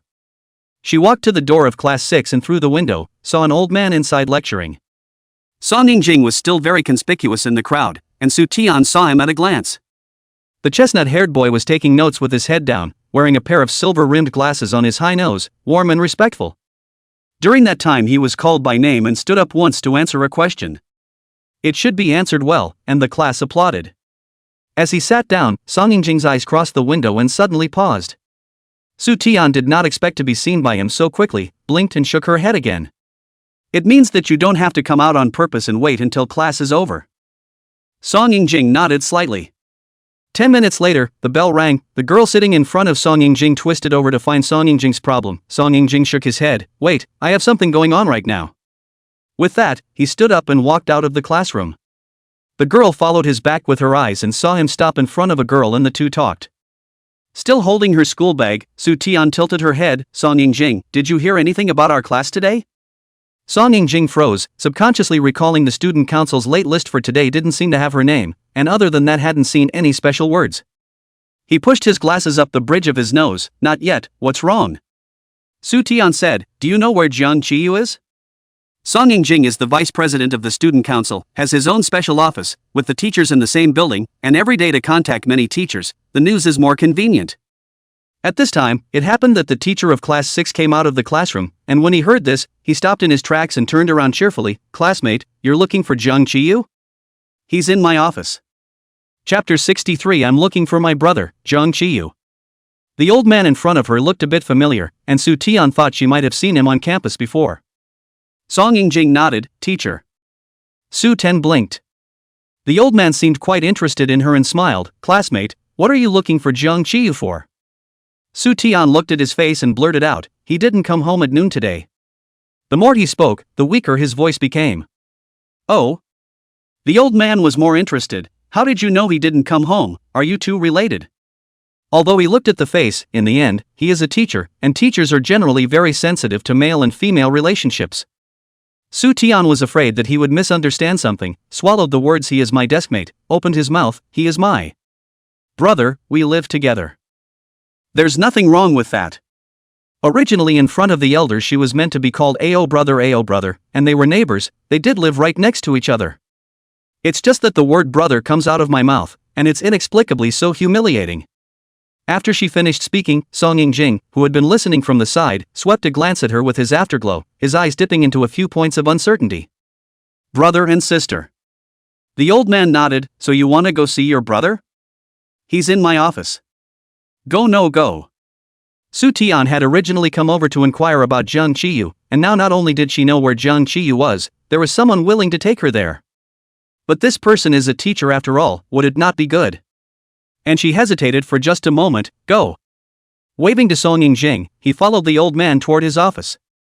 The old man's office was on the 5th floor of the office building, and Su Tian hadn't been to this floor. The office door signs on both sides of the aisle had all sorts of chairpersons and commissioners written on them, all looking like they were in high positions, and there was a hot stamped door sign in front of them that said Principal's Office. Then she saw the old man push open the door to the principal's office and walk in naturally. Su Tian's footsteps to follow were lurched. This teacher is the principal. The principal still lectures. She didn't know what mood she was in for a moment. Jiang Qiyu was shouted to the principal's office. This matter is all the way to the principal's office? She was a bit worried for Jiang Qiyu. But this principal seemed nice enough, and she felt some relief. There was also a middle-aged man inside the office, very elegant, wearing a white shirt that was washed white. Looking at the old man coming over, he called out, Teacher. Su Tian looked around and didn't see Jiang Qiyu's figure for a moment. She looked around again and still didn't see it. The principal didn't see her follow her and turned to wave at her. Come in, not looking for your brother? The middle-aged man glanced at her before withdrawing his gaze and handing over a piece of paper in his own hand to the principal. Teacher, Jiang Qiyu's paper. He turned it in early. As soon as Su Tian heard this, he immediately came in, walked gently to the principal, and secretly glanced at the test paper in his hand. She only had time to see a whole sheet of densely written answer cards, but the handwriting is very neat.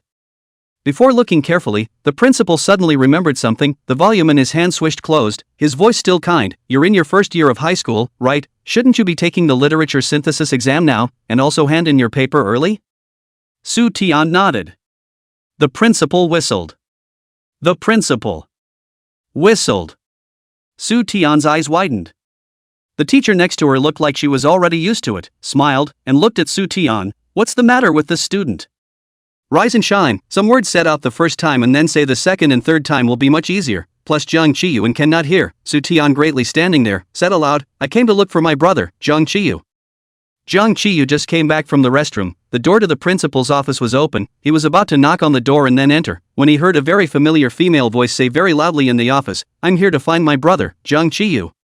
The office was large and empty, and her words even produced an echo as she finished them. Jiang Qiyu. After a moment's surprise, he leaned against the doorframe with interest and made no sound. Su Tian hadn't realized that there was an extra pair of eyes behind her back. The middle-aged teacher seemed to freeze for a moment. Jiang Qiyu has a sister? Su Tian acted a little addicted. She licked her lips and nodded obediently, yes. Jiang Qiyu didn't hold back. His fingers rubbed the corners of his lips and laughed out. The smile of his instantly revealed his presence. Su Tian thought she was hallucinating, and turned her head in confusion to see Jiang Qiyu leaning against the doorframe, smiling with his head down. Su Tian's entire body was petrified. When Jiang Qiyu looked up, all three people were looking at him, so he collected all his emotions and walked in a proper and detached manner. When she walked past Su Tian, she was still petrified, her entire body in a state ready to blow up at any moment. Jiang Qiyu stretched out a finger to hit her pigtail, just like an ordinary elder brother to his own sister, and asked carelessly, little sister, what are you looking for me for? This guy. He even acted along with it. Su Tian stiffened and turned back, and could see a smirk flash extremely quickly under his eyes. The principal said, Mr. Jiang, your sister said you didn't go home at noon, but the school didn't detain you. Jiang Qiyu glanced at Su Tian and followed the principal's words down, well, it wasn't deducted, I was afraid of getting scolded at home. Next to the middle-aged teacher said, Jiang students, this is your thinking problem, before doing a thing should consider the consequences, since now afraid of scolding dare not go home, why did you hit people in the first place? If you knew it would come to this, why did you hit him in the first place? Why did you do it in the first place? Luckily Yaoshan only skin injury, your bottle if you hit in the eyes of people blind how to do? The rest of his life will be ruined, the rest of your life will also be ruined. Jiang Qiyu admitted his mistake with a sincere attitude, well, you're right. But I looked right when I hit it, it just hurts a little, nothing will happen. You. Then do I still have to praise you for being merciful? The middle-aged teacher sighed and continued to speak bitterly, Student Jiang, you're a good kid, although you won't say why you got into a confrontation with him, hitting someone is just wrong is wrong. Go back and buy a fruit basket, send someone to the hospital, apologize, and this matter will be over. Jiang Qiyu did not answer this time, he was expressionless, hanging eyes to cover the expression in his eyes, the kind of careless strength of his body has been exposed some more, rebellious, with thorns. It has 3 words written all over it, impossible. The atmosphere slowly became serious. Su Tian had been listening silently from the side, and seeing this, reached out and gently tugged on the corner of his coat. I don't know what exactly happened, but it seems that Jiang Qiyu hit the man first is the nail in the coffin. Whether or not you want to apologize with a fruit basket, it's better to be soft and gentle with your teachers. She felt that Jiang Qiyu should understand what she meant, however, the thorns on Jiang Qiyu's body instead stood up even more, raising his eyes with a diffident glance, you're not afraid that I'll put a poison in the fruit basket? Chapter 64, Wait for me after school. Silence. Or silence. Su Tianhaha dryly laughed twice, trying to save the increasingly speechless atmosphere in the office, brother. Brother you, tell jokes really cold. She felt that a whistle from the old principal might be more than necessary at the moment. But sometimes people are just missing such a step down that is uncomfortable to step on, but at least they can step on. The middle-aged teacher coughed lightly, say what? That's how this topic was revealed. The principal didn't detain him any longer, the family members have come over, how dare they keep you, go to the examination center normally tomorrow to take the test, if there is something I'll let Mr. Gao call you again. Jiang Qiyu agreed, his gaze glancing at his family with a bit of an unmoving smile, let's go, little sister. Sister your head. Sister your ass. Su Tian followed him out of the principal's office. In just a few short steps, she had already turned over all the shame and anger she had just temporarily hidden, almost biting her mouthful of white teeth. She huffed and puffed her way forward, immensely regretting why she had followed the principal over to find Jiang Qiyu. "I'm here to see my brother, Jiang Qiyu." Ah ha ah. What a social death scene. Jiang Qiyu followed her, knowing that she couldn't wipe her face and was ready to blow up anytime, anywhere, but he really found it interesting and didn't have the idea of going over to smooth her hair for the time being. On the contrary, his nastiness jumped out from the corner screaming again at this moment, scurrying and poking him to walk a few steps faster, not slowing down to follow Su Tian about 3 steps, not very serious. "Little sister, don't walk so fast, brother can't keep up." "Gee, the tips of my ears are red. It's pink and tender, or a gradient color, like the blue and white English short he had as a roommate abroad." Jiang Qiyu quickly reached out and ran his hand over her ear. Su Tian stopped violently, covering her ears that he had yanked over, furious. "I came over to see you with good intentions, and you still hit me?" Jiang Qiyu had never seen such a thing. He pointed to her ear. "You call this a beating? Suddy, or else? Brother kindly reminds you." Jiang Qiyu spoke slowly, dragging out his accent. "The last person who was beaten by brother is now in the hospital.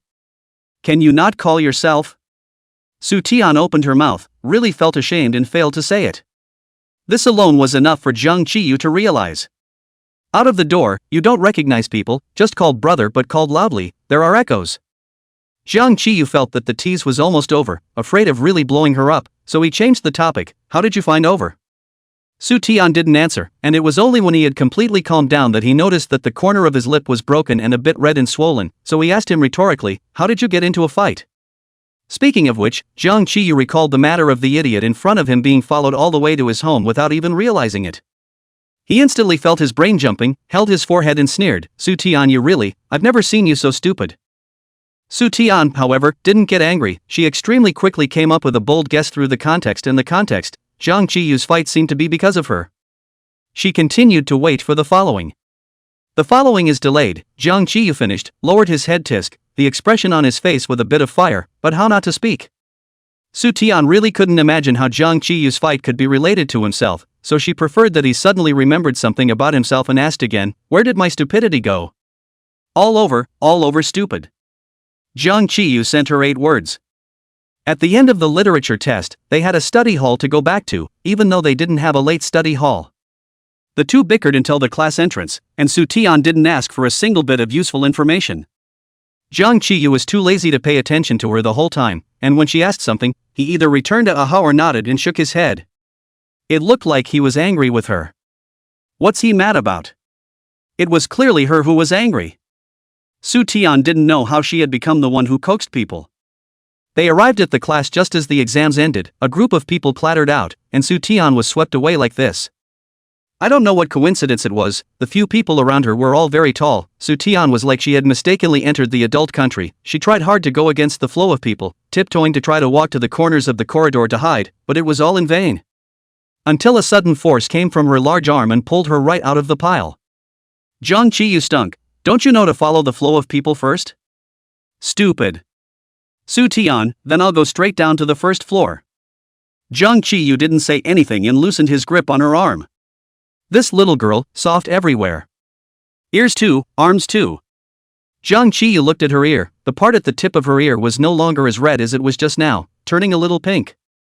Jiang Qiyu pinched his palms, resisting the urge to run another hand. When he got to class, Suddy asked him what the fight was all about. Jiang Qiyu's eyes brightened, did not answer positively, but instead said, "Wait for me to go after school." This way to ask him what with the fight-related things he did not say, either to avoid talking about or to change the subject. Su Tian felt that his language class representative is really not in vain, under the set of questions changed one after another, so that back to the country in fact has not been a long time of returnees Jiang Qiyu students to fully understand the power of the motherland's text. Jiang Qiyu looked lazy, in fact, cautious. Froza's set did not drill in. Su Tian began to doubt her own language skills. The unlikely guess in her heart rose a little more to become a little bit possible. She looked at Jiang Qiyu's expression. Why do you want me to go with you? Does it have anything to do with fighting? Jiang Qiyu raised his eyebrows playfully, and Su Tian instantly felt that she might have actually guessed correctly. But she didn't recognize the boy who was beaten up in the video. It felt like she had never seen him before. To say that Jiang Qiyu had beaten people up because of her, how to think how to pull it. Quickly stop making a fool of yourself. Su Tian shook off those wild thoughts and answered the question he had just posed for him, is it because your parents are already at home getting the rolling pin ready and you're going to drag me over there to get in the way? Zhang Qiyu was a bit impatient, for her to raise this stupid question perfunctory, even lazy perfunctory, go or not? Su Tian wasn't afraid of him at all, no, I'm going to walk by myself. She thoughtfully added, not until you tell me what happened and why you fought. He was too noisy and affected my question-answering state. Zhang Qiyu said modestly, so I used a water bottle to gently exclude it. Su Tian remembered that there was a student in the exam room at the end who had taken a sneak peek. The one called Yao Shen, covering his forehead, blood was flowing out from his fingers. Su Tian believed the hell out of him. Chapter 65, Borrowing Yours. Zhang Qiyu was definitely not a violent person. Nor is he a man who would beat people indiscriminately. In Su Tian's eyes, Zhang Qiyu in his first year of high school was already very mature and stable. Though I do childish things regularly, it's just a simple relaxation based on maturity. So what exactly was the reason that would make Zhang Qiyu take the initiative to go up and hit someone, and still refuse to give a reason? That said, neither one knows each other, do they? And it sounds like the one who got hit didn't say exactly what it was about. It must be something very important. He wasn't willing to talk about it, and Su Tian couldn't do anything about it.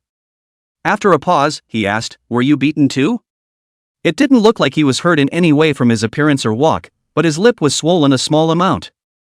What are you talking about laughing? Zhang Qiyu contacted her gaze and wiped his lips without much care, it's a self-bite. Is the tooth a protruding piece?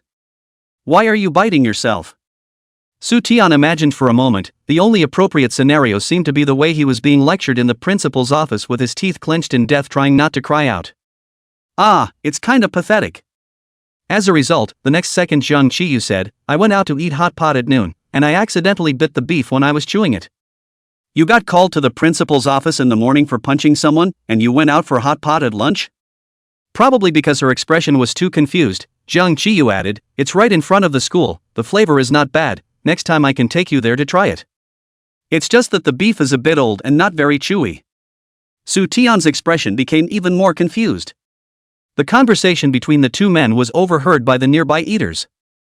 Hutsong natural interjection into, I know that home with the beef are not what good beef, pot base mixed with flavoring, kitchen hygiene is not up to standard, the chef after the toilet hands are not washed, advise you not to go there again to eat. Zhang Qiyu fell silent after listening. Su Tian snorted and covered her lips, not laughing out loud, but her shoulders and neck were shaking violently. Hutsong added, but then rectified once, and that chef because too lazy was fired, your noon meal should not be he did for you. In fact, fake beef can be seen, the fake beef on the market is generally two kinds of beef, one is artificial beef, this kind of fake beef is actually the muscle protein and some starch mixed together, and then add a variety of coloring, add some edges inside these mixtures. This fellow who? Zhang Qiyu's forehead corners started jumping from the first sentence he uttered, and after listening to a paragraph he finally couldn't help interrupting, but he tried to restrain himself from showing impatience, and asked very calmly and seriously, how did you know? Maybe he sounded too serious. Hutsong naturally thought he was asking for advice and pushed his thick-bottomed glasses. At the end of the year, the Food Administration had to fulfill its KPIs and posted a food safety reporting price campaign on the internet, so I looked for a part-time job at a restaurant, and I didn't expect the first one to let me catch it. Zhang Qiyu was really blocked this time. His and Su Tian's two back tables were laughing as well, and Yui sincerely gave him a thumbs up, Sung, awesome. After a period of time, they were able to exchange a few words between them and Zhang Qiyu. It was discovered that Zhang's character wasn't as rejecting as his looks, and although he wasn't warm, he was polite. What they didn't realize was that their friendship with the transfer student had just begun when the transfer student turned his head and hit someone in the exam room. And that one was fast and accurate, straight to the head, and it didn't panic after the hit, like it took a million hits to have that effect.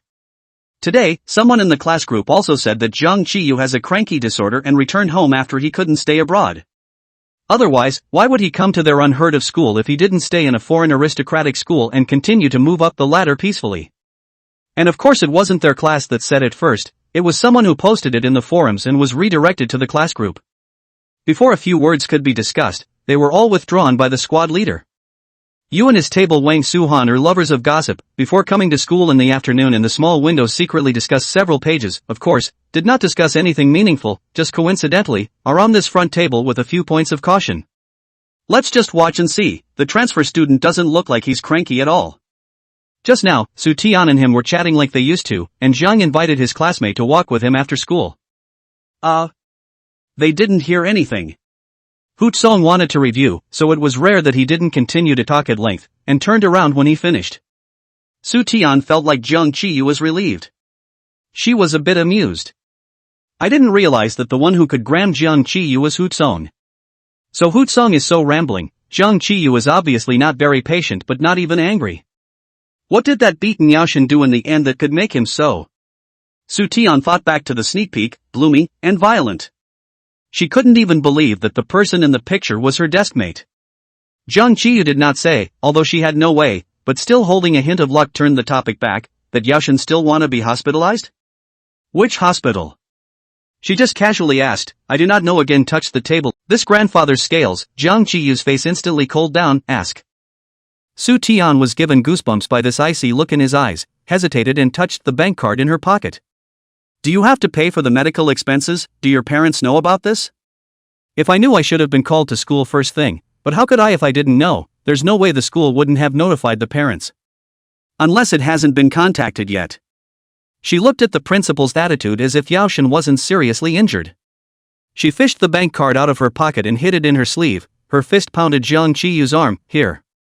Zhang Qiyu lowered his eyes and didn't see anything, even her hand was hidden in his sleeve. Sudi exposed a corner of his bank card. Zhang Qi, to be what paper, took over only to find that it is a bank card, abruptly froze. Su Tian pressed his hand down and watched as he pressed the bank card against his thigh. Lower your profile, why are you so insecure? Zhang Qiyu guessed something the moment he saw it was a bank card and looked at her with a new and burning gaze. Su Tian coughed lightly. It's not for you. Borrowed. She emphasized. Zhang Qiyu was still staring at her with that kind of gaze. The corner of his lips seems to be slightly upward curved. Su Tian inexplicably feel a little dry, then said, I don't know if your parents know about this, and I don't know that Yaoshan live in which price of hospitals. In the spirit of friendship and mutual aid of classmates, lend you some money, no need to thank you. Chapter 66, Pervert Matching Pervert. The bottom line is that there's no telling how much money you'll have to pay out, or if you can afford it. In order to take care of the legendary self-esteem that all boys have, Su Tian added, anyway, it's easy to spend the money here, so why don't you help your classmates?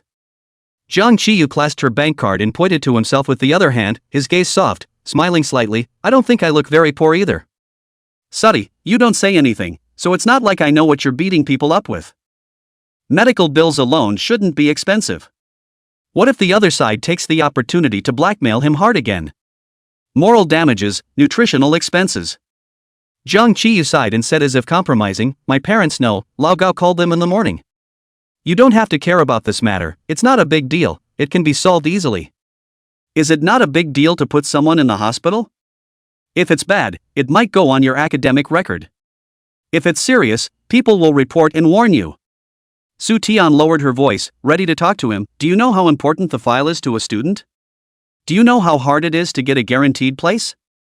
Hearing the word bail, Zhang Qiyu laughed out again with a hook of his thin lips. Su Tian knew what he had remembered, and woodenly, I'm not joking, Mr. Zhang, I hope you can be more serious as well. Aha! Zhang Qiyu nodded, but the corners of his mouth didn't let go. I don't think I have to bail out. Sudi looked at him. I think I can pass the college entrance exam as well. Zhang Qiyu slowly said. He sighed again. The principal knows the exact reason, and has already talked to Yaoshan, and it's really him who's at a disadvantage. He couldn't have called the police. Also, I have paid attention to his hands, he had a few stitches, it really isn't that serious. Relying on hospitalization is to avoid the examination plus want to blackmail some more money. Sounds like things have been worked out perfectly. It's only 2 exams away. Su Tian was a bit skeptical. Does the school handle things that fast? The principal is a thunderous man, famous in the education world. Zhang Qiyu remembered something. He's very powerful. I didn't expect him to be a principal here now. It sounds like the principal handled it personally. The principal's whistle in the office still lingered in her mind, a very sweet old man indeed. She grudgingly believed it. Zhang Qiyu put the bank card into his zippered jacket pocket. I'll take the card first, come home and ask me for it, I'll give it to you then. The bank card had a password, and even if it was lost, it was usually fine. But to be on the safe side, Su Tian didn't refuse and obediently nodded. Su Tiandu turned around to review her own go. After a while, Jiang Qiyu suddenly said, "Fortunately, the cash you didn't take directly brought over." Su Tian said to herself, "Am I stupid?" Near the end of the school day, Su Tian has already packed her bag. The school bell rings. She will Jiang Qiyu to give her to vacate the road to make way. Jiang Qiyu did not should, lazy to the back table Aline, blocking the way out of her. "Really do not go with me a piece? Can you keep your voice down?" Su Tian glanced around with her residual light, seeing that everyone was eagerly packing up their things and preparing to go home. Not seeing anyone looking their way, she firmly shook her head. "No. Are you not going to be able to go back alone?" Su Tian didn't know if he was afraid to go alone or what. Jiang Qiyu surprisingly nodded. Had Su Tian thought of the hot pot beef again? "You can go to hot pot all by yourself, but you can't go back home?" Jiang Qiyu paused. Su Tian patted his stool, signaling him to move out of the way in a hurry. "Fooled you," he whispered. "Ha?" Jiang Qiyu lowered his eyes. The shadow of the eyelashes fell on the skin under his eyes, producing a mass of greenish gray, looking a few points of despondency. "I lied to you. I did not go out of school at noon in the principal's office to eat the old high to bring the box lunch." Su Ten blinked. Why do you think he sounds so pathetic? But the fighting behavior was so bad that he actually had a meal. Su Tian nodded at the backrest of his chair, not in the least bit moved by it. "So what? Get the hell out of my way." Seeing this, Jiang Qiyu lazily raised his head and stared at her for a moment. "Fine." He narrowed his eyes and literally moved his chair out of the way. "You go." Su Tian really left without the slightest bit of lingering. Jiang Qiyu stuck his hands in his pockets and clenched his back teeth, waiting for her to walk for a while before following from afar, making sure she was within his line of sight without getting too close. 2 days in a row, the exam finally ended. The third class of this group of people to the class began to sad-face carnival, while happy to finally finish the test, while crazy spit what broken paper of who came out of the out so difficult brain has a big disease. Without the teacher, the class gathered in 2s and 3s to match the answers, and there were people looking for Su Tian to match, which she refused. She was never afraid to check her answers after a test. Jiang Qiyu also did not right answer, lowered his head and flipped through an extracurricular book to read, the appearance of extra serious, but this time it is not The Little Prince, but The Nightingale and Rose. The book was a bit old, it had appeared out of nowhere, and Su Tian asked, "Where did you get the book?" Jiang Qiyu didn't look up, "Borrowed it from the principal." Su Tian almost choked on her own saliva. "Well, I got into a fight, and I got to know the principal." Bull. However, Jiang Qiyu said it is not a big deal, as if it is really not a big deal. At least there is no one looking for Jiang Qiyu to talk to, calm as if nothing happened. The JE is online marking of question papers, which is very efficient, and results are out in 2 days and ranks in all categories are out in 3 days. Su Tian did not have much control over this exam, especially the literature. She was thinking about things, answered a little too quickly, and did not check before handing in the paper. The matter that she handed in her paper 40 minutes early for the joint examination in literature comprehensive was quickly spread in the class, and there have always been people who wanted to match their answers with her, and Su Tian still hasn't dared yet, incomparably vain. The next class is the class meeting, and if I'm not wrong, Lao Gao is going to walk in with the report card. Su Tian was a bit nervous, and kept pouring water into her mouth in small sips. Jiang Qiyu saw it. "Are you nervous?" "No, what am I nervous about? I'm not nervous at all. The worst ones have passed the exam anyway. It's you, Mr. Jiang, who should be nervous. There are still a lot of great people in our school," Su Tian said quickly. Jiang Qiyu laughed a little, not really caring. The class is in chaos, all waiting for Lao Gao to come. Su Ti listened to them discuss. "Hey, did you hear? There's a pervert in our school with 3 perfect scores." "Holy, really? It can't be? No one usually gets a perfect score, let alone the JEE. The joint exam is so sick. Is this a pervert paired with a pervert? How come I haven't heard of this character in our school before? I don't know where the dark horse came from. The teacher's office is said to be going crazy. The perverted paper was corrected and then passed around the teachers of other schools before being sent back to our school alone today. Holy platitudes." Chapter 67, So Perverted After All. "And I don't know what class. Let me know who he is and I'll hang his portrait on the wall of my house and kneel every day. It also wards off evil spirits. After all, it's so perverted." Su Tian didn't hold back a glance at Jiang Qiyu. 3 perfect scores. This dark horse, I think it's talking about the one next door to her. See, she wasn't the only one who thought Jiang Qiyu was a pervert. She suddenly had a very secretive feeling. No one knew yet that Jiang Qiyu, who sat beside her, was the triple perfect pervert they were talking about. But they'll know soon enough. Actually, I should have known this a long time ago, during the last monthly exam. The man next to her, who was reading an extracurricular book, was destined to shine, and was about to shine. Jang Chi-yu was still calm and indifferent, flipping through the novel as if he didn't hear it. After a while, Soo-tian finished all of the bottle of water and wanted to pick it up. But class had already started, so it was not good for her to leave her seat. Jang Chi-yu pressed the pages of his book with one hand and pushed a bottle of drink over, a lychee-flavored soda that he often drank, still steaming cold.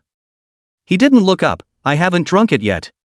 Cold drinks definitely have a calming effect at this point. Soo-tian reached out and touched the bottle. The coolness instantly traveled along the belly of her fingers all over her body, and with a jolt, she retracted her hand and shook her head. Forget it, I'm afraid that the results will come out just as cold as this bottle of water. Jang Chi-yu. When Lao Gao entered the class, he didn't need to say anything. The whole class was as quiet as a chicken in an instant, and they all looked blearily at the pile of copy paper in his hand.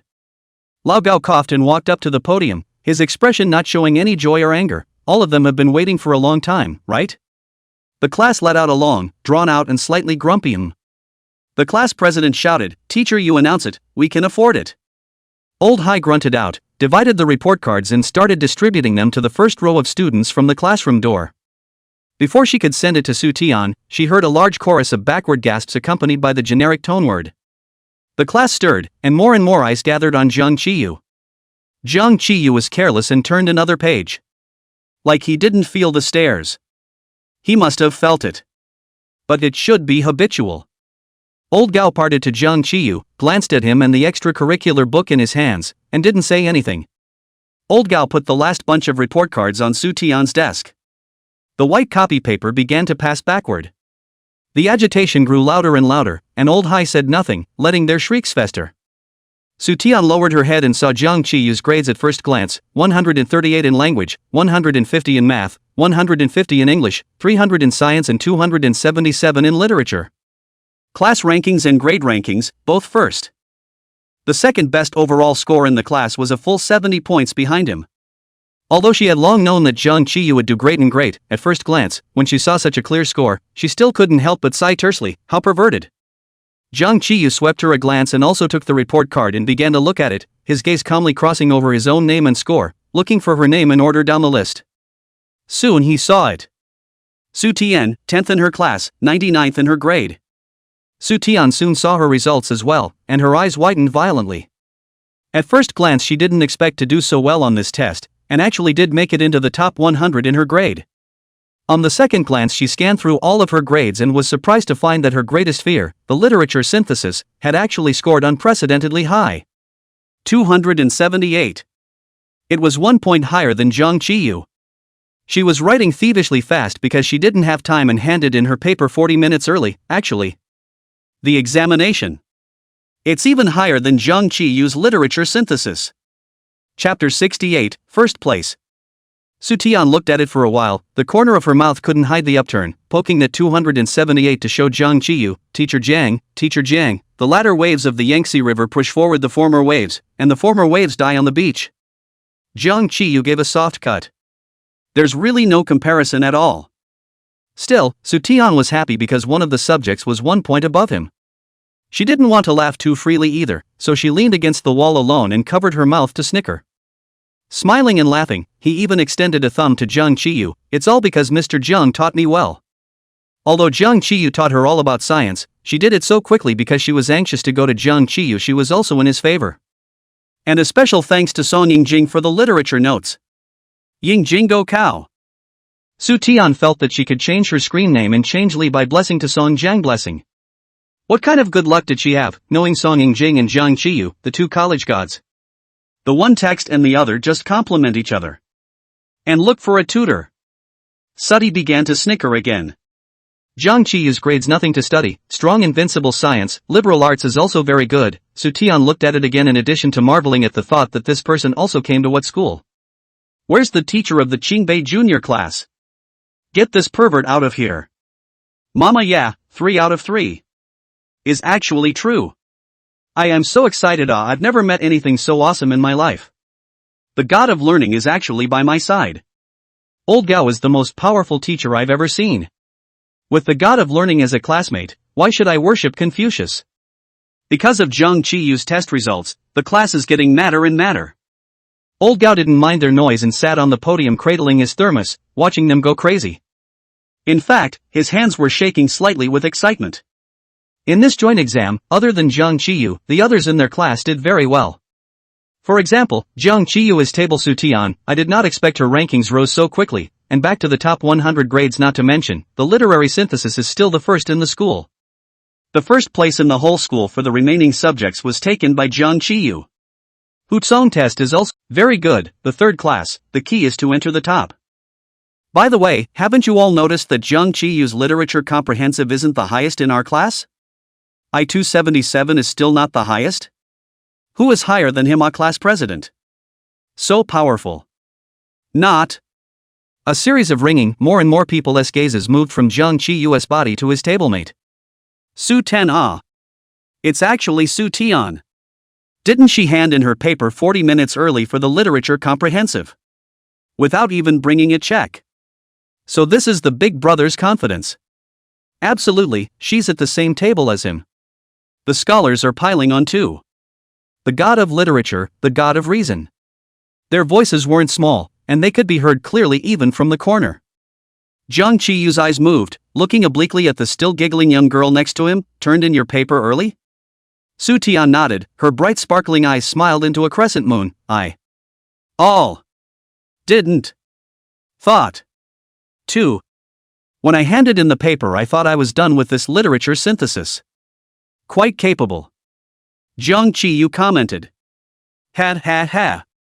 Zhang Qiyu slowly threw out another sentence. When I handed in the paper, I felt that the literature was finished, so how come I still handed in the paper early? Southern. Her laughter suddenly caught in her throat, not going up and down. She opened her mouth against the smirking, inquisitive gaze of her tablemate. I'm in a hurry to go to the bathroom. Oh, the restroom in the school building was too crowded, so you went to the restroom in the office building, then you ran into the principal. You said you couldn't find your brother, so the principal brought you to the office. Zhang Qiyu spared a moment to help her perfect the chain of logic. This makes sense why she arrived at the principal's office at the time of the literature comprehensive exam and shouted out that I've come to find my brother, Zhang Qiyu. Zhang Qiyu didn't think much about it at that time, but at this time, he looked back and looked at Su Tian, and couldn't help but lick his teeth. What? Mention it again. This one. Su Tian didn't have the good sense to say, yes, I ran into the principal, so I stopped by to inquire about my deskmate who might already be in jail. So the principal brought me to the office. He asked me who I was, then I was afraid that he would misunderstand me, so I had to give you a bargain to take advantage of. But at that time, all the senior school buildings were taking exams. How could the restrooms be crowded? Zhang Qiyu picked up a sentence unhurriedly, looked her up and down again, and slowly said, it's only because my deskmate was so good that she turned in her paper early to have a chance to go to the restroom. Su Tian was dumbfounded. She's being set up. Just at this time, the old high suddenly clapped his hands. Well, enough of the noise, and then the other class will come to protest. Classmates, joy will be reversed. Our class is a good student, but there are also students who did not do well. All convergence. Not that I'm pouring cold water on you, just to remind you, there's a parent-teacher conference after the exam. The conversation was interrupted just like that, and Su Tian sighed in relief. The sports committee shouted, we survived the JE, are we still afraid of the parent-teacher conference? Classmates, get high. Just as he finished, his deskmate pounded him, you're 38 in math. The sports committee instantly shriveled up and picked up their own words. Afraid. The class roared with laughter. Lao Gao laughed along with him and finished, our class did well overall in this joint exam, it's really worth celebrating. The physical committee member instantly became excited again. He had always been an active member of the class, calling himself a brother to whichever subject teacher, Mr. Gao. This time, our class ranked first in the overall rankings, right? Shouldn't we celebrate? Shouldn't we go out for a meal? Don't you think so? Yes. Old Gao didn't refuse or agree, holding the thermos. The reflection of the glasses on the bridge of his nose made him look a little mysterious. Wait for the ranking to come out. He tapped on the board again to quiet the class that was starting to get rowdy again. Parent-teacher conferences are scheduled for next Friday. Remember to notify your parents that you can't take a vacation and that you have to come to one. The time now is to continue studying. Zhang Qiyu and Su Tian, you two come out for a moment. Lao Gao found them nothing else, first of all, affirmed their achievements this time, and then there will be a joint examination summary conference this Friday, and the two of them have to write a speech to speak on the stage. Then there's a TV station coming to film it, and when the time comes, no school uniforms, all boys will wear white shirts and suit pants, and girls will wear white shirts and school skirts, and also, when the time comes, they'll have to put on some makeup. Both men and women should be painted. Lao Gao looked at Jiang Qiyu for emphasis. Chapter 69, 18,000 at the price tag. After Su Tian heard this, she swept a quick glance at Jiang Qiyu. Jiang Qiyu's expression didn't change, his eyelids raised. Didn't say a word. The old man schlepped off with his thermos. Su Tian had been on stage once before and knew how to write a speech. She spent a class period in the afternoon to write it quickly, spreading the manuscript paper on the table to dry her handwriting. Jiang Qiyu was reading his extracurricular book again, took the time to scan her written speech, didn't say anything, and lowered his head again. Aren't you going to write? Su Tian asked him. The presentation is on Friday. Write what? Go back and search for one. Jiang Qiyu didn't even lift his head. All right. Usually those with good enough grades to get on stage, a speech isn't hard for them, they just write it themselves. You have to get your own clothes for Friday's presentation. Su Tian remembered that she didn't seem to have any suitable clothes, so she looked at Jiang Qiyu. Jiang Qiyu flipped to the next page and casually said, You want to wear it? I'll bring it to you when I get home. The pages were held down by an open white hand. Su Tian was speechless as she pressed the content to keep him from reading. Mr. Jiang, you can't use one mind for two purposes, I hope you can always keep that in mind. Jiang Qiyu then removed his eyes from the love book and very quickly knew his mistake. What did you just say? Ask again. I'm asking. Su Tian looked at him. Do you have a white shirt and black suit pants? You'll have to go ahead and buy them if you don't. There is, and a lot more. Schools in the UK have a lot of prom tea party events, and this basic is a must-have. You didn't? Jiang Qiyu asked. No. Su Tian gave him a comparison. My white shirts are all fancy, fringes and straps and stuff. You're going to get it? Go after school, turn around in case you forget. Okay. Jiang Qiyu nodded. I don't have one either, I'll go with you. Good. Su Tian agreed. She thought for a moment. We passed a mall on the way home, we'll go there. The mall is close to their neighborhood. They went in through the door and walked through the many branded stores with a wide array of brands and found the plainest one to go in. 2 students, not much money on them. Su Tian also borrowed some from Zhouing. She pondered that it should be enough, but the result was that the shopper came out, asked about their needs and brought out 2 suitable sets, and at a glance at the price tag, 18,000. Suddy solidified on the spot. Is this mall so expensive? But Mom said she usually buys all her clothes here, sometimes shopping on the webpage, sometimes the shopper takes the goods to their home door-to-door service, a few dozen to a few hundred. She's a little confused. Or is it because the store's decor is more understated and luxurious and not the more vegan and cheaper she thinks it is? Jiang Qiyu was quite calm, sweeping a glance at the 2 sets of suits with the same style, then looking at Su Tian. Go and try it on? The shopper said, Little girl, your boyfriend has a good eye, this one looks perfect for you to me. Isn't this what you picked out? How come Jiang Qiyu has a good eye again? Nope. What a boyfriend. Suddy waved her hands back and forth and stammered, No, he's not, we're not. Jiang Qiyu glanced at her and directly took the girl's set of white shirt and disliked it towards her. Try it on. Su Tian glared at Jiang Qiyu, hoping that he could read his eyes. Too expensive, big brother. 18,000. $18,000 and that's just for the boys' set. The girl's set is even more expensive. Don't like it? Jiang Qiyu lowered his eyes to look at her. Su Tian nodded heavily. Waiting to go out of this store, Su Tian opened the shelling mode and asked if he didn't see that the price tag was 5 figures. Jiang Qiyu was innocent. How do I know you didn't bring enough money? Did you bring enough? Su Tian asked without a trace of humor. Aha! Jiang Qiyu fished out a card from his pants pocket and waved it in front of her eyes. Miss Su, if you're choosing not to buy it because you didn't bring enough money, we can probably go back now. That's a really loaded statement. Su Tian was dumbfounded. You still carry a bank card with you to school? Jiang Qiyu said carelessly, I've been keeping it in my book bag, and I just took it out before entering the mall. How do you have so much money for a high school student? Su Tian continued to gawk. Jiang Qiyu looked her up and down for a moment. This time he was truly puzzled. You don't have one? I, a senior student, love learning and love the motherland to obey the law. Su Tian shook her head, a little angry when she said this. How could I spend $18,000 to buy a set of school uniforms? That set in addition to the school uniform fabric details are not quite the same outside. There is any difference. Jiang Qiyu swept his eyes at the decor around the field and the logos of the major world-famous brand stores. I saw that you walked in here confidently, and thought that you had brought enough money with you. What's wrong with this place? Su Tian followed suit and looked around. My mom said that I usually buy all my clothes here $100 or so a piece. Could it be that we didn't find a cheaper store like this? Jiang Qiyu fell silent. Even though he hadn't actively learned about name tags, he knew some of the basics. This mall, a sock is more than $100. He probably understood a little bit that Sue's mother swindled her like this in order to make her have a good concept of money, but how could she be so stupid that she didn't notice a little bit of something wrong until now? This little princess still thinks she's poor. He sighed and held his forehead. More shopping then. At worst, he would find a chance to talk to the store clerk, barely protecting her money sense from collapsing for the time being. Su Tian this time walked straight to a store with very luxurious decoration. She just couldn't believe it. Jiang Qiyu scanned the name of the store. There was no store name, but the logo was familiar to him because it was a British brand, and the main store was near the apartment Jiang Qiyu rented. 100 years old. Gee, this girl really knows how to choose. He also walked into this store, and just as he entered, he found Su Tian frozen in place, looking ahead. Jiang Qiyu raised his eyelids and saw that the girl who came to Su Tian that day to ask for her literature and science notes was carrying high heels and also standing frozen across the street.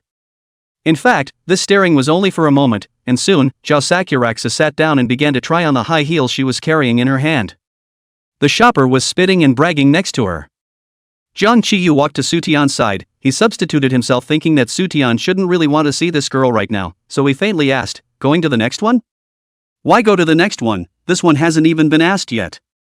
Su Tian twisted her face in confusion, then began to look around the store. It's all a bit fancy. There was no white shirt that she wanted. The boys had a set, worn on the model in the window, a white shirt with black suit pants and a striped black blazer over it. The floor in the window was covered with a red carpet and balloons, making it a little difficult to walk over, so Suddy called out to the shopper. "One moment." The shopper who was explaining to Zhao Sakura Snow answered. Su Tian suspiciously looked around, and indeed did not see any other store guides. Chapter 70, even more expensive than this. There were other sofas in the store, and Su Tian sat there and waited for 5 minutes without seeing anyone come. She half lifted her eyes a few minutes ago. Zhao Sakura Shui had suddenly talked a lot, pulling the shopper around to ask questions. No two people are still talking eagerly until now. Su Tian was a bit unable to wait. Jiang Qiyu had an impatient look on his face and scratched his hair. I kind of know why it's boring to accompany your girlfriend shopping. After just now, Su Tian was a bit sensitive to 3 of the words in this sentence. Her eyelids swished up. Who is your girlfriend? Jiang Qiyu froze for a moment, not expecting such a big reaction from her, curved his eyes, half joking. Whoever agrees is whoever. Su Tian knew he was joking, but she still couldn't help the red tips of her ears and pushed him.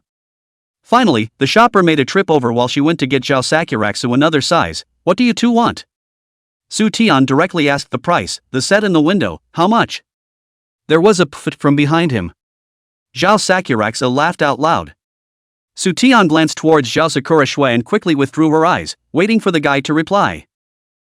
This set is our store's newest model. It's more on the more mature side for men, not really very suitable for students. The shopper didn't have any prejudice because of her age, and said gently. Su Tian let out an ah, looked at Jiang Qiyu, reacted with hindsight, and let out a regretful oh. Jiang Qiyu was too tall and always gave her some illusion. Well, is there a white shirt that fits him? Su Tian pointed at Jiang Qiyu. There were only 2 sofas, one that could accommodate several people sitting together. Only Zhao Sakura Snow was sitting there at the moment, and the other was the single sofa that Su Tian was sitting on. Jiang Qiyu simply found a pillar and lazily leaned on it. It was only then that the shopper noticed the somewhat scatterbrained boy, looked at his height, then at his face, and froze a bit. Zhao Sakuraxa, who was facing this way sideways and had only seen Su Tian all this time, also looked over toward the pillar at this moment. She froze for a moment. The shopper was very dutiful and quickly withdrew her surprise and didn't object anymore. With this man's height and build, you can actually try it on. The suit jacket can be changed to a younger model. As she spoke, she took out the shoe size Zhao Sakuratsu asked for and put it to Zhao Sakuratsu's feet, then came over to Su Tian. Want to take it off and try it on? We don't want a jacket, just a shirt and pants. Just shirts and pants, of course. The shopper was a little embarrassed. I thought you were picking out a suit. Jiang Qiyu lifted his sleepy eyelids. No try. Both Su Tian and the guide looked at him. He sighed and stood up straight, coming over to Su Tian and tugging on her braid. Recently, Jiang Qiyu liked to grab her hair more and more. Su Tian was afraid that she didn't have much hair in the first place, and she was very careful to slap his hand away. What are you doing? Waiting for this moment, Jiang Qiyu directly tugged on her outstretched wrist and pulled her up from the sofa. Let's go, this store is not suitable for students. Su Tian looked around and said seriously, I think it really doesn't suit me. She looked at the tall and leggy Jiang Qiyu again, a little envious, but it looks like you can wear it. Oh. It won't be like a child stealing an adult's clothes. Zhao Sakura Snow finally took back her eyes from Jiang Qiyu, pursed her lips, and snorted coldly. Can't afford it means you can't afford it, what's the point of pretending? Jiang Qiyu ignored her, Su Tian also ignored her, and the two stared at each other. Sudi slowed down, looking at the suit. I actually just wanted to see you try it on. Zhao Sakuratsu was ignored and ground her teeth. Shopper, how much is that set of clothes? The shopper, no matter how slow, reacted to the fact that these three people knew each other and were somewhat conflicted, and froze, and quoted a number. Su Tian suddenly realized that she knew why Jiang Qiyu was pulling her away. Meeting Zhao Sakura Snow's smug gaze, Su Tian looked at Jiang Qiyu again and nodded, not feeling any shame. It really isn't suitable for students. The shopper said in a reasonable manner, you two are looking for shirts, aren't you? I know a store suitable for students, it's on the negative floor of the mall, you can go and have a look. Yes. Su Tian agreed and looked at Jiang Qiyu. Look, I'll just say yes. Zhao Sakuratsu was anxious. You're so thick-skinned, Su Tian, don't you even feel embarrassed? The shopper stood awkwardly in the center, at her wits' end, afraid that they would fight. Su Tian finally looked over, speechless and amused. I just didn't lend you my laptop, you're so childish. As for that? Su Tian had always thought the two of them merely had brain circuits that couldn't be. She pointed at Jiang Qiyu. Judging from Zhao Sakuratsu's expression, she probably recognized Jiang Qiyu as well. At least that's what I've heard. Zhao Sakura Shui looked at Jiang Qiyu and suddenly couldn't speak, her chest heaving as she looked infuriated. Let's go. Su Tian pulled Jiang Qiyu's sleeve. Let's go back, the delay is long enough. They didn't go to the negative floor because it was almost dark outside, and Su Tian borrowed a phone to call home. Dad wasn't too worried about them and told them to go home first, and he had a set of clothes sent to the house. Su Tian remembered that it seemed like a lot of her sisters in her dad's company just wore white shirts, and although the underskirts were different, she could wear a school uniform skirt. In the evening, Mom went to her beauty sleep early, and Dad was still on the couch reading something that Su Tian had never read before. Su Tian climbed onto the couch barefoot like he did when he was a kid, knelt next to his dad and squeezed his shoulders, then told him about what happened at the school mall today. Su's dad appreciated her attitude and concepts at first, until he heard the end. Whether it can be afforded or not, it is indeed too inappropriate for a student to buy clothes at this price. Although our family is not very rich and we are still paying the mortgage, Dad is also very tired and works at the company every day, and Mom has been laid off. But we can't be ashamed of this, and don't feel embarrassed, labor is the most glorious. Father Su's face was complicated, never felt like this moment now that he had really cultivated a flower of the motherland. In fact, he was tempted to say that this price is about right for you, and for our family. There are a few dresses in your closet that cost even more than this. Chapter 71 Suits. Su's mom had just erased 3 zeros when she said the price at the time. Su's mother never thought of her daughter to be pampered, so when she was very young, she lied to Su Tian that her family was very poor. The caravan was bought with borrowed money, she didn't have a job, the company was owned by someone else's family, and her father was busy as a gyroscope every day working for someone else. She also pays a lot of attention to the cultivation of Su Tian's view of money. On this point Su Dad and she agree, so usually very careful. Sometimes there is something that looks expensive, Su Tian asked and said that it is a company benefit. But Su Tian grew up, no more and more things, so Su's mother empty words, the family is now well off, but still pay the mortgage car loan, and so their family upgraded. It's been going on forever, and it seems to be a bit out of step with the times. Su's dad mused, thinking it was time for him to move his mouth to upgrade their family's financial situation again.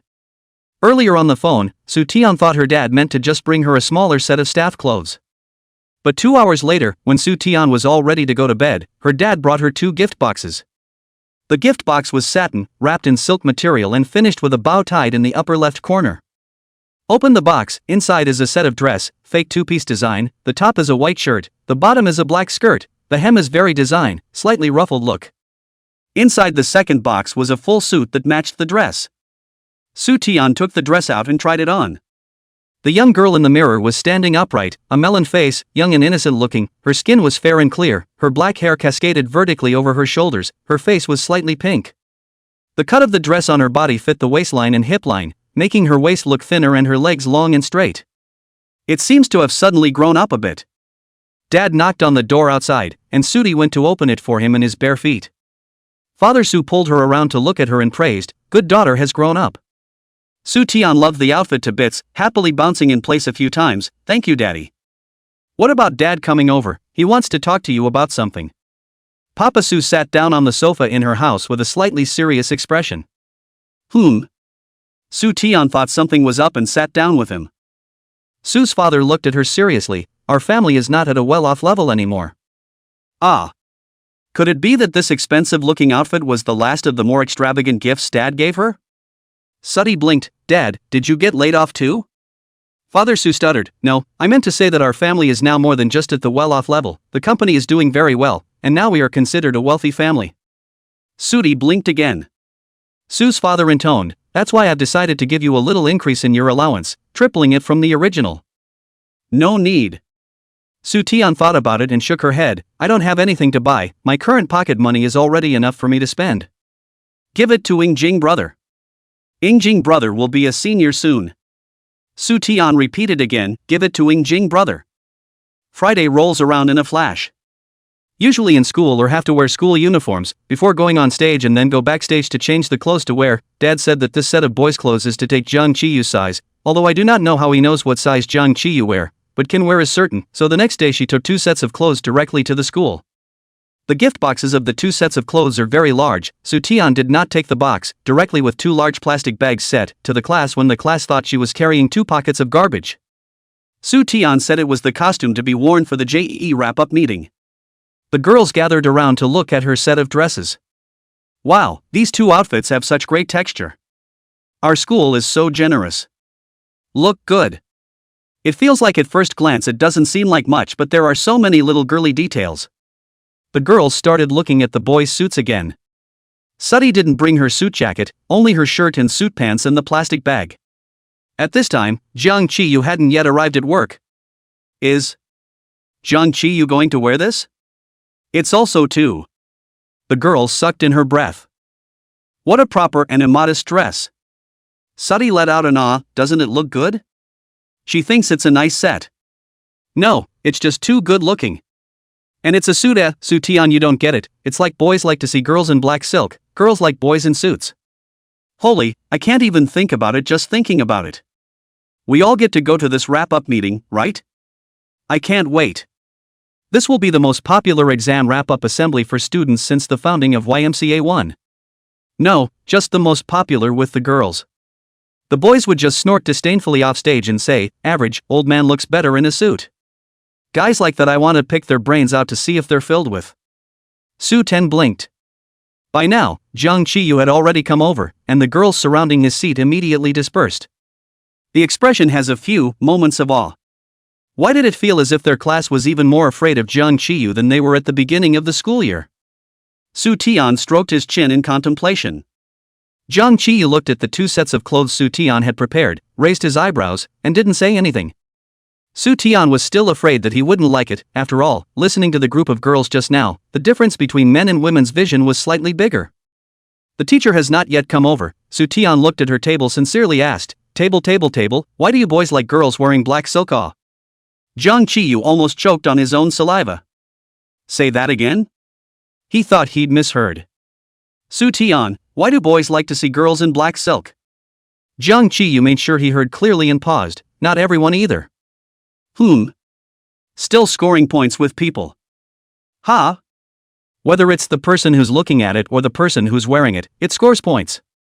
Jung Chi-yu finished and gave her a meaningful look. Oh.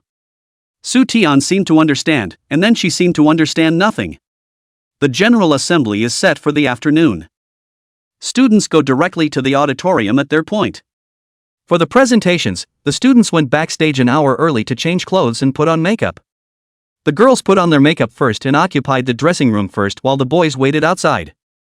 Soo-Tian's clothes were quick to put on, plus there was nothing in her likeness that needed special modification, and her makeup was the first to come out.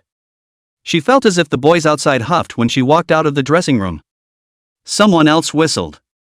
The braid was suddenly yanked, and it didn't take much to figure out who it was with that force. Soo-Tian looked to her left but there was no one there, so she twisted over and turned around almost a full circle before seeing Jiang Qiyu standing behind her right. "I just brushed my hair," she said in a no-nonsense manner. Chapter 72, You're Blushing. Your face is so red, like a New Year's Eve doll on a couplet. Jiang Qiyu came around in front of her, unintentionally blocking the way between her and the group of boys waiting for their makeup. As he said that, he also reached out as if he was ready to pinch, which Soo-Tian bent over to avoid. This is called blush. Soo-Tian dodged his clutches, both hands vainly protecting the sides of her cheeks, angrily puffing out her cheeks. "You're going to put it on later too." Jiang Qiyu carelessly moved a step, invariably blocking between her and the others again. "I don't melt." "You say no makeup?" Soo-Tian really wondered how he could be so cocky every day. Old Gao especially emphasized that boys have to wear makeup too. "Aha!" Jiang Qiyu said carelessly, "I'll just not melt." "Okay, I'll see how you don't melt later." The class representative of the next class also put on makeup and came out, walking next to Soo-Tian. They often meet in the office so they know each other. Soo-Tian was the only girl outside, so she naturally went over to the organization. Seeing Soo-Tian chatting with Jiang Qiyu, she couldn't help but raise her head and look at Jiang Qiyu several times. She moved a little, intentionally, to interject several words. But Jiang Qiyu did not look at her once after that, except for a glance of his afterglow on her at the very beginning. Although he looked like he was lazily lazy and couldn't care less about others, he picked up every word that Soo-Tian said, and occasionally raised his eyes and looked in the direction where Soo-Tian was. The class rep understood what was going on, felt a little self-conscious, sighed grimly, and made an excuse to leave.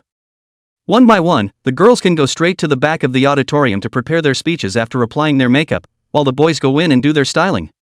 Zhouing, ever since she heard that all boys wore white shirts and suit pants, with a lewd look on her face, asked for connections to sign up for volunteers just so she could get up close and personal with this group of young brothers in formal wear. She was in charge of taking each class to find where their class was, and at the moment the classes were still down, so she waited at the judges' table below the stage. She was wearing a yellow vest, holding a SLR, and when she saw Soo-Tian come out, she clicked and took a picture. That little yellow vest was so bright that Soo-Tian noticed her just as she came out, and wordlessly transmitted a speechless expression to her from a distance. They went on stage to speak as also sitting on the stage, only the two sides of the front position. Soo-Tian looked at each class as a man and a woman. The boys sit on the left side of the podium, the girls sit on the right side of the podium. She had wanted to take a seat for Jiang Qiyu, but she gave up when she saw this. When she sat down, Zhouing took her DSLR and walked over to Soo-Tian with gusto, bringing the screen over. "Tian, I found that you're quite suitable for wearing this kind of makeup that's on the thicker side." She tugged Soo-Tian's dress back and forth again. "The dress suits you too, it's so nice." Because a TV station came to film, the school specially invited a skilled professional makeup artist to come over to draw a pseudo-vegetarian makeup for the students, so as to improve the image of the whole school. But again, because the camera eats makeup, everyone's makeup is still on the thicker side overall. Jiang Qiyu said that she looks like a yearbook doll or a bit of truth. She went to the toilet before coming over to look in the mirror. Blush is indeed a bit too much. But her own self in Zhou Ying's lens only makes people feel that she has exceptionally good skin and color. It's a pretty good shot. Where did you get that camera? Schools, I'm not only being the usher for a bit but also moonlighting as a photographer. Zhouing fiddled with the camera, familiarly adjusting all the parameters to the right gear. "Baby, do you think the joint examination summation conference is really a summation conference? It's rare to have the opportunity to wear your own personal clothes and makeup. Your sister Ring is going to let you become the prettiest pup in this joint examination beauty pageant." Southern. Probably Zhouing was the only one who thought so. Because looking around, half of the girls who were going to speak on stage were looking down and memorizing words to recite points. Soo-Tian also pulled out a piece of paper from his sleeve, opened it under Zhou Ying's complicated gaze, and memorized the chemical equation. Carried not yet a while, the field suddenly came a burst of laughter. Soo-Tian followed the sound of the head up. It turned out to be the first good makeup boys came out. Soo-Tian rarely saw real boys wearing makeup and couldn't help but look at them a few more times. Makeup for boys is similar to makeup for girls. The face does look a bit higher with the right makeup finishing touches. People in light were gathered on the girl's side, and no one sat on the boy's side in the dark, so the first boy who had put on his makeup simply came to the girl's side first, found an empty seat, and began to memorize his vocabulary. The boys who came behind them thought their seats were right behind the girls and sat next to them as well. Su Tian lowered her head again to memorize the words. After a while, her back was suddenly poked and prodded, and Su Tian twisted her head to find a boy she didn't know. She was a little puzzled. The boy said with a big grin, "My name is Lu Yang, I'm from class 9, are you from class 3, I often see you in the old high office." Su Tian nodded. Lu Yang continued, "What's your name?" "Name even if you don't say it now, you will know it when you introduce yourself on stage in a while, Su Tian has nothing to hide, Su Tian. I see you brought your chemistry equations, did you just bring one? Is there anything I can memorize? I forgot to take out the formula I brought when I changed." "No." Su Tian said seriously, "It's not far, you can go back and get it." Lu Yang suddenly laughed, he laughed a tiger tooth in his mouth was exposed, pointed. Su Tian thought to herself that so sharp zap to the mouth does not hurt, so did not hold back to look at two more eyes.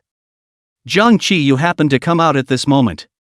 Amidst the sound of a slight intake of breath and the sound of "look at that person" that he tried to suppress, he instantly recognized Su Tian, who had her upper body twisted to the back, her back turned to him, and was staring intently at the faces of the boys in the upper row. TSK. Jiang Qiyu gently bit the tip of his tongue. A little annoyed, he squeezed the mineral water bottle in his hand and walked over. Lu Yang could see that Su Tian was looking at his tiger teeth and remembered that other girls had said that his tiger teeth were cute. Haha, is this tiger tooth of mine growing out of nowhere? Su Tian shook her head, no. So the smile on Lu Yang's face got bigger. It looked as if the two of them were talking to each other. In fact, Su Tian quickly retracted her line of sight, and when she saw that he had nothing else going on and was about to turn back, her braid was suddenly yanked backward. When Su Tian turned around, the speechless expression on her face was also already set. "You can't. Don't yank my hair." She grinded her teeth and whimpered in anger. "It'll go bald. It really will go bald," she emphasized with an aggravated tone. Jiang Qiyu directly threw the mineral water in his hand onto her joined legs, the makeup artist gave it to him. Su Tian looked down at the mineral water and then back up. "Then what are you giving it to me for? I don't want to drink. Am I your trash can?" Chapter 73 Couples Clothes. Jiang Qiyu laughed a little and didn't deny it, apparently that's what he meant. When Su Tian was about to say something, she suddenly heard a click and turned her head, revealing Zhou Ying's smiling face behind the camera aimed at them. "Your clothes." Zhou Ying's eyes roamed over them, a little wistfully, like ooh. Zhou Ying came even later in the morning, did not see the two sets of clothes brought by Su Tian, at this time at first glance to see them wearing the body, visual impact 100,001. Having just focused on getting angry with Jiang Qiyu, it was only at this time that Su Tian began to formally notice the way he was dressed. Su Tian only took a look at his clothes in the box, because she didn't know how to fold them and was afraid of wrinkling them for him. It was only now that she counted on seeing the suit in its entirety. How? Su Tian looked at her own clothes and then up at his. Their shirts all look like a plain white shirt, like most of the people in the field, but different. Obviously there is no other decoration either, just a plain white shirt, but because of the different cut and special fabric, it looks more advanced and durable. And it shows more figure. There were little details, like the dark embroidery on the collar, or the way the cufflinks looked, and a quick glance told me that they were both wearing the same clothes from the same collection. Simply put, it's a couple's costume. I knew it was a set, but I didn't expect to wear it as a couple. She kind of regretted that she had known to let Jiang Qiyu go buy it himself. She heard others talking about the two of them in their costumes as well, the word couple biting hard and loud. Zhou Ying also asked, "Bought in one piece? So what's the so-and-so outfit?" Su Tian feigned composure, parent-child costume.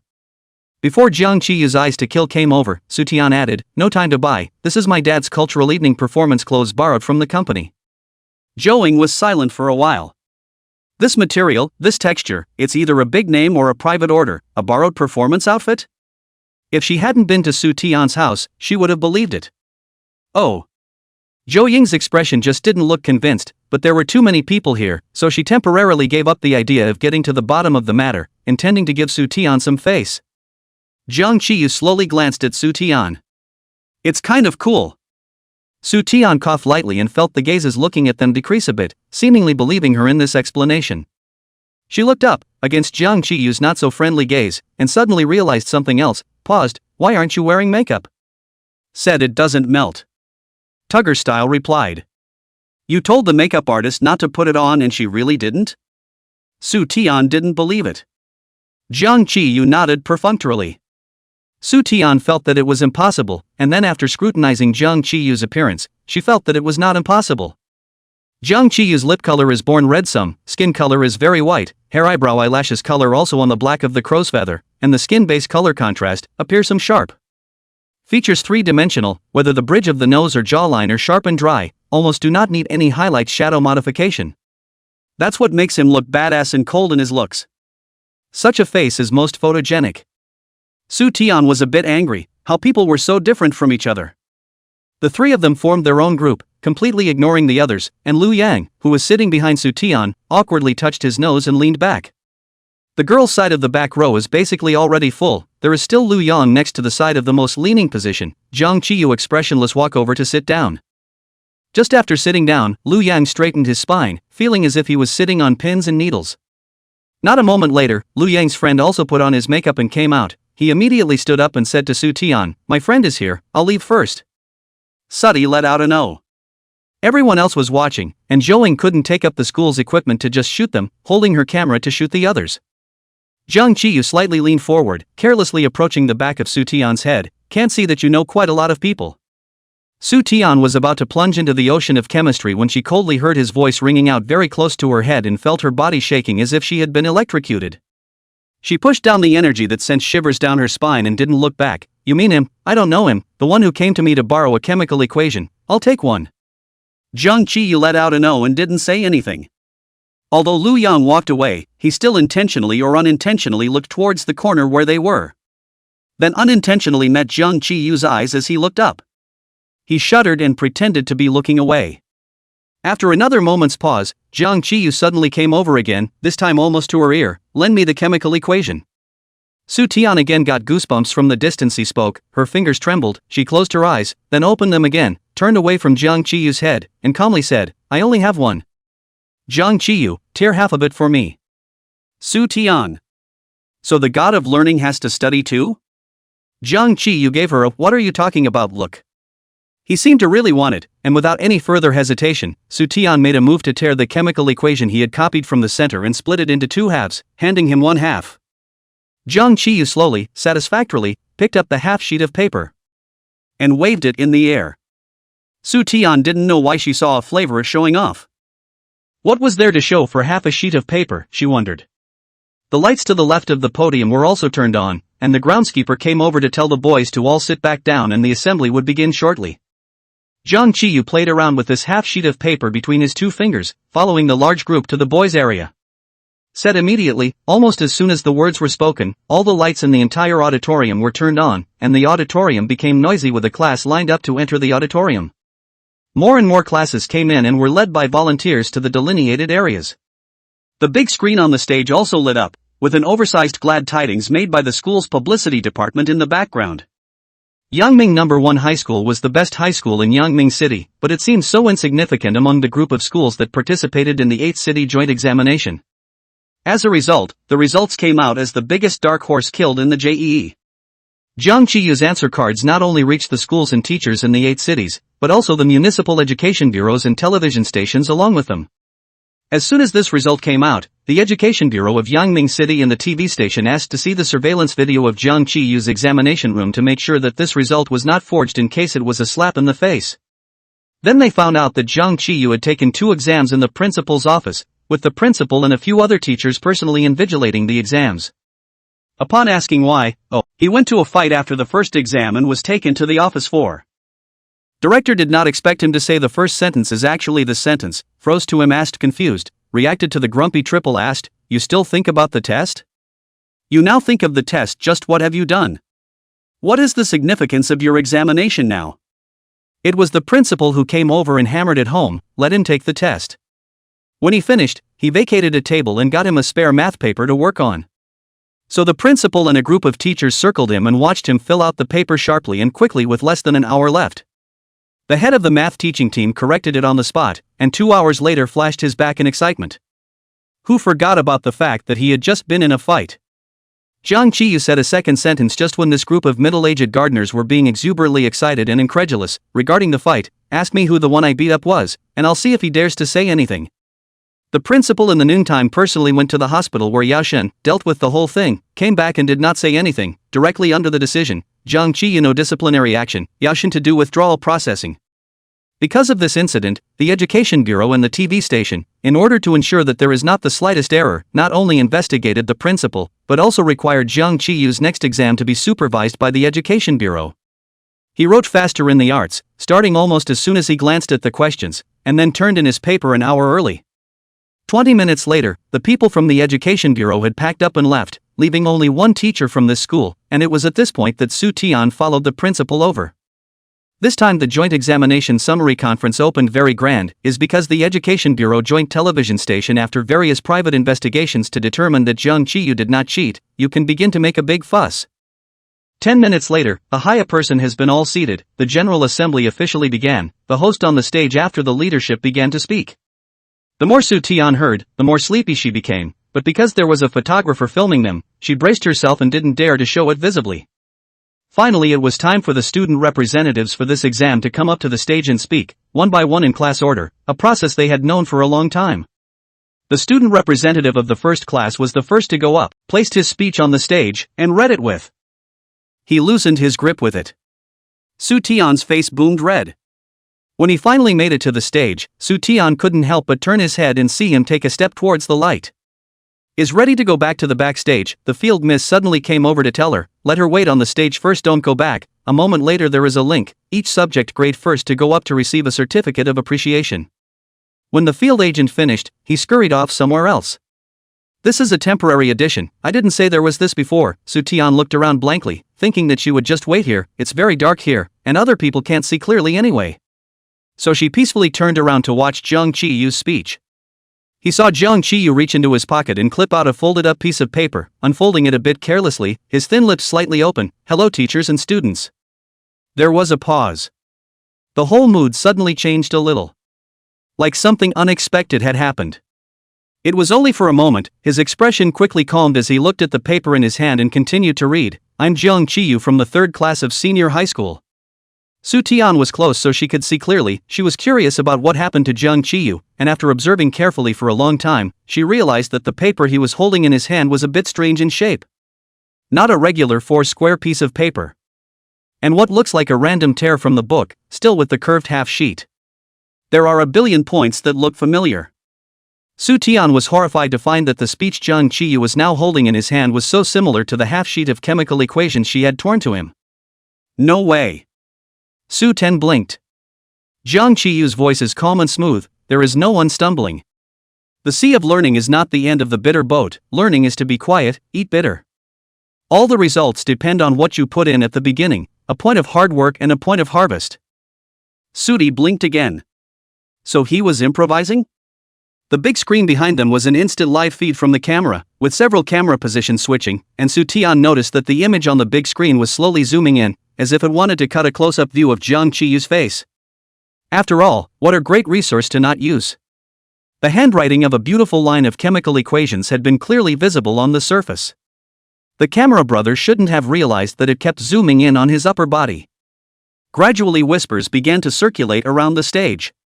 Photography big brother has not realized that Jiang Qiyu is not holding a speech, the camera is fixed there and does not move. The tattered half-sheet of chemical equations is all but exposed to the camera. The sheet was a scrap of paper she had taken with her, and in the bottom right corner was the pig's head she had drawn when she was sleepy in class. The whispers on stage became louder. Su Tian looked down to the stage and saw that the venue lady who had previously told her to wait for a while on the stage ran quickly to the side of the photographer and said something anxiously in his ear. The next second, the camera cuts away. There was a chuckle from the room. Jiang Qiyu lazily raised his eyes, and his voice did not stop memorizing the script. It is easy for a young man to grow old and learn, and an inch of time is not to be taken lightly. He scanned the circle with cold eyes, not caring why they were laughing, and finally read out a few concluding sentences, bowed perfunctorily, and turned to get off the stage. Su Tian stood at the bottom of the stage and watched him walk towards himself step by step from far to near. Chapter 75. One hegemon is stronger than another. You memorized the script? When Zhang Qiyu walked down the stairs to the shadows, Su Tian asked him. Nope. He replied, made up now. Ready-made, surprisingly. Su Tian was shocked by his superb on-the-spot reflexes and writing skills. Bull. Su Tian sincerely gave him a thumbs up. If I had known I wouldn't have borrowed your chemical equation, so I wouldn't have gotten it wrong. Zhang Qiyu folded the half sheet of formula in his hand a few times and stuffed it into his pants pocket. No. I forgot to take my speech out when I changed, and if it hadn't been for your half paper I'd have gone up there empty-handed. It's gotten to the point where it's not uncommon for students at their school to forget their stuff because they're changing clothes yet. Again, the field manager came over and told Zhang Qiyu to wait on the stage. There is still a part for him to go up to the stage to receive the award in a while. So they both stood on the stage and waited. The next student comes up to the stage, holds the speech in both hands and begins to read. Zhang Qiyu looked at the stage, half squinted his eyes and asked, "You have such good eyesight?" Su Tian stood a little tired, one hand propped up on the iron shelf next to him to move his sore ankles. What? How can you tell I'm holding a chemical equation? From where he stood and looked upwards, he couldn't see clearly what was written on the piece of paper in the hands of the student on the stage. Su Tian pointed to the big screen on the stage. There's a big screen, you just recited to half a sheet of chemical equations. It's hard to learn when you're young and old, an inch of time is not to be taken lightly. The look was maintained for at least half a minute in the back. Upon hearing this, Zhang Qiyu glanced thoughtfully at the stage. Wouldn't that mean that everyone under the stage can see that what I'm holding is a chemical equation? Right. If she had, she'd be dead embarrassed by now. But Zhang Qiyu's cheeks had obviously gotten as thick as the city walls. Zhang Qiyu nodded, his eyes roaming the stage as if looking for something, then his thin lips hooked and smiled out, quite good. Someone who didn't borrow the chemical equation should have seen it too. Su Tian, however, thought that when he said it was quite good he meant that it was quite good that he had made a big splash again. Thinking to myself, why is this guy so tight? When the dozen or so student representatives had all finished their speeches, Su Tian was also tired of squatting on the ground, and no one could see her in the dark anyway. Zhang Qiyu stuck one hand in his pocket and stood casually and lazily as well. Finally, the host said on the stage, "The following is the awards section. Let's invite the students who won the first grade in each subject in this exam to come on the stage to receive their awards."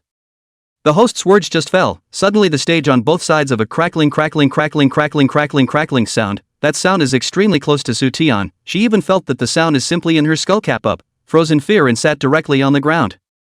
She sat down this time to see that a stereo had been placed behind the steel shelf next to her and was playing festive music and firecrackers at the same time. Playing music is normal. What's with the firecrackers? Actively respond to the national policy of energy saving and emission reduction? Su Tian clueless locked eyes with that vibrating stereo. Zhang Qiyu scoffed out without restraint, taking 2 steps over to pull her up, on stage. Su Tian hurriedly put away the emotions on her face, expressionless as if she was very high and mighty as she walked onto the stage behind Zhang Qiyu. Not everyone in the auditorium knew that their school had produced a pervert-level scholar.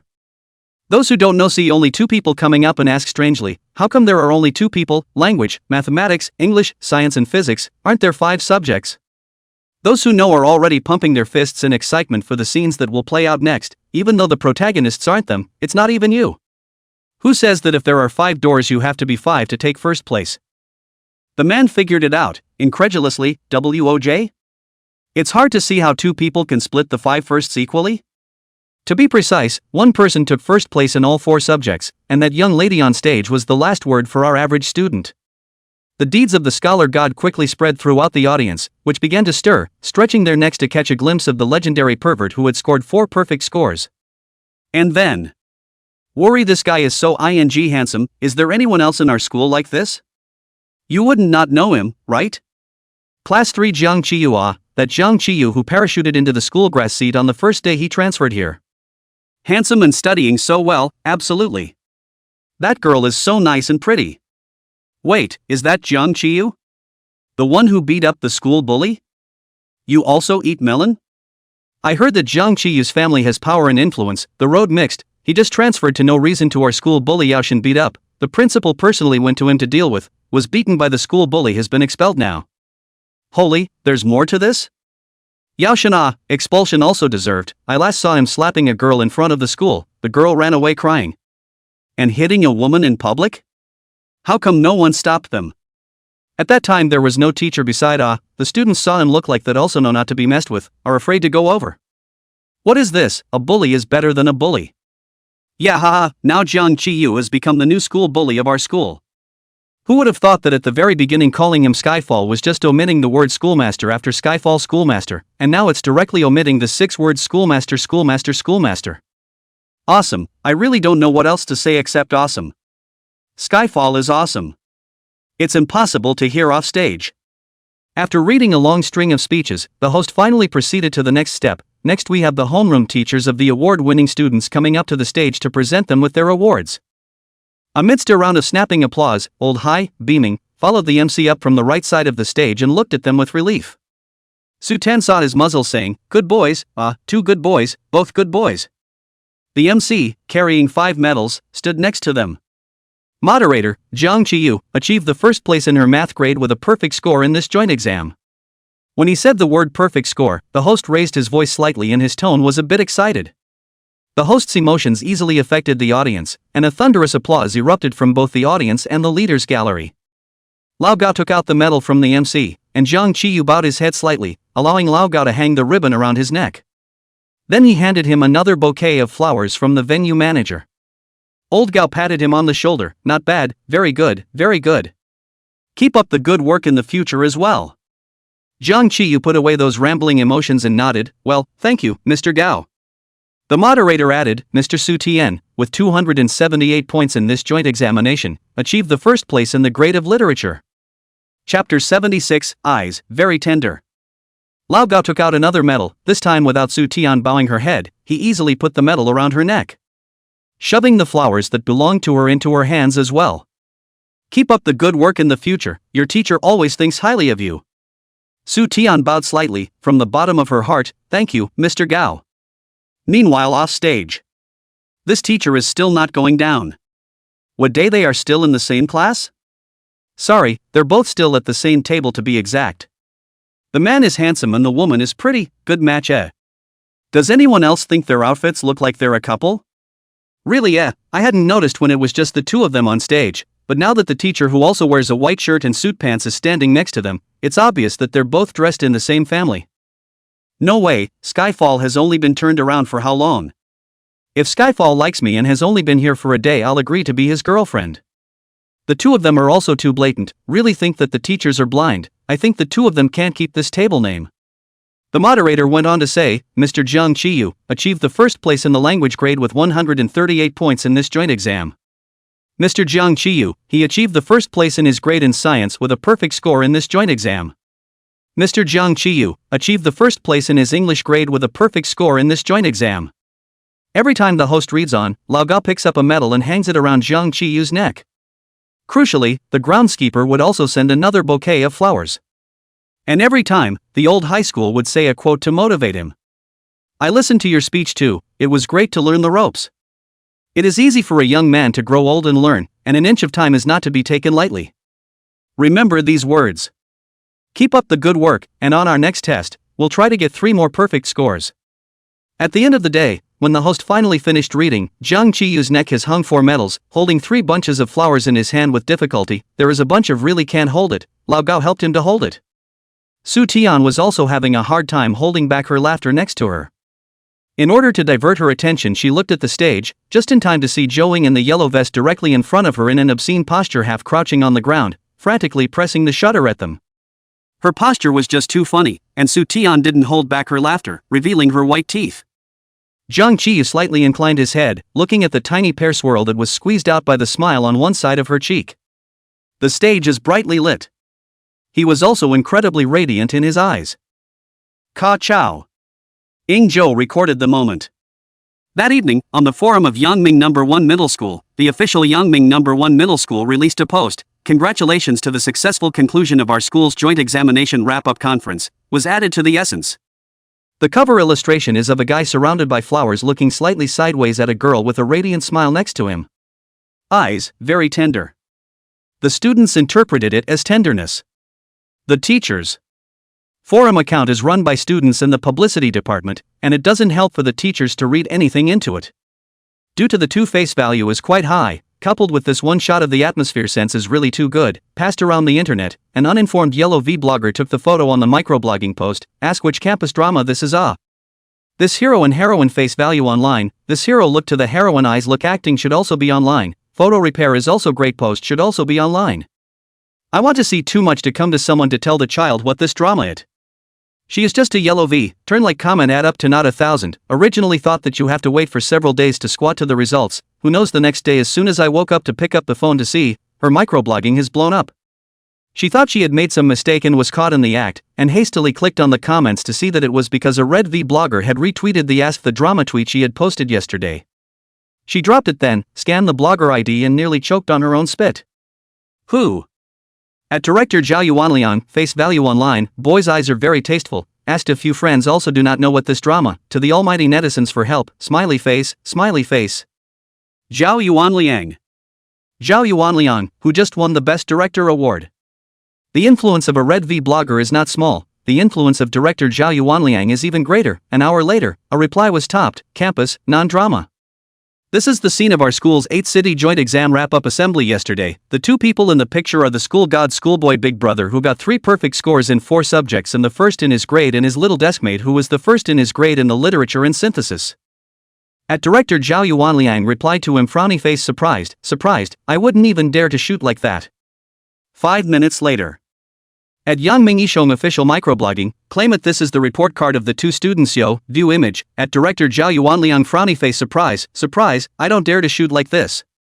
At CBYYRKA campus, non-drama. This is the scene of yesterday's 8th city joint examination summary assembly in our school, and the 2 people in the picture are the school god schoolgrass big brother who got 3 perfect scores in 4 subjects and the first in his grade, and his little deskmate who was the first in his grade in the literature and synthesis. Another 5 minutes later, at director Zhao Yuanliang commented on this microblogging, the 2 of you are very good, if you are bored with studying you can consider looking for me to shoot a drama huh? A few people went back and forth, and it soon created a lively discussion online. The 2 protagonists of the online buzz had no idea. This day was Saturday. Su Tian was knocked on the door again in the morning by Jiang Qiyu to go for a morning jog. This time she had experience, answered and cleaned up and freshened up in her room before going out. Jiang Qiyu was still wearing his white sweatshirt, bright and fresh, and was having a long conversation with Su's father on the sofa.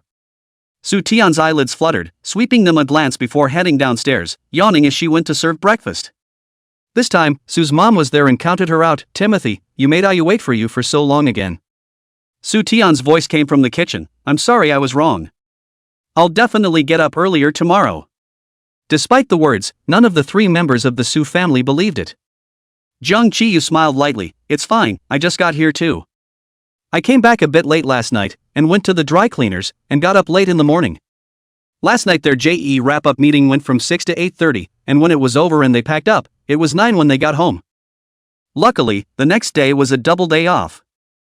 Jiang Qiyu glanced at the young girl who didn't come over to the living room and ate breakfast directly on the semi-open kitchen bar, and said slowly, the clothes will be picked up tomorrow, and I'll return them then.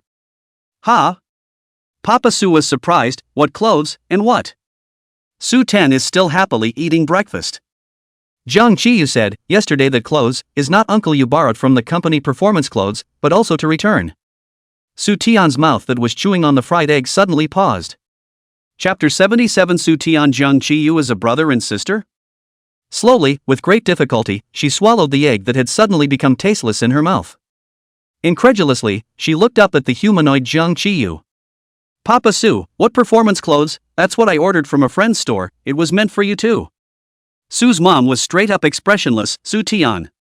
Su Tian felt her whole body shaking with anger, staring wide-eyed, unable to speak. Jiang. Che. I'll give it to you.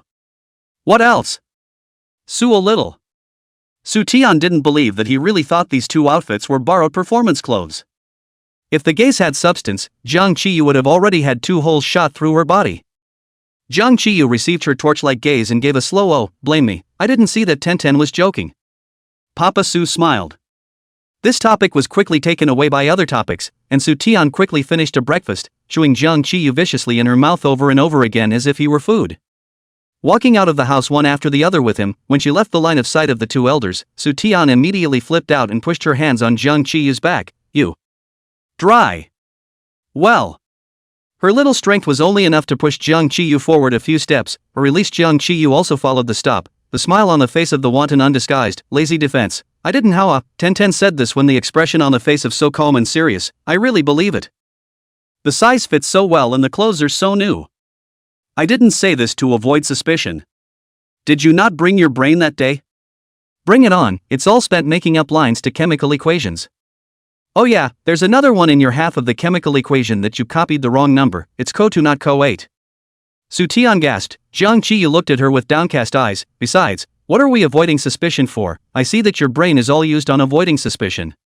Su Tian gave a beat and said breathlessly, isn't that to block some of your peach blossoms less? Jiang Qiyu was silent for a moment, then his voice was calm, but his tone was meaningful. Peach blossoms are not blocked like this. How does that block? First I have to have a girlfriend to keep the peaches away. Su Tian's heartbeat inexplicably missed 2 beats, speechless for a moment, patted his elbow. Let's go, it's hot with the sun out. The two walked like this for a while, and Su Tian slapped her head, suddenly reacting to the fact that she had been sidetracked by him. What peach blossom wasn't so blocked? She hadn't wanted to block his peach blossom in the first place. But to bring up this topic again at this time made it seem as if she cared, so Su Tian could only eat this stifling loss, having no place to vent her anger. Friday parent-teacher conferences are quickly approaching. Su Tian was in the office helping Lao Gao print the materials to be used for the parent-teacher conference in a while. Parent-teacher conferences students wait outside while parents sit in their students' seats. Last week Su Ten's parents told her they couldn't go to the parent-teacher conference this week, they had a party they had to attend, so they'd find someone to go in their place this time. This has happened many times before, usually to the cousin aunt or the maid aunt of the family, so Su Tian did not care, and agreed to accept the good advice. She didn't have any regrets, although she did pretty well on the comprehensive exam this time. It was just overachievement plus good luck, and she didn't get much improvement in any of the other subjects. It was the first time for Jiang Qiyu's parents to come to Yangming No. 1 Middle School, so Jiang Qiyu went to the school entrance to pick them up. Just walking into the Cherry Blossom Avenue, Jiang's mom couldn't walk anymore and asked Jiang's dad to take pictures of her. The two of them took pictures of the scenery, themselves, each other, then a group picture, and then always another group picture. Every time Jiang Qiyu thought they were done shooting and were about to leave, Jiang's mom would change to the next pose. He let out a long breath and asked with a dry pestle, aren't you guys ever going to take a picture together? Jiang mother took Jiang father's cell phone to check the taken pictures one by one, took many of them. She faced the cell phone screen towards Jiang Qiyu, letting him look at the preview picture. Jiang Qiyu faintly asked, don't you think this group photo isn't very complete? Mother Jiang pondered for a moment, that makes sense. She shoved her cell phone to Jiang Qiyu, then stand farther away and take a full body shot of us, he said, pulling Jiang dad's arm to teach him to pose. Jiang Qiyu. The parents were true love, the son was an accident. He took a perfunctory, unfocused, blind shot. Jiang mother concave half a day of difficult pose, a look at the finished product of Jiang Qiyu shot, angry hit him, what the hell are you shooting this? Father Jiang also came over to watch, after watching, hit Jiang Qiyu's other arm, brat. Mother Jiang, hurry up and move out you. Being at home every day pisses me off. Jiang father gently patted Jiang mother, don't be angry huh? Then he crossed his eyes at Jiang Qiyu, why don't I buy you a house next to the school, and you can move out right now, being angry at your mom at home all day long. Jiang Qiyu closed his eyes, took a long breath, and couldn't hold back, the map can search the senior school building, our class is on the 3rd floor, check it yourselves. After saying that, he shoved the cell phone back into Father Jiang's hand, shook his head and couldn't stay for a second, and left himself first. The two parents didn't care about their son in the slightest and continued to take pictures beautifully. They this shot, the time is a little long, rushed to the class when inside people have basically all come together. Jiang mother knocked on the door and walked into a step, suddenly hesitant, withdrew to look at the door plate on the class door, the 3rd class of the 1st year of high school. She took hold of John's father and asked, is our son in this class? Father Jiang pondered for a moment, hiss, I forgot too. The old man was holding a thermos cup, slowly looking at the door of these two parents, smilingly, how even their own children which class have forgotten. The doorway was filled with students from class 3, John's mom looked around, I don't see him, he's not from this class, is he? The students of class 3 also looked at the pair of unreliable-looking parents and whispered, with the class president asking, whose parents are you, auntie? Jiang's mom said, Jiang Qiyu. The class president apparently froze for a moment, then nodded, yes, he's from our class. Jiang's mom pulled Jiang's dad inside. Old Gao looked at them and coughed lightly, suppressing the laughter of the parents in the class. Okay, now the parents are basically all here, huh? Let's see. Oh, there are still Su Tian parents who haven't come. Lao Gao looked toward the door. Squad leader. Where's Su Tian? Has anyone seen Su Tian? Zhang's mom took a seat at Su Tian's position and raised her hand. Coming, Su Tian's parents are here. The parents inside the door didn't know what was going on and just assumed that the two students were from the same family, and outside the door the third class all froze. Su Tian Jiang Qiyu is brother and sister? Chapter 78, aren't you two brother and sister? Su Tian and Jiang Qiyu are brother and sister? Yu and Wang Suhan both looked at each other, both in their hearts all said, no wonder. No wonder, they cook so fast. No wonder, Jiang Qiyu even invited Su Tian to go home together. No wonder, they dared to wear couples clothes openly at the JLPT wrap-up meeting. No wonder, the two of them always have brother Ayu come and sister Timothy go. Blame it on my thinking. I'm guilty. Me too.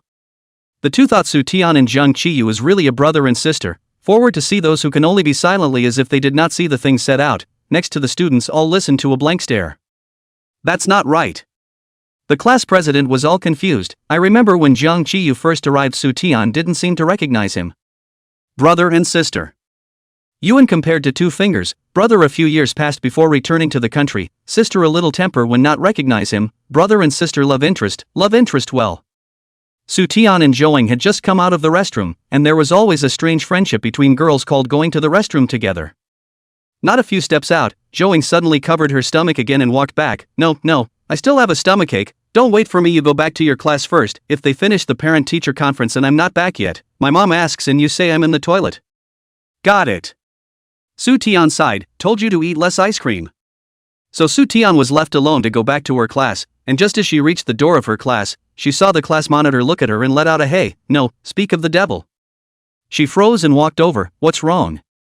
Nothing, a little unexpected. Nothing, it's kind of unbelievable. Nothing, a little overwhelmed. Su Tian. Our class is really a united and friendly class. She turned around and walked over to the window to look in to see who had come to her parent-teacher conference this time instead of her mom and dad. At first glance the figure looked a bit like her cousin's aunt. Before Su Tian had time to look at it specifically, someone tapped her on the shoulder. Su Tian, your brother is here. Huh? As soon as she heard the words your brother, Su Tian turned her head violently and didn't see any familiar figure. Instead, I saw Jiang Qiyu come over with a bottle of Nangfushanquan in one hand, and the cuffs of his school uniform shirt were folded to his small arms, revealing a smooth line of skin, cold white skin, white and shining in the sunlight. It suddenly occurred to her how anyone else would know who her brother was. She looked quizzically at the squad leader who tapped her shoulder. What, my brother, where? The class president pointed at Jiang Qiyu who was walking towards them. Your brother, you two are hiding it really tightly. If it wasn't for your parents coming together to give you a parent-teacher conference, I wouldn't even know that you two are brother and sister. Yuan also said, yes, I watched you two flirting every day in the back, as much as possible to the wrong way to think, blame me for thinking dirty. Flirting is not just for couples, it's also for siblings, ha ha. Su Tian instantly realized what was going on and fiercely twisted her head to look at the class, and sure enough, Jiang Qiyu's seat was occupied by Jiang Dad, while her seat was occupied by Jiang Mom. Su Tian wanted to explain but was a bit clueless. Especially after Yua's remark that flirting can be a brother and sister apart from a couple. Jiang Qiyu walked straight to her side, glanced inside the room, and let out a lazy, I forgot to mention that this time my mom came to give you a parent-teacher conference. The squad leader froze first. Aren't you two brother and sister?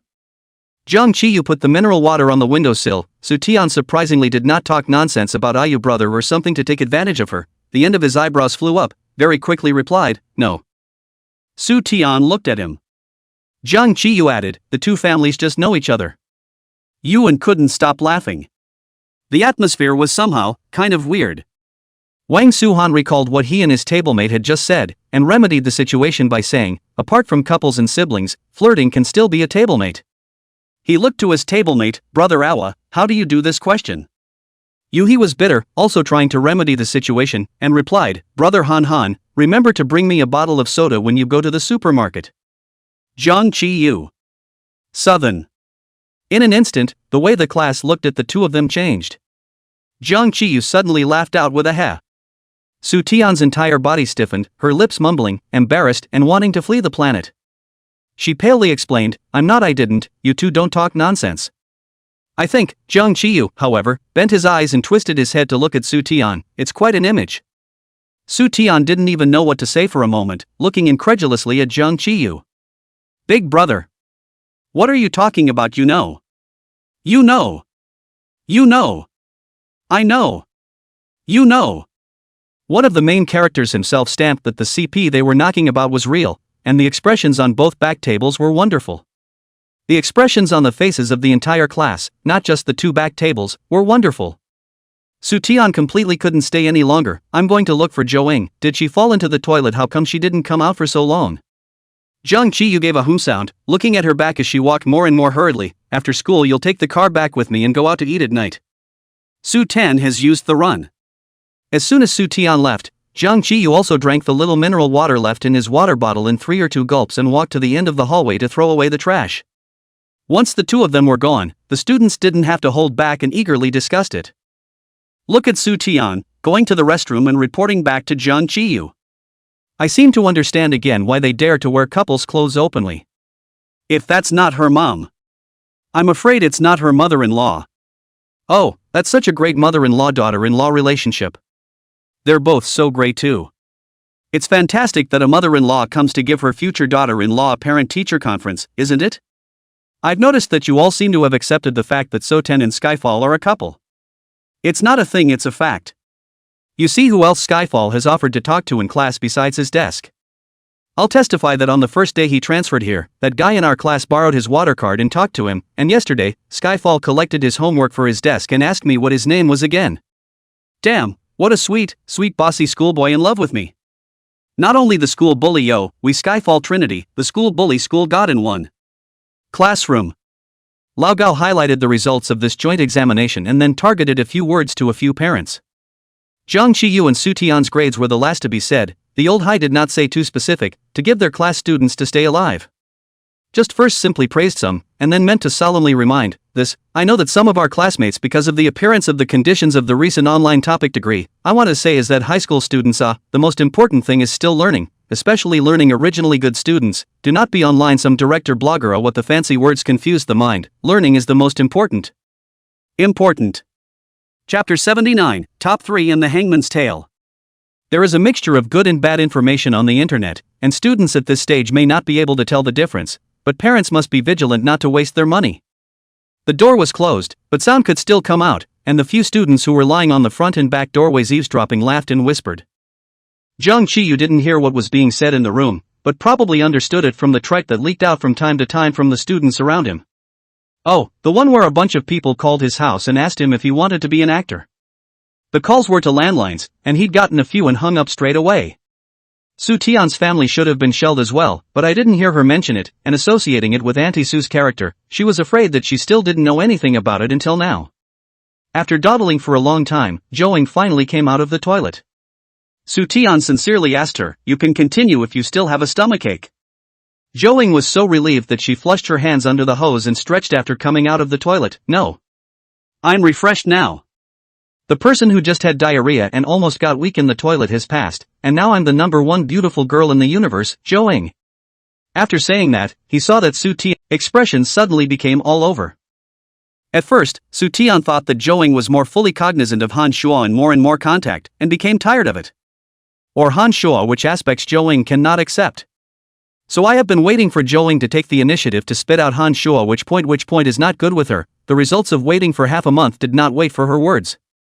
On the contrary, there were times when she went to the back to get water and passed by Zhou Ying's desk and saw her sophomore year report card sitting on her desk. First place Song Yingjing, second place in Ran, third place Han Shuo. It was only then that Su Tian realized that Han Shuo's grades were so good. Top 3 in grade. The result sheet also attached the ranking ascending and descending situation, Song Yingjing, and Ran, Han Shuo 3 people's column is 0. 0 means no rise or fall. It means that Han Solo's grades have always been this good. For a moment, she seemed to suddenly understand why Joing kept avoiding Han Shuo. Han Shuo top 3 in his grade.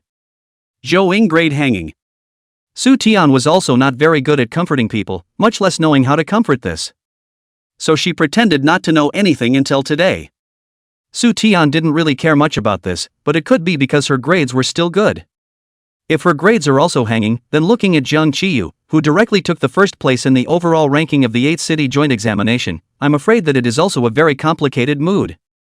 Wait, why is she using herself and Zhang Qiyu as an example? Su Tian reacted violently and slapped her head, shaking away all the random thoughts in her head. When she returned to her class again, the parent-teacher conference was over and parents were pouring out of the classroom toward the outside. Chapter 80, Children. Zhang Qiyu leaned against the railing, staring expressionlessly at the window directly in front of his line of sight, and in his hand, he quickly tore open the candy paper of a pack of lollipops and took it into his mouth. Father Zhang and Mother Zhang were left by Lao Gao to talk alone. The three men were talking so quietly that they couldn't be heard over the crack in the door. The hallway was a bit crowded. Su Tian didn't go to find Zhang Qiyu and stood outside the back door window looking at the three people inside. Lao Gao had a somewhat serious expression, not like he was chatting about the results of the joint examination. That's probably just talking about last week's fight. Although she didn't know the inside story until now, but judging by the way the school handled it, Zhang Qiyu shouldn't have done anything wrong. But fighting isn't right after all. After waiting for a while, the side suddenly leaned over a person. Su Tian side-eye. Zhang Qiyu did not know when to move over, still lazily back against the railing. One side of the cheek was lollipop support bulged out a piece. After a while, the bulge went from the left side to the right side again. Su Ten couldn't help but say, "Kids." Zhang Qiyu's motion of eating the candy lurched, and he lowered his eyes to look at her, and then lowered his eyes to look at the soles of her shoes, meaning, "You're more like it." Su Tian wore the height-increasing shoes plus height-increasing insoles combination set today. She heard the mockery in Zhang Qiyu's words, secretly ground her teeth, grunted, and turned her head to ignore him. Zhang Qiyu smiled. Just as the classroom Lao Gao and his parents should have finished talking, Lao Gao sent them towards the classroom door. Zhang Qiyu chewed the lollipop in his mouth and took out a piece of toilet paper to wrap the spit-out paper stick in. Su Tian and Zhang Qiyu also walked towards the main entrance. Zhang's mother said to Lao Gao, "Okay, we know, we'll think about it, thank you, Mr. Gao." Old Hai waved his hand. Zhang mother turned her head, pausing even as her eyes swept over her own son, and looked at Su Tian. Tian, go out for dinner with Auntie tonight. What do you like to eat, Chinese or Western food, or Japanese fried chicken or something? Surprisingly, they are actually going out to dinner. Su Tian slanted a glance at Zhang Qiyu and said seriously, "I'm fine with all of it. See what uncle and auntie want to eat." Mother Zhang, boys don't have the right to express their opinions in our house, so let's do it this way. Auntie wants to eat Japanese food or fried chicken, and you'll pick another one from that. Zhang Qiyu lazily answered, "Japanese food." Zhang Qiyu doesn't like to eat greasy things. Without even looking at someone next to her, Su Tian tapped out, "Fried chicken." Mother Jiang, okay. Zhang Qiyu glanced at Su Tian, his eyes cold and swishy. This look was also accepted by Zhang mother. Zhang mother patted her son's shoulder. These words I have said many times. You have no status in our family. When I was pregnant with you when the maternity test came out to be a boy, I would like to abort you. If it is not your father said that I have good genes, even if the birth of a boy also looks like a girl, you may be reincarnated into a home. Zhang Qiyu grunted out, pulled out his ears, and turned around to head D. Own stairs. The remaining three people followed. The son did not listen. Zhang mother turned her head and Su Tian continued to say, "When I was pregnant, I always loved to eat spicy. They say sour children spicy girl. I thought it was a girl, happy to buy a bunch of pink baby products, especially a variety of small dresses. That day, I got the maternity report. I was angry. By so many things are not all a waste, and then also recognized, anyway, the child cannot see the small. I was bored out of my direct him as a girl to raise. He was a child wearing women's clothing dancing photos. I have a bunch of them there. Some other day I will take it to you to see." Zhang Qiyu turned his head violently, stopping in the hallway with a surprised expression. "Didn't I delete it?" "Really?" Su Tian also stopped to look at Zhang mother and nodded vigorously. "Don't change the date, just tonight." Zhang dad leaned his arm on Zhang Qiyu's shoulder. "The two of them are like good brothers. Your little computer skills are with me to learn, so important things I must not properly stored. Backed up 10 places it. So far, you only found 3. Zhang Qiyu. He had never been so speechless. Zhang's mom continued, "Tonight then, Timothy, why don't you simply stay over tonight, so that auntie can experience what it's like to have a daughter. Your parents won't be back until tomorrow." Su Ten pondered for a moment. The photo of Zhang Qiyu in women's clothing was just too attractive to her.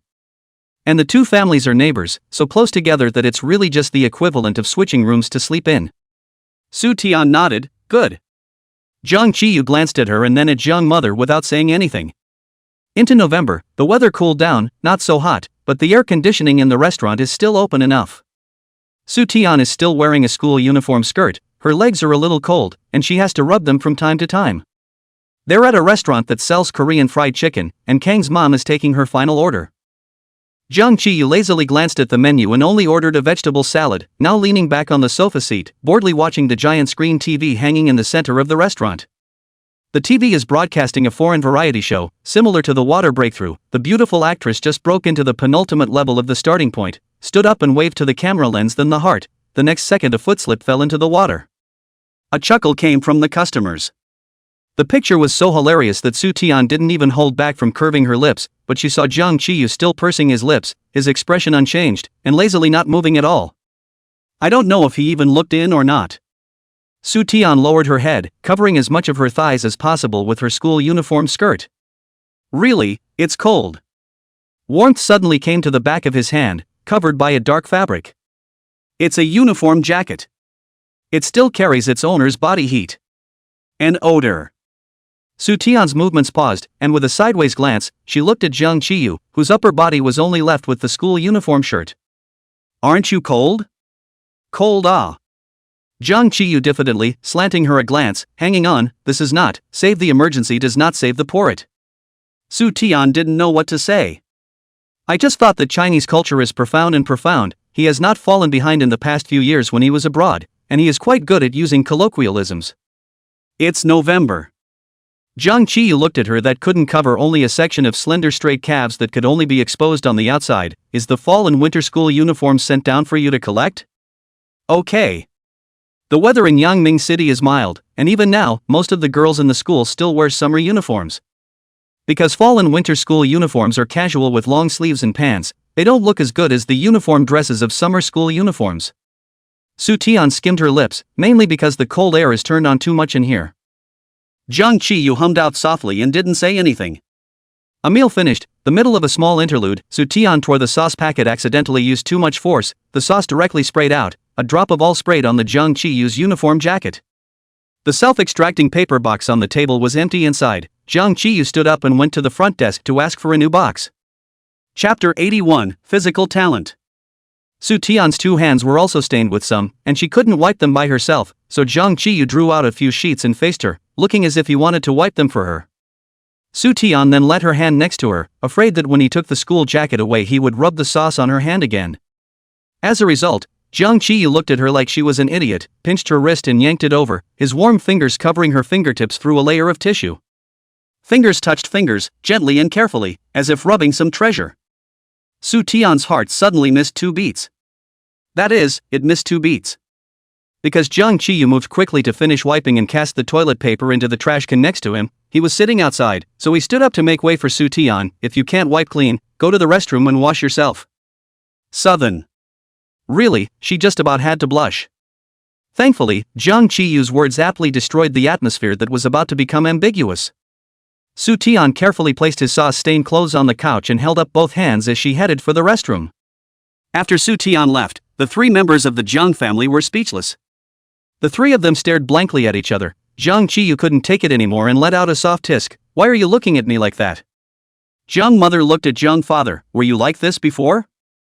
Father Jung shook his head repeatedly. Son is like you. These words instantly exploded Jung's mother, her eyebrows raised. My son looks like me. Are you insulting me? Jung Chi-yu, ? Father Jung quickly softened, and only after sweet words and praise and bragging did he manage to coax his daughter-in-law into a smile. Jung Chi-yu felt that the one who had been insulted since the beginning was himself. It was cool and breezy, and it was getting late. When Soo Taeyeon returned home and saw her pajamas, she suddenly regretted this decision to go to the neighbor's house for a night. There is only one reason. Her pajamas are so childish. She had seen Jung Chi-yu's pajamas once. They were very normal loungewear, like that of an adult. And her. Either Winnie the Pooh's plush pajamas or Donald Duck's halter nightgown, with only the most normal long-sleeved pants with cute little strawberries printed all over them. Long sleeves and long pants then. Only long sleeves and long pants too. Soo Taeyeon tearfully took away the little set of strawberries. She showered and changed into a small strawberry and went to knock on her neighbor's door, clutching a bear doll. The neighbor, dressed in a gray plaid nightgown, saw her, looked her up and down, and gave a decided snort. Jung's mom came from behind and slapped him, "Move aside." And then when she saw Su Tian, who was hugging the bear doll, a pair of eyes suddenly lit up. She directly rushed over to a hand and hugged Su Tian like a child. Su Tian's field of vision suddenly became wider, confusedly looking at Zhang Qiyu, who had become lower than her. So that's how Zhang Qiyu felt when he looked at her. Ah. Ha. Confused, Su Tian looked down at Zhang Mother, who was holding her up. More confused. Zhang Mother looked thin and weak, but her strength was actually great, directly carrying her back to the living room, and under Zhang Qiyu's horrified gaze, she placed her on the living room sofa. Su Tian, as an afterthought, finally reacted to what had happened. From her neck to her face, she rubbed all red. Zhang Mother rubbed up Su Tian's face. "Oh yo, how so cute, ah, this is too cute, my god. How did I give birth to Zhang Qiyu? I'm so angry. 10-10, come give your godmother a kiss, Manhwa, this side also have a bite, Manhwa." After 2 strokes passed, Su Tian's face also had 2 more lipstick marks. Su Tian's face turned even redder. Zhang Qiyu closed the door, walked over, and said in a good-natured manner, "If you keep this up, she should call 110. Mother Jiang sneered, "You're just jealous of me." After saying that, he didn't care what his reaction was, and pulled Su Tian's hand. Tian, come on, let's go upstairs and look at your Ryu's brother's pictures." That was Su Tian's purpose, and she hastily agreed, yes. Zhang Qiyu scratched his hair in annoyance and watched as the 2 men went up the stairs hand in hand. He'd resigned himself to his fate regarding the photo. Just kinda jealous. Father Jiang stood on the railing, looked at his son, and said gently, "Ayu, come to father's study for a moment."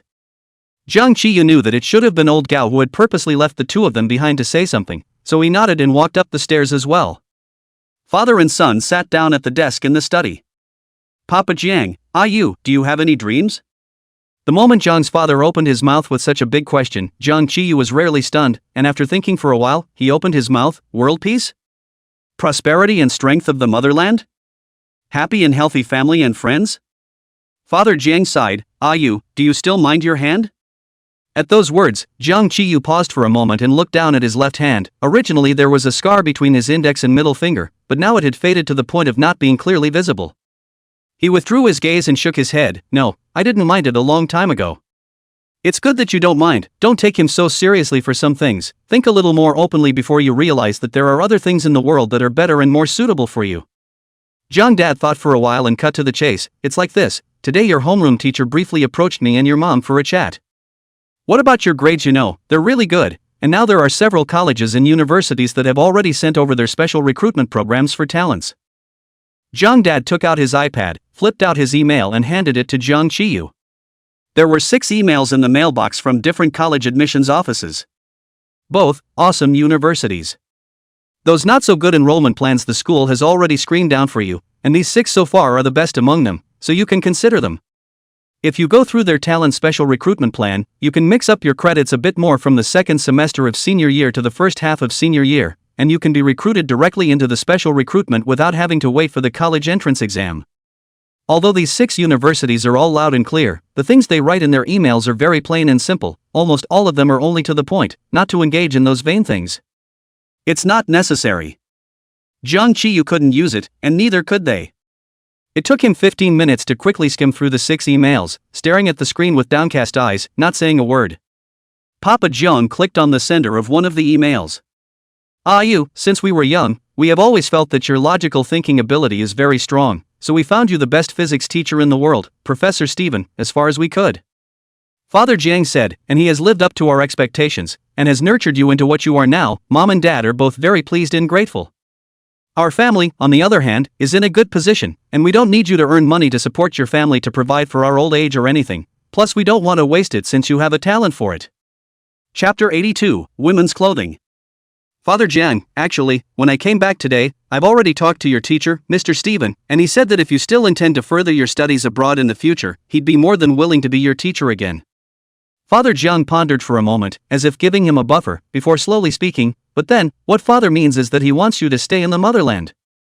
Father Jiang used the term motherland, not domestic. Zhang Qiyu raised his eyes. In the end, he was a father and son. Zhang Dad instantly understood that he understood what he meant. You also know how our family started. Dad was small, grandpa by collecting rags and begging to support me and your two aunts. Two aunts early married away, leaving dad and grandpa dependent on each other. Every day to pick up other people do not want a bite of bread, a bite of rice to eat, the stomach is not full, more likely to go to school, or the county clerk door-to-door visits to investigate. Found me, formalities, looking for the principal, and hard to find a school for me. From secondary school to college, all the way to the tuition fees, all the way to rely on the state's financial assistance to special hardship students to let me go down. Graduated from college to start a business. The startup capital is also relying on the state to set up a joint school incubation program, so step by step, so that we now have. He took the iPad back to his room, and on the way, he passed Mama and Papa John's bedroom and heard a burst of laughter coming from inside, as well as a huge, "He really seems like he's like a girl. I want him to wear my little dress." Then came Jong mother's voice, "Fine, I'll tie up Aya while he's sleeping sometime and get some dresses to put on him." Jong Chi-yu outside the door. Dream on. He lowered his head in a silent grunt of laughter and turned to go back to his room. Monday. Probably due to the fact that she woke up early on Sunday to go for a run, Soo-tian realized that she didn't seem to get sleepy as easily as before. When she got to class, she was glowing and full of energy while all the other students were still asleep at their desks. Of course, it could also be from looking at the photos of Jung Chi-yu's women's clothing. Yuhi was in the back with his head down, and when he saw her coming in the afterglow, he suddenly jerked his hand toward the table pocket as if he had hidden something. Soo-tian hadn't noticed him originally, and this movement of his was quite a bit like being a thief, so the two of them locked eyes. "Sootie, what are you doing?" "Yuwa, no. I was looking at my phone." Soo-tian was puzzled. "It's not like I'm going to complain to old gal, why do you look like you're avoiding me?" Yui's expression hesitated and struggled for a long time, and finally made up his mind in general, looked around for a while, and waved his hand towards her, signaling her to come over a bit. Soo-tian inexplicably came over. Yui lowered his voice, "Soo-tian, do you know that our school has a forum?" Soo-tian nodded, "I've heard of it." Yua Hedi, "So did you never click in and read it?" "I clicked into it once when I first took the exam." Soo-tian thought for a moment, but it was filled with some very unnutritious stuff, so I never clicked in again. Yui had a complicated look on his face. "Do you want to come over and take a look?" Now." Soo-tian pointed to herself, "I'll go over to your seat and watch?" Yui nodded his head, so Soo-tian sat on Wang Soo-han's seat, and the two of them lowered their heads and secretly looked at their cell phones. Yuan unlocked his phone, flipped to his forum favorites, and handed it to her. "Look, these are the posts. I'll watch old Ben for you." Sutibai gave an okay. She lowered her head, shocked first by the large letters at the top of the screen. Shocker! Skyfall and his tablemate's marriage engagement is finalized. It was followed by the word fine. This Skyfall, is it the one she understands? She looked at Yuhi with a confused look on her face. Yuan nodded. "Now the forums are full of stories about you and your schoolboy deskmates." After hearing this, Soo-tian's focus couldn't help but skew a bit. "I know all about the school grass and school god. What the hell is a school bully?" "You don't know? You actually don't know?" Yui's eyes widened. "You actually don't know?" "No."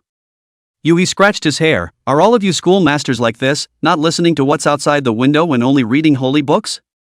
Soo-tian, "Right. How else can you be a school bully?" The short answer is that your tablemate beat up the school bully, and the school bully lost, so your tablemate became the school bully. Who? That Yao Shun? He's the school bully? Didn't Jiang Chi-yu just beat him up a bit, and he usurped power like that? Soo-tian was incredulous. Then he's too brittle, right? He actually wanted to say, that hit from your deskmate was fast, accurate and hard. Don't you have any idea in your heart? But he still swallowed the words. Anyway, that's how they all spread the word, saying that Yao Shun's family is powerful and knows people on the road. Soo-tian suddenly realized, oh, then Jiang Chi-yu is for the purpose of sweeping the blacks and eliminating the evils. Can't see that he's quite righteous.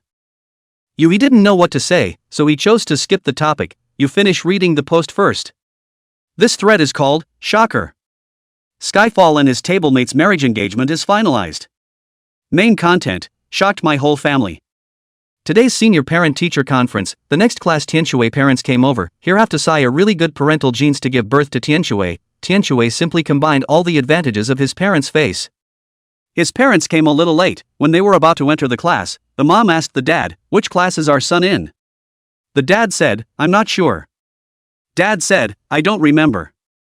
Ha, I laughed at that time, and then the point came, Dad sat in Skyfall's seat, and John's mom sat in his seat at the same table.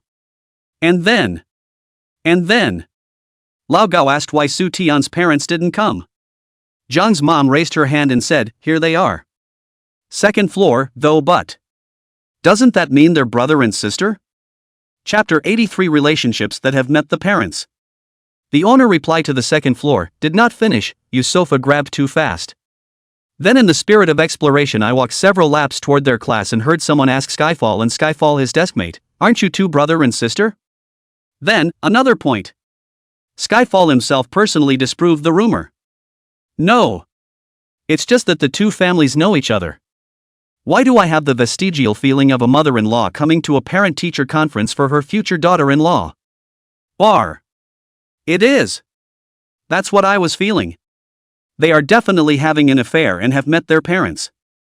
Su Tianxi here has been unable to see, said while looking up, what is it, just open a parent-teacher conference, they then dispersed down to the second child out. 3 words left unfinished.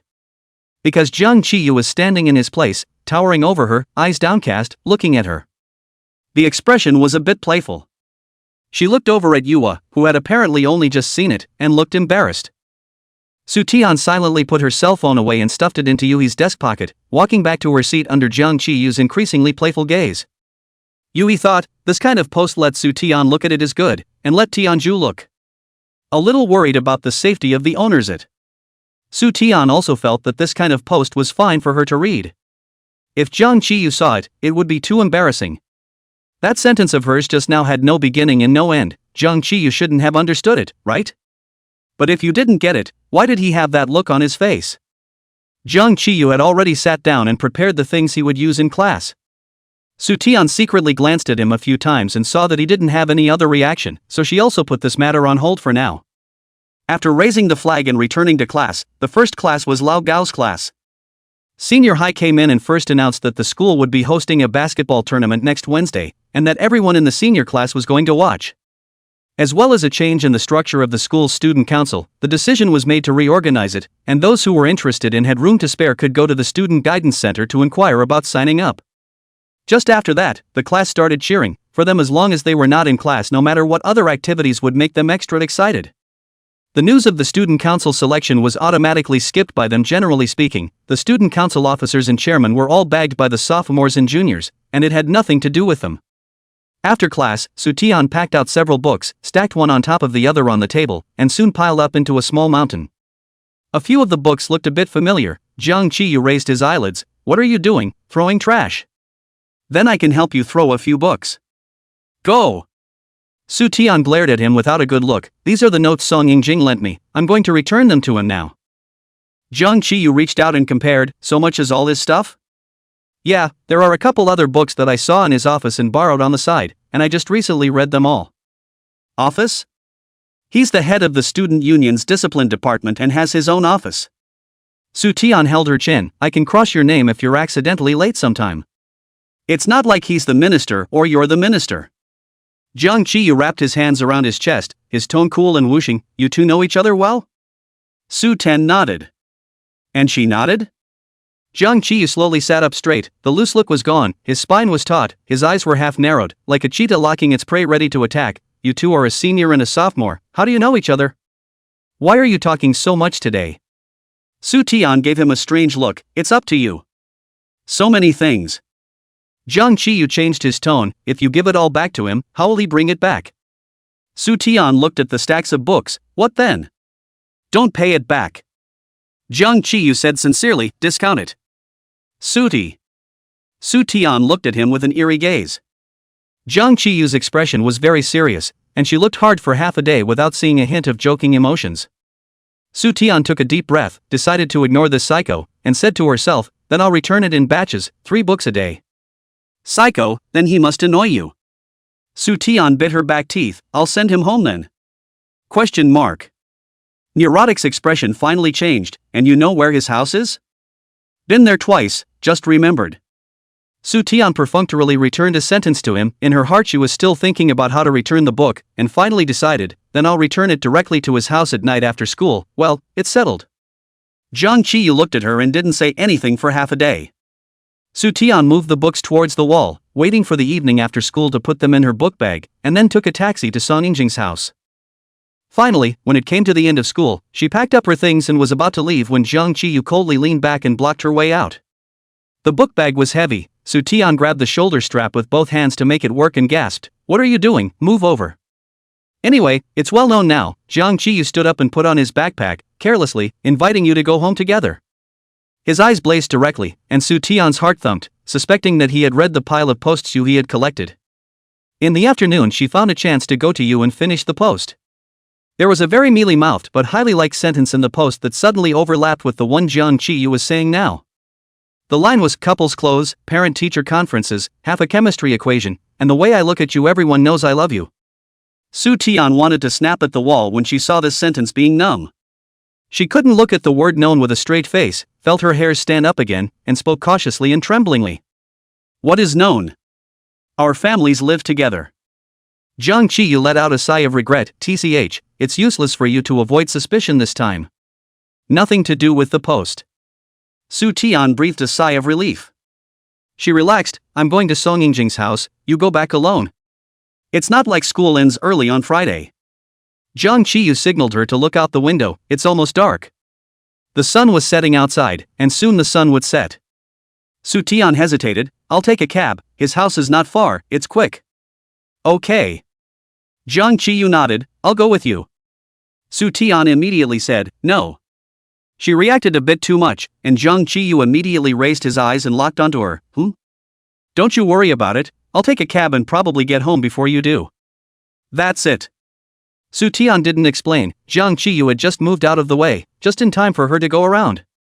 The moment she brushed against him, Su Tian felt as if the man was angry. She didn't know what to say, and looked back after walking past him, opening her mouth, unable to say anything. Still hardening her heart, she turned and left. It was supposed to be. Suddy pulled on the shoulder straps. It's up to him to care so much. Chapter 84, Classmate, It's Late. Su Tian took a cab and stopped in front of an old alley. The alley was extremely narrow, deep and dark, and the walls on both sides of the road were filled with greasy stains and swear words written in chalk. As we walked inward, passing homes on both sides of the road, we could see old men with grey sideburns sitting in the yard weaving baskets with bamboo strips behind the dilapidated doors. Someone's family dog heard a human voice and barked furiously. She stopped at the house at the end of the alley, the tin door already so patched that it felt like it would peel off a few more pieces with a single knock. Su Tian hesitated, didn't knock, and shouted loudly to the inside, "Yingjing brother. Is anyone there?" The only thing that responded to her was a few barks. Su Tian shouted a few more times, still no one responded. No one? She peered in through the tin door, and the yard was shallowly littered with leaves, like it hadn't been cleaned in a while. The door god couplet pasted on the doorway of the hall had whitened, leaving only the sword in Yu Qigong's hand. It's possible to shove a book through a doorway, but without a plastic bag to hold it in, you'll get the spine dirty.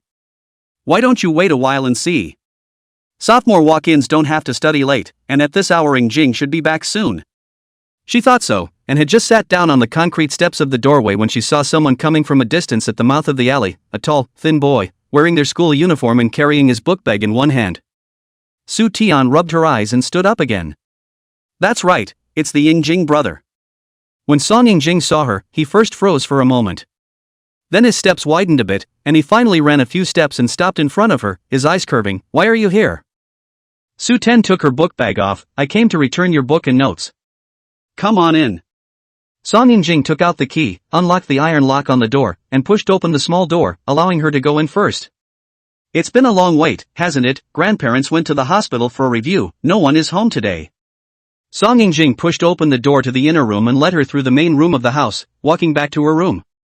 His room was only considered to have the appearance of a human being living in it. As far as the eye could see there were all kinds of books piled up, all of which were covered with plastic wrap, and a bed was placed by the window, with the quilt neatly folded on top of it in a clean and tidy manner. Next to the bed is a desk, which is also stuffed with information.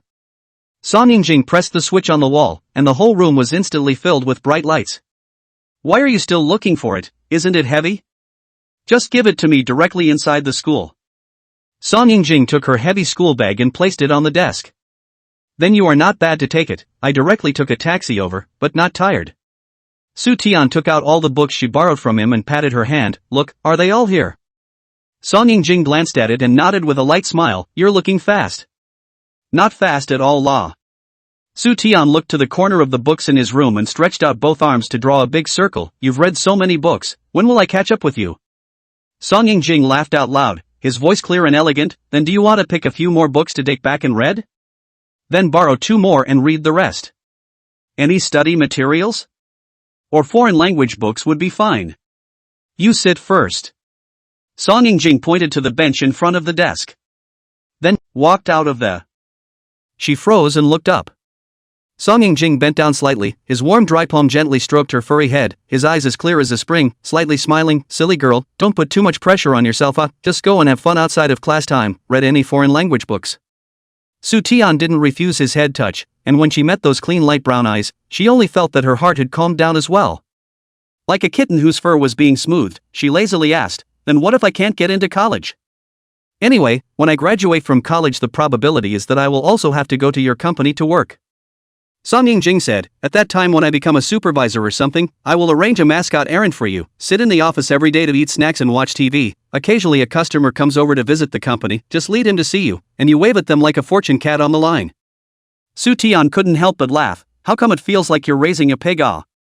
The two people chatted for a while longer. It was really not early. Su Tian was afraid of delaying his studies, got up to say goodbye, and was sent all the way by Song Yingjing forcefully, until he was sent to the door of the alley, and caught a cab before stopping.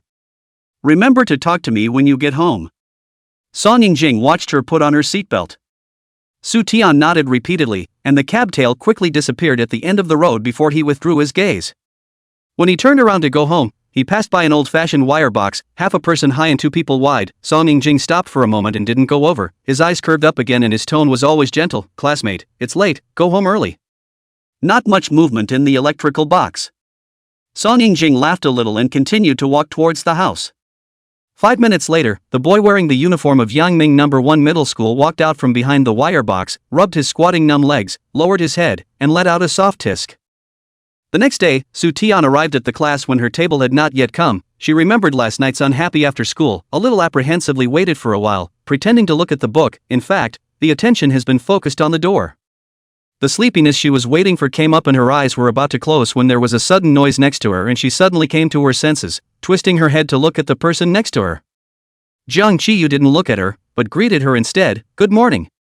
Lazy, as usual. Can't hear any emotional ups and downs. Sudi blinked and returned, morning. Throughout the morning, Jiang Qiyu acted as if nothing had happened yesterday at the end of the school day, answering whatever he was asked without a hint of unhappiness. Su Tian gradually also put down her heart, he should really not care. At noon when school was over, Su Tian packed her book bag, and saw Jiang Qiyu with his remaining light had already put his book bag on his back, sitting in his seat expressionless, staring ahead, not moving, but just not going. After the parent-teacher conference, it really doesn't seem like there's any need to avoid any more suspicion. Let them talk about it in their online posts and whatnot. Anyway, they only dare to start posting, and they don't dare to really come to them about it. So Su Tian hesitated, zipped up her book bag and asked him, go home at noon together? Jiang Qiyu glanced at her without much expression. Just when Su Tian thought that he was surely going to nobly and coldly refuse, Jiang Qiyu nodded his head. All right, reluctantly agreed to your request. Chapter 85, Brother will buy you something later. No one cares. Behind them has been dilly-dallying not to go you, and also Wang Suhan covered his mouth and screamed like. While home together, so sweet, so sweet. Su Tian and Jiang Qiyu carried their school bags out of the classroom, and the two of them flew far behind.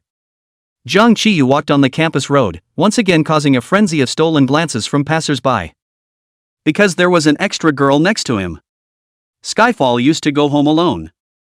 Su Tian felt that she was too naive. She thought she could treat those online posts as air, but when she was actually walking beside Jiang Qiyu, and all sorts of eyes around her glanced over if at all, she remembered those posts again. So much for posts analyzing their love lines, and surprisingly enough, writing homoeroticism. Su Tian had wanted to open it and read it, but Yui swishly snatched the phone away, seriously advising her that it would be best not to read it. She unintentionally glimpsed a few words, and after a moment of silence, she nodded her head silently. She too felt it was better not to look. Su Tian was calm on the surface, but a million horses were racing inside. The words rolled and rolled and rolled and rolled in her mind, snowflake-like, getting bigger and bigger, taking over her thoughts more and more. Su Tian suddenly stopped. Jiang Qiyu looked over, she was still staring ahead, thirsty. Then she took out a water cup from her school bag and gulped down all the remaining water. Jiang Qiyu snorted, "Buffalo." Su Tian glared at him, her heart was very unbalanced. Why should I be here thinking nonsense, but you don't know anything about it? She even developed an urge to send him the post. Woo, or forget it. But if those posts had been written in a way that wasn't so blushing, she'd definitely send them to him now. Su Tian sighed and waved her hand, "Let's go, let's go." The two walked across Cherry Blossom Avenue, out of the school gates, and toward home. A youth with dyed green hair outside the school gate rubbed his eyes and hesitantly looked at the backs of the two of them before snapping a picture on the fly. A string of words crackled out. "Brother Yao, look at the boy on the left, is he the one who hit you?" "It's him. That caused me now is still being my mom locked up at home. My mom also said to send me to the military camp, go a hang ah. This Nima him into ashes I also know him." Before Greenhorn could reply with a pat on the back, he saw him send another. "Wait, Grass, isn't the girl next to me the one I'm looking at?" Well, after using me as a hero, he turned around and got involved with that girl. Greenhair hurriedly replied, "This is so excessive, how can I tolerate it? Do you want me to call a few people to block him and let him know who is the school bully?" Yao didn't reply for a long time. The silhouettes of the two were almost invisible, and Greenhair directly took Yao as his default, and while hurrying to follow, he began to call his brothers one by one. It was the first time that Su Tian had encountered a protection fee collector. She'd traveled this road so many times, she'd never heard of a protection racket. 1, 2, 3, 4. 6 rainbow hair color hooligans surrounded them. The leader of the green smoked a cigarette, spit out a mouthful of smoke rings. "I don't beat women, that woman you take out the money can go, From Greenhair's perspective, it looked as if she had taken Jiang Qiyu's arm. He cursed, "How bright."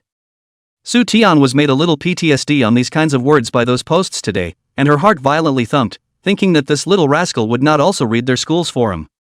No way.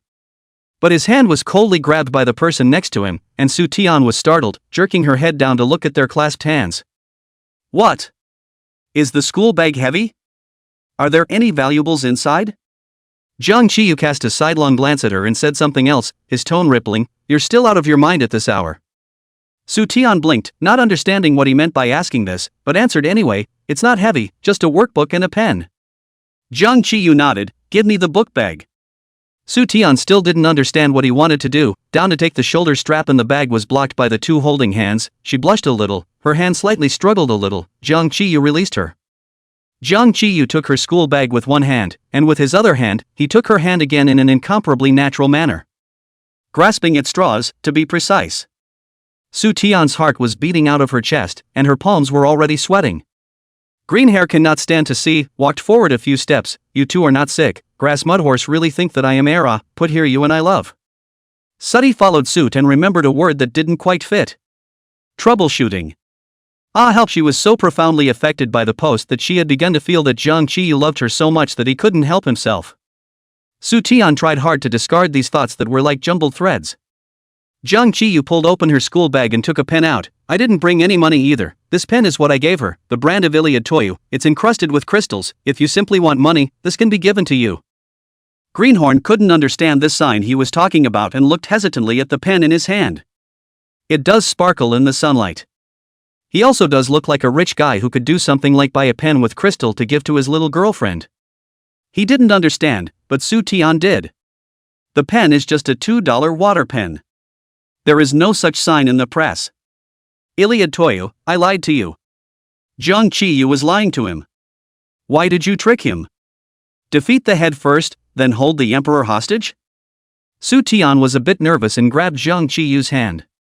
Jiang Qiyu also twisted his head and looked at her with an impudent smile. "Don't be reluctant to part with it, brother will turn around and buy it for you." Greenhorn's forehead jerked hard. "You throw it over. Throw it over and it'll break, don't blame me again when the time comes." Jiang Qiyu sighed. "Okay, give me the pen, this woman can go, you have to stay and let me beat her up." Greenhorn didn't forget his business. Su Tian immediately turned her head, "Then I'll go first?" Greenhorn, question mark. Jiang Qiyu, question mark. Chapter 86, Aren't you the school bully? The green hair has laughed out, and the few colored hairs around them also coaxed out a laugh. "Okay, little sister you go." Jiang Qiyu's expression was a bit odd. Are you serious? Su Tian nodded and whispered, aren't you the school bully, taking down one with one punch? I'll wait for you in front for 6 minutes, just in time to finish the fight. Jiang Qiyu's expression became even more odd, and a little strange. Green Hair walked straight over, don't worry, I'll do what I say, the women go, the men stay. Jiang Qiyu looked at him closer and closer, nodded, looks like the mood is not too high. That pen from his hands fell into the hands of the Green Hair. The Green Hair took a look at half a day, cannot see a reason, intends to turn back to find a gold store appraisal. He raised his head and wanted to say that the female can go. The results of this head has not been lifted up. It was someone to take something to smash violently low. Jiang Qiyu, while he did not pay attention to direct a book bag swung over, while he bent over when his face is a punch, everyone did not react when he has thrown the book bag once again pulled Su Tian's hand, with her violently from the broken a gap in the encirclement rushed out. By the time Su Tian reacted, she had already followed Jiang Qiyu in a mad dash for several meters. She didn't even dare to look back, her mind was filled with Jiang Qiyu's handsome and sharp appearance just now, and on the other hand, they were now fleeing wildly down the road. This development was not quite what Su Tian had imagined. Jiang Qiyu's steps were so big that sometimes Su Tian felt that she had vacated a few steps without stepping on the ground. She didn't dare to turn back, she could only try to speed up and run forward after Jiang Qiyu. Finally arrived at the place with stores, Jiang Qiyu slowly slowed down, Su Tian also followed and slowly stopped, breathing heavily, looked back, no one chased over. She disengaged herself and sat down on the steps of the flower bed next to her, covering her heart. Jiang Qiyu was also panting, but not as viciously as if she had committed asthma, his long arm reaching out to yank her up. Stand up, don't sit down so quickly after strenuous exercise. Su Tian let out a hum and just stood up with Jiang Qiyu's strength, but as soon as he let go of her hand, she slipped down again. Jiang Qiyu pulled her up again, and just as he let go, Su Tian was about to slide down again. Jiang Qiyu's quick eyes and hands supported her arm again. Su Tian finally saved up some strength to speak, mute voice accusation, how did you run away? Ah? The little girl's voice was muffled and astringent, her face reddened from the strenuous exercise, and the look she gave him was like a grudge or admiration, more like a pout. Jiang Qiyu's gaze suddenly changed. He let out a soft tisk and held her head down so she wouldn't look at his face, not running to stay and get beat up. Su Tian ruffled away his hand, straightened her hair that was frizzy from his grip, and looked up at him incredulously. Didn't you hit one in 1 minute, and all of them in 6 minutes? Are you reading too much of some weird stuff? I'm dragging you alone against 6 of them, not running and waiting to get beaten? Jiang Qiyu looked at her askance, besides I didn't promise. Aren't you the school bully? How did I become the school bully again? Jiang Qiyu looked at her innocently, I love learning, moral, intellectual, physical and aesthetic development, don't you corrupt my name. Su Tian was speechless, he hadn't been so innocent when he had just hit the Green Hair that one time. No matter what, at least they were safe now. Su Tian wanted to go to the convenience store in front of them to buy a bottle of water, a touch of the pocket before remembering that the last dollar on his body had been thrown to the Green Hair. Her book bag was thrown there too. Speaking of which, Su Tian looked at the intact book bag on his back, why don't you use your own book bag? Oh. Jiang Qiyu replied, forgot. He saw Su Tian's gradually fierce eyes and laughed a little, a book bag, an exercise book, and a pen, brother will pay for all of them. Su Tian pulled the corner of her dry mouth, I don't need you to pay for it, I want to drink water now. Have you brought money? What does it cost? Brother takes you to drink free water. 10 minutes later, Su Tian was sitting in the station, making a statement while drinking tea. Yes indeed, free water. Stainless steel teacups with everything for the people written on them, with a few slices of tea brewed in them, washed down with steaming hot mineral water. Nurture your heart and quiet your mind. Jiang Qiyu writes quickly and has already made his statement, waiting for her at the door of the room leaning against the wall. Su Tian also finished writing quickly. The police uncle who received them first praised them for their act of calling the police to save more students from being charged protection money, and then said that the camera in that lot was broken, but according to Jiang Qiyu's description, and then in accordance with their file records, they should be able to quickly call that group of uneducated hooligans over for tea. Call them both when the time comes. The police uncle sent them out. Jiang father Jiang mother, Su father Su mother have been called by a police call over, are now sitting in the hall of the Public Security Bureau, saw the 2 children out and are not injured, only to put down their hearts. Su's dad stood up and called first, hey, it's me, yeah, no need to come over, okay, thanks. Su's father had just hung up the phone not long before the phone of the police uncle who led them out rang. He looked at the number and greeted the other policeman over, walking to the side himself, hey, chief.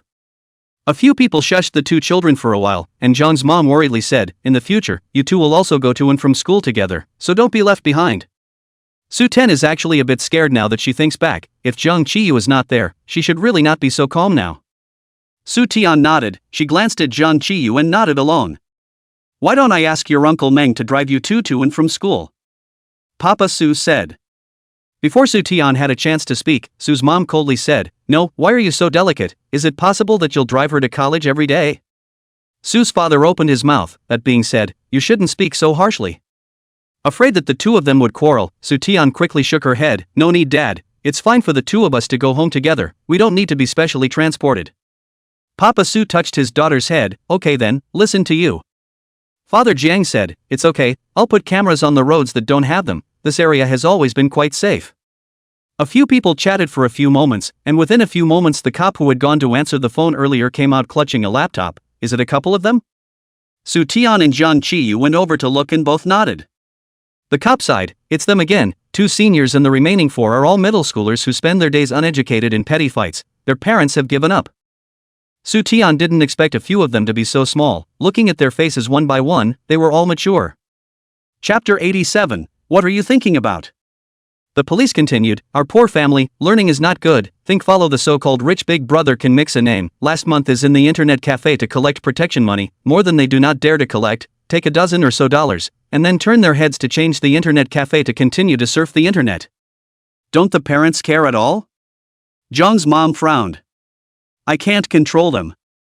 Basically, all the parents go out to work and leave the children with their grandparents, who can't read or write a word, so the children can only believe whatever they say."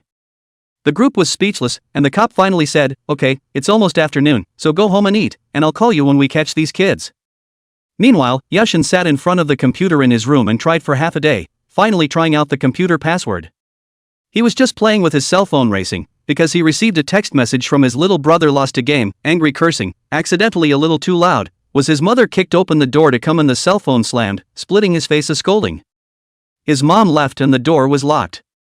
Heck, fortunately, he had a computer in his room. Yao Shen skillfully boarded QQ and saw the text message from his little brother 2 hours ago. "How can we stand it? Do you want me to call a few people to block him and show him who's the school bully?" Yao Shen blurted out as stupid. If he can block and dare to block, Yao Shen has long gone to block, and it is still the turn to get this. He crackled and typed, "No need. I'll find a chance to go by myself. I wasn't paying attention last time, I'll beat him 10 times apiece when I find a chance." In fact, he also knew that he was probably not going to have a chance in this life. Who would have thought that this little white boy was quite big? After a while, his little brother sent him a picture, a selfie with a swollen nose and a voiceover. Yao Shen's face changed, and he thought that this would not have already gone to block that little white man. Stupid. This big dumb ass. He tapped on his voice and a wail came over the microphone, "Big brother. I was hit by him. That actually hit me while I wasn't paying attention and ran away." Yao Shen's hands were shivering after hearing this. Directly a voice phone call over, just connected and cursed, "You idiot who let you go to block him." Little brother thought he was in love with him, his tone weakened. "You never got back to me, I'll take that as your default." Little brother gabbled about what happened. "My cell phone fell on the ground and broke without seeing it." Yao Shen gritted his teeth. "I didn't default. I didn't order you to do it. If anything happens, you'll have to take the blame yourself. After that, hang up hard." He's going to be pissed off. Yao Shen didn't forget the words his mom cautioned him about, wiped his face and started knocking on the door of his room. "Mom. Mom. Something happened. Zhang Qiyu was beaten up." The police were quick and efficient, and when I returned home the next afternoon, I received a call from the police. Papa Su drove her and Zhang Qiyu to the police station. The rainbow-haired guys they'd collected protection money from the other day were here, heads bowed, hair already dyed back to black, dressed in their respective school uniforms with regularity. If the 6 people stood apart, Su Tian would definitely not recognize them. To her surprise, Yao Shen was there. This person, whom Su Tian had only seen in photos, still had gauze on his head, his hair was all shaved, and he was wearing a black tee, which made him even more of a gangster. That's what a school bully looks like. Su Tian looked at his size and thought that maybe this former school bully could win a minute. She frequently glanced towards the tendon flesh on Yao Shen's body. Zhang Qiyu looked sideways. "What are you rambling about?" Sudi gave a beat, wondering if he could knock out 6 a minute. Jung Chi-yu sneered a bit. What, looking for an object still want to find one like Optimus Prime? Su Tian bristled, wondering why he could be so venomous at all times, and shot back, not looking for one like you anyway. Jung Chi-yu was blocked. As the two men spoke small talk, the policeman over there tapped a taller boy, and the 6 men looked at each other and bowed toward them in unison. I'm sorry. Su Tian was shocked by the men. The way they shouted I'm sorry was like shouting, hello, big brother. Yaoshin stood next to a shrewd and capable woman who also slapped him on the head. You. Yaoshin, looking a bit drained in spirit, nodded down as well and said quickly, I'm sorry. The woman slapped him directly on the back. Speak up.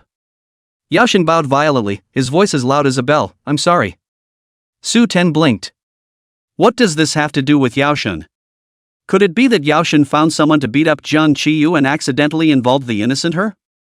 Just thought so, that woman said. Miss Su, I am really sorry, my son has no B. Number in his heart. Toad wants to eat swan meat. I have already trained him. It was the first time for Su Tian to be called Miss Su, and she couldn't help but be in a trance. So marvelous, as if she had suddenly grown up. She froze for a moment before coming back to her senses, a little confused again, huh? The police officer on the side explained, it's like this, these 6 people didn't mean to collect protection money, they heard that Jung Chi-yu beat up their brother, Yaoshin, so they stopped you on the road in order to help him out. The passage only explains why Squire Yao was present. But she still doesn't understand why Yaoshin's mom says Yaoshin is a toad trying to eat swan meat. Obviously the swan is her. But she never knew Yaoshin the toad. What's more crucial is that the last time Jung Chi-yu beat up Yaoshin in the exam room, it seems like it was because of the whole toad wanting to eat swan meat thing. Su Tian looked at Jung Chi-yu. Jung Chi-yu happened to look away. Yaoshin's mom pinched her son again. Where's the review you wrote? Take it out, read it. Yaoshin then took out a piece of paper folded several times from his pocket, unfolded it, took a deep breath, dragged his voice and started to read. I'm sorry, I'm wrong. I shouldn't have tailed Miss Su Tian home. I shouldn't have said something not so nice to Miss Su Tian to someone else under the class. My fault, I'm guilty, I'm apologizing, I'm guilty, I'm ashamed, I deserved it. End of the day, this is my salute. Yaoshin's mother did not expect him a review on so little content, hated him and glared at him, finally, looked to the corner of the sofa has been listening to the father Su. Mr. Su, you see, there is what is not satisfied with, you feel free to mention. Su father stood up, paced over, in fact, there is nothing, are still children, do not understand things, no the error is corrected are still good children. Just really have nothing to do with the toad eating swan meat, everyone is equal, just pay attention to the way, this tracking is indeed a little excessive. Yaoshin's mom quickly said, there will never be a next time, I've already contacted a school abroad, and when the procedures are done, I'll immediately let him go back to his dad's school. Chapter 88, I realize you've gotten smarter. Yaoshin's head hung down, the whole person was like a wilting yellow flower of tomorrow. Su's father did not say anything else, a few people apologized, and promised to study hard in the future, and will never violate the laws and regulations again.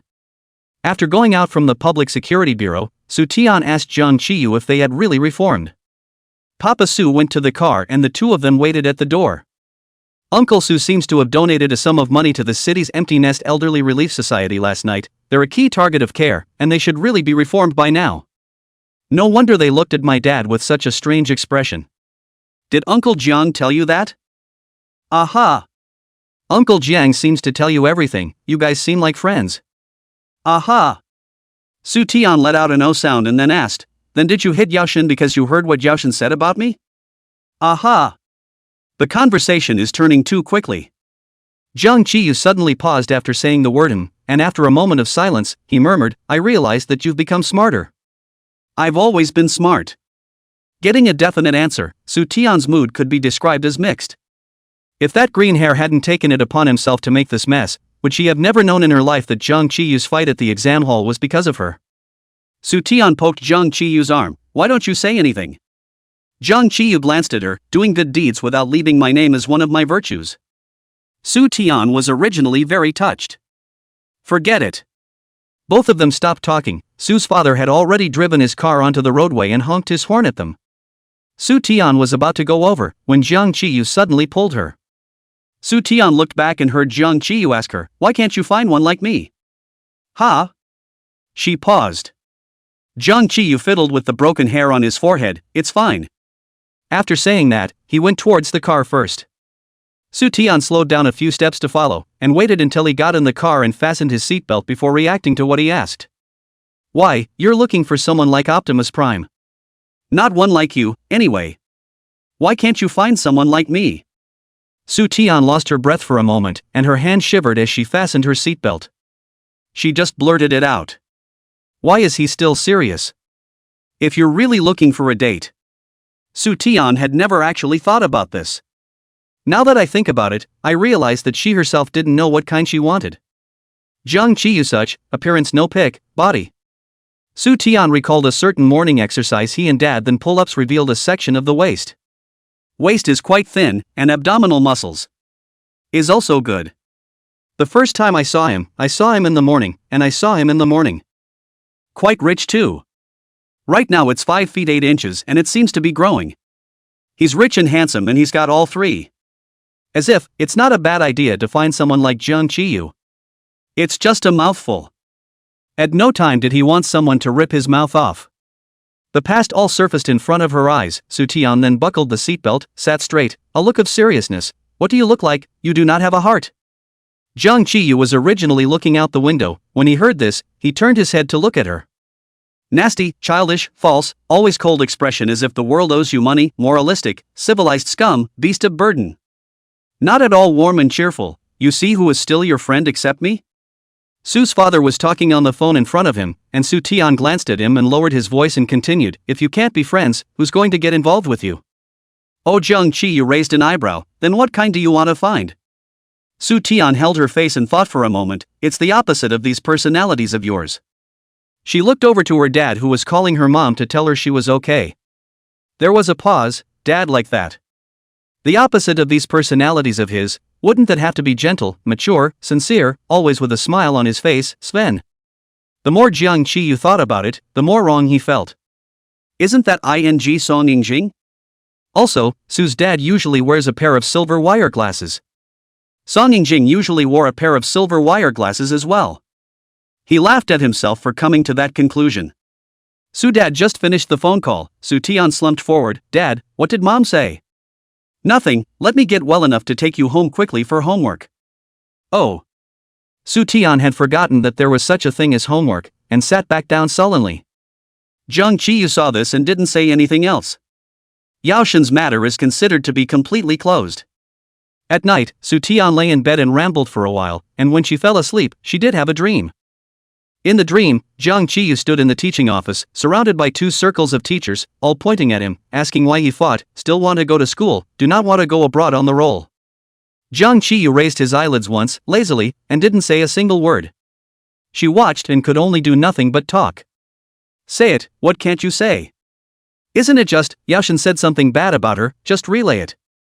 I don't know how long it took, but Jiang Qiyu finally spoke, Su Tian and I are getting it on. The ending of this dream woke her up straight away. She opened her eyes and looked at the darkened room in confusion. What a screw up. Engage in some kind of object. It's the learning that counts. She wanted to go back to sleep but couldn't. The phrase I'm having an affair with Su Tian kept echoing in her head. She rubbed her temples and simply went and washed her face, looking at herself in the mirror with every cell refreshed, and decided to go and do a set of 5-3 papers to calm down. Young lady, you've been drifting a bit lately. The next day she woke up to her alarm clock while lying on her desk. Su Tian felt that her body was incomparably sore, especially the arm that was pressed by her head. The whole numbness for a long time could not move. She didn't dare grimace for fear of being late, and grimaced as she washed and changed. When she packed up and walked out of the house, Jiang Qiyu was already waiting for her at the door. Although it was just an accident that they were blocked, and the security on that road was actually pretty good, they still had to go to and from school together because both parents had agreed to do so a long time ago. Good morning. Been waiting for a long time, haven't you?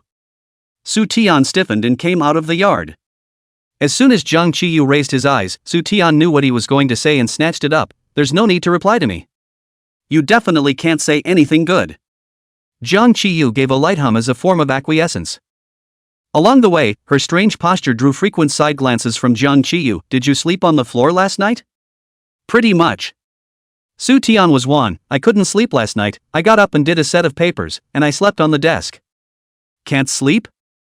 Jiang Qiyu still wanted to ask in depth, but he saw her eyes slowly widen from half squinted to as if she had seen a ghost, and then the whole person suddenly rushed out, with a sentence in the wind, "You go back to work first.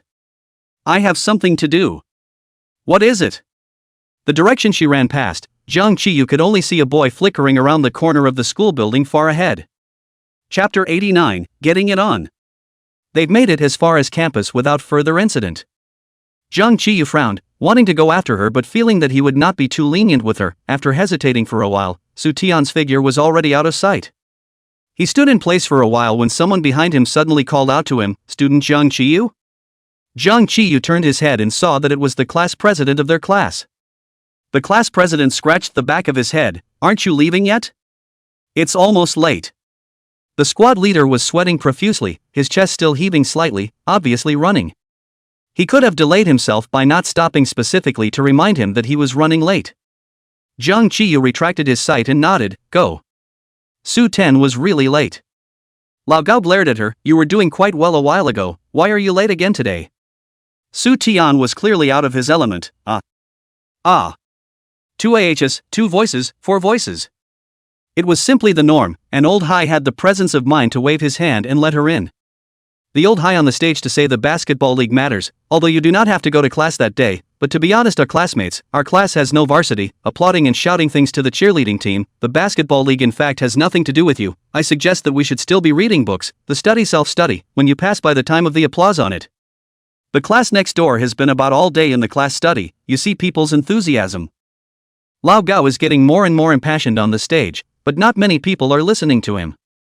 Su Tian was lost in thought, but suddenly her right braid was yanked, she let out a cry of pain, and her eyes crinkled up. Old Gao heard it, twisted his head, and temporarily stopped his speech. Does student Su Tian have any insights? Su Tian's expression blanked out for a moment, slowly settling down. "I'm going to study in class." Old Gao applauded, "Not bad. Very conscious, I hope the students can also learn like Su Tian." She didn't wander off next, and earnestly waited for Lao Gao to finish his speech, watching him walk out of the classroom before she twisted her head and stared at Jiang Qiyu. "Do you seek death?" Su Tian asked seriously. Jiang Qiyu let out a tisk, "I thought you didn't know how to swear." "Su Tian, are you looking for death? These 4 words are not swear words." "You went after your date this morning?" Jiang Qiyu asked lazily. Su Tian's heartbeat flew wildly, like touching electricity instantly exploded. "You are talking nonsense. What to engage in object, not object. Now the most important thing is to learn what to engage in." As she overreacted, Jiang Qiyu narrowed his eyes and said slowly, "Engage? Right? Objects? What object? When did I say object?" Su Tian gave a start, reacting with the afterthought that she had misheard. As soon as she heard the word object, she subconsciously thought of the dream she had last night, in which Jiang Qiyu told the director and teachers, "I'm having an affair with Su Tian." How going crazy.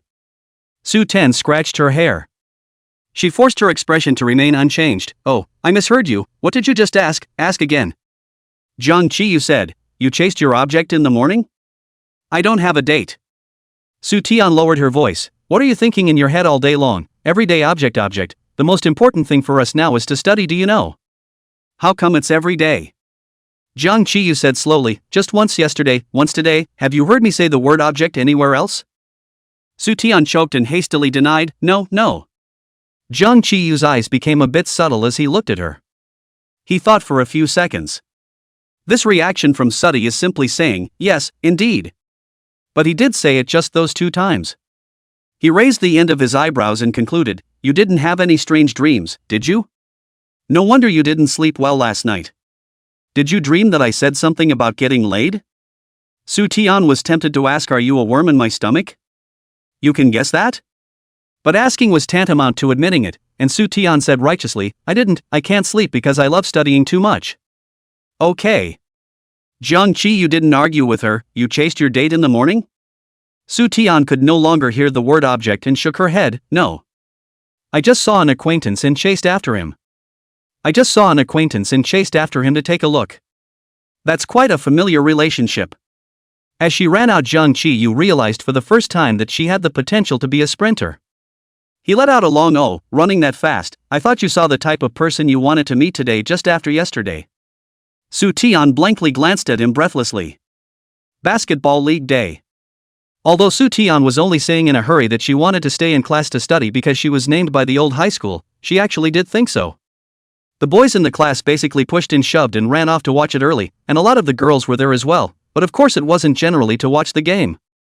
It was rumored that the varsity team from Newton 3rd High School, which came to their school to play a match, had a super handsome guy on it.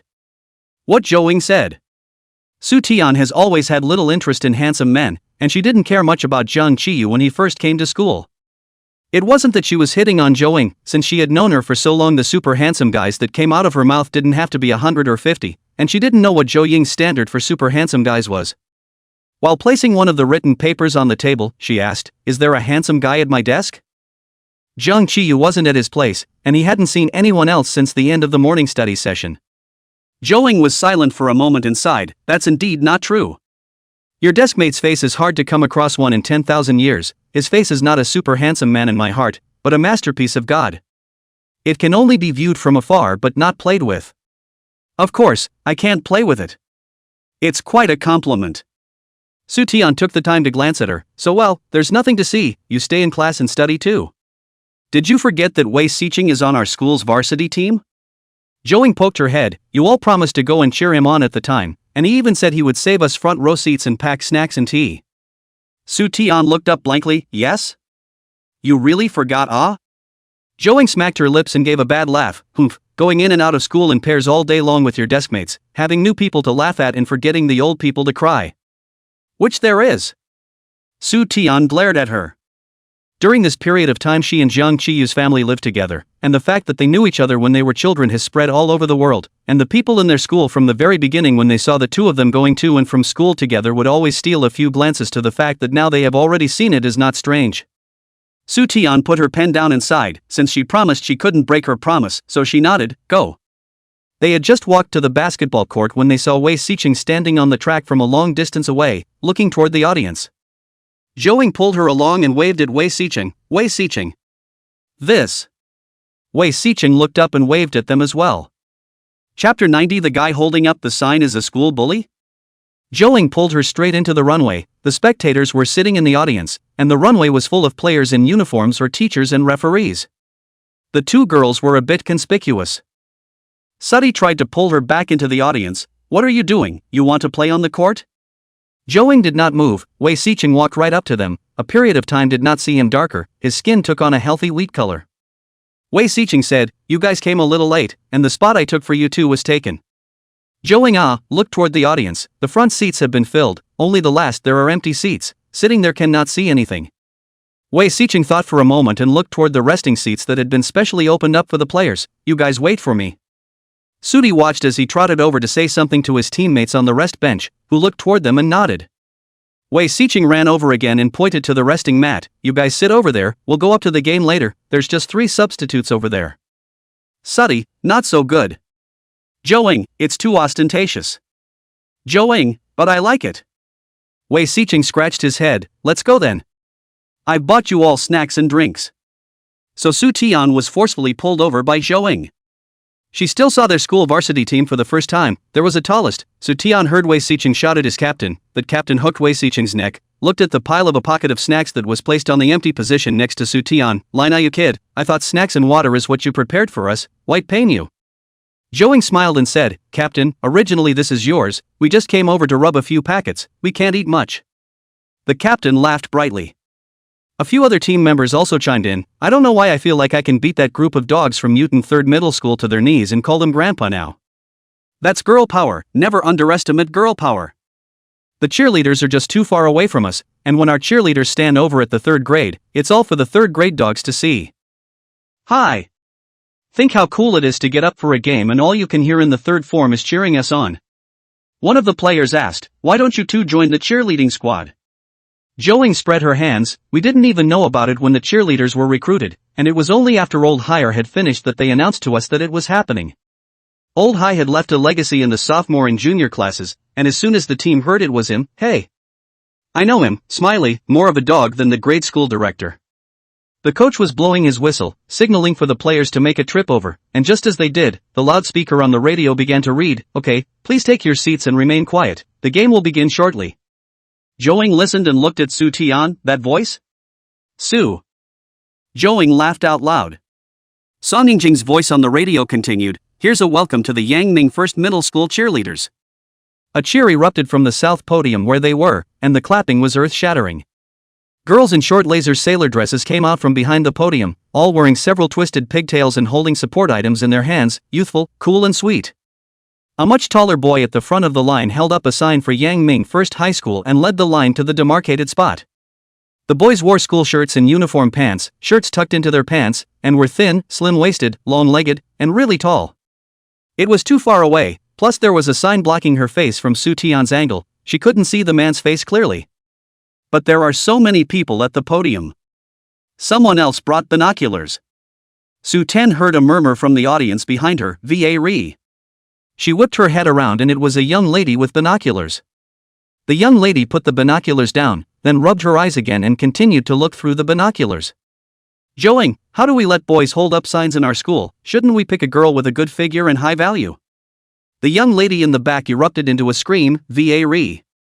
A group of people around her all twisted over to look at her, and Joing also turned her head, looking at the stage. Missy's companion nudged her, "Keep it down, are you seeing Godzilla?" The young lady handed her the binoculars over. "I'm blind, check to see if this guy holding up the sign is the school bully." "Who?" Suddy gave a start. Joing, on the other hand, stared wide-eyed. "The school bully? Jiang Qiyu?" Suddy whipped her head back around to look at the boy holding up the sign. "It does look more and more like it." The line had already passed the turn, and Su Tian, relying on her good eyesight and excellent perspective, saw the face of the boy holding up the sign. Based on that cloudy, careless expression alone. It's her desk. No wonder I haven't seen anyone else since morning reading. The corners of Su Tian's mouth twitched. Their school bully didn't get away with being dragged through the door by the school. Joing pushed her and asked in a misty voice, "That's your deskmate Jiang Qiyu, right?" Su Tian categorically shook her head, "I don't know him." There was a deathly silence on the podium, then suddenly the whole thing began to stir, and the girls' screams and gibberish began to take over the room. "Ma yeah. Our school is too good at this. Ah. Is no one paying attention to his face? It's too white. Is it makeup? Since he's wiped his face, then put on a red eyeshadow please. Chapter 91, Jiang Qiyu. Mommy loves you. The Yangming No. 1 middle school cheerleading squad stopped when they reached their support position. There was a device there to put up the sign in, and Jiang Qiyu half squatted down, his spine curved, and fixed the sign in place. Once you bend over, it shows off your waist even more. There was another shocked scream from the girls in the room. There was also a burst of suppressed girls screaming from the audience of Yuten 3rd Middle School to the north. Jiang Qiyu stood to the side, and the cheerleaders lined up and danced a cheerleading routine. After the dance finally came to the time to vent their emotions, the south side of the audience applauded and screamed, and the sound was so loud that it made people's heads hurt. I don't know which girl suddenly let out a loud shout, "Jiang Qiyu! Mommy loves you!" I don't know how much the shouting girl's lung capacity is. This voice is clear and long, penetrating, extremely strong. Su Tian felt that the source of the sound was far away from her, but she could still hear it clearly. This statement instantly pulls the heat out of the room. The girls in Yangming No. 1 middle school went wild, shouting out across the room, "Jiang Qiyu! The most handsome cub in Yangming First Middle School! Skyfall is awesome! YMCA 1 is awesome!" In the distance, Jiang Qiyu also heard the shouts, his eyelids lifted and the corners of his mouth tugged. Su Tian thought he should just twitch the corners of his mouth. But the other girls don't seem to think so. It was the same girl with the binoculars, Va Re. He looked at us and laughed. "Sisters," he smiled. "First middle school countertop Jiang Qiyu. Sisters, put up a fight. If our school doesn't win this time, we'll be sorry for this appearance. Cheer up for me later." Su Tian came back to her senses and suddenly seemed to understand the school's intention of pulling Jiang Qiyu over to hold up the sign. Countertops are indeed very countertop. Look, such a handsome guy is from our school. The students' sense of pride and belonging and excitement suddenly rose.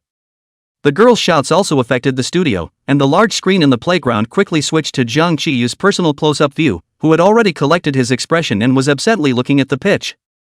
The expression is cool as a tug. So INGA. It's like there's no makeup, people just have cold white skin. Help, help, help. The boss novel suddenly has a face. Look at the look on the faces of the girls from the 3rd grade across the street. Ha ha ha, jealous of them. Go Yangming First High School. Yangming First High School will win. Song Yingjing's voice on the radio remained smooth and undisturbed as he continued to read, "Here's to welcoming the Yuten 3rd Middle School cheerleaders into the arena." The southern auditorium suddenly fell silent en masse, and the opposite auditorium erupted in thunderous applause. Yuten 3rd Middle School's cheerleaders were uniformly dressed in short, belly-bearing outfits with super short skirts underneath, bundled up in high ponytails, each holding a water pistol in their hands. The camera on the big screen also switched to the Yuten 3rd grade cheerleaders. At the head of a girl holding a sign of Yuten 3rd Middle School, she wore even cooler, belly-bearing dress straight from a one-line neckline, long hair tied up high, good-looking, cold expression. The cheerleaders walked over to the 3rd grade turf and did an upbeat cheering drill as well, with the girl at the head of the group sticking her sign in place and then melting right in as the lead dancer. After the song was finished, the girls picked up the water guns on the ground and shot a few shots into the sky. The water jets rose high and sprayed over the girls, each with a smile and youthful expression on their faces.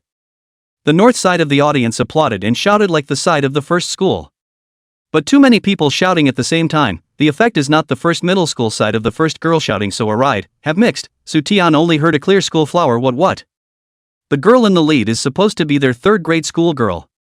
Joing let out an exaggerated wow, their school is really, TSK for the city basketball tournament too. Su Tian hadn't been able to react from the fact that Zhang Qiyu had gone to raise his hand, his expression was very vague. Joing looked at her and waved her hand in front of her eyes. "What, you still haven't gotten over your tablemate's blooming beauty? It's logical that you should be the fastest to calm down." "No, I was surprised by the girls in our school." Su Tian smacked her lips, "They are so daring. If it wasn't for the fact that this position I'm sitting in is too conspicuous, I would just stand up and shout." Joing suddenly became excited. "It's too hot, okay? Did you see the expressions on the faces of the girls across the street? Stretching their necks to see and marveling at the same time, they didn't dare to show too much.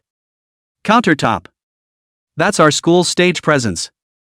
And their cheerleaders, look at half the girls glancing at Zhang Qiyu after the dance. Isn't it cool? It's awesome." Su Tian couldn't help but take another look at the cheerleaders of the first middle school, only to find that Zhang Qiyu was no longer there, leaving only a group of girls. Zhang Qiyu returned to the podium backstage. The grade director handed him a bottle of mineral water, patted him on the shoulder, and looked at the atmosphere in the playground, laughing with joy. Turning his head, he told another teacher, "I told you so. Engaging in anything fancy is better than finding a powerhouse."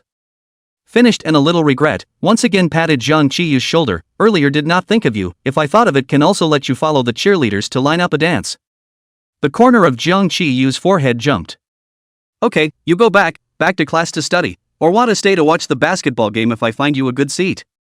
The director looked around the north side of the audience, paused in their varsity rest area, pointed, "There, excellent line of sight, something to clap. The atmosphere of the students ought to drive up. We want to overwhelm the other side from the momentum." Zhang Qiyu wanted to go back to his class. His little deskmate should be nestled in the class studying at this moment, but he still looked along where the director was pointing. "I'll go back to."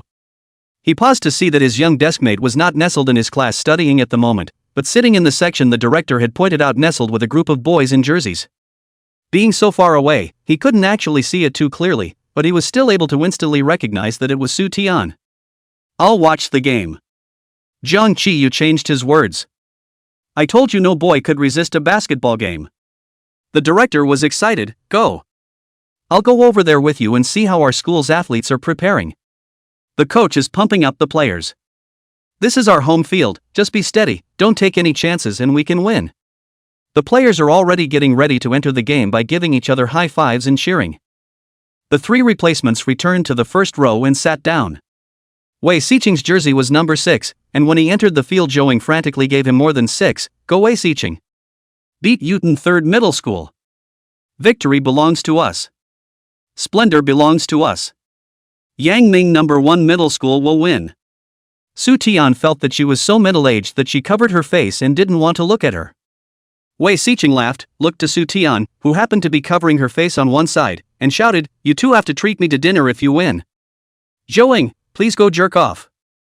Xinjiang mutton kebabs." Weissenberg smiled and turned to join his teammates in the ring. Chapter 92, Brother Wei is open with you. The director just happened to be a little late to the party and only saw the backs of their school's athletes. Su Tian looked from afar at the two people walking this way from the edge of the playground, feeling a bit like the grade director in Jiang Qiyu, and did not expect to fix her eyes on them, but it was really the grade director in Jiang Qiyu. The director is here. She patted Zhou, who was in a state of excitement, and told her to be careful not to speak out of turn. The audience behind them were obviously surprised to see Jiang Qiyu walking over, and discussed in a chorus, "Ori, how did Jiang Qiyu come over here? The director is here too, supposedly to console the players.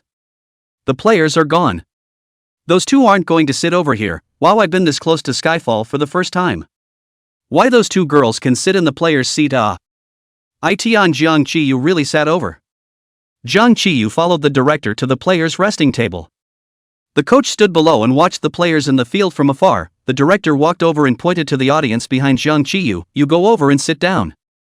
Jiang Qiyu nodded his head, not looking at Su Tian, and walked calmly and easily to the front of the resting seat.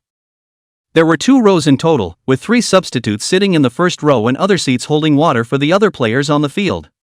The second row sat from right to left Zhou, Su Tian, and a pocket of snacks, and next to the snacks were 3 empty seats. He glanced back as the grade school director and the coach chatted. So satisfied, he walked up to the second row and sat down in the empty seat next to the snacks. Sat down. What's wrong with that girl with the 2 braids? Why doesn't he sit in the far seat? He looked at the grade school director and the coach, and I guess he sat inside because he was afraid they would both sit over. Zhou pushed hard on Su Tian's shoulder, her excitement was overflowing. Su Tian was dizzy by her shaking, and slapped down her hand. "What are you doing? Haven't you seen him before or what?" "I don't know," inexplicably excited. Zhou sneaked a glance at Jiang Qiyu and whispered in her ear, "I actually went out with him, my mom." Su Tian took a bottle of ice pop from the snack pocket next to her and gave it to her, suppressing the shock. "Has it been so long before you reacted?" "Hey, mostly, especially excited today?" Zhou saw that there was a bottle of lychee soda in her snack pocket, so she poked Su Tian, "Don't you give your table mate a bottle?" Su Tian would bring Jiang Qiyu a bottle of lychee soda every day when he went to the small store with her, and Zhou already knew his tastes well. Su Tian hesitated. Jiang Qiyu did have an extra preference for lychee-flavored sodas, especially the iced ones. She took out the lychee soda and poked Jiang Qiyu's arm across his seat. "Hey, drink it." She heard a murmur from the audience behind her and dismissed it as unheard. Jiang Qiyu took it, didn't drink it, held it in his hand. "Don't you only have studying in your heart? Come see some basketball game. Wei Xiqing, do you remember? The one who went out with us last time." Su Tian twisted her head to talk to him. "He's on the varsity team." Jiang Qiyu glanced at her carelessly and summarized, "So you came to watch him compete?" "Yes." Su Tian paused for a moment and said slowly, "I didn't expect to see you raise your hand in passing." Jiang Qiyu didn't really want to continue this topic and sighed as he unscrewed the soda and took a sip. "What did you, just go and raise the sign?" Su Tian asked. Her expression was leathery. Jiang Qiyu looked at her, didn't answer, and said instead, "There's no need to hold it in if you want to laugh." "That won't work." Su Tian laughed out and tugged on his sleeve. "Gotta save face for my tablemates." The expressions on the faces of the audience in the back row were subtle. Their moods changed in a twisted way along the way. This girl is so bold to actually bring water to Skyfall, or this tone of voice. Skyfall actually collected her water. Oh, they know each other. This girl actually hung out with Skyfall? They both sounded so familiar. They are both at the same table. This girl is the legendary Skyfall-esque green plum tablemate? This morning the head of the grade went to the men's room to check for cigarettes, and when I came out I was just about to go in, and when he saw me he pulled me straight into his office and said that he was going to hold the school sign for today's basketball game, but the guy who was originally scheduled wasn't feeling well, and said that I was the right height to go over there to take over, and that I would just walk half a lap along the playground, very quickly. Jiang Qiyu raised his eyes, looked at the grade director who was talking with the coach, and said coolly, "I didn't realize until I got there that it was instead of a girl holding up a sign that was still a cheerleader's sign. Is it too late for regrets?" "It's too late." The head of the grade was afraid that he would run away and followed him throughout the rehearsal. Luckily, all he had to do was hold up a sign. Luckily he was seen late by the director. Otherwise, TSK. Su Tian gave him a sympathetic look. The game had already started on the playground, and Su Tian turned her head to watch the game. She wasn't a fan, she couldn't watch much basketball, but she understood basic dunking. On the playing field, Wei Xiqing made a jump and threw the ball in his hand in a parabola, spinning down a goal. Weissenberg managed to throw in the first goal of the game. A cheer erupted from the South Gallery, and the applause lasted for a long time. Joling clanked to her feet, compared her hands to a trumpet next to her mouth, and shouted, "Wei is awesome," she said while picking on Su Tian. "Come on. Stand up and cheer for Wei." Su Tian was shaken by her and had no choice but to stand up as well, following her example and shouting, "Wei brother cow." The last word was simply automatically silenced by her for some reason. But with one word missing, the meaning of the sentence seemed to suddenly take on a different flavor. Wei Xiqing should have heard it. He lifted up his jersey and wiped the sweat from his forehead, and his two well-defined abs were suddenly exposed, causing a scream from the girls in the room. Wei Xiqing looked at their side, looked at Su Tian, ran a few steps in their direction, made up his mind in general, smiled, and raised his arms above his head to compare a heart. The girls in the room screamed again. The captain ran over and patted him with a thumbs up. Joing jumped up like chicken blood, madly shaking Su Tian. "Wei went public with you." After 3 years he finally said it. Su Tian was confused. "Huh? What's public?" Jiang Qiyu narrowed his eyes and unconsciously licked the sharp teeth in his mouth, feeling a slight tingling coming from the tip of his tongue. "Little cutie. Wei Xiqing confessed to you." Joing nodded her head. "That time we went out to play Han Shua could tell." "Jiang Qi, you can definitely see it too. Don't believe me, ask."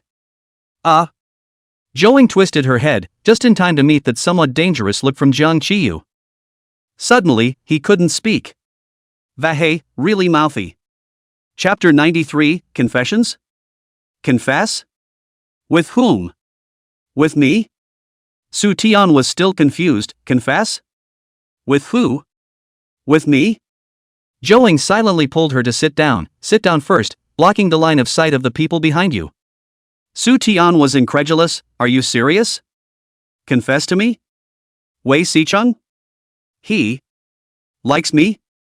Joing still felt that it wasn't easy for Wei Xiqing to have a crush on Su Tian for 3 years, and she nodded with difficulty against Jiang Qiyu's cool whooshing gaze, stretching out 3 fingers. 3 years. Suddy was on pins and needles. Wei Xiqing likes her? She treats Wei Xiqing as a friend, and Wei Xiqing actually wants to be her boyfriend? Su Tian's entire body was bad. She looked up at Wei Xiqing's running figure in the field and trailed off.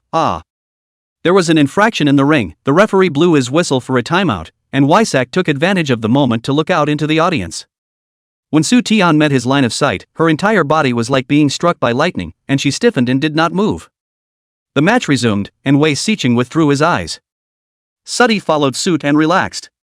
Joing knows that she cannot accept a moment, relieved. Alas, on this matter, you do not get too much pressure, like, do not like on do not like it.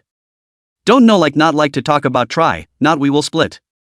This relief of hers only backfired, and Su Tian's entire body got even worse. She looked at Joing with a pleading gaze. I wonder if it's possible that heart was compared to the audience. It's not impossible. In the next second, Joing broke her fantasy, but it's true that Wei Xiqing likes you. Su Tian was heartbroken.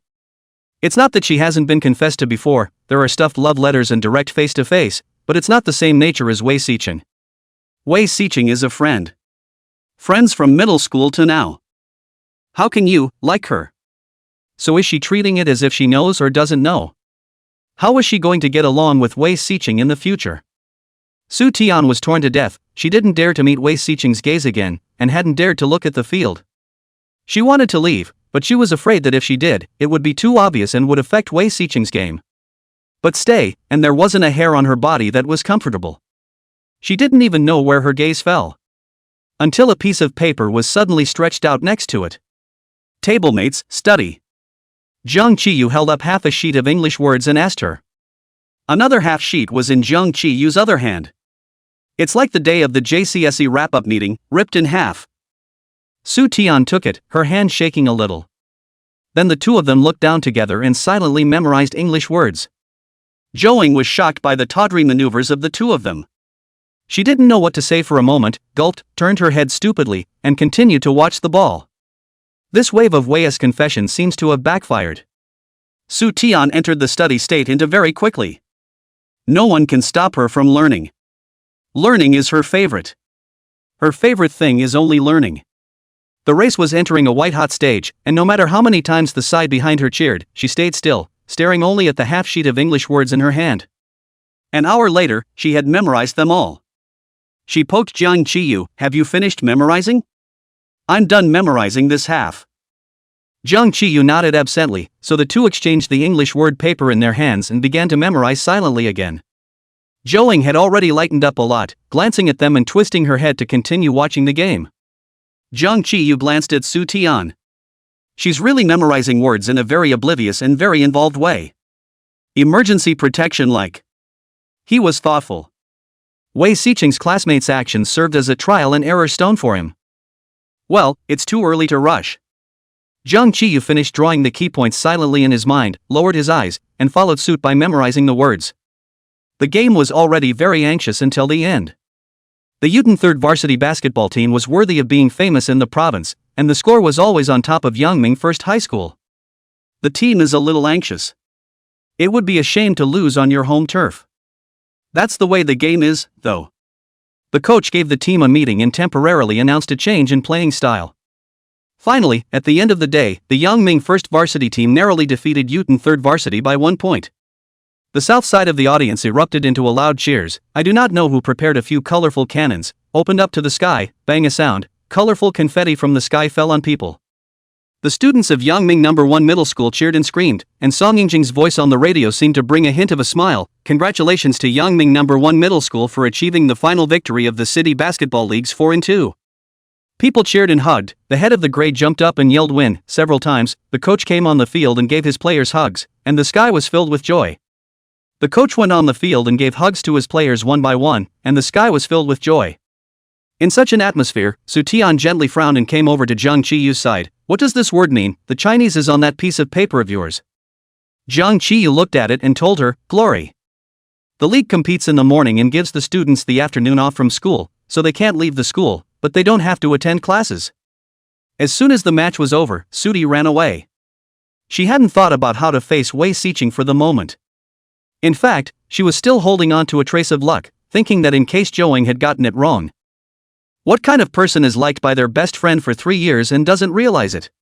Su Tian was really not feeling it at all. She didn't know what to ask, or who to ask, so she just put it all behind her and ignored it for a while. Learning, that's what matters.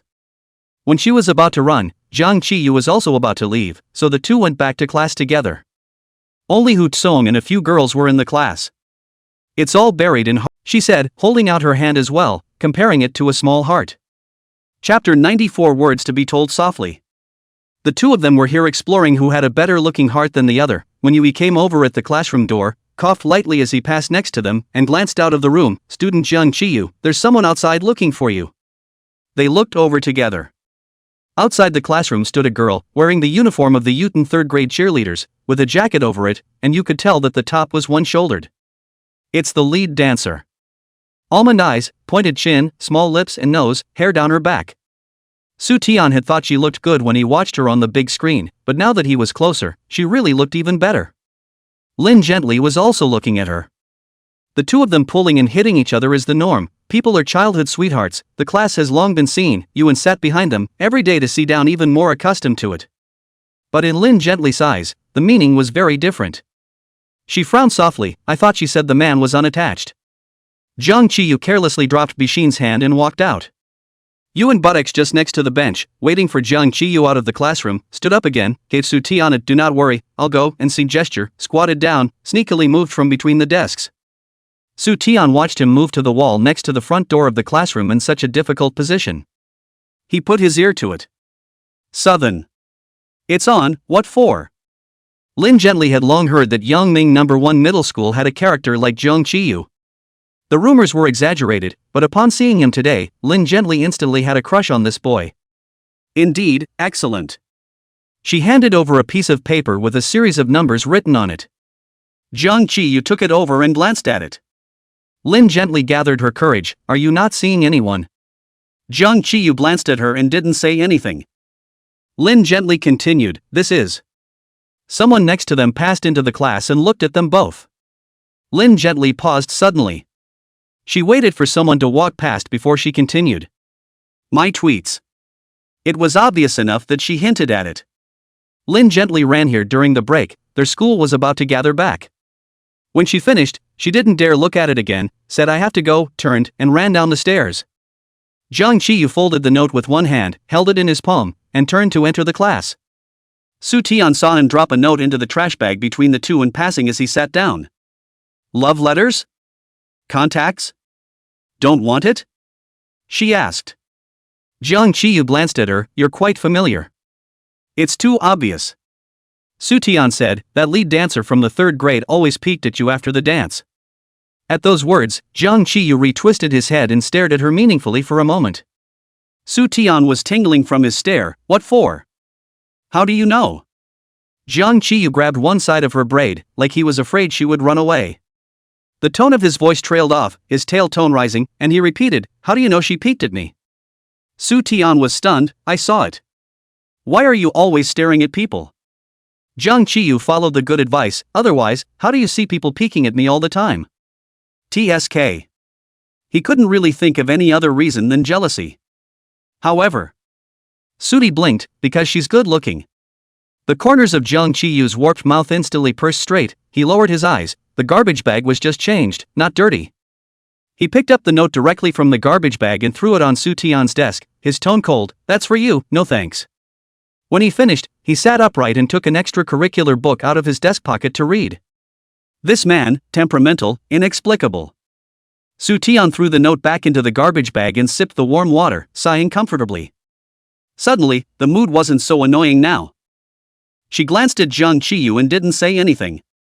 Yui came back furtively and was just about to tell Su Tian off when he heard the whole thing. Oh, he's not relieved at all, my ass. For several days after that, Su Tian hadn't seen Wei Sicheng. Although their classes were not originally on the same floor, but because Wei Sicheng is a special student, every day to train, so usually in gym class or from going to the small store passed by the playground, you can see him. But in the past few days, she really hadn't had a chance encounter with him once. Either Wei Sicheng was avoiding her, or it was really such a coincidence that the two just happened to be on the wrong side of each other. Either way, she was relieved. Otherwise it's awkward to meet and not know what to say. So the entire month of November has passed, and she did not see Wei Sicheng once. She took the initiative to ask Zhou, only to know that the varsity team advanced to the quarterfinals this time, the school's first time to achieve such a good result, a large sum of money outside to rent a military base, so that the varsity team crowd to enjoy the specialization of the training, and wait for the end of the game before returning. But it is said that no one actually wants to go to the varsity team because there is no internet and no supermarket there, and the only way to relax is to play cards, waking up earlier than a chicken and sleeping later than a dog, and it is hard and tiring. Su Tian sympathized with him, but also completely let go of the heart. Every day should study with Jiang Qiyu to fight a little boring childish war of words. In December, the school mandated that all girls change into fall-winter uniforms and were no longer allowed to wear spring-summer ones. Su Tian has long ago changed into long sleeves and long pants, and covered a threadbare jacket outside, although this body is very short, but still the temperature is the most important. She clutched her thermos and flopped down on her furry sleeve, looking at the wrong questions on this exam paper. She did pretty well on this test, 6th in her class. Someone next door to her is still thunderously first in her grade. No matter how hard or sick the paper was, he always scored full marks in math and science. English occasionally gets one wrong in listening. According to him, it's a matter of pronouncing American English differently than British English. It was a good enough grade for college anyway, and he didn't bother to address it. After winter break and the new year, the first semester of high school will be divided into arts and sciences. Jiang Qiyu will definitely choose science. She'll definitely take liberal arts. Ugh. Su Tian sighed. Jiang Qiyu glanced at her. What, 6th place, not happy?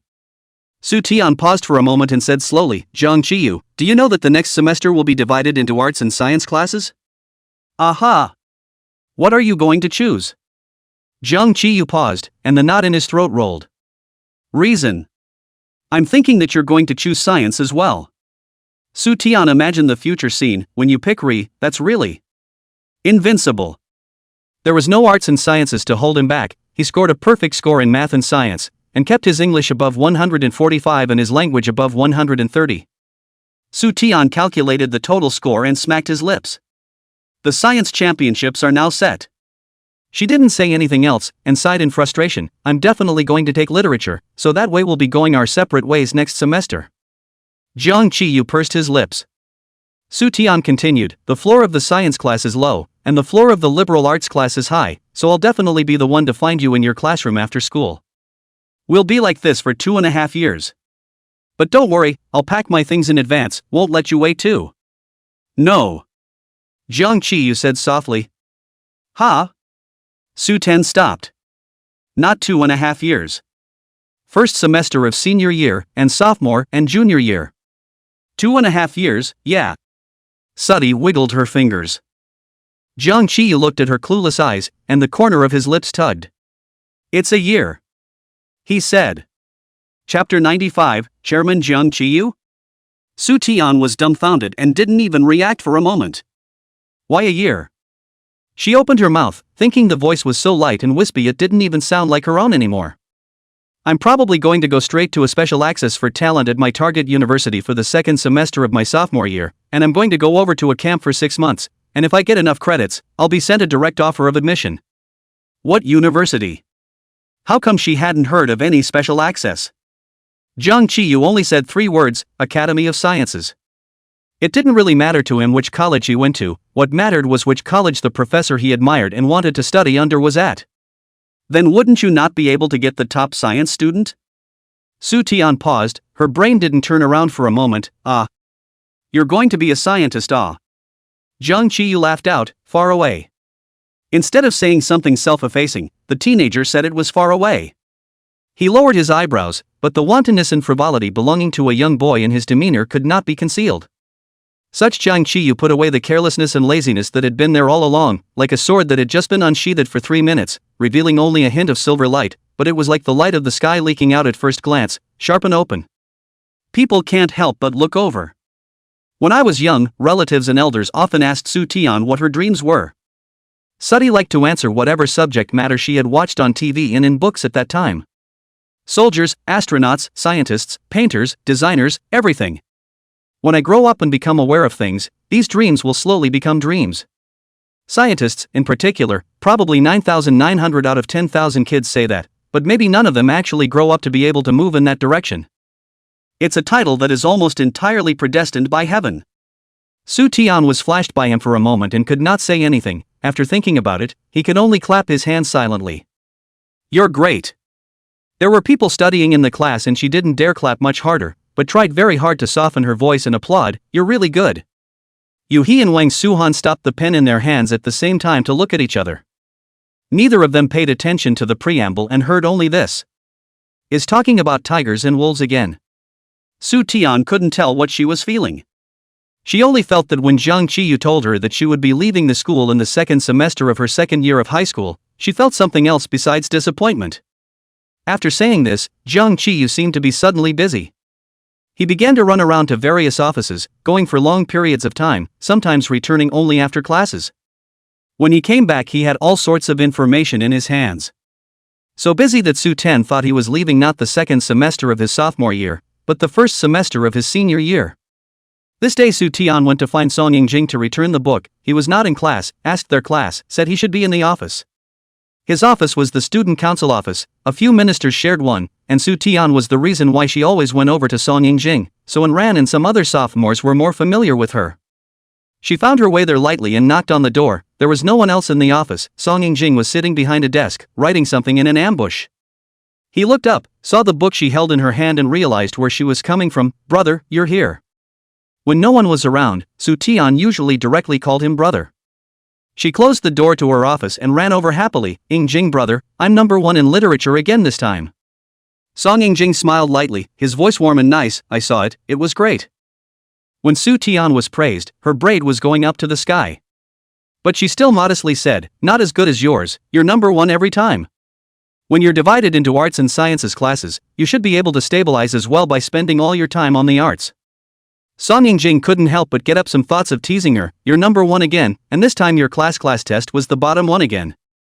Su Tian gave a beat and dragged out his tone, sounding aggrieved. Lao Gao said that if we still fall 1 this time, next week's self-study will all be replaced with sports, so that we can feel the heat of running laps on this freezing winter day.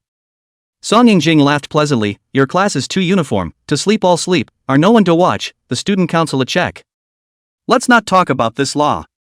Su Tian handed the book over. Ying Jing brother, my dad wants you to come to my house for dinner this Sunday night to thank you for teaching me so well. It should be. Song Ying Jing said, Sunday night? Yes, I'll go over directly then. Ahem. A soft cough came from behind him. There's someone else in the office? Su Tian's eyes widened and she turned her head to look. Behind the desk opposite Song Ying Jing, a figure she had just seen in class stood there with a lollipop in her mouth, looking lazy and casual. Su Tian's expression stiffened, looked at Song Ying Jing whose expression was unchanged, then looked at the figure, and mumbled, Why are you here? The afterimage suddenly saw a standing sign placed on the desk where he was chairman, Zhang Qiyu. What chairman? Why does it say Zhang Qiyu? Su Tian turned her head violently and looked at Song Ying Jing, pointing at someone, Why is he here? Song Ying Jing's expression had a few moments of surprise. You don't know? I remember, aren't you two at the same table? Mr. Zhang Qiyu passed the student council's presidential selection and is now the president of the student council. President of the student council. It was a bit much for her to take in when such an oxymoronic name was suddenly placed on her tablemate's head. Suddy wondered, is he charged? Tisk. Zhang Qiyu didn't have the heart to say, I was chosen all the way up based on my ability. Song Ying Jing also nodded with a smile. The student council election is guaranteed to be open, transparent and fair. Su Tian was a bit numb, never able to connect the chairman with Zhang Qiyu. Zhang Qiyu is very good, yes, good grades, yes. But he has such a nasty personality. He is usually so lazy. He is so careless in everything he does. He also looks so immodest. Shouldn't the student body president have a straight face? Su Tian couldn't understand it. Zhang Qiyu should have just been squatting down to pack up his things. He picked up a piece of paper from the ground, casually folded it into a paper airplane, and flew it at Su Tian. See for yourself. Su Tian clumsily aired that paper airplane, grabbed down, unfolded a look, found that it is Zhang Qiyu's selection resume. Without going into basic information, the main thing is the biography section, which states that he was the president of the student council at a prestigious college abroad. Here are the awards that have been won, and there are many that Su Tian doesn't recognize, but they look very high-end and upscale. At the very bottom is the situation of the votes received. The Democratic votes 428, the teachers vote 41. No comparison. Su Tian also does not know whether to count more or less. But it should be very much more than enough to get him to parachute into the chairmanship once he's high up in the air. Chapter 96, responsible for serving me tea and water. Sudi deflated, I think I'm okay with that. You? Zhang Qiyu slanted her a glance. If there's a secretary or something, it could be a good idea to run for a job, specializing in serving me tea and water. Su Tian kneaded her resume into a ball and smashed it at Zhang Qiyu, which he easily dodged with a backward movement of his waist. Song Ying Jing laughed at their antics. The book was also returned, and the words were also brought to her. Su Tian then intended to go back to her class. Zhang Qiyu moved the last pile of materials on the floor to his desk, quickly walked 2 steps and pulled Su Tian's braid. Heartless, wait for me. The two people had a fight from the office out. Su Tian was tired of him grabbing his hair, turned around and walked backwards to grab his head. She did not notice the corner walked into a person, just felt the foot stepped on a bump. Zhang Qiyu grabbed her chaotic arm violently to their own direction, her face on the hole into Zhang Qiyu's chest. Ah! Su Tian stifled a cry of pain, looked up from the refreshing smell of lemon laundry detergent, and snarled, Is your chest cavity made of iron? She flattened her nose. Zhang Qiyu ignored her, his eyes circled around her and said politely to the person who had been stepped on by Su Tian, Sorry, it's my fault. Sorry. Su Tian also turned her head in a hurry, and Ran's senior sister. The person who came was none other than Ran. Thanks to Zhang Qiyu's blessing, her heel had just gotten next to the tip of Ran's shoe before he pulled it away. Now there was only a shallow mark on Ran's white canvas shoes. Ran was neat and dignified in her uniform, without a single wrinkle. Her long hair was tied high behind her head, sharp and fresh. Even her eyebrows were neatly trimmed. The gray mark on her shoe was out of place with her whole person. I'm sorry, senior sister, I didn't see you. Su Tian was even more embarrassed when she saw it was her. Ran looked at the two of them, her eyes falling on their interlocked arms.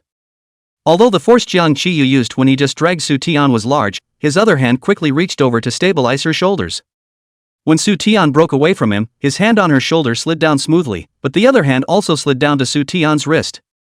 At some point, his hand slid down a little further and gently clasped her palm. It was only when Su Tian followed the descent of Anran's gaze that she noticed the two of them holding hands together. By winter, her hands were a bit cold, but Jiang Qiyu's palms were very hot. With a shake, she flung Jiang Qiyu's hand away and glared at him. "Are you using my hand as an ice pack?" Jiang Qiyu glanced at her. TSK. Sometimes he didn't know whether to be glad she didn't know anything or feel unfortunate. He lazily withdrew his hand. And Ran looked at Jiang Qiyu, silent for a moment, her lips pursed. "I heard that you ran for president." Jiang Qiyu raised his eyes at the words and nodded, "Yes." Anjun said flatly, "Congratulations." After saying that, she didn't wait for Jiang Qiyu to say anything else, and very characteristically bypassed them and walked into the office they had just come out of. Su Tian looked at her back and paused for a moment. "What's wrong?" Jiang Qiyu looked at her for a long time to come back to her senses. Su Tian shook her head, "It's fine." On the other hand, Ran walked into the office and looked around. Her eyes paused for a moment on the desk against the wall with Jiang Qiyu's name written on it, and then as if nothing had happened, she looked again at Song Yingjing, who was ambling around writing a plan. "Why aren't you running for president?" she asked. Song Yingjing raised his head in his busy schedule. "The chairman is too busy." And Ran withdrew her eyes. That was true. He also has a part-time job as a tutor.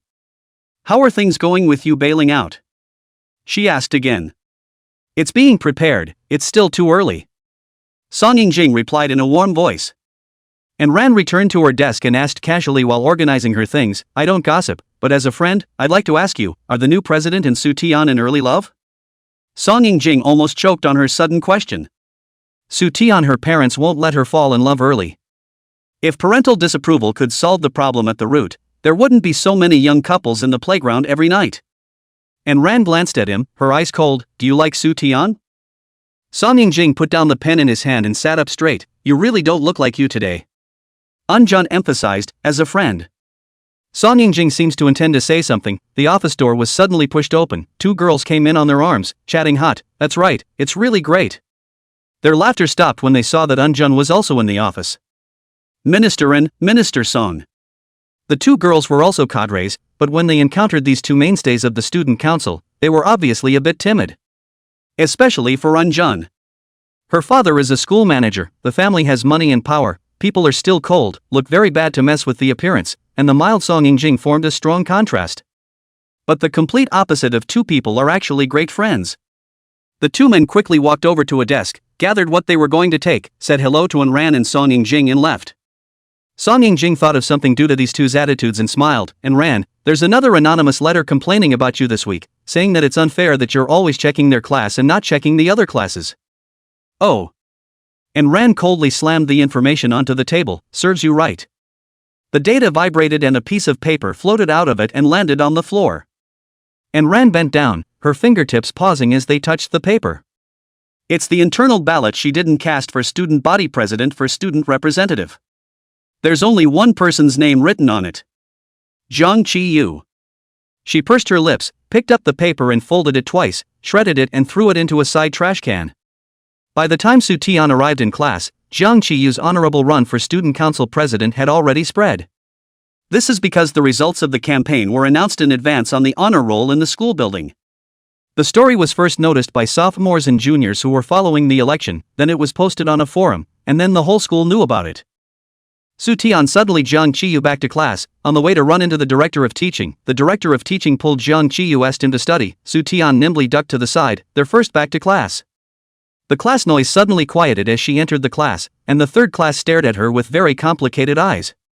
Su Tian was face to face with them, and after an eerie silence, she paused and asked tentatively, "What happened to?" The class president looked at her enviously and sighed. "Su Tian, you've hugged a golden thigh." Body committee, if you are rich and powerful, don't forget each other. Class president, I heard that our class is the bottom one again in the grade test this time. Gymkhana, do you remember when Gao said he'd change the study session to running laps if it was still inverted one? Class president, it's time for you to dedicate yourself to the class. Gymkhana, you got it. The two of them sang and harmonized so well together that the class clammed up and laughed. Chapter 97, What's Wrong with You? I don't get it. Su Tian refused the trifecta. No, it's too obvious. Brother Jing had already turned a blind eye to their class when he usually checked the class. If the results had come out, and they still secretly changed the rankings, not to mention that she didn't agree with it, even Jing wouldn't agree with it. The class president sighed again. I'm just saying, student council president, how big of an official? Sports committee, you know, our school's original student council leader was called the president. Then it was after reading Jiang Qiyu's campaign materials that the director learned that famous schools in foreign countries call for the president, so he also changed the president to the chairman. Su Tian hesitated for a moment. You guys are talking about Jiang Qiyu? Who else? Su Tian breathed a sigh of relief, thinking that it was already common knowledge that Song Yingjing had given their class a break. She then immediately responded, you all know about Jiang Qiyu's selection as chairman? The forums are blowing up inside, do you want to take a look? The class president pointed to his book bag, implying that he had brought his cell phone. Forum again. She remembered the homoerotic article called Skyfall Schoolherb, the Hokage's plummy little petite wife. Su Tian blushed and quickly shook her head, no. She returned to her seat, blushing the more she thought about it. The class president, who has been deeply influenced by Lao Gao's true tradition of liking thermos cups of goji berries, reads the forums, so most of the people in their class should read them, right? Then wouldn't they all have read the post about Jiang Qiyu and her? Help! Life! Why doesn't someone come and block the forum? The class bell rang. Jiang Qiyu leisurely stepped through the door with the bell ringing, and the class suddenly quieted down once again. As soon as Jiang Qiyu took his seat, old Gao followed him in, holding the lecture notes in his hand. He put his lecture down and swept around the class in wonder. You guys are pretty quiet in class today. He remembered something, his expression tensed up. Looks like you all know that our class is going to be the bottom one in the grade assessment again, right? I'm telling you, it's useless to play nice now. Next week's evening study hall will be changed to physical education class. All of you go to the playground to run laps. Is it that hard to stay awake during study hall? Starting next week, Mr. Gao will make you feel better. The class president muttered, no selling out, long accepted. His voice was so soft that old Gao didn't hear him, and he continued to criticize them in many ways for sleeping during study sessions, and finally mentioned his immediate class representative. Can you guys learn from Su Tian's classmates? You see that she still sleeps during study sessions after October? Whenever I enter the class, she's not studying? Either that or they're discussing problems with their classmates. The class laughed, and there was a derisive snicker that was especially noticeable. With such a lewd voice, it's the dog jowing at first listen. Su Tian ground his teeth and didn't dare to show too much. His face was full of embarrassment. Of course, to discuss the problem of this, well, I still suggest that the class to discuss, study hall or to keep quiet. Here I want to focus on praise Hutsong students. Hutsong students are always in the study sessions, do not sleep or talk, listen carefully in class. After class pestered the teacher to ask questions, academic performance has been very stable. Students, the effort is not worth the effort. A minute of hard work and a minute of harvest. A journey of 1,000 miles begins with a single step. Paying will eventually pay off. When Hutsong heard his name, he looked up from 5-3 and glanced at old Gao, not hearing anything of value. He pushed his glasses, which were about to slip off the bridge of his nose, and resumed his head down to swim in the sea of questions. Senior High dragged his class out for another 9 minutes at the end of class, reading about sleeping during study hall. Recess was only 10 minutes total, and he left just as the bell rang, just in time to seamlessly connect with the English teacher. The English teacher, a young, gentle woman, met the resentful stares of the class as soon as she entered the class and waved her hand. You have 2 minutes to go to the restroom, and anyone who hasn't returned to the class after 2 minutes will be considered tardy. Yeah. The class cheered and fishtailed. When everyone was here, she touched her already bulging belly and announced something. Class, I'm going to be home on leave starting next week, and the school has hired a new English teacher who will be taking over for me for a while. The English teacher got pregnant just after she got married and should have taken maternity leave a month ago, but there weren't enough English teachers in the school at that time, and the 3 classes couldn't be arranged, so she stuck around for another month. Everyone knew about it too, so they were on their best behavior in English class. Her maternity leave was back-to-back with winter break, and when she came back the next semester she would be in a separate class, and this time apart she didn't know if she would have the chance to be her student again. Although expected, but really facing separation when the students are very sad about this teacher, have sent blessings. Some girls have deep feelings for the English teacher. The English class representative has cried out. Jiang Qiyu looked at the English class representative, who went from silent tears to bawling, and then thoughtfully looked at Su Tian and went over to her and asked, next semester when the classes are divided, will you also cry like this if you are separated from Lao Gao? Su Tian was originally very touched to come, along with Jiang Qiyu's question thought about the image, throat tightened, feel a little shocked. She shook her head. I don't think so. I have a high tear point and rarely cry at literary movies. Jiang Qiyu looked a bit regretful, oh, and turned his head. No. Su Tian glanced at that regretful expression on his face, didn't hold back, and came back to his ear. What kind of perverted problem do you have? What kind of person likes to see people cry? Pervert, Jiang Qiyu slowly said, when I'm perverted, I do quite want to see people cry. What the hell? Su Tian leaned back against the wall warily and cursed, pervert. Jiang Qiyu glanced at her, his vision long and deep, and didn't say anything. I knew this stupid girl wouldn't understand. 10 minutes into Monday's evening study session, no one in the third class waited for Lao Gao. Thought that Lao Gao had forgotten about punishing their class for running laps. Everyone relaxed, who knew that in the 11th minute, Lao Gao really did what he said he would do, carrying his thermos cup and knocking on the door of the classroom of the third classroom. All come out, 5 minutes after the physical education class position assembly, whoever is late who runs 5 more laps. Ah! The students, grumbling and afraid of being late, quickly packed up their things and pushed their way out of the room while spitting madly. Zhouing dragged Su Tian all the way over furiously, and surprisingly became the first to arrive in the girls' group. Su Tian gasped, not understanding why she had to run. You're not tired, how can you still have the energy to run 8 laps later? Boys and girls run separately, 8 laps for girls and 10 laps for boys. Zhouing pointed to the kiosk next to the playground, sneakily said, 3 laps, at most 3 laps, 8 laps I can't possibly run down, 3 laps to the end of my pretending to tie my shoelaces to leave the team, and then take advantage of the chaos to hide in the kiosk. Are you coming or not? Su Tian was a bit moved by what she said. 8 laps, running is able to run, but after running tired like a dog is also true. We'll see what happens then. She didn't say dead.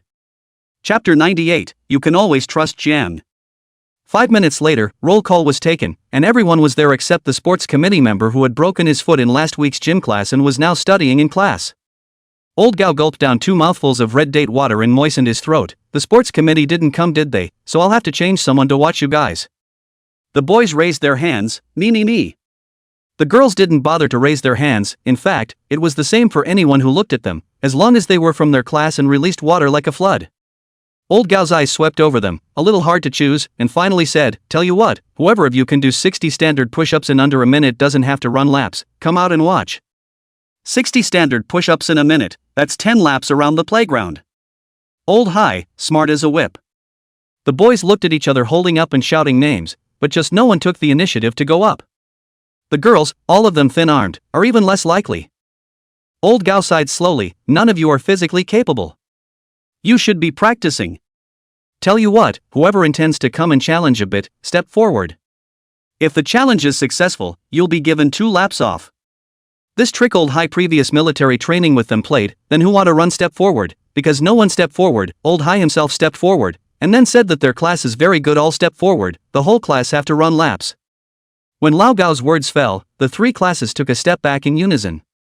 Except for a certain president of who transferred over just after military training. Jiang Qiyu, ?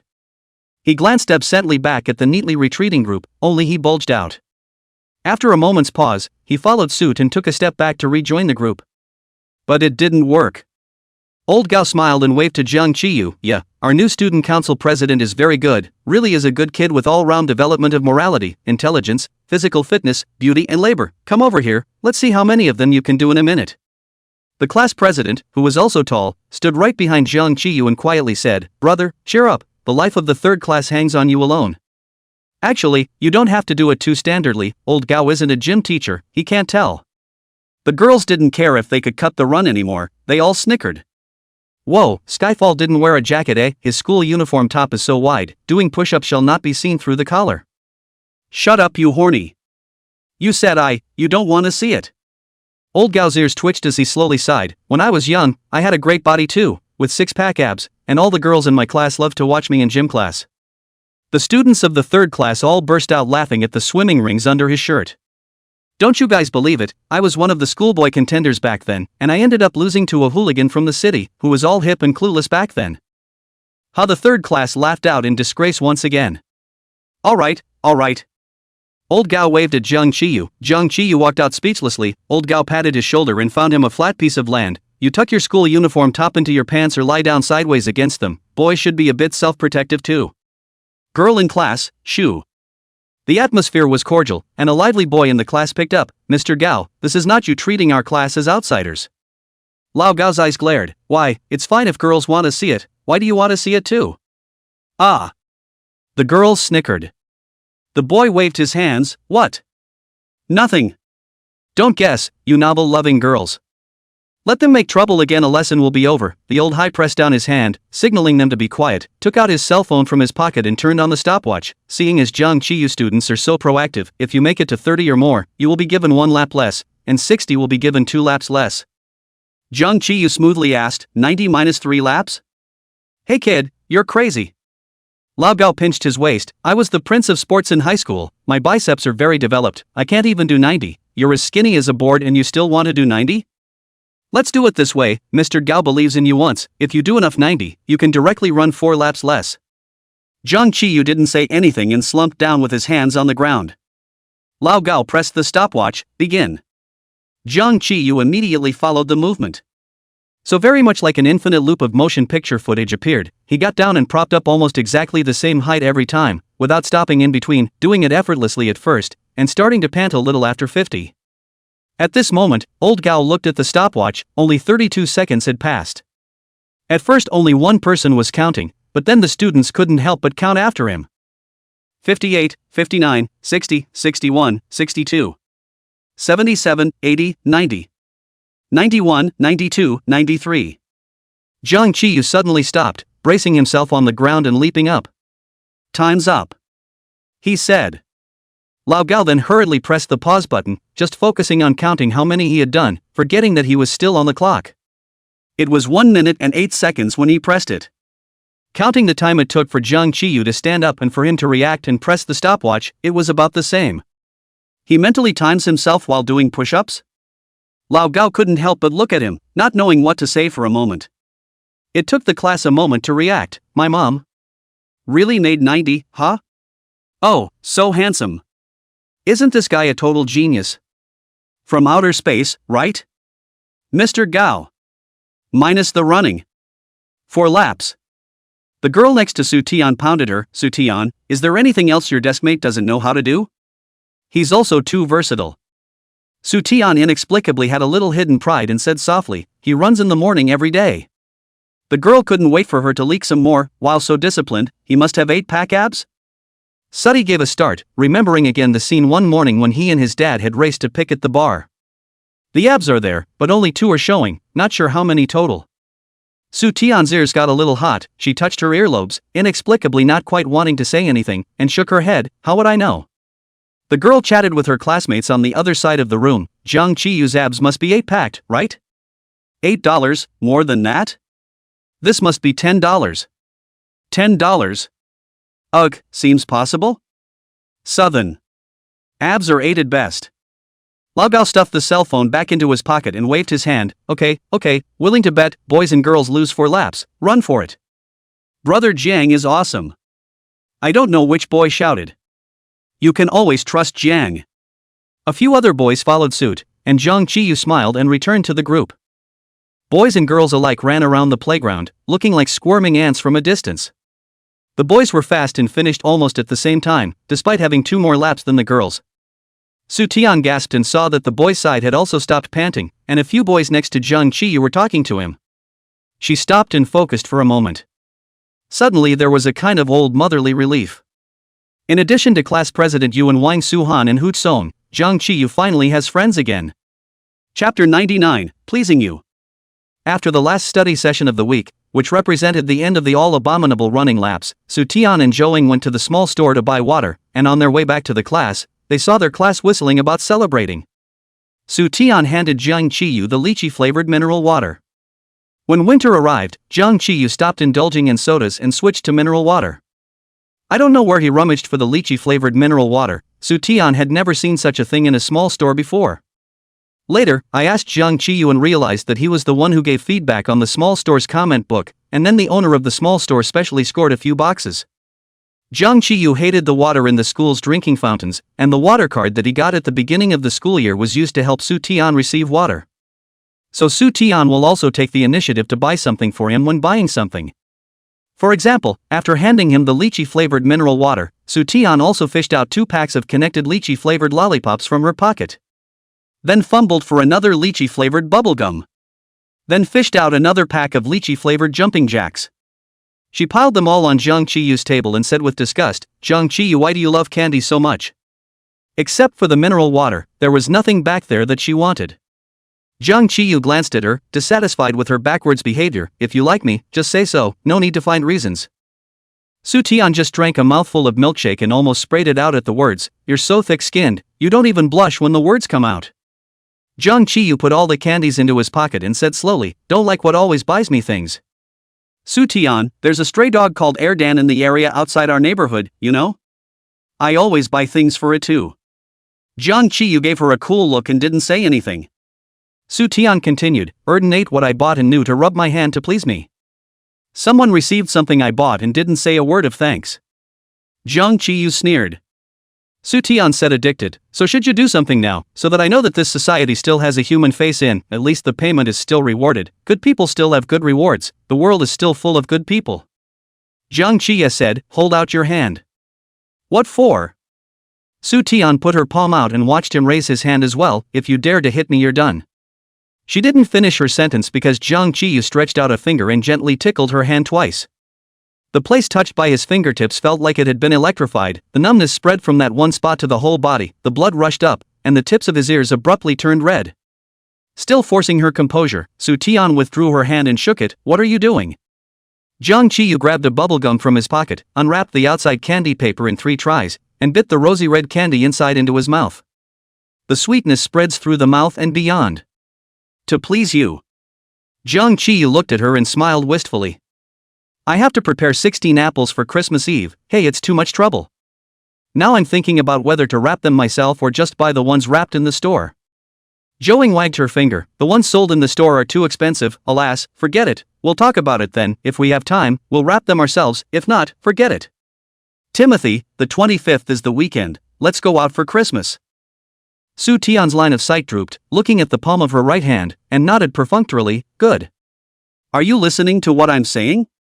Joing wanted to pinch her, but she had a woolen cardigan over her school uniform, and it was so furry that she couldn't pinch the flesh. They stood at the railing outside their classroom, looking out over the campus. Soo-tian had been looking at her palms all day. "Are you prying into the heavens? What's there to see in the palm of a hand?" Joing smacked her hand. Soo-tian suddenly spread her right hand out for her to see. "Joing, tickle my palm." Joing gave her a strange look, but still did as she was told. Soo-tian was unresponsive. "I thought something magical was going to happen." Joing was a bit speechless, thinking that the two of them looked a bit silly. "It doesn't itch." Soo-tian muttered to herself. "Then why is it so itchy?" She shivered all over. "What itches for a while and doesn't itch for a while?"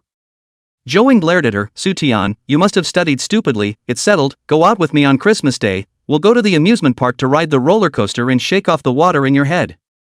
Soo-tian nodded, this time she listened, "Okay." As a result, just after returning to the class, Zhou Ying's plan was forced to abort. On the day that this wonderful run of laps officially ended, Senior High came over between classes to announce the good news. On the 25th our class is going out for a potluck dinner to celebrate the fact that our class came in first place overall on the joint exam. It had been so long since the joint exams that their class had thought the gathering was hopeless and had forgotten about it. How come Gao's reflexes are so long? A girl in the class wailed, "Teacher, why the 25th, is the 24th okay? You got a date on the 25th? Old Hai slanted her. This girl immediately realized that Lao Gao was laying a trap and cautiously shook her head. "No, I'm spending Christmas at home with my parents."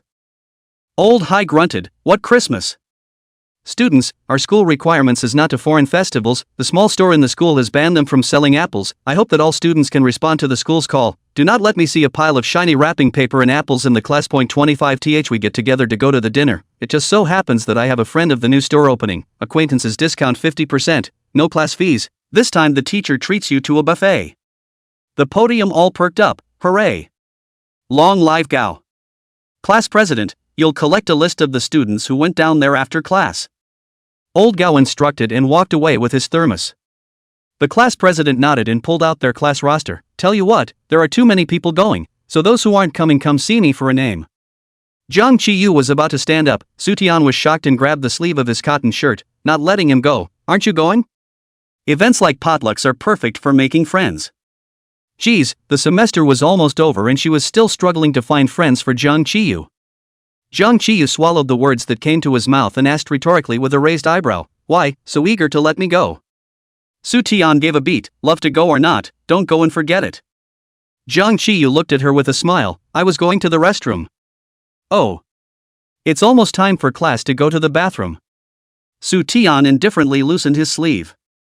Jang Chi-yu came back from the toilet. Soo-tian asked again, I just forgot, are you going to have Christmas abroad? Then you should be used to having Christmas when you return home at first glance. How do you do it? Do you want a big Christmas tree at home? Do you have a big tree at home? Do you have to hang presents all over the place? If there is such a big Christmas tree, then I can go over to see it? Her eyes shone brightly, brimming with anticipation. Jang Chi-yu had never seen her look like this before. So the butt stuck in my throat. He nodded, a Christmas tree, there is, it's bigger than you. Chapter 100 The Wishing Fountain.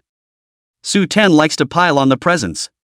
Every gift is a surprise, something that can make someone very happy and blissful. She grew up with a sock hanging over her bed every Christmas Eve. Because her Santa dad would sneak into her bedroom that night and stuff presents inside. Sometimes the gifts were so big that they would be placed at the foot of her bed so that she could see them as soon as she opened her eyes. When she was very young, her father gave her a music box. In what looked like a crystal-textured transparent orb, a dancer in a tutu twirled to the music under the Christmas tree, which was piled high with presents, a few of which had been unwrapped and could be seen to contain nice crystal shoes and dresses. She loved the tree, loved the presents piled up underneath it, and wondered what was in the boxes other than the two that had been opened. But Dad only celebrates Christmas Eve, not Christmas. He says Christmas Eve has a good meaning, but Christmas is nothing for their countrymen to celebrate. Soo-tian also wanted to have a Christmas tree at home that was taller than a person, but she didn't think her dad would like it, so she never mentioned it. Now, that's great, there's one in the house next door. Soo-ten began to look forward to this day. Christmas was on Sunday and she finished all her homework early on Friday. Because I'm going clothes shopping with Joing on Saturday. Joing called it a wardrobe. Getting together outside, hey, a rare opportunity to not have to wear a school uniform to be able to put on makeup and dress up. I won't say anything about the others, just Sun Mu-chu, she's definitely dressed up and hating to wear it as a peacock. Joing looked at the back dress hanging in the mall and asked the shopper to take it down, she wanted to try it on. Soo-tian helped her with her backpack. Listening to her change clothes in the fitting room also did not stop. Sun Mu-chu, since knowing that you and Jang Chi-yu are childhood sweethearts angry to death, no longer take the initiative to hot-face pasting Jang Chi-yu's cold ass, but her revenge with me is not over yet. I want to be the best of the best this time, especially. Must. Overpower her. If you think so, so does she. Soo-tian leaned against the mirror in boredom, maybe she's at the mall right now too, in the fitting room next to you. The fitting room was silent for a long time. Joing, Sun Mu-chu is an idiot. There was a 3-second pause. Joing proudly, no, if she is an absolutely cannot endure, immediately rushed out to fight with me. Southern. Joing got dressed and came out, walking to the mirror to organize herself. Soo-tian touched the fabric, it's a bit thin, you need to wear a sweater inside and a cotton jacket outside. Joing shook her head, no, just wear a warm tight straight away with a small shawl or scarf on the outside. You'll freeze to death. Soo-tian reminded her, it might snow that day. It's the snow that makes it all the more important to dress nicely. Joing majestically looked like a soldier ready to go to war. This one doesn't work, it's too conservative. She recruited the shopper, is there anything that shows a bit more body shape? The shopper led her to look at other clothes.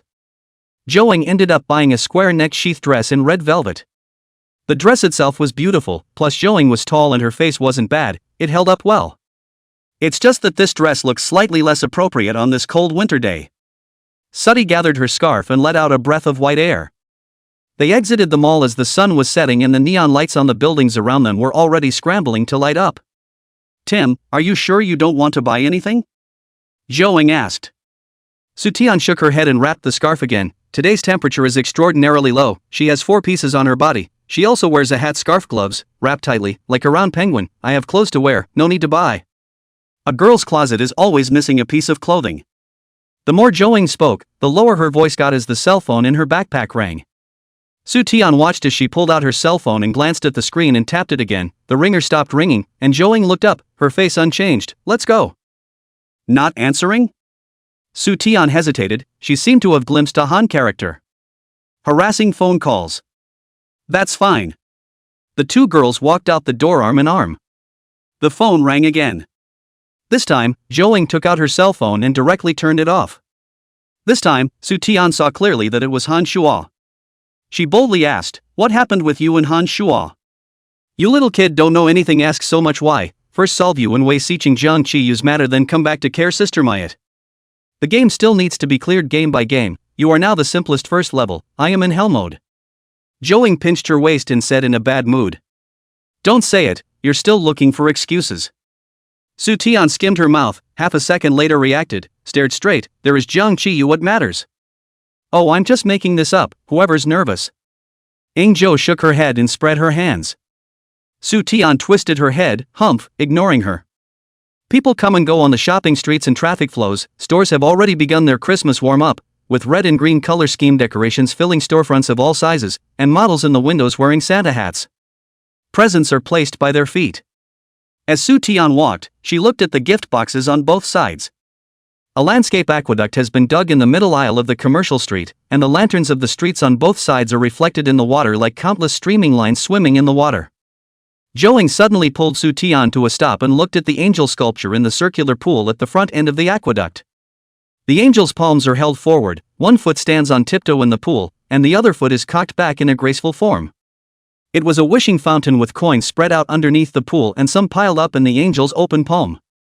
Joing pulled out 2 coins and handed one to Su Tian. "Come on, although I know that this is all a tactic of the mall, and that our coins will be taken away by the staff after a short while if we throw them in, there are so many things that I want to find God's help for that I can't help but throw them in every time."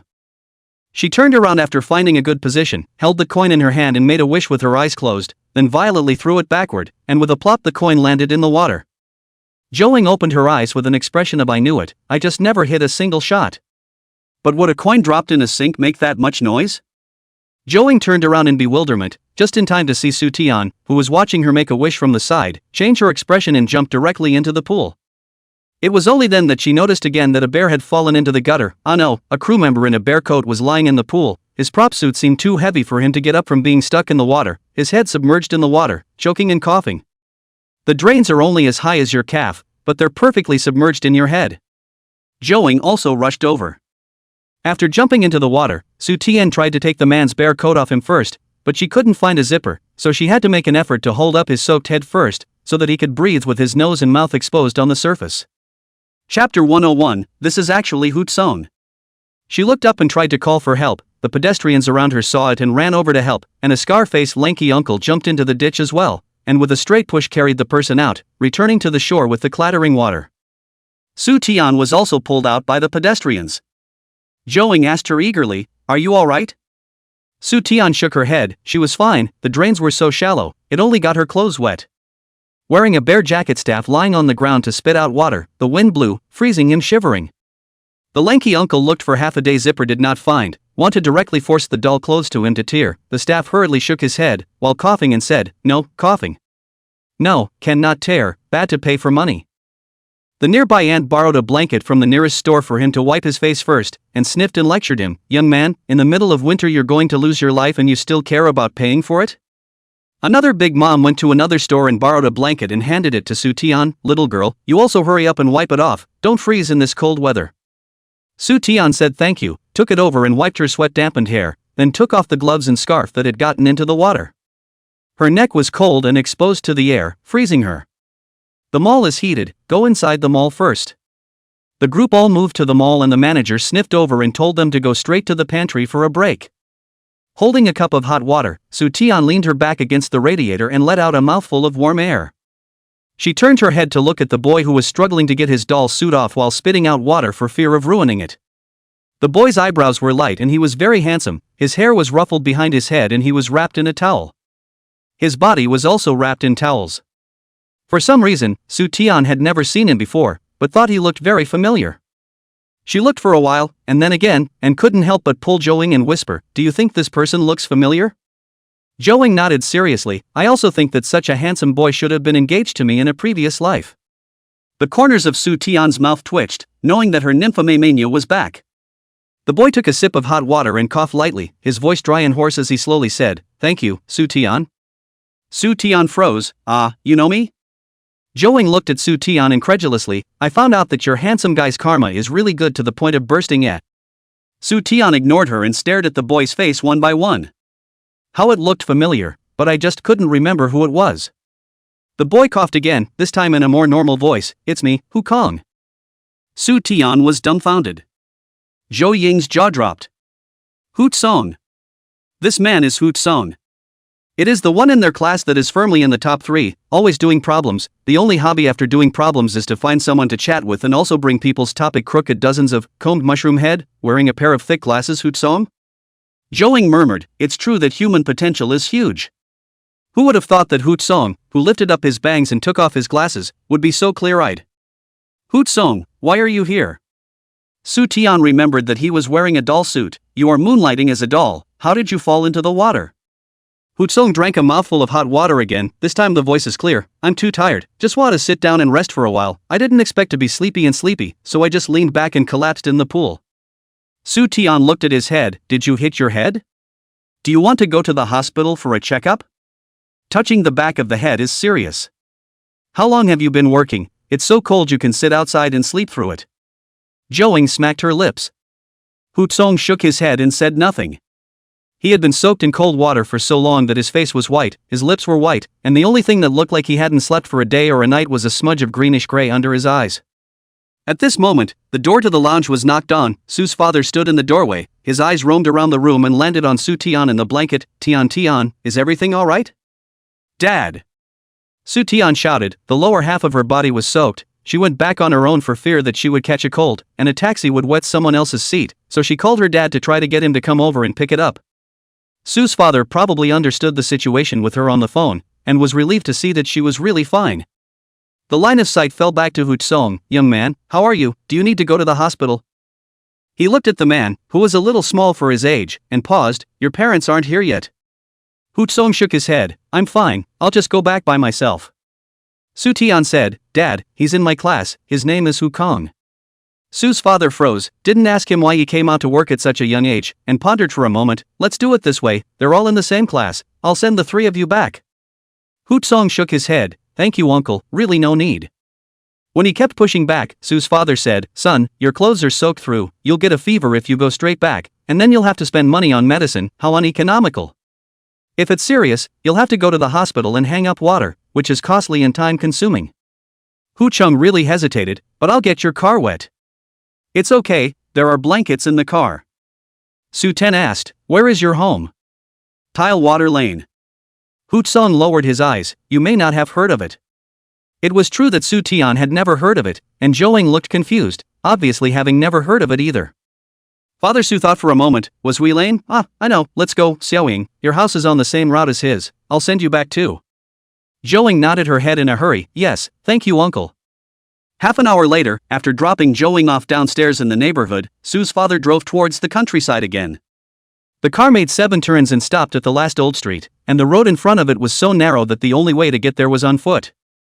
Here has deviated far out of the city, surrounded by some years of residential buildings, densely packed, scattered on both sides of the street, both sides of the poles aging rust, a wire directly disconnected, hanging down from mid-air. Directly in front of them was a kiosk, and a couple of young men were sitting around on the steps, smoking cigarettes and staring at their car. Hu Song got out of the car and lowered his head. Father Su also got down from the car and swept his eyes over the smoking youths to send Hu Song back. Hu Song did not refuse, and the group locked the car, followed Hu Song and turned 7 times, and went up to one of the residential buildings. Hu Song flipped out the key and opened the rusty iron door. "My dad is working outside, I'm the only one at home." He pressed the switch for the living room light and it didn't come on. So he saw what was happening and went into a room, brought out a high stool, stepped on it and screwed in the bulb, then stepped down and pressed the switch again and the light came on. Su's father watched the whole program and laughed out. "Not bad, your skill is comparable to when I was a kid." Hu Song gave him a surprised look. "You're also home, we're going back here." Father Su didn't say anything, and before he left, he patted Hu Song's shoulder kindly. "Child, cheer up. All the effort will be rewarded. Hard work pays off in the end." Chapter 102, Fever. Back home, Soo Tian first went to take a hot bath. Then she dutifully drank the ginger soup cooked by her mom. When she slept at night, the heating was turned on sufficiently, and the quilt was covered tightly. But when I got up the next day, my brain was foggy and my body was sore, like I'd been smothered in a sack and given a beating. She flipped out her thermometer and 5 minutes later took it out to see that it was 38 degrees 6. She went straight downstairs to her mom and dad. Soo's father touched her forehead and drove her directly to the hospital. Soo's mother was still awake, so she didn't bother her. The doctor had her hooked up to water. The nurse punched the medicine into an infusion bottle, hung it on a push-pull lever that could be moved, and let Soo Tian push herself to find a seat in the hall outside. Soo's dad put her in her place and took the slip himself and went to the payment office to line up to pay. Soo Tian was groggy and wilted, leaning back in her seat with her head down like a frosted eggplant. It suddenly occurred to her in her stupor that she definitely wouldn't be able to go to the class dinner tonight, and she'd have to remember to talk to the class president when she got home. There was something else she should have forgotten besides this, but she just couldn't remember. Hanging water area is mostly some children. The TV hanging on the wall is playing the Rainbow Cat, Blue Rabbit, Seven Heroes cartoon, which Soo Tian also liked to watch when she was a child, so she raised her head and followed the small children around her. After a while, her neck got a little sore, so she drooped down again, and the hand without the needle in it lifted to rub the back of her neck. A black figure walked past in the afterglow. Soo Tian's mind spun for a few seconds before she reacted, slowly opening her eyes wide and pushing the hanging push-pull bar in the direction he had left. I couldn't catch up with him last time at school, so I'll make sure I do this time. Her mind thought so, but her body resisted, and within a few steps of running, her head was spinning. A nurse passed by and saw that she wasn't in the best of shape and rushed to help her back into her seat again. Soo's father came over after paying the bill and saw a layer of sweat on her forehead, so he took out a paper towel from his jacket pocket and wiped it off for her. This medicine is working quite fast. Soo Tian wanted to say something, looked at Father Soo, but in the end, he didn't say anything. In the meantime, Zhang Qiyu put on his sweatshirt and came out, walking to Soo Tian's door but realizing that it was locked. On Sunday mornings at 6:30 he would come over punctually to find Soo Tian to go for morning exercise, and over time, every Sunday morning the Soo family would leave a door open for him. He pushed and didn't push, so he rang the doorbell. 3 rings later, the Soo family's maid came over to open the door for him and apologetically said, "Mr. led Timothy out in the car. Timothy seems to be a bit uncomfortable." Uncomfortable? Zhang Qiyu frowned. "May I ask what's wrong with Timothy? Is it serious?" "It seems to be fever. She was soaked to the skin when she was picked up by Mr. yesterday." "Okay, thanks." Zhang Qiyu turned around and went back to his house. How stupid was she to get herself soaked on such a cold day with no rain or snow? Zhang Qiyu lowered his eyebrows and rubbed his brow to hold back the fire that was gradually rising. He spent the morning on the balcony doing college physics problems, always distracted, and didn't see anyone come back next door until after lunch. He was a little uneasy. Zhang Qiyu went back to his room and took out his cell phone, flipped out Zhou Ying's WeChat in the class group, and tapped add. Zhou Ying's side came through almost the next second. Zhang Qiyu did not ask directly, contemplating for a while, too lazy to type, directly send voice. Soo Tian does not go to the gathering in the afternoon. Has she talked to the class president? Text sent by Zhou Ying. No, I don't think so. Why is she suddenly not going? Yesterday the two of us were shopping together. Zhang Qiyu still sends the voice. Fever, went to the hospital. Zhou Ying, I asked her last night and she said she had ginger soup. I asked her last night and she said she had drunk ginger soup. Sure enough. Zhang Qiyu ground his back teeth, his heart on fire with no name, this time switching to typing. I see she's soaking wet. Zhou Ying, no way, when she jumped into the pool yesterday it was only her pant legs and sleeves that got wet. Ma, that Hoot Song has been in the water for so long, I wonder if he's alright. Zhang Qiyu? Zhang Qiyu, did you guys go ice skating at the water park? Zhou Ying has always only heard Soo Tian spit out how toxic Zhang Qiyu. Today is the first time she personally saw, marveled, more and more feel that Soo Tian is afraid that sooner or later to plant. After all, men are not bad, women do not love it. She thought that Soo Tian just hadn't been too specific with Zhang Qiyu, so she went into great detail about what happened yesterday. After saying that, Zhang Qiyu returned a to her, and then directly clicked on the class group. After sending it, he directly retreated from WeChat, rubbed his temples, and continued to go to the balcony to do the questions. Zhou Ying was also in the class group, and she naturally saw that message sent by Zhang Qiyu. She took the phone and opened her mouth, not knowing what to say. OMG, what a bully, what a daddy's department. But it's Soo Taeyeon who can't go to the potluck, why doesn't he go too? The more Joing thought about it, the thicker the aunt's smile on her face became, and she covered her cell phone and fell back on the bed. What the third class thought in their hearts when they saw this message from him was the same as Joing. Soo Ten has a fever and can't go to the gathering, why did you come to give her leave? It's not like Soo Ten doesn't have a cell phone. It's fine to give her a vacation, why don't you go too? You're not the one with the fever. And the tone, like a husband taking his wife's vacation, was familiar without boundaries, like a family. Jung Chi should be next to Soo Taeyeon right now, right? A green plum is sick and a bamboo horse takes care of it. That's not how you get to know a childhood friend, is it? The class president is still serious, okay, got it. The class president is still very serious, how come I don't have a childhood friend who brings me tea and water when I'm sick or something? The class president started it off, plus the school bully wasn't too much of a school bully in their class, and someone else picked up on it, class president you're wrong, I have a bamboo horse, and he's never like that to me. He would only say drink plenty of water when I was sick, and then dash off to play with his sisters. The other girls also said, they're all so old and have their own lives, and things like bamboo horses just mean that two people are friends who have known each other for a long time, and it doesn't mean anything beyond that. The class president is still very serious, yes, I forgot to ask, at Jung Chi-yu, why don't you go too, brother? No response. After a while, Joing replied to him frowny face.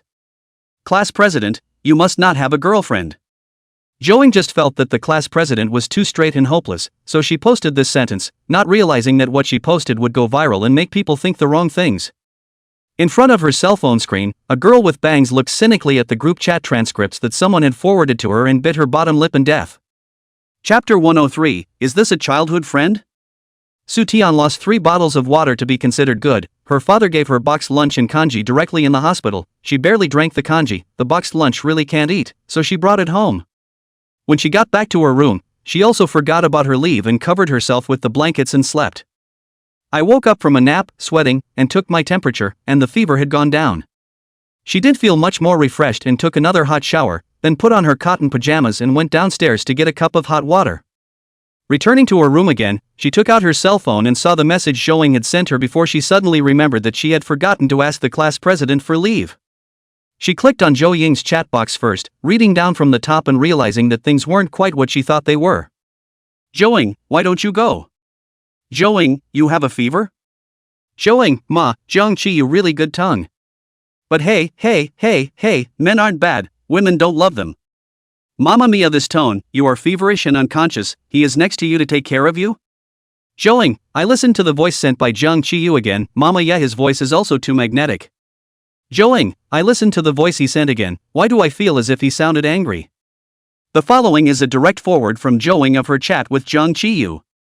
Soo Taeyeon didn't click on it, she went to glance at the class group first. After scratching for a long time, I saw the one sent by Jung Chi-ye, at class president is still very serious, Soo Taeyeon has a fever, Soo Taeyeon, and I won't go to this afternoon's gathering, sorry. Soo Taeyeon lurched, her mind blank for a moment. Why did Jung Chi-yu ask for leave for her? How did Jung Chi-yu know she had a fever? Oh yeah, she didn't have her morning exercise this morning, Jung Chi-yu must have looked for it. But it doesn't matter. Why did Jung Chi-yu directly ask for her leave? Although she was going to take a leave of absence, but accidentally forgot about it, Jung Chi-yu helped her to take it just right. But why was Jung Chi-yu so sure that she was going to take a vacation? Soo Taeyeon couldn't say anything, but she just felt that Jung Chi-yu's entire sentence was wrong.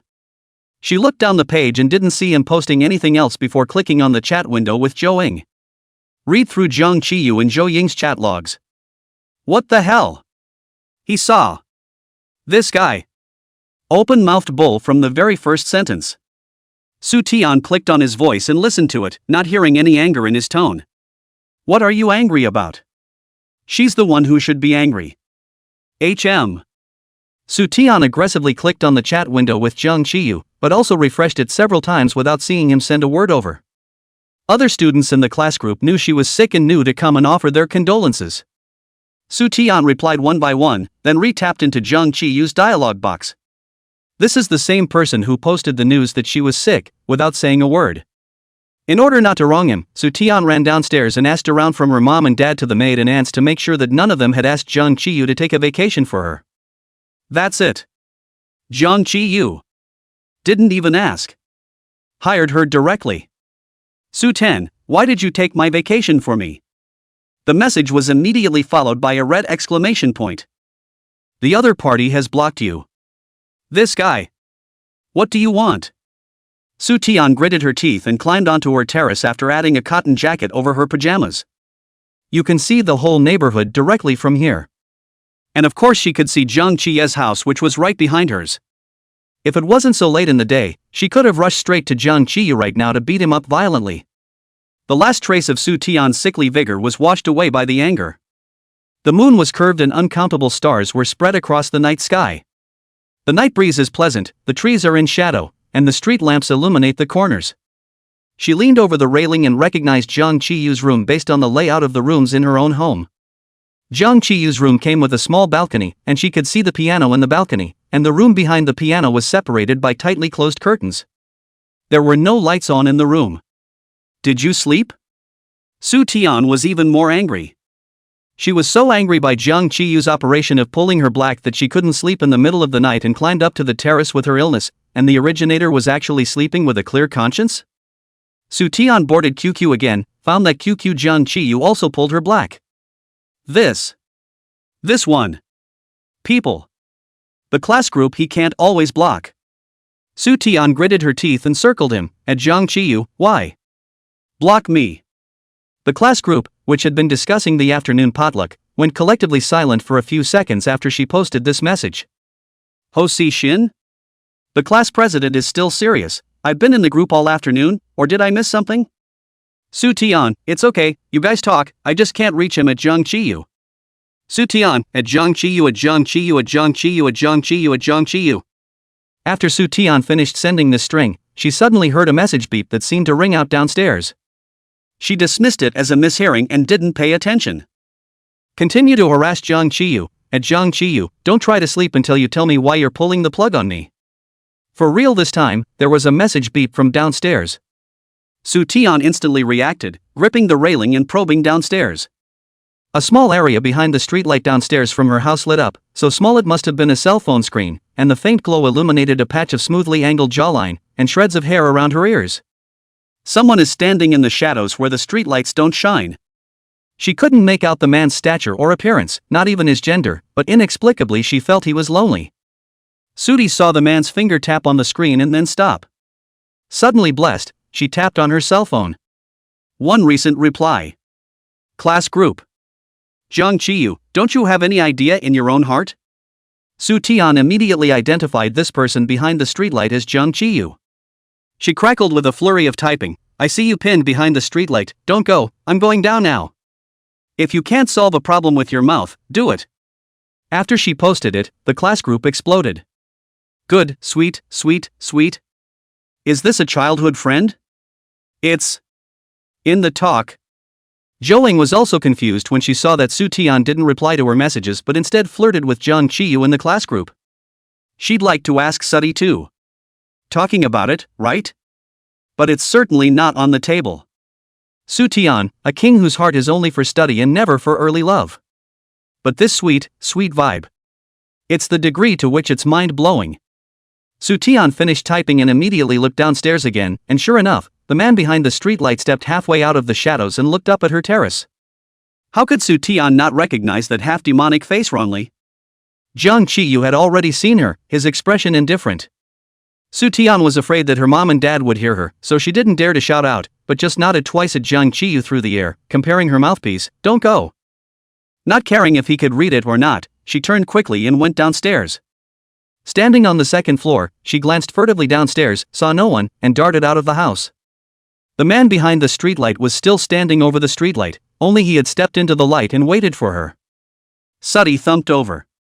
Chapter 104 all read from the neck up. Jiang Qiyu lazily leaned his back against the street light pole with a scanty look. He only wore a sweatshirt, one hand inserted in his pants pocket, the other hand naturally drooping, holding his cell phone.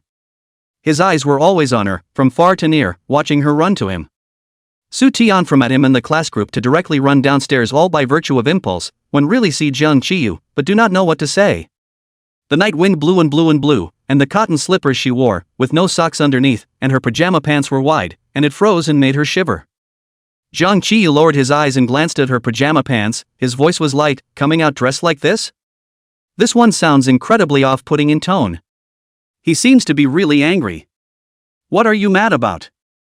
It can't be concern for her that makes you angry, can it? Really concerned and didn't see him send a single message and blackballed her. Yeah, Leahy.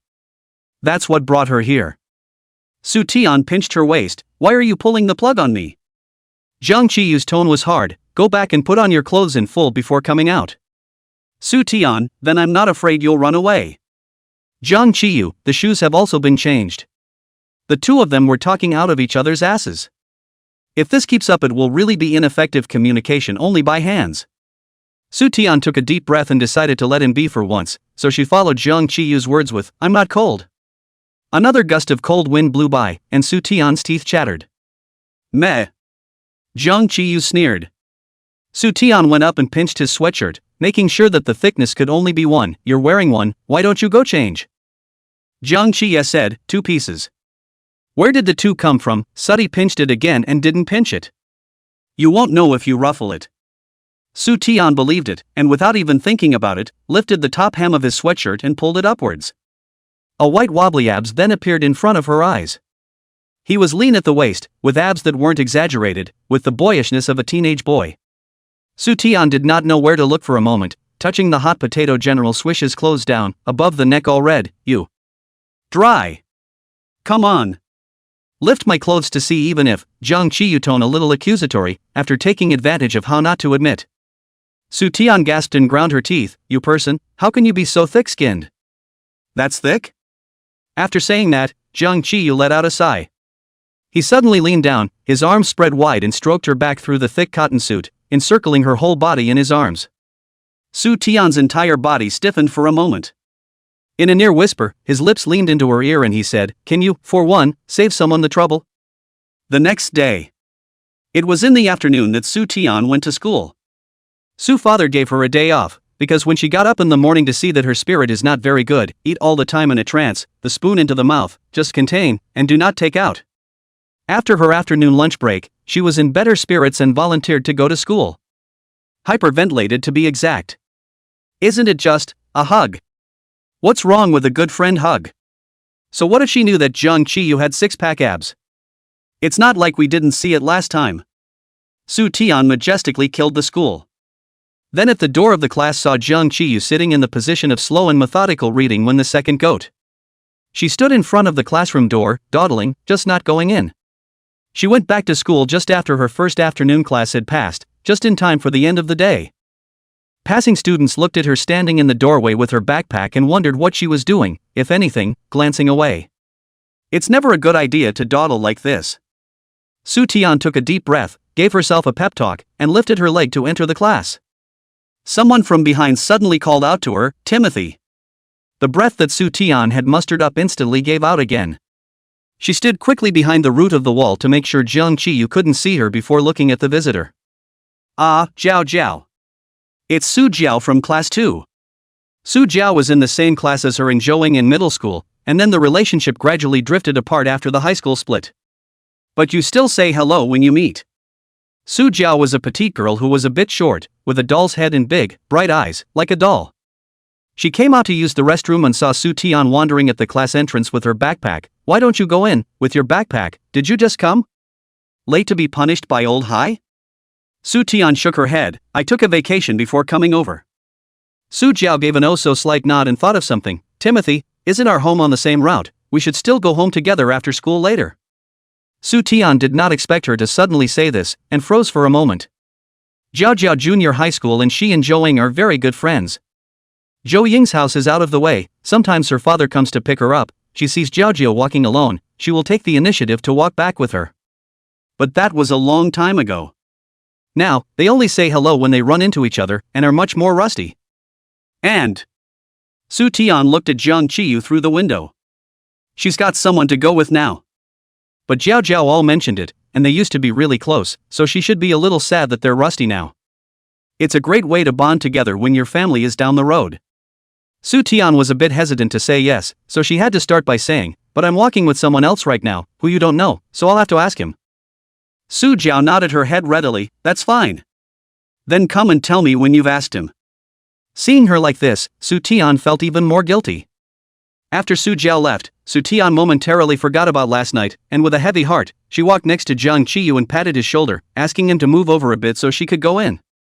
Zhang Qiyu didn't give way to her. Seeing her expression of wanting to speak, the corner of his mouth rose slightly, hanging back and leaning towards the back table. Don't hold back, speak.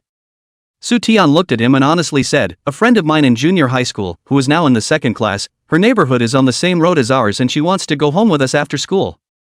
Zhang Qiyu was pleased by these two and her initiative to ask for her opinion, and agreed, okay, tonight? No. Suddy paused, it's tonight including later. Zhang Qiyu gradually stopped laughing. The smile on his lips faded. Boys and girls? Of course it's a girl. Neither can girls. Question mark. Su Tian wondered, huh? Zhang Qiyu coughed, I mean, why does she suddenly want to go with you? It's probably because no one else walks with her. Su Tian vaguely remembered seeing her a few times on the road after school, and she had been walking with a girl from class 2.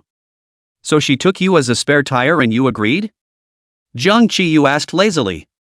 Why are you such a small-minded person? Su Tian glared at him, I didn't promise, I always have to ask you first.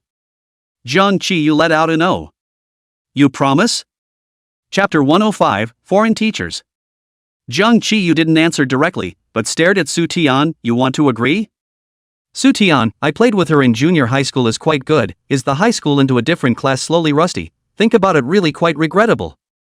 No sooner had the last word dropped than the bell rang. Zhang Qiyu moved forward, you come in first. The class went on and neither of them spoke again. This class is English. A tall blonde man stood in the doorway, looked at the doorplate then knocked and walked in, hello? The class instantly lit up when they saw it was a foreigner. Holy, it's actually true, I just heard that the school hired a foreign teacher for us. I didn't realize it was really true. He was supposed to be here last week, I think, only it seems to have been delayed a week because the paperwork wasn't done. Class president, hello. Schweigwa. Foreign teacher, oh. Hello.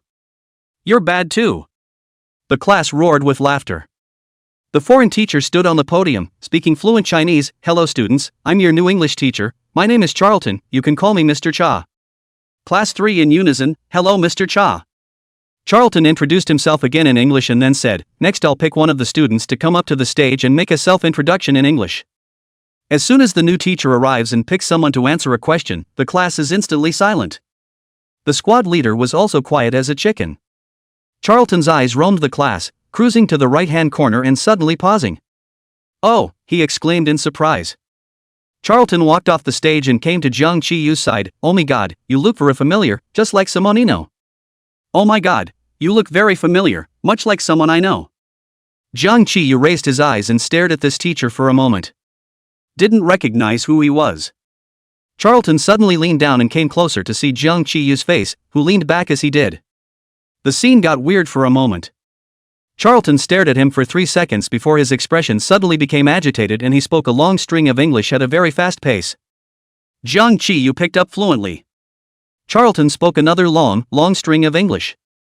Zhang Qiyu replied again. Charlton was so excited it was almost like he had found his long-lost son. His mouth gurgled a super long string of English.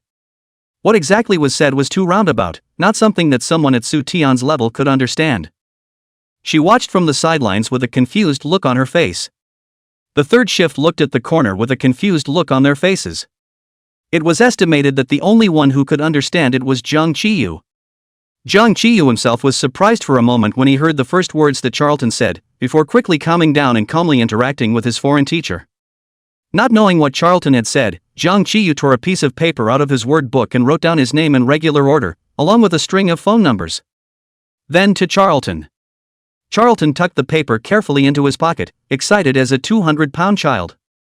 Charlton rejoined the podium and coughed lightly, quickly reverting to his original teacher persona. Okay, next we're going to turn to our textbooks and flip to the word list in the back. For the new teacher's first class, Su Tian had the good sense not to make small talk with Zhang Qiyu. But as soon as Charlton left, Su Tian immediately came up to Zhang Qiyu. Why is he seeing you like he's seeing his own son? Not only Su Tian, the two little gossipers behind her also came over and listened with their ears. The people around them were also waiting for Zhang Qiyu to answer. The first day a new teacher comes over is out of control on the spot, and they can be too curious about what's going on. The corner of Jiang Qiyu's mouth twitched. Maybe it's because he's from England and has seen me in England. So excited just to have met you? Su Tian expressed skepticism. Jiang Qiyu said lightly, maybe it's because he met a friend in another country. What other reasons could there be? All right. That's true. What other reason could there be? Maybe Mr. Chai is just so full of emotion. Suddy plopped back down. Only Su Ten is good at lying. The others were clearly not convinced. In addition to Su Tian, Hu Tsong is the closest, and his English is also good, so Yu He and Wang Suhan quietly asked him, Hu Tsong, what did the foreign teacher say to Jiang Qiyu in class, did you understand? Hu Tsong pushed his glasses on the bridge of his nose. He looked a little tired for some reason and shook his head. I was just memorizing my vocabulary, I wasn't listening. Once first in the class and later second in the class really lived up to their name. Yu and Wang Suan ran to the English class representative again. The English class representative is called Chun Ching, a girl, and girls are generally more gossipy. The class president, whose seat was right in front of her, came along. Yui, Chin Ching, did you hear what Mr. Cha just gabbled to Jian? Skyfall. This title has spread throughout the school. Their class said Jiang Qiyu's name are mixed up when called. Chat gossip called Skyfall. Sometimes remembered his identity of the school bully shouted Jiang. Sometimes remembered that he is still a god of learning shouted Jiang God. Chen Qing sighed and flashed the back of her word book with a few scribbled English words on it. I tried my best. The foreign teacher spoke too fast and too roundabout, and with an accent, I could just make out the words. You and they looked down at the 5 English words, I, you, like, God, and prison. Me, you, like, God, prison? The head of the class nodded at her book. I heard one word too, 3. 3? What the hell? A few people were confused. Zhou came to find Su Tian to go to the toilet with her to a piece of the road also asked, foreign teacher's gibberish with your table said something how do I feel Jiang Qiyu like his idol? My English is just that. Su Tian shook her head and relayed Jiang Qiyu's explanation as it was. Zhou was a bit hateful. No, you didn't ask more? Your classmate talked to the teacher for so many sentences, and you weren't the least bit curious? Su Tian innocently blinked her eyes. It's not that I'm excited to see Jiang Qiyu here, the two of them catching up on old times and whatnot, not curious Zhou didn't hold back a glance at her. Big brother, you like this kind of boy most, don't ask anything, don't care, one day come a blonde hair, blue eyes, waist-thin breasts, big foreign women and Jiang Qiyu with foreign language flirting, you asked Jiang Qiyu chat what, Jiang Qiyu said she came to ask a road, you must also directly believe it. Su Tian nodded thoughtfully, so knowing one more language is one more skill. English still needs to be taken seriously. Ing Zhou. This kid is hopeless. They came out of the restroom to go back to class, and from afar, they saw a tall boy standing at the back door entrance, and Zhou Ying's footsteps suddenly lurched. The man was wearing a school uniform, his hand peeled against the back door looking in, and all that could be seen was a piece of the back of his head. Su Tian couldn't even recognize who this was, but she instantly understood when she saw Zhou Ying's reaction. Chapter 106, Warming the Hands. Han Shuo. Su Tian knew that Zhou Ying was avoiding him. She whipped her head around. What do we do? Do you want to go over there? Or do you go hide in the restroom first? Zhou Ying shook her head. He's got PE next period, so it's fine if he goes to it or not. I can't stay in the restroom for one period. Su Tian was speechless. You even know that? Zhou Ying ignored her and took a deep breath. Go. Why should I always avoid him? That's not because you're trying to hide. Su Tian skimmed her lips and followed her towards the class. She had planned to go to the door to say hello to Han Shuo and hurry away from the battlefield, but who knew that just as she reached the back door, Zhou Ying pulled her to stand up straight. Zhou Ying stared at the 2 men at the back door. The scene in front of me was an exact duplicate of that day in middle school. Back door, milk tea, male god, Sun Mu Chu. No, our gym class is very strict, we can't escape at all. Sun Mu Chu stood next to the water fountain with a water cup and a water card in his hand, complaining. Han Shuo did not see that the person he was looking for was right behind him. Switched the 3 cups of milk tea hefted in his left hand to his right hand, and then asked, what about the self-study? Sun Mu Chu saw Zhou Ying and Su Tian stood in the door, glanced at them, Wing did not see, continued to talk to Han Shuo. Self-study is more difficult to escape, there will be the student body to check the class, have to go to the toilet inside the verification. But I don't know why, the student body seems to be a little loose on our class, there is a often come to check our class senior saw several times I talk, glanced at me also didn't remember my name. She said it with a bit of smugness, as if to imply that the student council's loose control of their class was because of her. Joing grabbed Su Tian's hand and directly sneered, "So fond of taking credit on yourself, you must be very suitable for picking dung." Sun Muchu the first time did not react. She and Joing, although each other do not see eye to eye, talking about the gun with a stick, but generally will not directly tear the face. After reacting, she directly exploded, "Joing, how do you curse? How is just making a comparison a curse? You really take everything on yourself." Joing looked at her askance. Her natural height advantage made her look like she had an aura of 1 meter 8. "You!"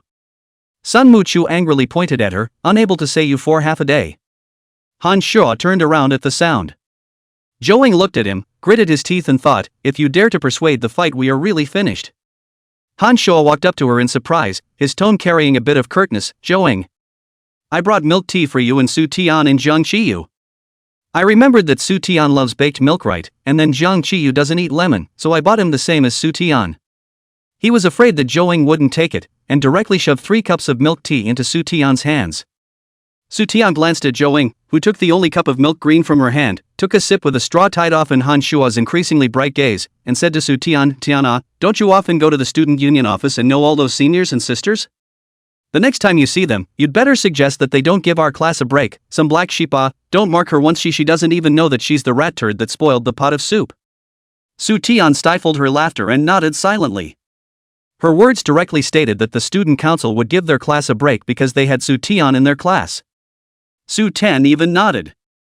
Sun Muchu had the throbbing pain of being slapped in the face. Joing was smart enough not to give Song Yingjing up, but to expand the scope to the entire student body. Moreover, what she said is also the truth. Su Tian often go to the student union office to find Song Yingjing, over time, and the office inside the people all know. Even if Sun Muchu holds a grudge and jumps over the wall to report it, there's not much he can do. She can't report the entire student body.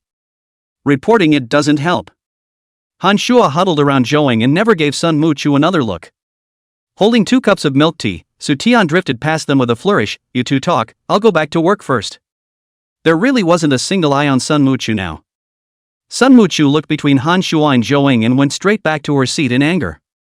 Milk tea is still hot, although the classroom is heated, but once the door is open to ventilate after class, it will be particularly cold again. Su Tian held a cup in one hand as a hand warmer to use.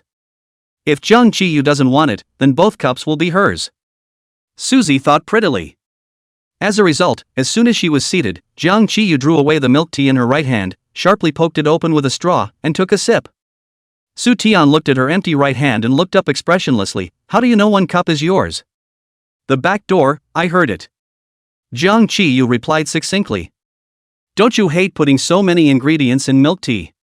Su Tian pointed to the label on his cup of milk tea, which had a long list of small ingredients densely following the back door. "I didn't eat in the morning, so I'll take it as an 8-pack. It's afternoon. You didn't eat at lunch either?" "I had it for lunch, and to keep all 3 meals intact, this cup of 8-packed porridge will serve as a morning fix." Su Ten raged. But that cup was really for him. Suddy held the milk teacup in both hands, warming her hands. Hot milk tea are small cups, she can't put both hands, so she has to put her left hand underneath for a while, and her right hand underneath for a while. Jiang Qiyu took a few sips and put the milk tea back on Su Tian's table. Sudi looked up. "What for?" "I'll lend you a hand to warm up." Su Tian blinked, fearing that he would backtrack as if he quickly took his cup over, holding a cup in one hand, just right. Jiang Qiyu saw her movements and grunted out without saying anything. Neither of them noticed that someone at the back door of the classroom was staring grimly through the window at the cup of milk tea in Su Tian's hand. Between large classes, Jiang Qiyu usually had to go to the student council office. The departments of the student council were clearly divided, and there were a lot of trivial matters that he didn't have to worry about, but it didn't mean that he, the president, didn't have anything at all. Officially, the school writes that the duties of the student council president are to coordinate the work carried out by the various functional departments of the student council. He or she also has to communicate the school's decisions accurately and supervise their implementation, and actively reflect the needs of the students. So in fact, his main task is to manage the bosses of several departments, so that they do not shirk their responsibilities, do not cross the line of law enforcement, and communicate with each other in a friendly and coordinated manner. Putting the director and secretary's tasks into practice, as well as reading student complaint letters and answering the student union hotline. Within days of the new president taking office, answering the student government hotline became one of the things he spent the most time on. The president only made one trip to the office between classes, and once this pattern was mastered, the student council hotline basically only rang during classes. Other times someone else picks it up. There are public phones set up on campus, and there is no way to know who is calling from the other side, and some of the brave ones like to call and molest the president. Jiang Qiyu had just stepped through the office door when the phone rang. People in the office looked up and greeted him, "President." "Aha!" He said very little in the office. Who greeted him? He just very high and cold, but who led him the most official? Chapter 107 Su Tian's book. He walked to his desk and sat down, pinning the phone between his ear and shoulder, his hand free to organize his papers. The caller was a girl again. The girl said, "Hello, is this the student union? I've lost my meal card, can you help me find it?" Jiang Qiyu flipped out a piece of paper and read it as it was without emotion. "Lost and found. Please press 2, radio station, please press 3, director's hotline, please press 4, and logistics office, please press 5. The girl was puzzled. "Huh?" Jiang Qiyu explained patiently, "First go to the lost and found office to see, there is no go to the radio station to let them broadcast, broadcasting cannot be found to go to the director to look at the camera to see if it was stolen, to still cannot be found can only go to the logistics office to do a new one." Girl, oh. Someone in the office couldn't hold back a giggle. Jiang Qiyu raised his eyelids and glanced at the girl who had laughed out loud. The girl was in charge of the dormitory inspection, called Han Ing. She was very cheerful and sunny, and extremely bold. Never afraid of Jiang Qiyu's school bully persona, she gave Jiang Qiyu a thumbs up. "Chairman, be careful of seeing your own when you read the complaint letter." "Already have." And Ran came in through the door and placed several complaint letters in her hands on Jiang Qiyu's desk. There are complaint boxes in several places in campus buildings, and sometimes people from the student union office walk by and see them and take them out by hand to take back to the office. And Ran lowered her eyes and looked at Jiang Qiyu, who was idly cocking his head and clamping the phone. "Schoolboy, letters of complaint against the chairman are allowed to be shown directly to the directors, so you'd better be careful." Her tone was not exactly icy, the way she always spoke. And Ran never shouted at Chairman Jiang Qiyu. Several other people in the office stole a glance at each other and exchanged a look. Rumor has it that Ran is not too happy that the new president is a senior. It was said that Ran wanted Song Yingjing to be this chairman. Jiang Qiyu put the phone down and lazily answered, "Aha." Coincidentally, Song Yingjing came in carrying a rack of barrels of mineral water. His head was sweaty from the heat. He put the mineral water on the ground and unclipped his scarf first. I got it. One of the other boys in the office went to help him fill the water dispenser with mineral water. The office is on the 3rd floor and the water dispenser can't be separated from the bucket, so only a few boys in the office can take turns moving it. Han Ing noticed Song Yingjing's scarf and blew a rogue whistle. "Minister Song, the scarf girl gave it to you." Song Yingjing looked down. "How can you tell?"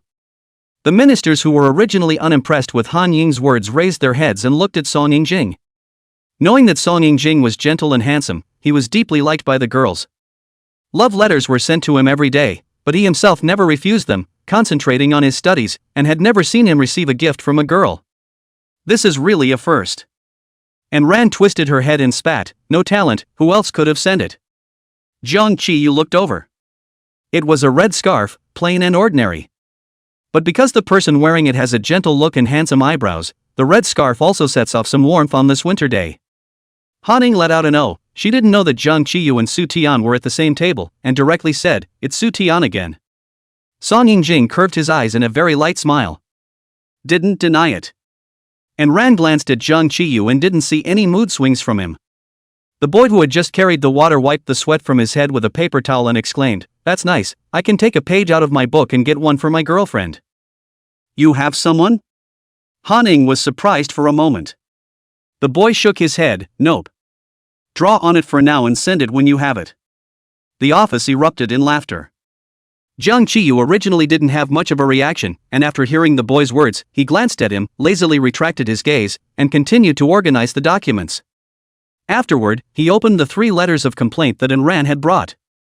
One complained that he answered the phone with a bad attitude, one complained that the school cafeteria had secretly raised prices, and one complained that the hostel department had taken away his plugs in a personal vendetta.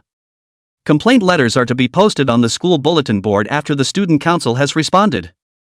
Jiang Qiyu wrote the word "O" in red pen on the letter complaining about him, and then wrote on the second letter, the student union can't control the cafeteria, so I suggest calling the cafeteria's complaint phone number XXXX. The last letter he took and placed on Han Ying's desk, yours. Han Ying unwrapped it and looked at it. Mine, that's what I received, private pulling wires. He still has a point. She quickly wrote School Rule 89 on a piece of paper and drew 2 smiley faces on the back. President, are you leaving now? You guys passed the bulletin board on the senior floor, post it for me. It was about time. Jiang Qiyu looked at the wall clock and nodded, aha. He put this letter of complaint from Han Ying together with his own too. Before he left, he looked up, anyone else's not posted? Several people shook their heads. I have a few letters here. Song Yingjing took out a few letters from the drawer. Jiang Qiyu raised his eyelids, glanced at him, and took it. Song Yingjing smiled lightly, trouble you? No trouble. Jiang Qiyu said. A few more sneaky glances were passed around the student council.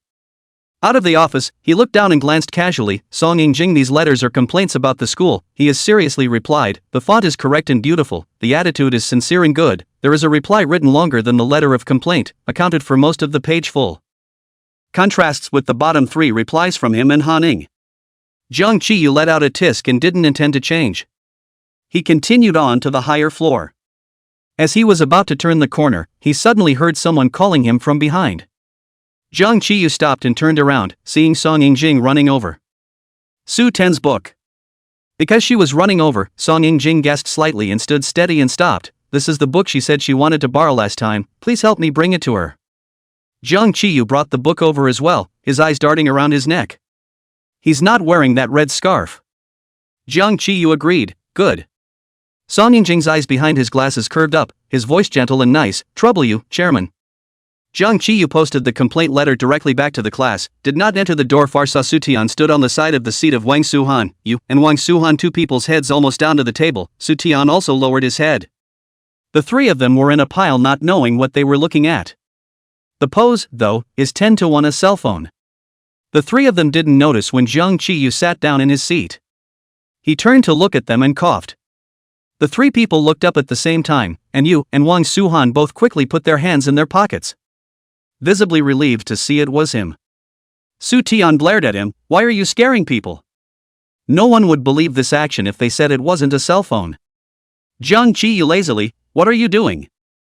Yuan took his cell phone out and darted it in front of him, then quickly shoved it back into his desk pocket. The game, the new one that came out. Su Tian pulled Jiang Qiyu's jacket, come and take a look, I think this game looks like the one on your computer. Chapter 108 Classmates Teach You Chemistry.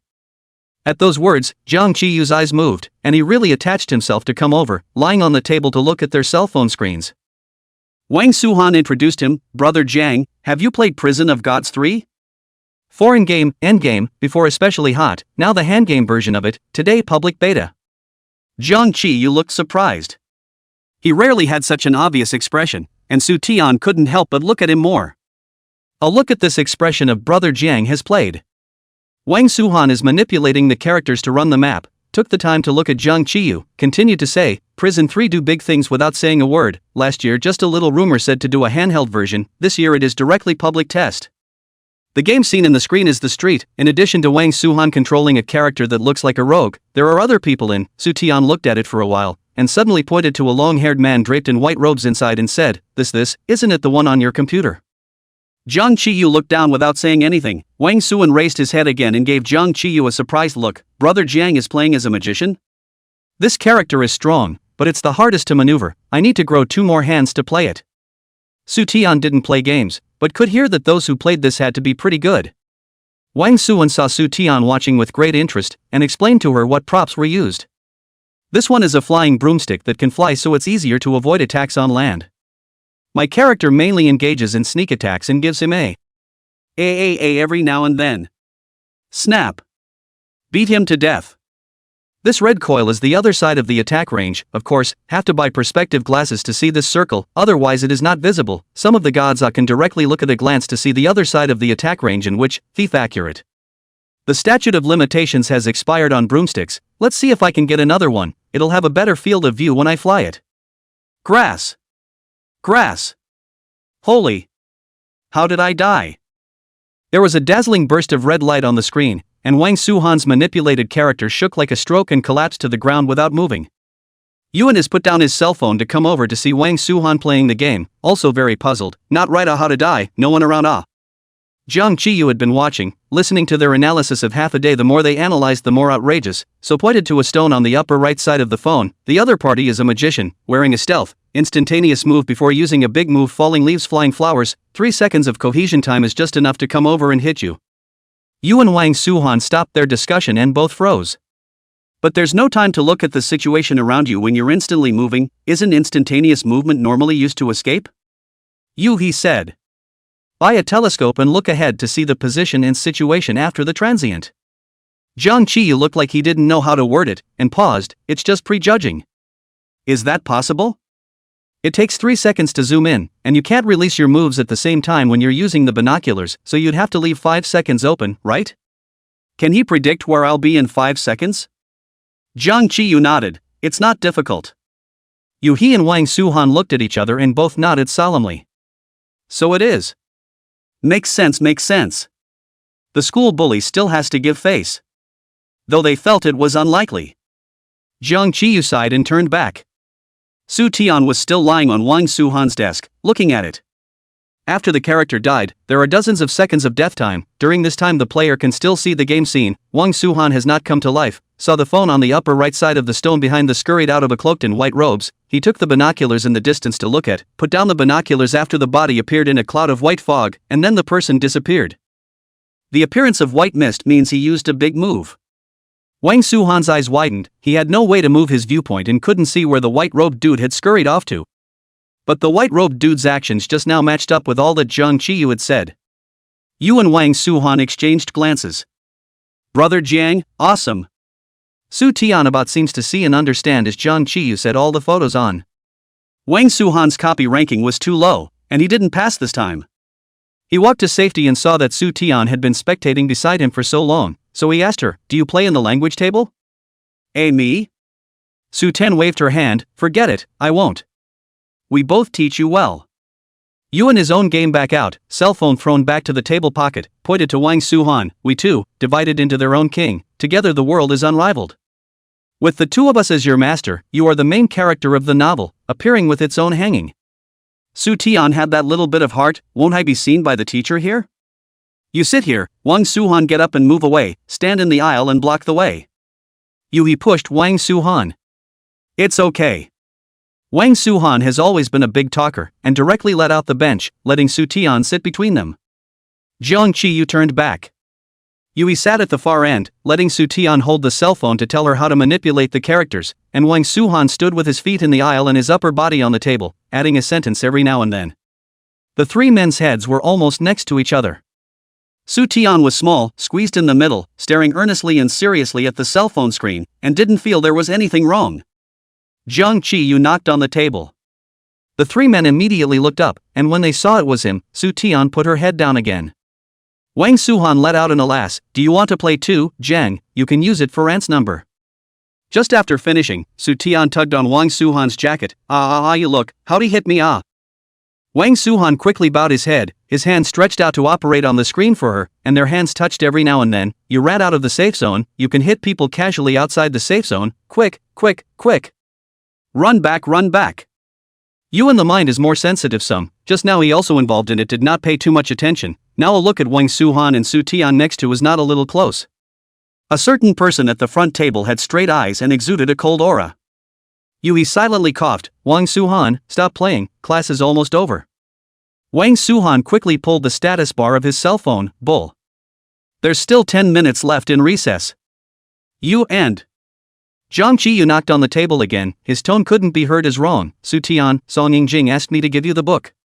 Wang Suhan was helping her escape. Su Tian took the opportunity to look up and then quickly lowered her head to focus on Wang Suhan's operation. Oh, put it there. Jiang Qiyu took a deep breath. There are still 10 minutes left in the recess, and you want to play games? Do you know what you can do with 10 minutes? Have you memorized your vocabulary? Did you memorize chemical equations? You're going to spend your time on games when you're about to take your final exams? Su Tian's expression lurched and she raised her head. Jiang Qi was satisfied that she had been talked to, and hooked his hand to her with satisfaction. Come here, the same table will teach you to do chemistry problems. Chapter 109, What's the relationship between you two? Jiang Qi Yu.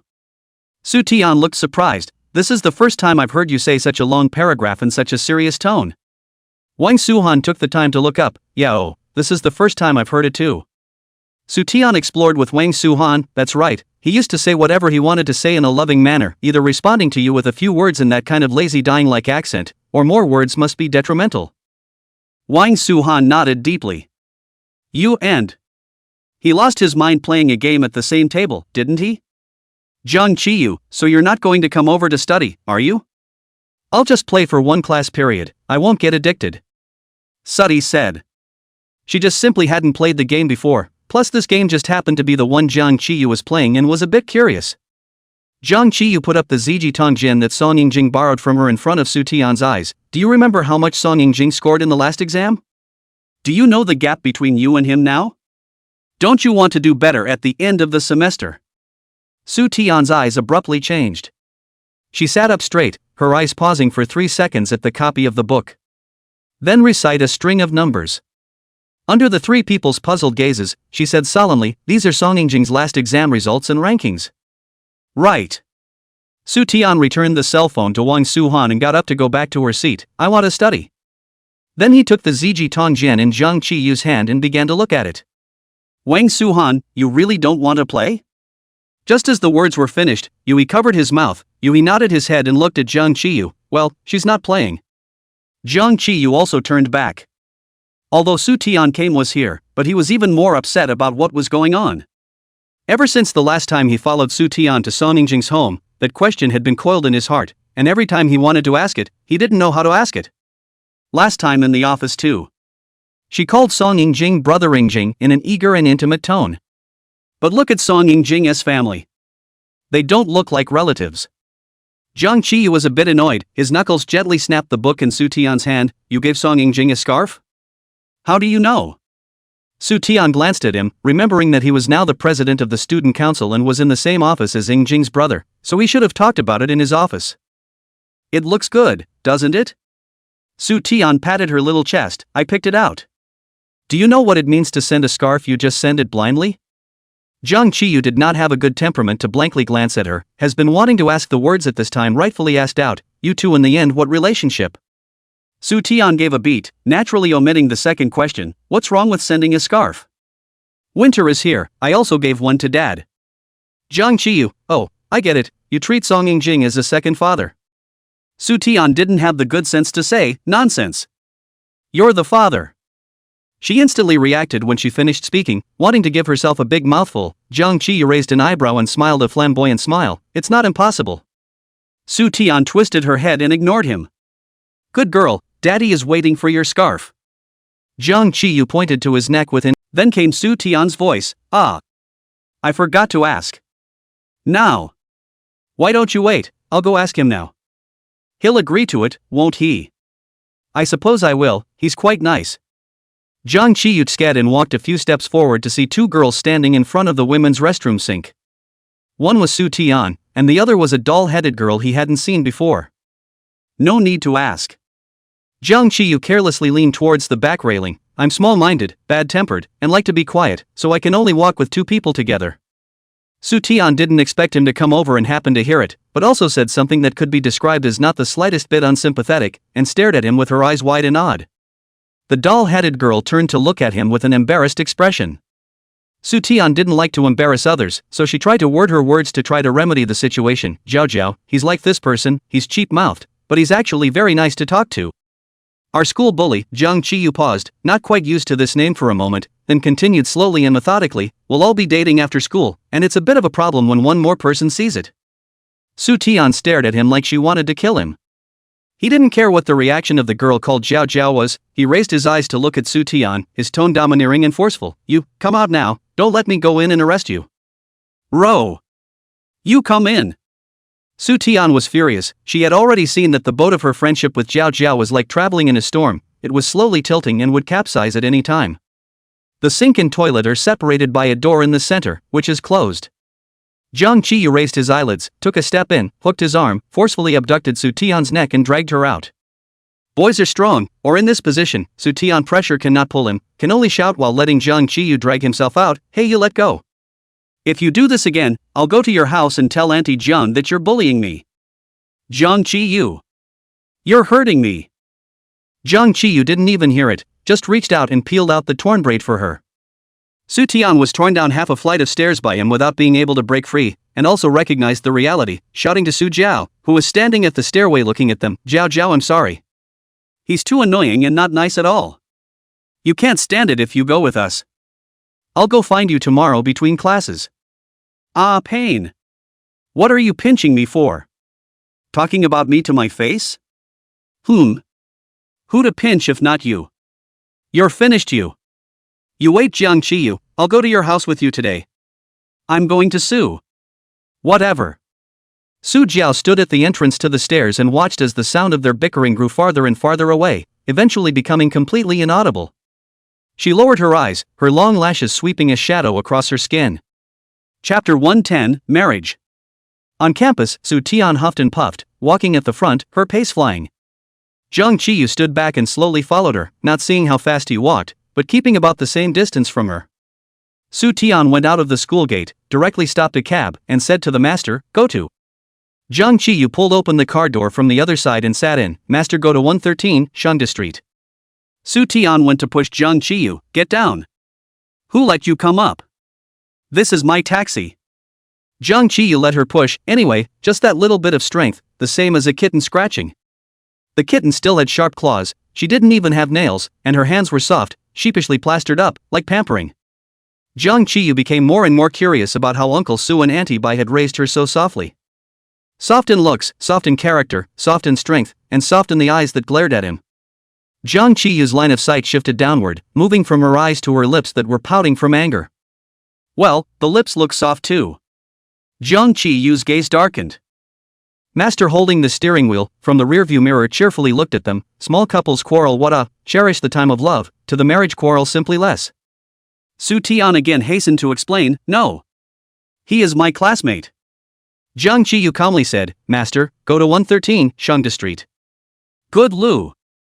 Girl, you don't say where to go, then I'll listen to the little guy." Driver Master turned the steering wheel, the car toward the opposite direction from home. Su Tian and Jiang Qiyu were wide-eyed at the back. Jiang Qiyu suddenly realized, "I realized that you have to stare at me once a day, be careful of your eyes falling out." Su Tian didn't have a good temper. "Isn't that because you're always angry with me? If you weren't mad at me, would I stare at you? How much more bad-tempered I've gotten since I've been at the same table with you. If you don't believe me, ask Zhouing if she's ever seen me angry before." The driver master smiled and said, "My wife said the same thing about me, saying that before she married me she had a first-class temper, but after she married me she had to scold me every day and became more and more like a shrew." Su Tian tried to explain again, "We two really aren't a couple. He's my classmate." Driver, you see, from classmates to tablemates, this relationship is not a step forward? Fate now is not, the future may be. My wife and I are the same way. She was my client at the beginning, who would have thought that later will become my wife? We really are not. Su Tian, gradually powerless, but still in the tenacious explanation, "But with me sat at the same table with a lot of people. This is all fate. But you two are the only ones who got into my car." The driver looked at the two of them in the rearview mirror. He should be a big fan of Journey to the West, and said in the tone of Zixia Fairy, "Marriage, God arranges the greatest." Su Tian didn't understand how getting into his car was arranged by heaven for marriage. She was like the undefeatable little strong, continued to debate with him, "Then I got into your car with him today, and then got into your car with someone else tomorrow, so how does that count?" As soon as the words left her mouth, she felt her neck being hooked inwards. Jiang Qiyu re-enclosed her head in the crook of his arm, and attached himself forward, nodding his head with a smile to the driver master who was looking at them in the mirror from time to time. "Well, in the future, you might become my wife." Both of Su Tian's hands were picking at his arm trying to get him to let go. Sniffing in shock, she tilted her head to look at him, both ears instantly red. Jiang Qiyu, who was not shocked by his words, even lowered his head and looked at Su Tian's deadpan expression because she was too shocked. The corners of his lips lifted up, his demonic face seducing and capturing the spirit. "Isn't that right, future wife?" "Okay." Su Tian was completely dead in the water. The driver laughed ha ha ha ha and didn't say another word the whole way. When they reached their destination, Su Tian got out of the car with the same hand and foot and watched the yellow cab gradually drive away. She silently memorized the license plate number. Later. See this car again. She must walk around it. Su Tian looked at Zhang Qiyu, who was still laughing as he stood beside himself. Grimly, he asked, have you laughed enough? Zhang Qiyu smiled and narrowed his eyes, nodding his head. Why did you say that? Su Tian's little volcano erupted and she went forward and violently pushed Zhang Qiyu, pushing him to stagger forward a few steps. Zhang Qiyu asked knowingly, his tone frivolous, say what? What else could it be? Su Tian was indignant, your joke is not funny. Sorry. Zhang Qiyu knows that he is a little too much today, the little girl is thin-skinned, embarrassed, so the apology flies, I'm not to block the driver's mouth well, to ensure that there is absolutely no next time. Su Tian did not expect him to apologize so quickly, the words he wanted to say were stuck in his mouth for a moment. She wasn't relieved at all, but she couldn't blame Zhang Qiyu for apologizing too quickly. Zhang Qiyu continued to coax her, look, after I finish, won't he stop talking, or else you two will have to debate until when? Su Tian twisted her head to leave and looked around at the unfamiliar surroundings before remembering that they were now on that so-and-so street. Zhang Qiyu could be said to have a thorough grasp of her temperament, and gently hooked her scarf, don't be angry, you know it's wrong. The little girl gave a particularly loud humph. He came around to Su Tian and couldn't resist hooking her braid again, come on, let's go, take you to a place to make amends. Su Tian didn't leave, but in the end, he was dragged away forcefully. So much so that 5 minutes later, while annoyed, she said, don't you pull me, I can't walk on my own? While momentarily frozen in place as she pushed open the roll-up door of a store. In front of her was a small storefront, and as soon as she pulled the door open it was as if she had pulled some kind of lever, and the store instantly lit up, warm yellow light falling on her from the room. In the center of the modest space sat a tall Christmas tree, taller than she was, its branches wrapped in colored lights, a small bell and Christmas stocking dotted between the thin branches, striped candy. And one tiny gift box.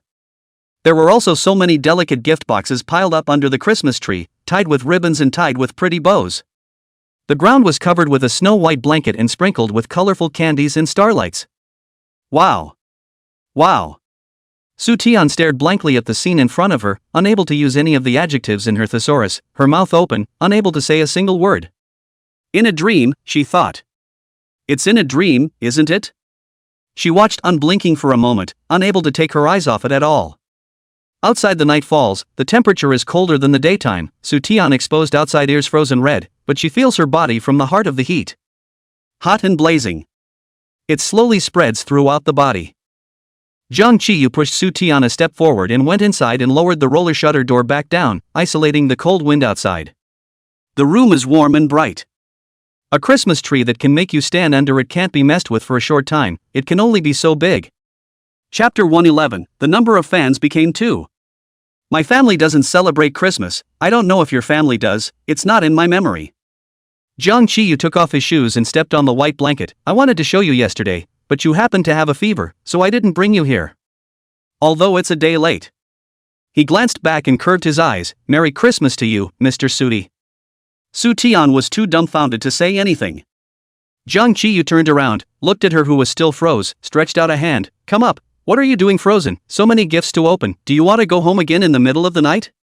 Do all these boxes on the ground have presents in them? Su Tian struggled to remove her eyes from the Christmas tree and looked at Zhang Qiyu, just the appearance of such a tree was already fantastic. Surprisingly, there are gifts. Not only these on the ground, but also these small boxes hanging on the tree are all full of gifts. Zhang Qiyu beckoned to her again, come up, opening presents is a big job. Su Tian bent down to take off her shoes and stepped onto the blanket as well. Where did you get this house? It's a storefront, I think. This used to be a watch repair store, my dad worked here and got to know my mom, then he switched careers and thought this store had a lot of good memories, so he bought it. Zhang Qiyu explained. Su Tian nodded. It was then that she came back to her senses, gradually getting excited and following Zhang Qiyu across the sweets and starlights on the blanket, walking over to the Christmas tree and sitting down. You don't have Christmas at your house? Then why did you get such a big tree over here, it's so troublesome, right? Remembering that he might spend it abroad, Su Tian asked again, is it that your family doesn't celebrate it, but you want to, so you moved the Christmas tree here to celebrate it? Does he seem to be idle? Zhang Qiyu looked at her, remembering the counter-example Wei Sicheng had given him by being the first. So he was silent for 3 seconds and finally nodded. Soo-tian let out a wow sound, her eyebrows raised, then thank you so much for being willing to share this house with me. Jung Chi-yu didn't know what to say for a moment and sighed softly. Soo-tian's attention shifted to the gift box on the ground. Then do you want to open the gifts now? Let me help you open them together. Are these all from other people? No.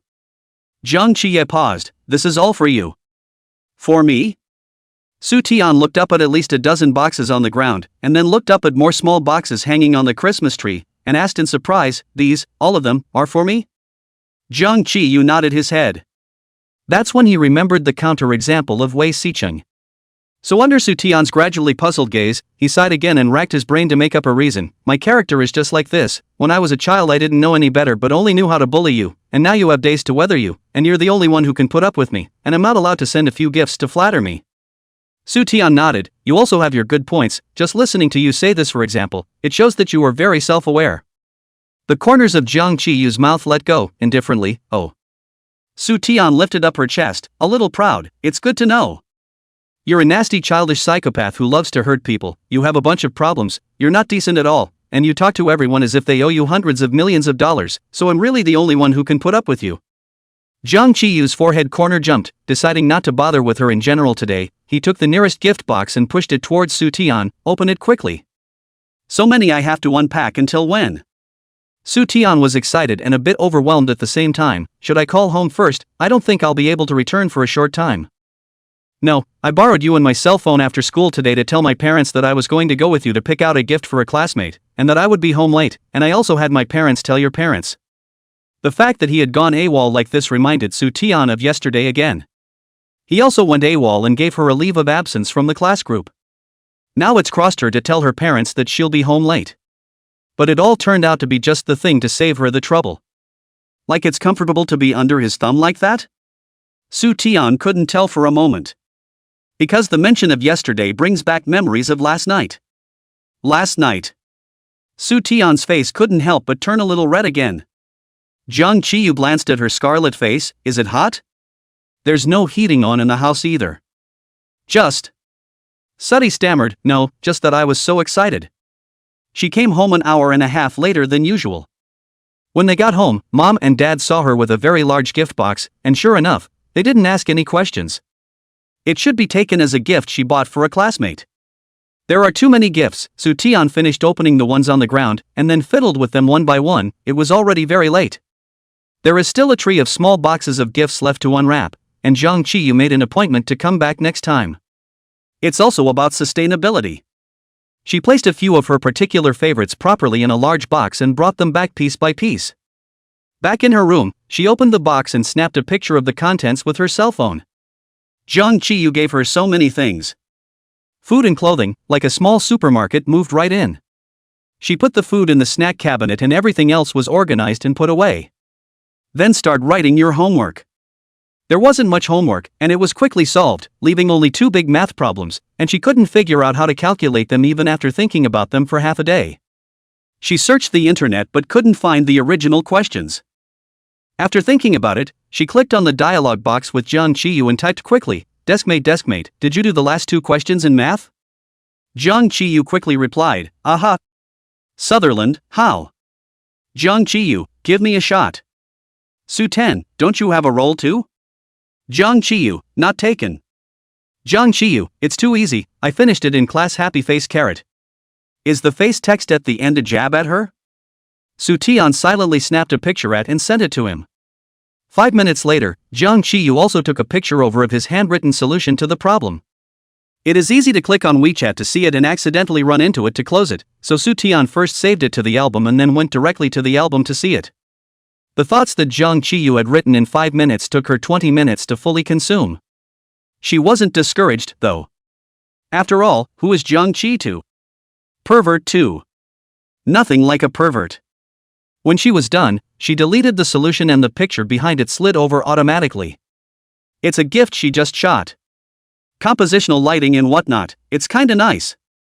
Sooty took a moment to look at her phone, cropped it again, and added a nice filter. Then shared it with a circle of friends. The accompanying text is 2 words and 1 punctuation mark, a gift. There were a bit too many people added to her WeChat, and Su Tian felt that just these 2 words were not enough to express her feelings, so she logged on to Weibo again. She hadn't logged on in a long time. After logging on, she found that her account had gained 1 more follower. Now the fan becomes 2. The first one is still a little Twitter assistant. Su Tian clicked on the homepage of this fan called Strange Cute Love. Chapter 112, What Are You Thinking? She thought it was her own microblogging was found by an acquaintance, clicked on it and found that the other person posted a selfie that she did not recognize, and the area written in the profile was also 100,000 miles away from her city. The other girl is a groupie with 10,000 tweets. The number of people who follow it is even more than 3,000. Would have paid attention to her should have just slipped her hand and not realized it. Suddy put her heart down, went back to her page, and posted an original tweet. At sweet and sour ribbons are the best la, I'm proof that he really did fall out of the sky and bring surprises. The accompanying photo is still the same gift photo. This time she still set it to be visible only to her fans. Because it has the keyword Skyfall in it.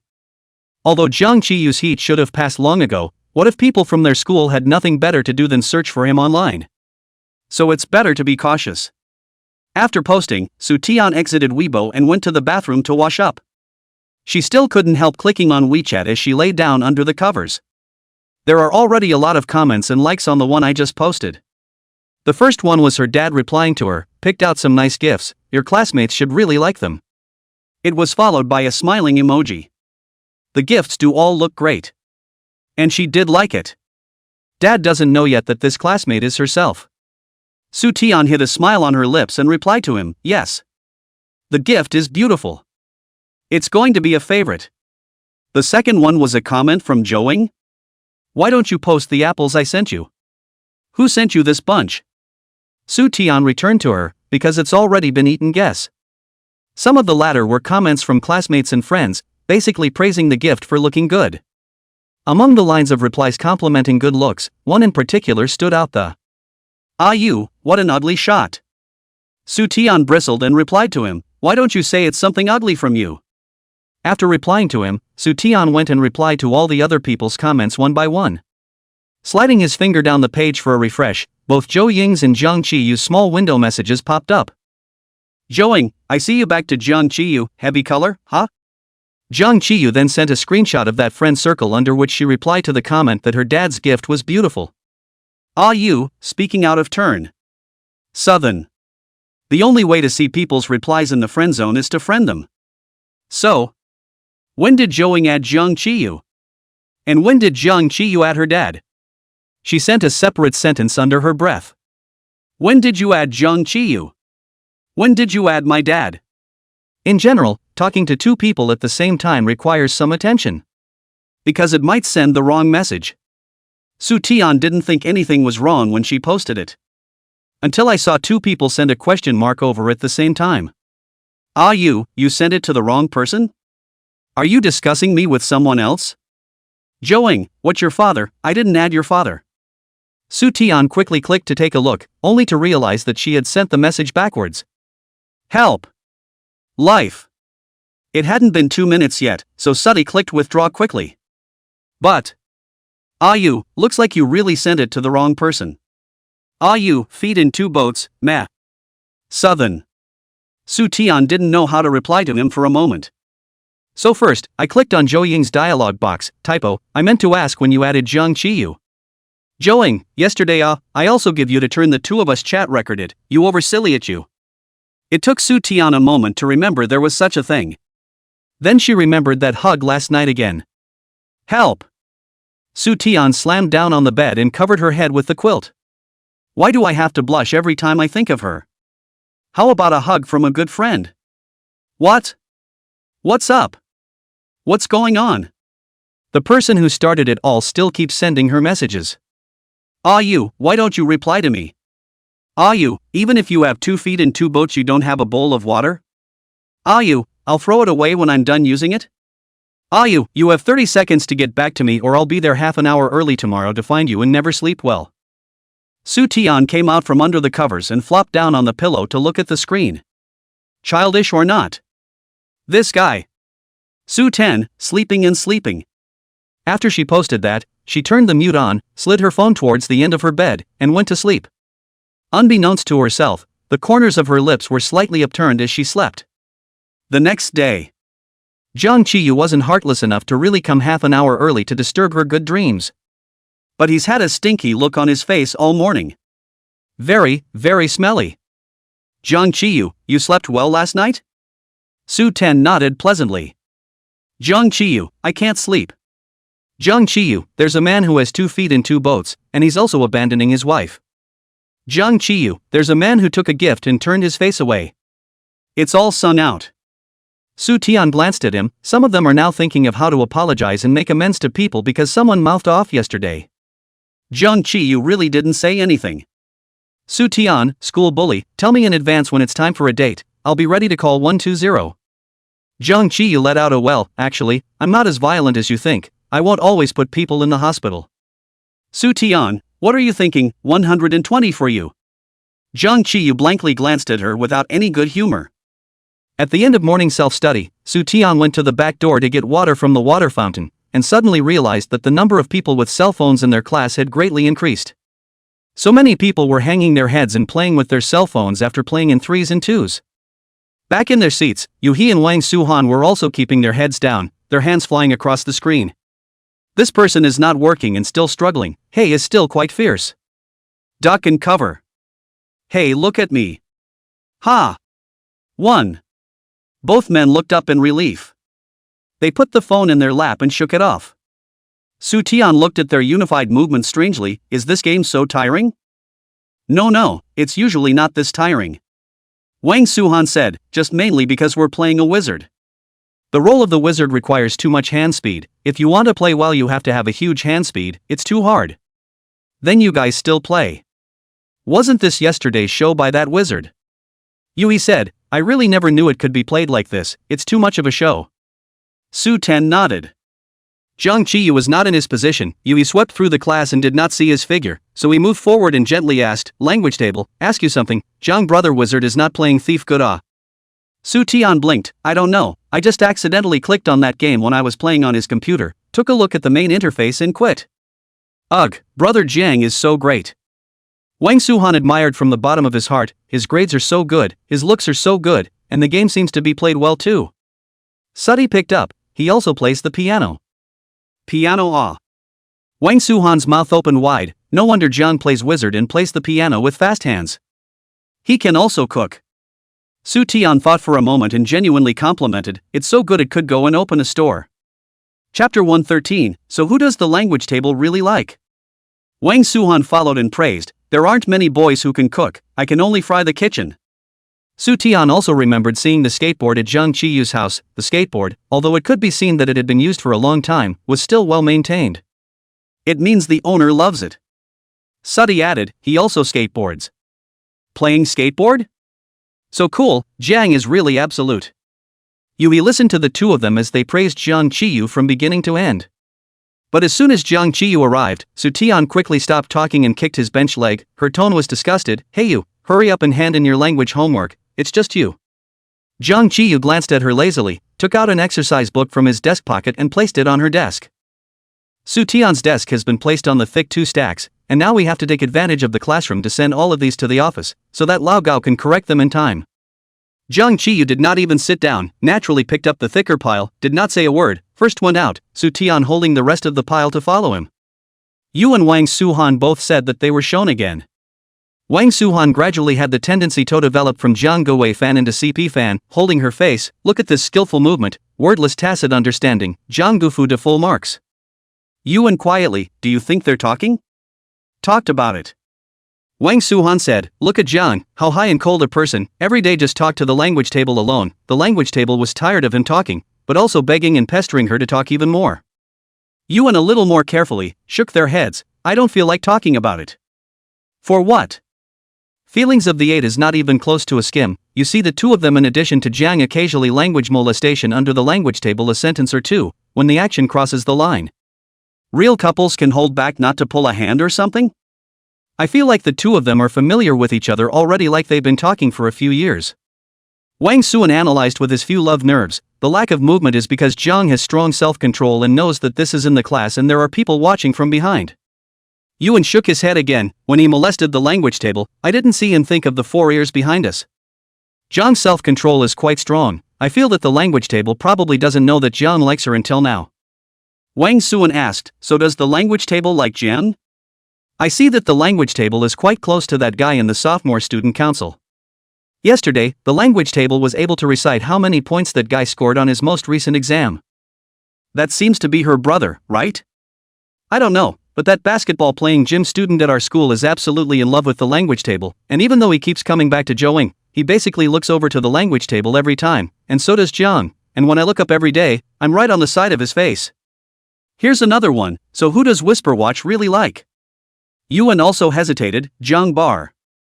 I have seen the language table a few times in class to peek at Jiang, but it is not easy to say, because Jiang's face I also cannot help but look at him all the time.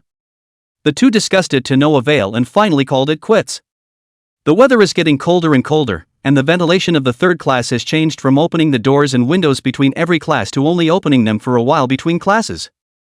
Final exams are approaching, coupled with the director of the teaching staff found more and more people with cell phones, checking the class of the unprecedented severity of the original obsessed with the game of a group of students also gradually calmed down, the phone put home, first focus on coping with the test.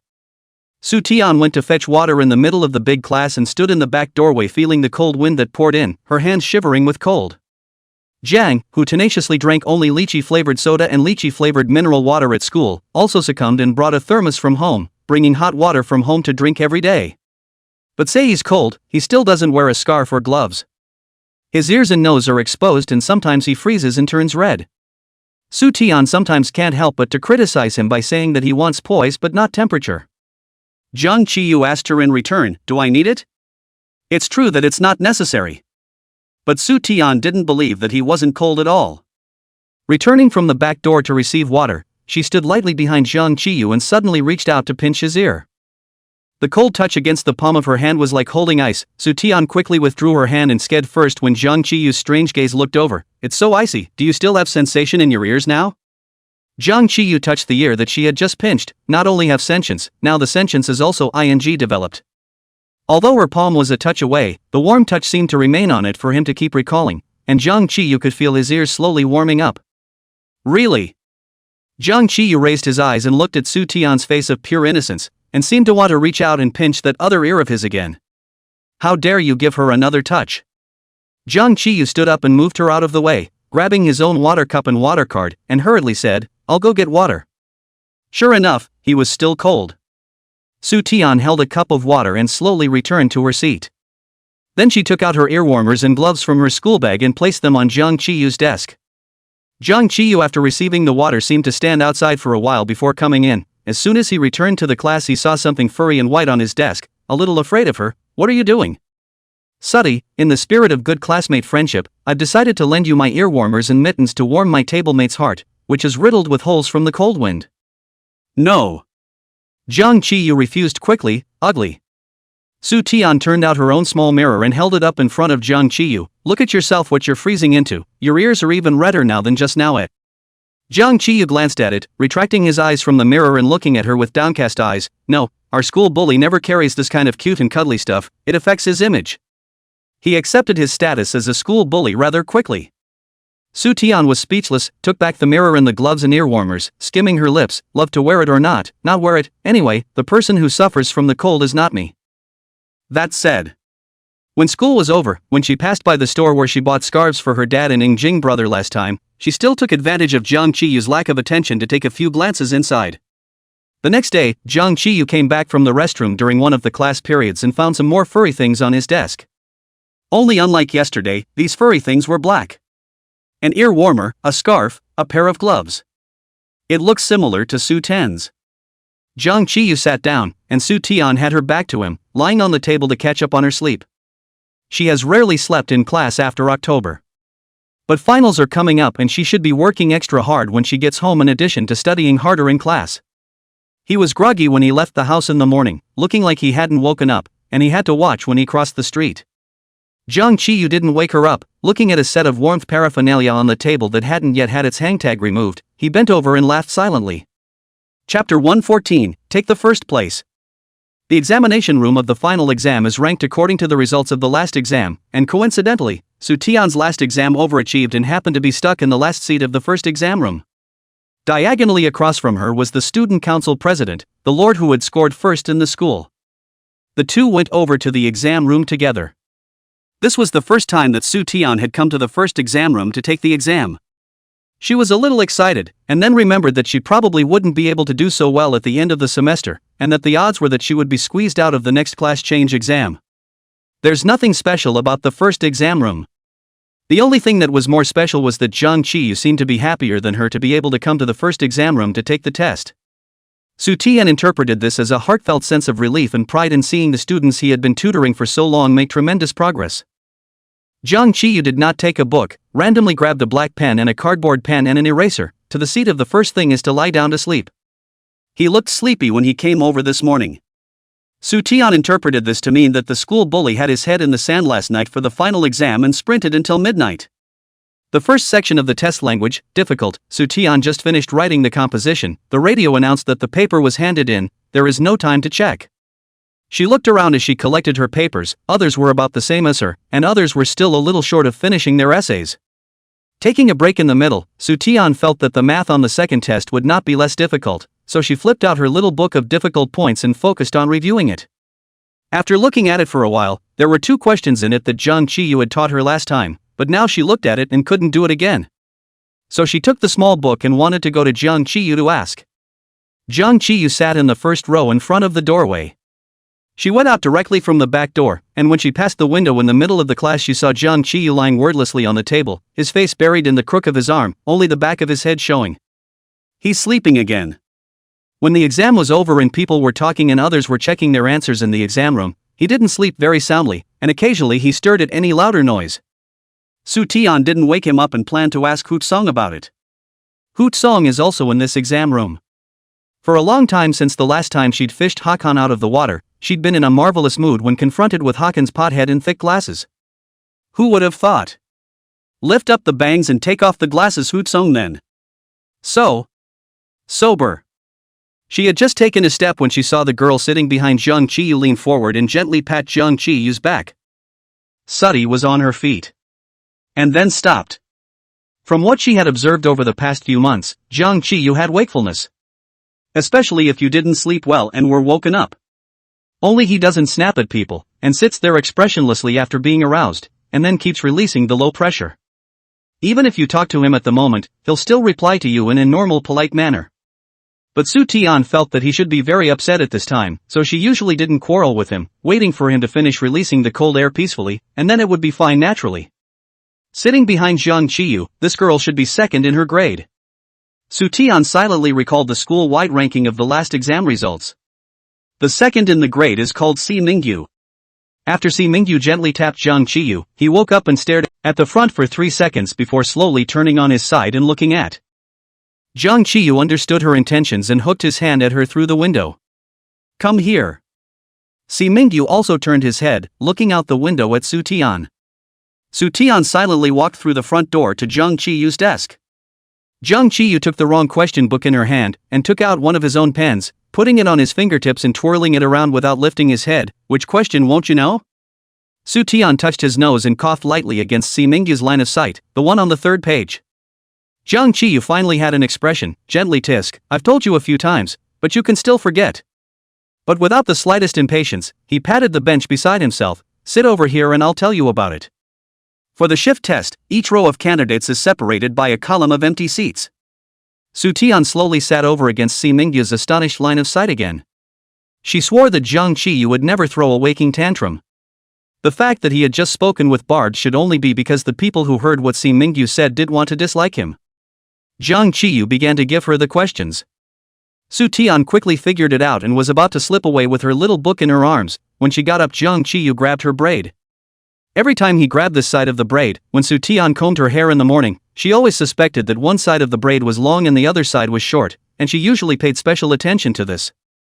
Both eyes glared, almost subconsciously, to stop Jung Chi-yu's hand grabbing her braid. Let go. Let go. Jung Chi-yu hooked his lips. Hair grows quite fast. It's not all because you dragged. Soo Taeyeon parted for a bit without parting, and could not forcefully grab it, glaring at him hopelessly. "Lend you some of my good luck." The arc of Jiang Qiyu's lips gradually grew larger. "I hope my deskmate can get a first in the next exam." "First head, where would I get a first with you around?" Su Tian thought he was flirting and got even more angry, violently yanking the braid out of his hands, the little leather band at the end of her hair yanked off. Jiang Qiyu held that little frog's leather strap in his hand and grunted. Su Tian snatched the leather band again, ignoring Si Mingyu's probing eyes, and returned to her seat with the small book in her arms. The second section of the math test began, probably to let the students have a good year. The overall is not too difficult, she did well all the way, and the last two big questions just happened to be the same type of the two questions she asked Jiang Qiyu before the test. She was little excited, and flew through the questions. She checked again and that went very well too. 10 minutes to turn in. Su Tian checked the information bar one last time. After checking it, she looked at the big words written at the top of the paper, Yang Ming First High School First Half Semester Final Examination Mathematics Paper. It suddenly occurred to me that this was the last exam before the division into arts and science classes. When the school year comes over, then the exam will be a separate exam for arts and sciences. She remembered again what Jiang Qiyu had just said. Chapter 115, You Must Protect Me. I hope my tablemate gets first place in the next exam. For the next exam, there'll be one in arts and one in science. It seems like a real possibility to take a first. Su Tian froze. So that's what Jiang Qiyu just said. She pursed her lips, the happy mood gone, replaced by a hint of sadness. Although it has been known for a long time. Although, it's been known for a long time. A deafening cheer went up in Class 3 when they returned to class after the last exam, because once the final exams were over, it was time for their winter vacation. Lao Gao came back after the invigilation, and once he entered the class, he happened to see the class president standing in front of the multimedia computer, raising his arms and cheering. Lao Gao is expected to go to a meeting. What kind of movie are you watching? I'll play it. Under the podium, some of the boys shouted about ghost movies and were unanimously attacked by some of the bolder girls. Lao Gao. First student to see the old high. The physical committee member, who had given himself up as class president, leaned under the table and shouted, "The teacher is coming." Lao Gao. Did you think I wouldn't see it was you if you shouted from under the table? The boss walked in with his thermos and waved a hand at him as the squad leader looked on in shocked disbelief. Go back, I'll put it on. The students slowly comprehended what old Gao meant and got excited, shouting out the movie they wanted to see, and the class clamored even more than before. Watch The Incredibles. What cartoons to watch? I'll want to see a little exciting. Ghost movie. Ghost movie. Ghost movie. If you want to watch a ghost movie, go watch it yourself. Can you think about other people? Considering the timid you? You. Hey, you're no one else, a class, a family. I don't know which corner of the room the conversation between a man and a woman came from, and the class laughed out loud at the boy's high-spirited statement.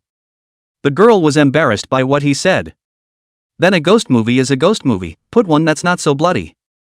The class president directly asked the class to vote by show of hands, and in the end it was the ghost movie that got the most votes. The class president went and turned off all the lights in the class and returned to his seat to wait for the movie to be shown with old high listening to their calls. The only thing lit up in the classroom was the big screen. The class was dark. Jiang Qiyu was originally in the seat lying down to sleep, so Noisy also woke up a long time ago, but he has been closed eyes did not get up. He lifted his head, peeking his eyes out of the crook of his arm, and turned his face sideways to look at Sudi. Su Tian had noticed that he had woken up, his eyes were already resting on him, not expecting him to suddenly turn his head to look at her, and froze. Jiang Qiyu kept his posture unmoving, his arm slid directly over the table, lying on the 38 line between the two of them, in the darkness, his eyes under the broken hair in front of his forehead were bright and seductive, and he muffled his voice and asked her, "Are you afraid of ghosts?" Su Ten shook her head. "Oh, I'm quite scared." He continued to move his arm inward, and the bench moved inward.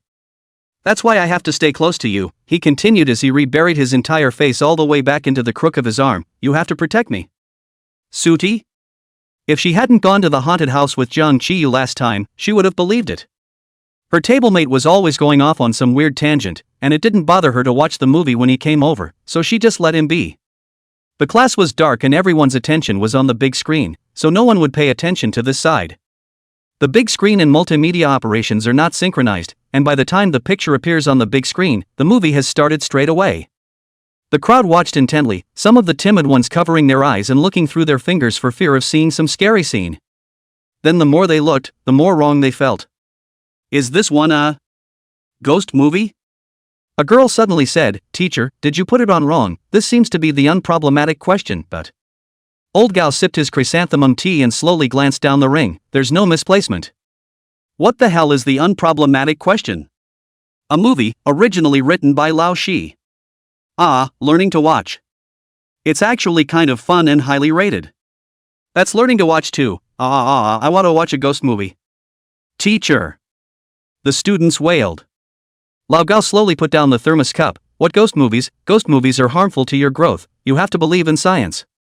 This kind of literary movie is very good, not only look good, but also can improve your language level. A lot of lines in this with a very good, you should excerpt down. Teacher, we're all done with exams and going on winter vacation. Can we watch a ghost movie to relieve our stress? That's right, teacher, we want to see a ghost movie. There are no ghost movies, and if you don't want to watch this, you can either put your heads down and go to sleep, or I'll turn the movie off and you can read your books and study. It's just so I can tell you guys about this arts and sciences class separation thing next semester. Next semester, the arts and sciences class separation Lao Gao has actually spoken a lot of times, over and over again, is so something, they all know. The group fell silent. This movie is okay, it's pretty good. Brothers, I'm going to sleep first. The movie was really good. Jiang Qiyu also slept soundly. In the last session, the movie was over, winter break homework and parent notices with and without all that stuff had been handed out, and the class was back to being loud again. Jiang Qiyu woke up. He should have gotten enough sleep, his whole body was lazy and he didn't outwardly emit any low pressure. Su Tian couldn't help but ask, "Did you study all night the past 2 nights, why are you so sleepy?" Jiang Qiyu reacted for a moment before catching her question and shook his head. "No, we Hakushi never need to stay up all night." "Suddy, so what did you do?" Jiang Qiyu leaned back, helped a few friends play a few games. Games? Su Tian's eyes widened slightly. Final exams are in the next 2 days, and you're playing games with your friends? Jiang Qiyu nodded his head, not feeling the slightest bit out of place. All right. Anyway, for the academic gods, playing games can't affect the exams. But Zhang's attitude towards learning is very poor. And look at Zhou Ying's classmates. The two were supposed to have made up since the last time Han Shua had come to see her, and from that day onwards they had started studying like a chicken blood. She secretly brought her cell phone with her, and she searched for the questions she didn't know, searched out the process that she could read and understand, and then learned by herself, and then ran to ask Su Tian or the teacher if she couldn't understand. She was praised several times by her teachers in various subjects. She was simply looking forward to the results coming out more than everyone else, and as soon as the exam was over, she ran to Lao Gao with bated breath, asking when the results would come out. Su Tian tells her to take it easy and lower her expectations for good news. She was actually looking forward to it. After all, when the grades come out, you will be able to judge whether to choose arts or science based on the grades. For the first time, Su Tian was so looking forward to her science grade. Deep in the back of her mind, it seemed like a little bit of an absurd and very irrational idea was taking root. Chapter 116, Brother Teaches You. Finals are over and the semester is really over. All the books had to be brought home, so this time it was Su's dad who drove to pick them both up. Su Tian's stuff was a bit too much to stuff all the books, so the few that couldn't be squeezed in had to be put into Jiang Qiyu's book bag. He has very little stuff. It was only at night when she was organizing her things that Su Tian remembered that the books were still at Jiang Qiyu's place. She spoke to her dad and then thumped off to knock on the door of the house next door. Jiang mother was cooking when Jiang father came over to open the door. Su Tian smelled the sweet and sour pork as soon as he entered the house. It simply fills the house. After Su Tian explained her intentions, Jiang father stood downstairs and shouted upstairs, "Ayu! Come down, Timothy is here to see you." No one answered when he shouted. Probably playing games with headphones. Father Jiang said, "Tenny, why don't you go upstairs and find him yourself?" Su Tian agreed and dawdled upstairs again, knocking on the door of Jiang Qiyu's room. After knocking for a while, there was still nothing inside. Father Jiang stood in the living room, looking upstairs. No need to knock, just press the doorknob and twist down to go straight in. Su Tian hesitated or chose to do as she was told, and as soon as she entered the door, she was almost blinded by the dazzling lights in the room. The room did not turn on the lights, only the computer screen is lit. Jung Chi-yu with headphones, sitting on the computer chair, his hands like flying, crackling the keyboard, playing the piano like. The colorful glow is the light effect from the keyboard and mouse. Su Tian tentatively shouted, "Jung Chi-yu?" Jung Chi-yu shook the mouse quickly, then his slender fingers crackled on the keyboard again. Su Tian was afraid of scaring him and purposely made a loud noise as she walked over, but it didn't seem to help. Jung Chi-yu didn't even move his posture a bit. "Let's just scare her, it's not like she's going to die of fright." She did her best. Su Tian walked directly to Jung Chi-yu's side and watched him play the game. On the computer screen was the very same online game Prison of Gods 3 that she had accidentally clicked on last time. It's also the online version of the handheld Jail 3 that suddenly took off a while ago. She kept trying to search what the Chinese translation was, but kept forgetting. Su Tian had brought her cell phone with her when she came over. She stood by and watched for a while, then took out her phone and searched on the browser. Prison of the Gods 3. Oh, so that's it. Sure sounds better than her straight translation of God's Prison 3. Chinese is fascinating. Su Tian probably read the game's Baidu encyclopedia. She does not play games, read for a long time, those professional game vocabulary for her obscure and difficult to understand. Read through the whole article then read an English article is more difficult to understand. Jung Chi-yu didn't seem to have realized her presence yet, staring at the screen with a serious expression and unceasing hand movements. Piano-playing boys have really fast hands. Su Tian was also really impressed that he could find the location of the keys so quickly without looking at the keyboard. He was rarely so focused. Su Tian held the phone, quietly unlocked it, quietly opened the camera, and took a picture of his side. In the darkness, the side of the boy's face was lean and cold, his long eyes reflected the blue light on the screen, and with the headphones that were lit up with a purple light, there was a sense of futuristic technology. She kept zooming in and out to look at the photo, and was looking at it with great interest when she suddenly felt a sharp flash of light in front of her eyes, and the blinding white light shook her so much that she closed her eyes tightly for a moment.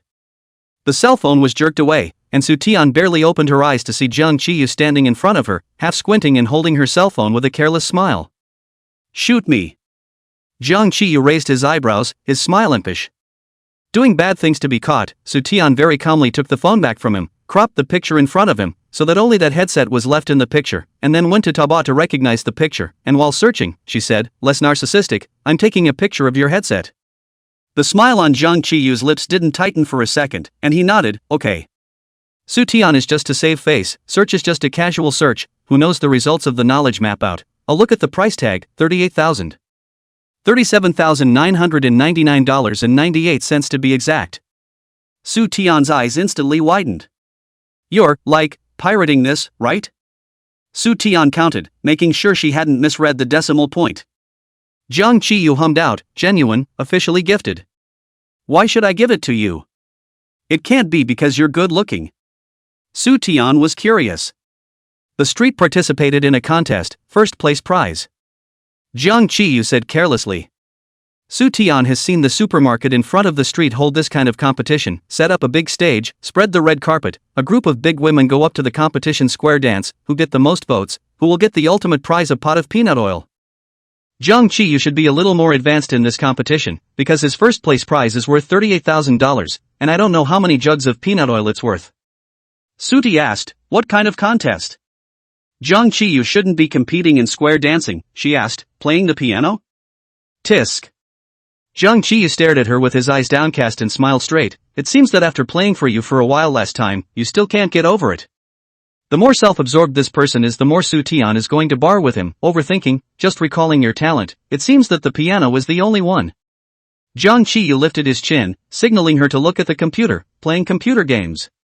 In the computer screen, the white-robed wizard stood quietly in the center of a classical castle, looking at a painting on the wall. This is what Su Tian didn't expect. So he's that good at the game? On reflection, though, it's true that since the giveaway is for a gaming headset, the contest should be gaming-related as well. Su Tian didn't mention this again. "I came to get your books, mine are still in your book bag." Jung Chi-yu pointed to the sofa, "Over there." Su Tian walked over, rummaged through his school bag to find his own books in his arms, to go suddenly saw Jung Chi-yu's cell phone on the desk charging, not off-screen, above is the download page of the Jail 3 handbook version. "Jung Chi-yu, is there any difference between the computerized version, the... Want to play?" Jung Chi-yu hooked his lips and leaned back on the sofa. "Say more nice things, brother, or you can teach you." Su Tian refused with great backbone, no. We young people of the new era never bow down to evil forces. The cell phone is brought right. Jiang Qiyu didn't force her to really say something out, patted the sofa cushion beside him. Come here, brother, teach you. Chapter 117, A Little Like a Girl. It must have been the soft couch that looked so seductive that she ghosted and actually sat on it. Jiang Qiyu took her cell phone and asked for the password of Su Tian's account, then quickly logged on. It was also his first time playing the handheld version of Jail 3.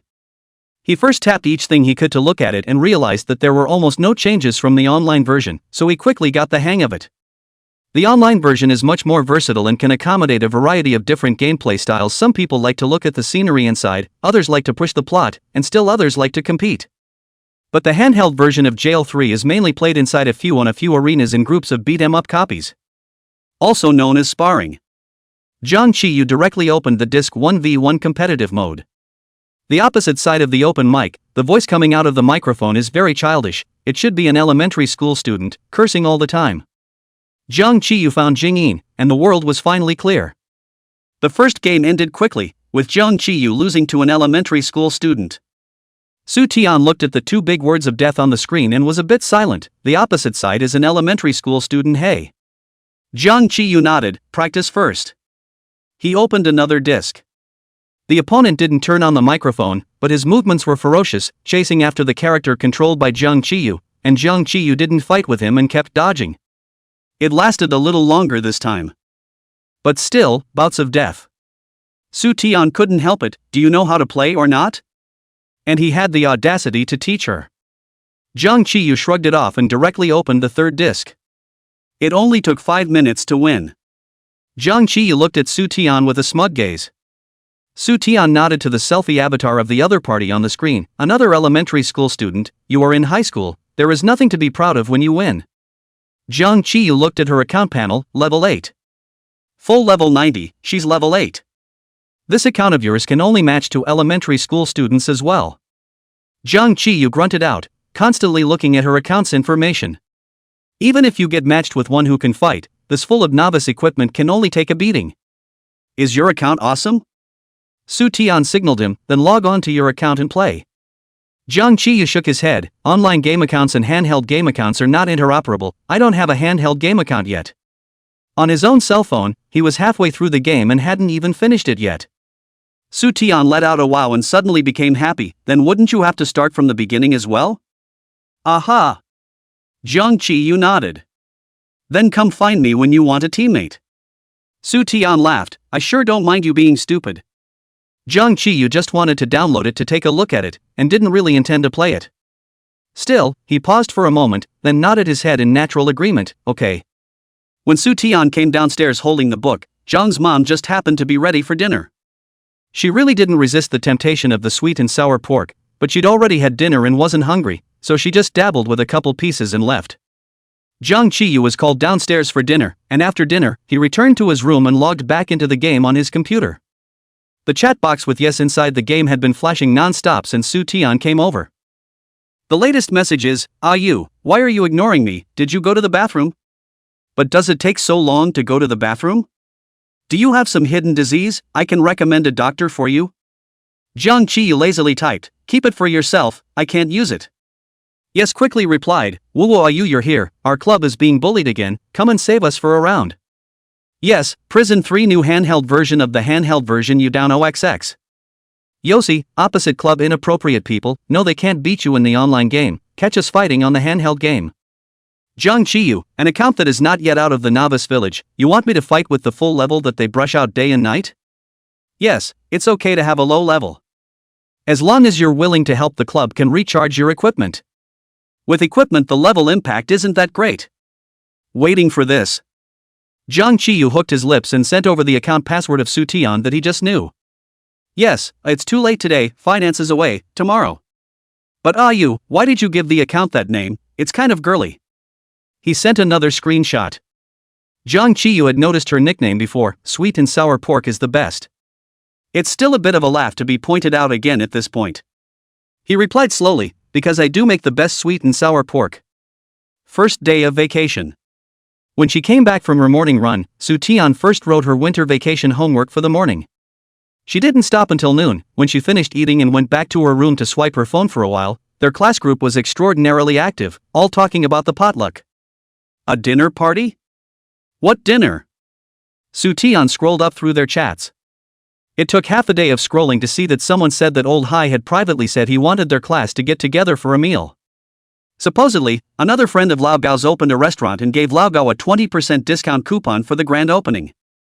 Just after turning over the causes and consequences, the QQ class group Lao Gao at all members released a message: the end of this term, our class is considered here, next semester again will have to be dispersed to different classes, so I want to take advantage of the grades are not yet out, the mood of the people have not been affected, this weekend with you to eat a meal, the teacher's treat, want to come to find the head of the class to sign up.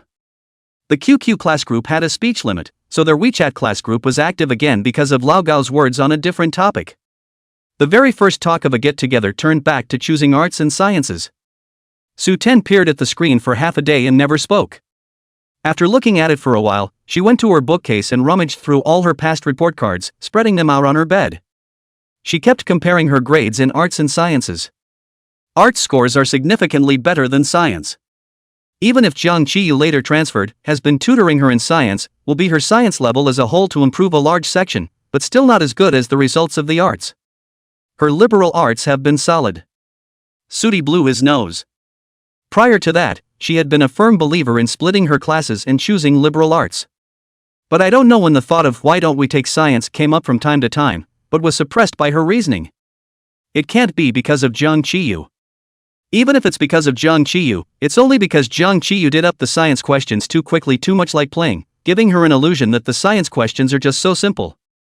Well, that's it. That's right. Soo-Taeyeon totaled the report card and took a picture of it, intending to put it away, and then couldn't help but compare and look at Jiang Qiyu's arts and sciences results. There's nothing to compare it to. Because at a glance, near perfect score in science. The arts are a little worse, although it's true that you can't get out of the arts with a perfect score. With a score like that, not picking a reason is tantamount to a waste. So what were his previous grades? Soo-Taeyeon suddenly thought. She wanted to see Jiang Qiyu's middle school report card. Chapter 118, if you want to see me, just say so. She also just rushed straight to Jiang Qiyu's house again on an impulse. Again shouting half a day no one answered, Jiang's mom told her to go straight upstairs, that dead kid should be wearing headphones again playing games. Sooty went over there.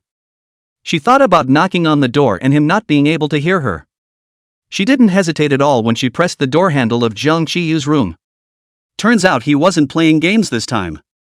Jiang Qiyu was naked on his upper body, wearing a pair of underwear on his lower body, holding his pajamas in his hand and pressing the door handle of the bathroom with one hand as he was about to go out. He raised his eyes at the sound of the door opening. Silence in both phases. Both men closed the door at the same time. Okay.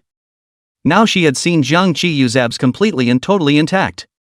$6, no run. Soo-Taeyeon was still calm on the surface. Just scratching the surface.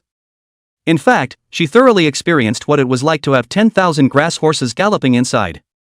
This one. Take a shower. Why don't you lock the door? And this man. Why? The waist is so thin. Soo-Taeyeon tried hard to erase those human torsos from her mind, yet the more she tried to think about it, the more the images she had just seen rattled around in her head. Sooty felt she had to go home and clear her head. But Uncle Jiang and Auntie Jiang are watching TV downstairs, and she's still here not even 5 minutes before she leaves, and will definitely ask her what's wrong.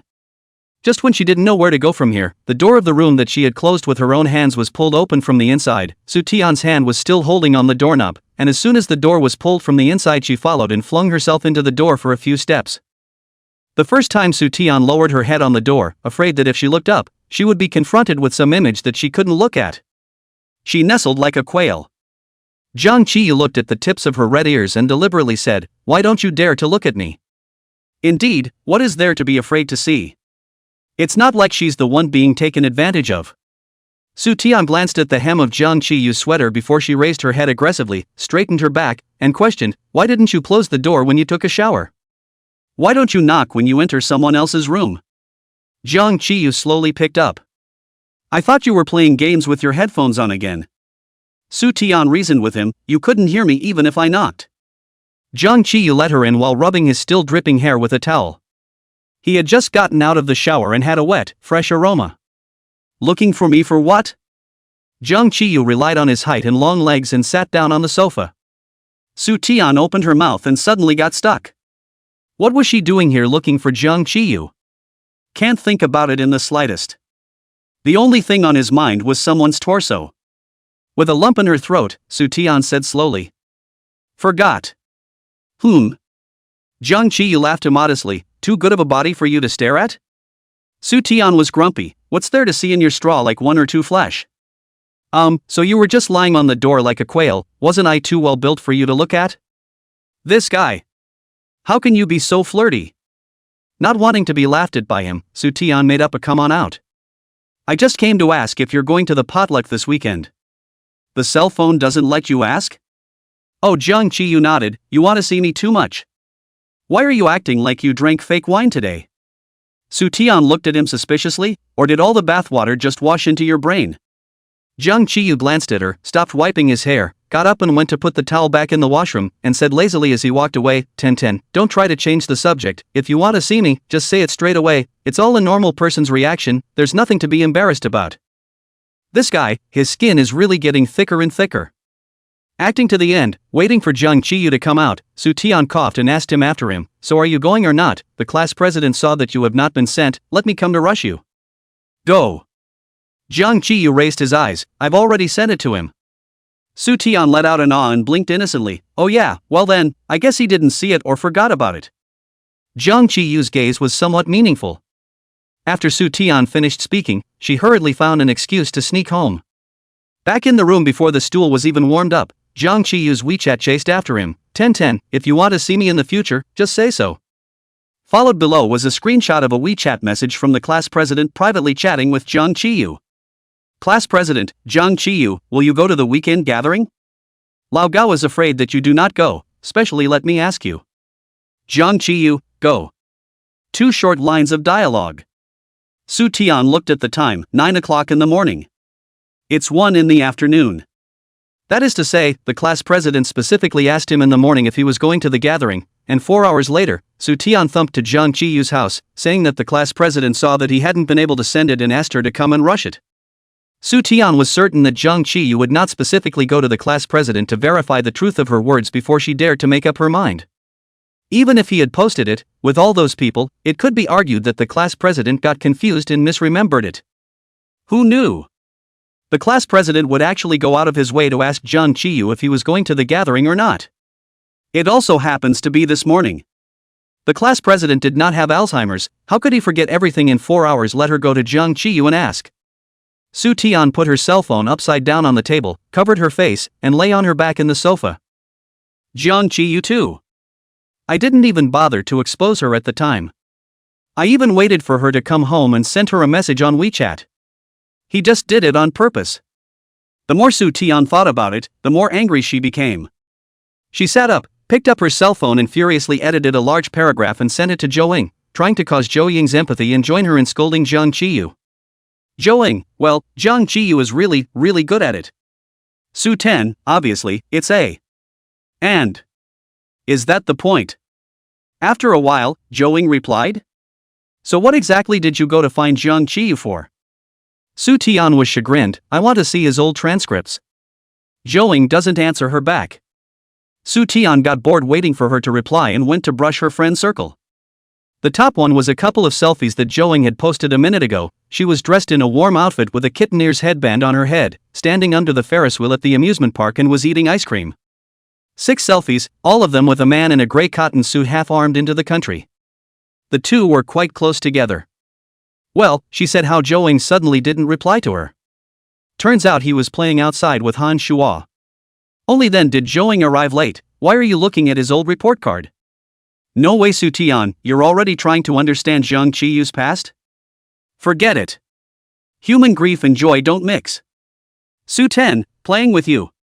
She finished posting and put her phone back on the table. Why did she want to go look at Jung Chi-yu's report card? Because at one point, she suddenly had a very selfish thought. If, in the past, Jiang Qiyu was as good at the arts as he was at the sciences, did that mean that he was just too lazy to memorize things, and that the arts could still be brought up to the level of the sciences if he wanted to? Then isn't it, for Jiang Qiyu, it doesn't have to be a choice of reason. The thought was only fleeting, and Sudi calmed down when she returned, crushing the idea completely from her mind. Her tablemate was going to be a scientist. The future of her tablemates would be sparkling. That's what's right. Chapter 119: A Duel with the Second Class. At the weekend potluck, Su Tian went over with Jiang Qiyu. The location of the gathering was coincidentally next to Su's father's company. So Su's dad asked the two of them to come to the office after dinner or wait for him at that store for a bit, and he'd piggyback the two of them straight home from work. I have to say that Lao Gao's network is really wide. Last time a friend opened a buffet restaurant, and this time a friend opened a hot pot restaurant. It all ended up going cheaply to old high students. The two of them followed the waiter over, once pushed open the door, the box in chaos, the two tables of boys and girls in the hands of the horizontal screen holding a cell phone, the sound of the roof are going to give over. Squad leader. Come quickly. Silly, did you buy that herbal potion of some kind? That potion comes with a scent, and dragons love that flavor. You'll be the bait, run fast and furious towards this encirclement of ours. Wang Suhan, you quickly milk me. Can't hold out much longer. Holy Zhouing, where did you pull in the foreign aid, cutting 2 in 1 slash, so powerful? My mom. The evil dragon has stormed out, brothers and sisters, come on, hold on. Victory belongs to class 3. There was also a group of people watching around them, advising and helping to scold the second class. And so on. Su Tian tugged Jiang Qiyu to find an empty seat and couldn't help but ask the English class representative next to her, Su Wen, why are you scolding the second class? Su Wen does not play games, so she sat on the side with a cell phone to watch Korean drama, sniffing, looked up, saw Su Ten, and saw sitting next to Su Ten Jiang Qiyu, a little timid stiffness a bit, and then whispered to Su Ten to explain, because the next box class 2 is also in the gathering, just now who was out of the class when I heard class 2 there are a few people who jokingly said a few words about the class. On the start of the argument, the class pushed class 2 that person a bit, can't fight. Argument, our class pushed the second class that person a bit, the two classes so many people are in it, cannot fight it, said the game to grab a copy, who lost who apologized. Su Tian tilted her head, a bit puzzled, wasn't it someone from their class who badmouthed our class first? Su Wen nodded her head and said helplessly, but our class started the fight, luckily it was just a few pushes without a real fight. Sudi thought about it. Setting the winner in the game is indeed an amicable solution in line with socialist core values. It can be seen that people are actually quite sensible. Sensible with a touch of odd childishness. Su Tian didn't think about it anymore, she couldn't play the game anyway and couldn't play much of a role. The appointed time has not yet arrived, the students have come earlier, Lao Gao has not yet come. The waiter first served a few plates of fruit platters and melon seeds and sugar, so that they could first pad their bellies. But the third class was unanimous in their group's desire to compete with the second class, and there were only a few non-game players who ate a piece of cut fruit with a toothpick. Su Tian tied a piece of banana and an apple and ate it with pleasure. She was about to zap the small tomatoes again, was Jiang Qiyu hit a hand, the man lazily leaned against the sofa playing with his cell phone, the afterglow was far away, empty stomach eat less cold. Su Tian glanced at him, meaningfully looking at the black scarf around his neck, someone turned out to pay so much attention to healthcare. It's not like I'm different from you. Jiang Qiyu said lazily. They're all human beings, how are they different? Su Tian didn't have a good mood. Jiang Qiyu grunted and laughed, holding his chin in one hand he came over and whispered in Su Tian's ear, it's not like I have to pay attention to my period. Su Tian's expression stiffened for an instant. He is. What? What? No. I don't know. Today indeed. Jiang Qiyu lazily retreated back again, as if nothing had happened, drooping his eyes and continuing to leisurely play with his cell phone. Su Tian gave him a hateful cross-glance, grinding her back teeth. ING pervert. The box suddenly erupted with a scream. Holy! The dragon is dead. Aha, we won. Win. Win my ass. The first place is not our regiment. We're second. Class 2 is third. There was a knock on the door of their compartment, and a couple of boys from class 3 looked at each other and hooked up and went out. The soundproofing of the box is very good, and after waiting for a while and not seeing anyone come in, the squad leader put down his cell phone and followed him out. A group of boys also wanted to go out,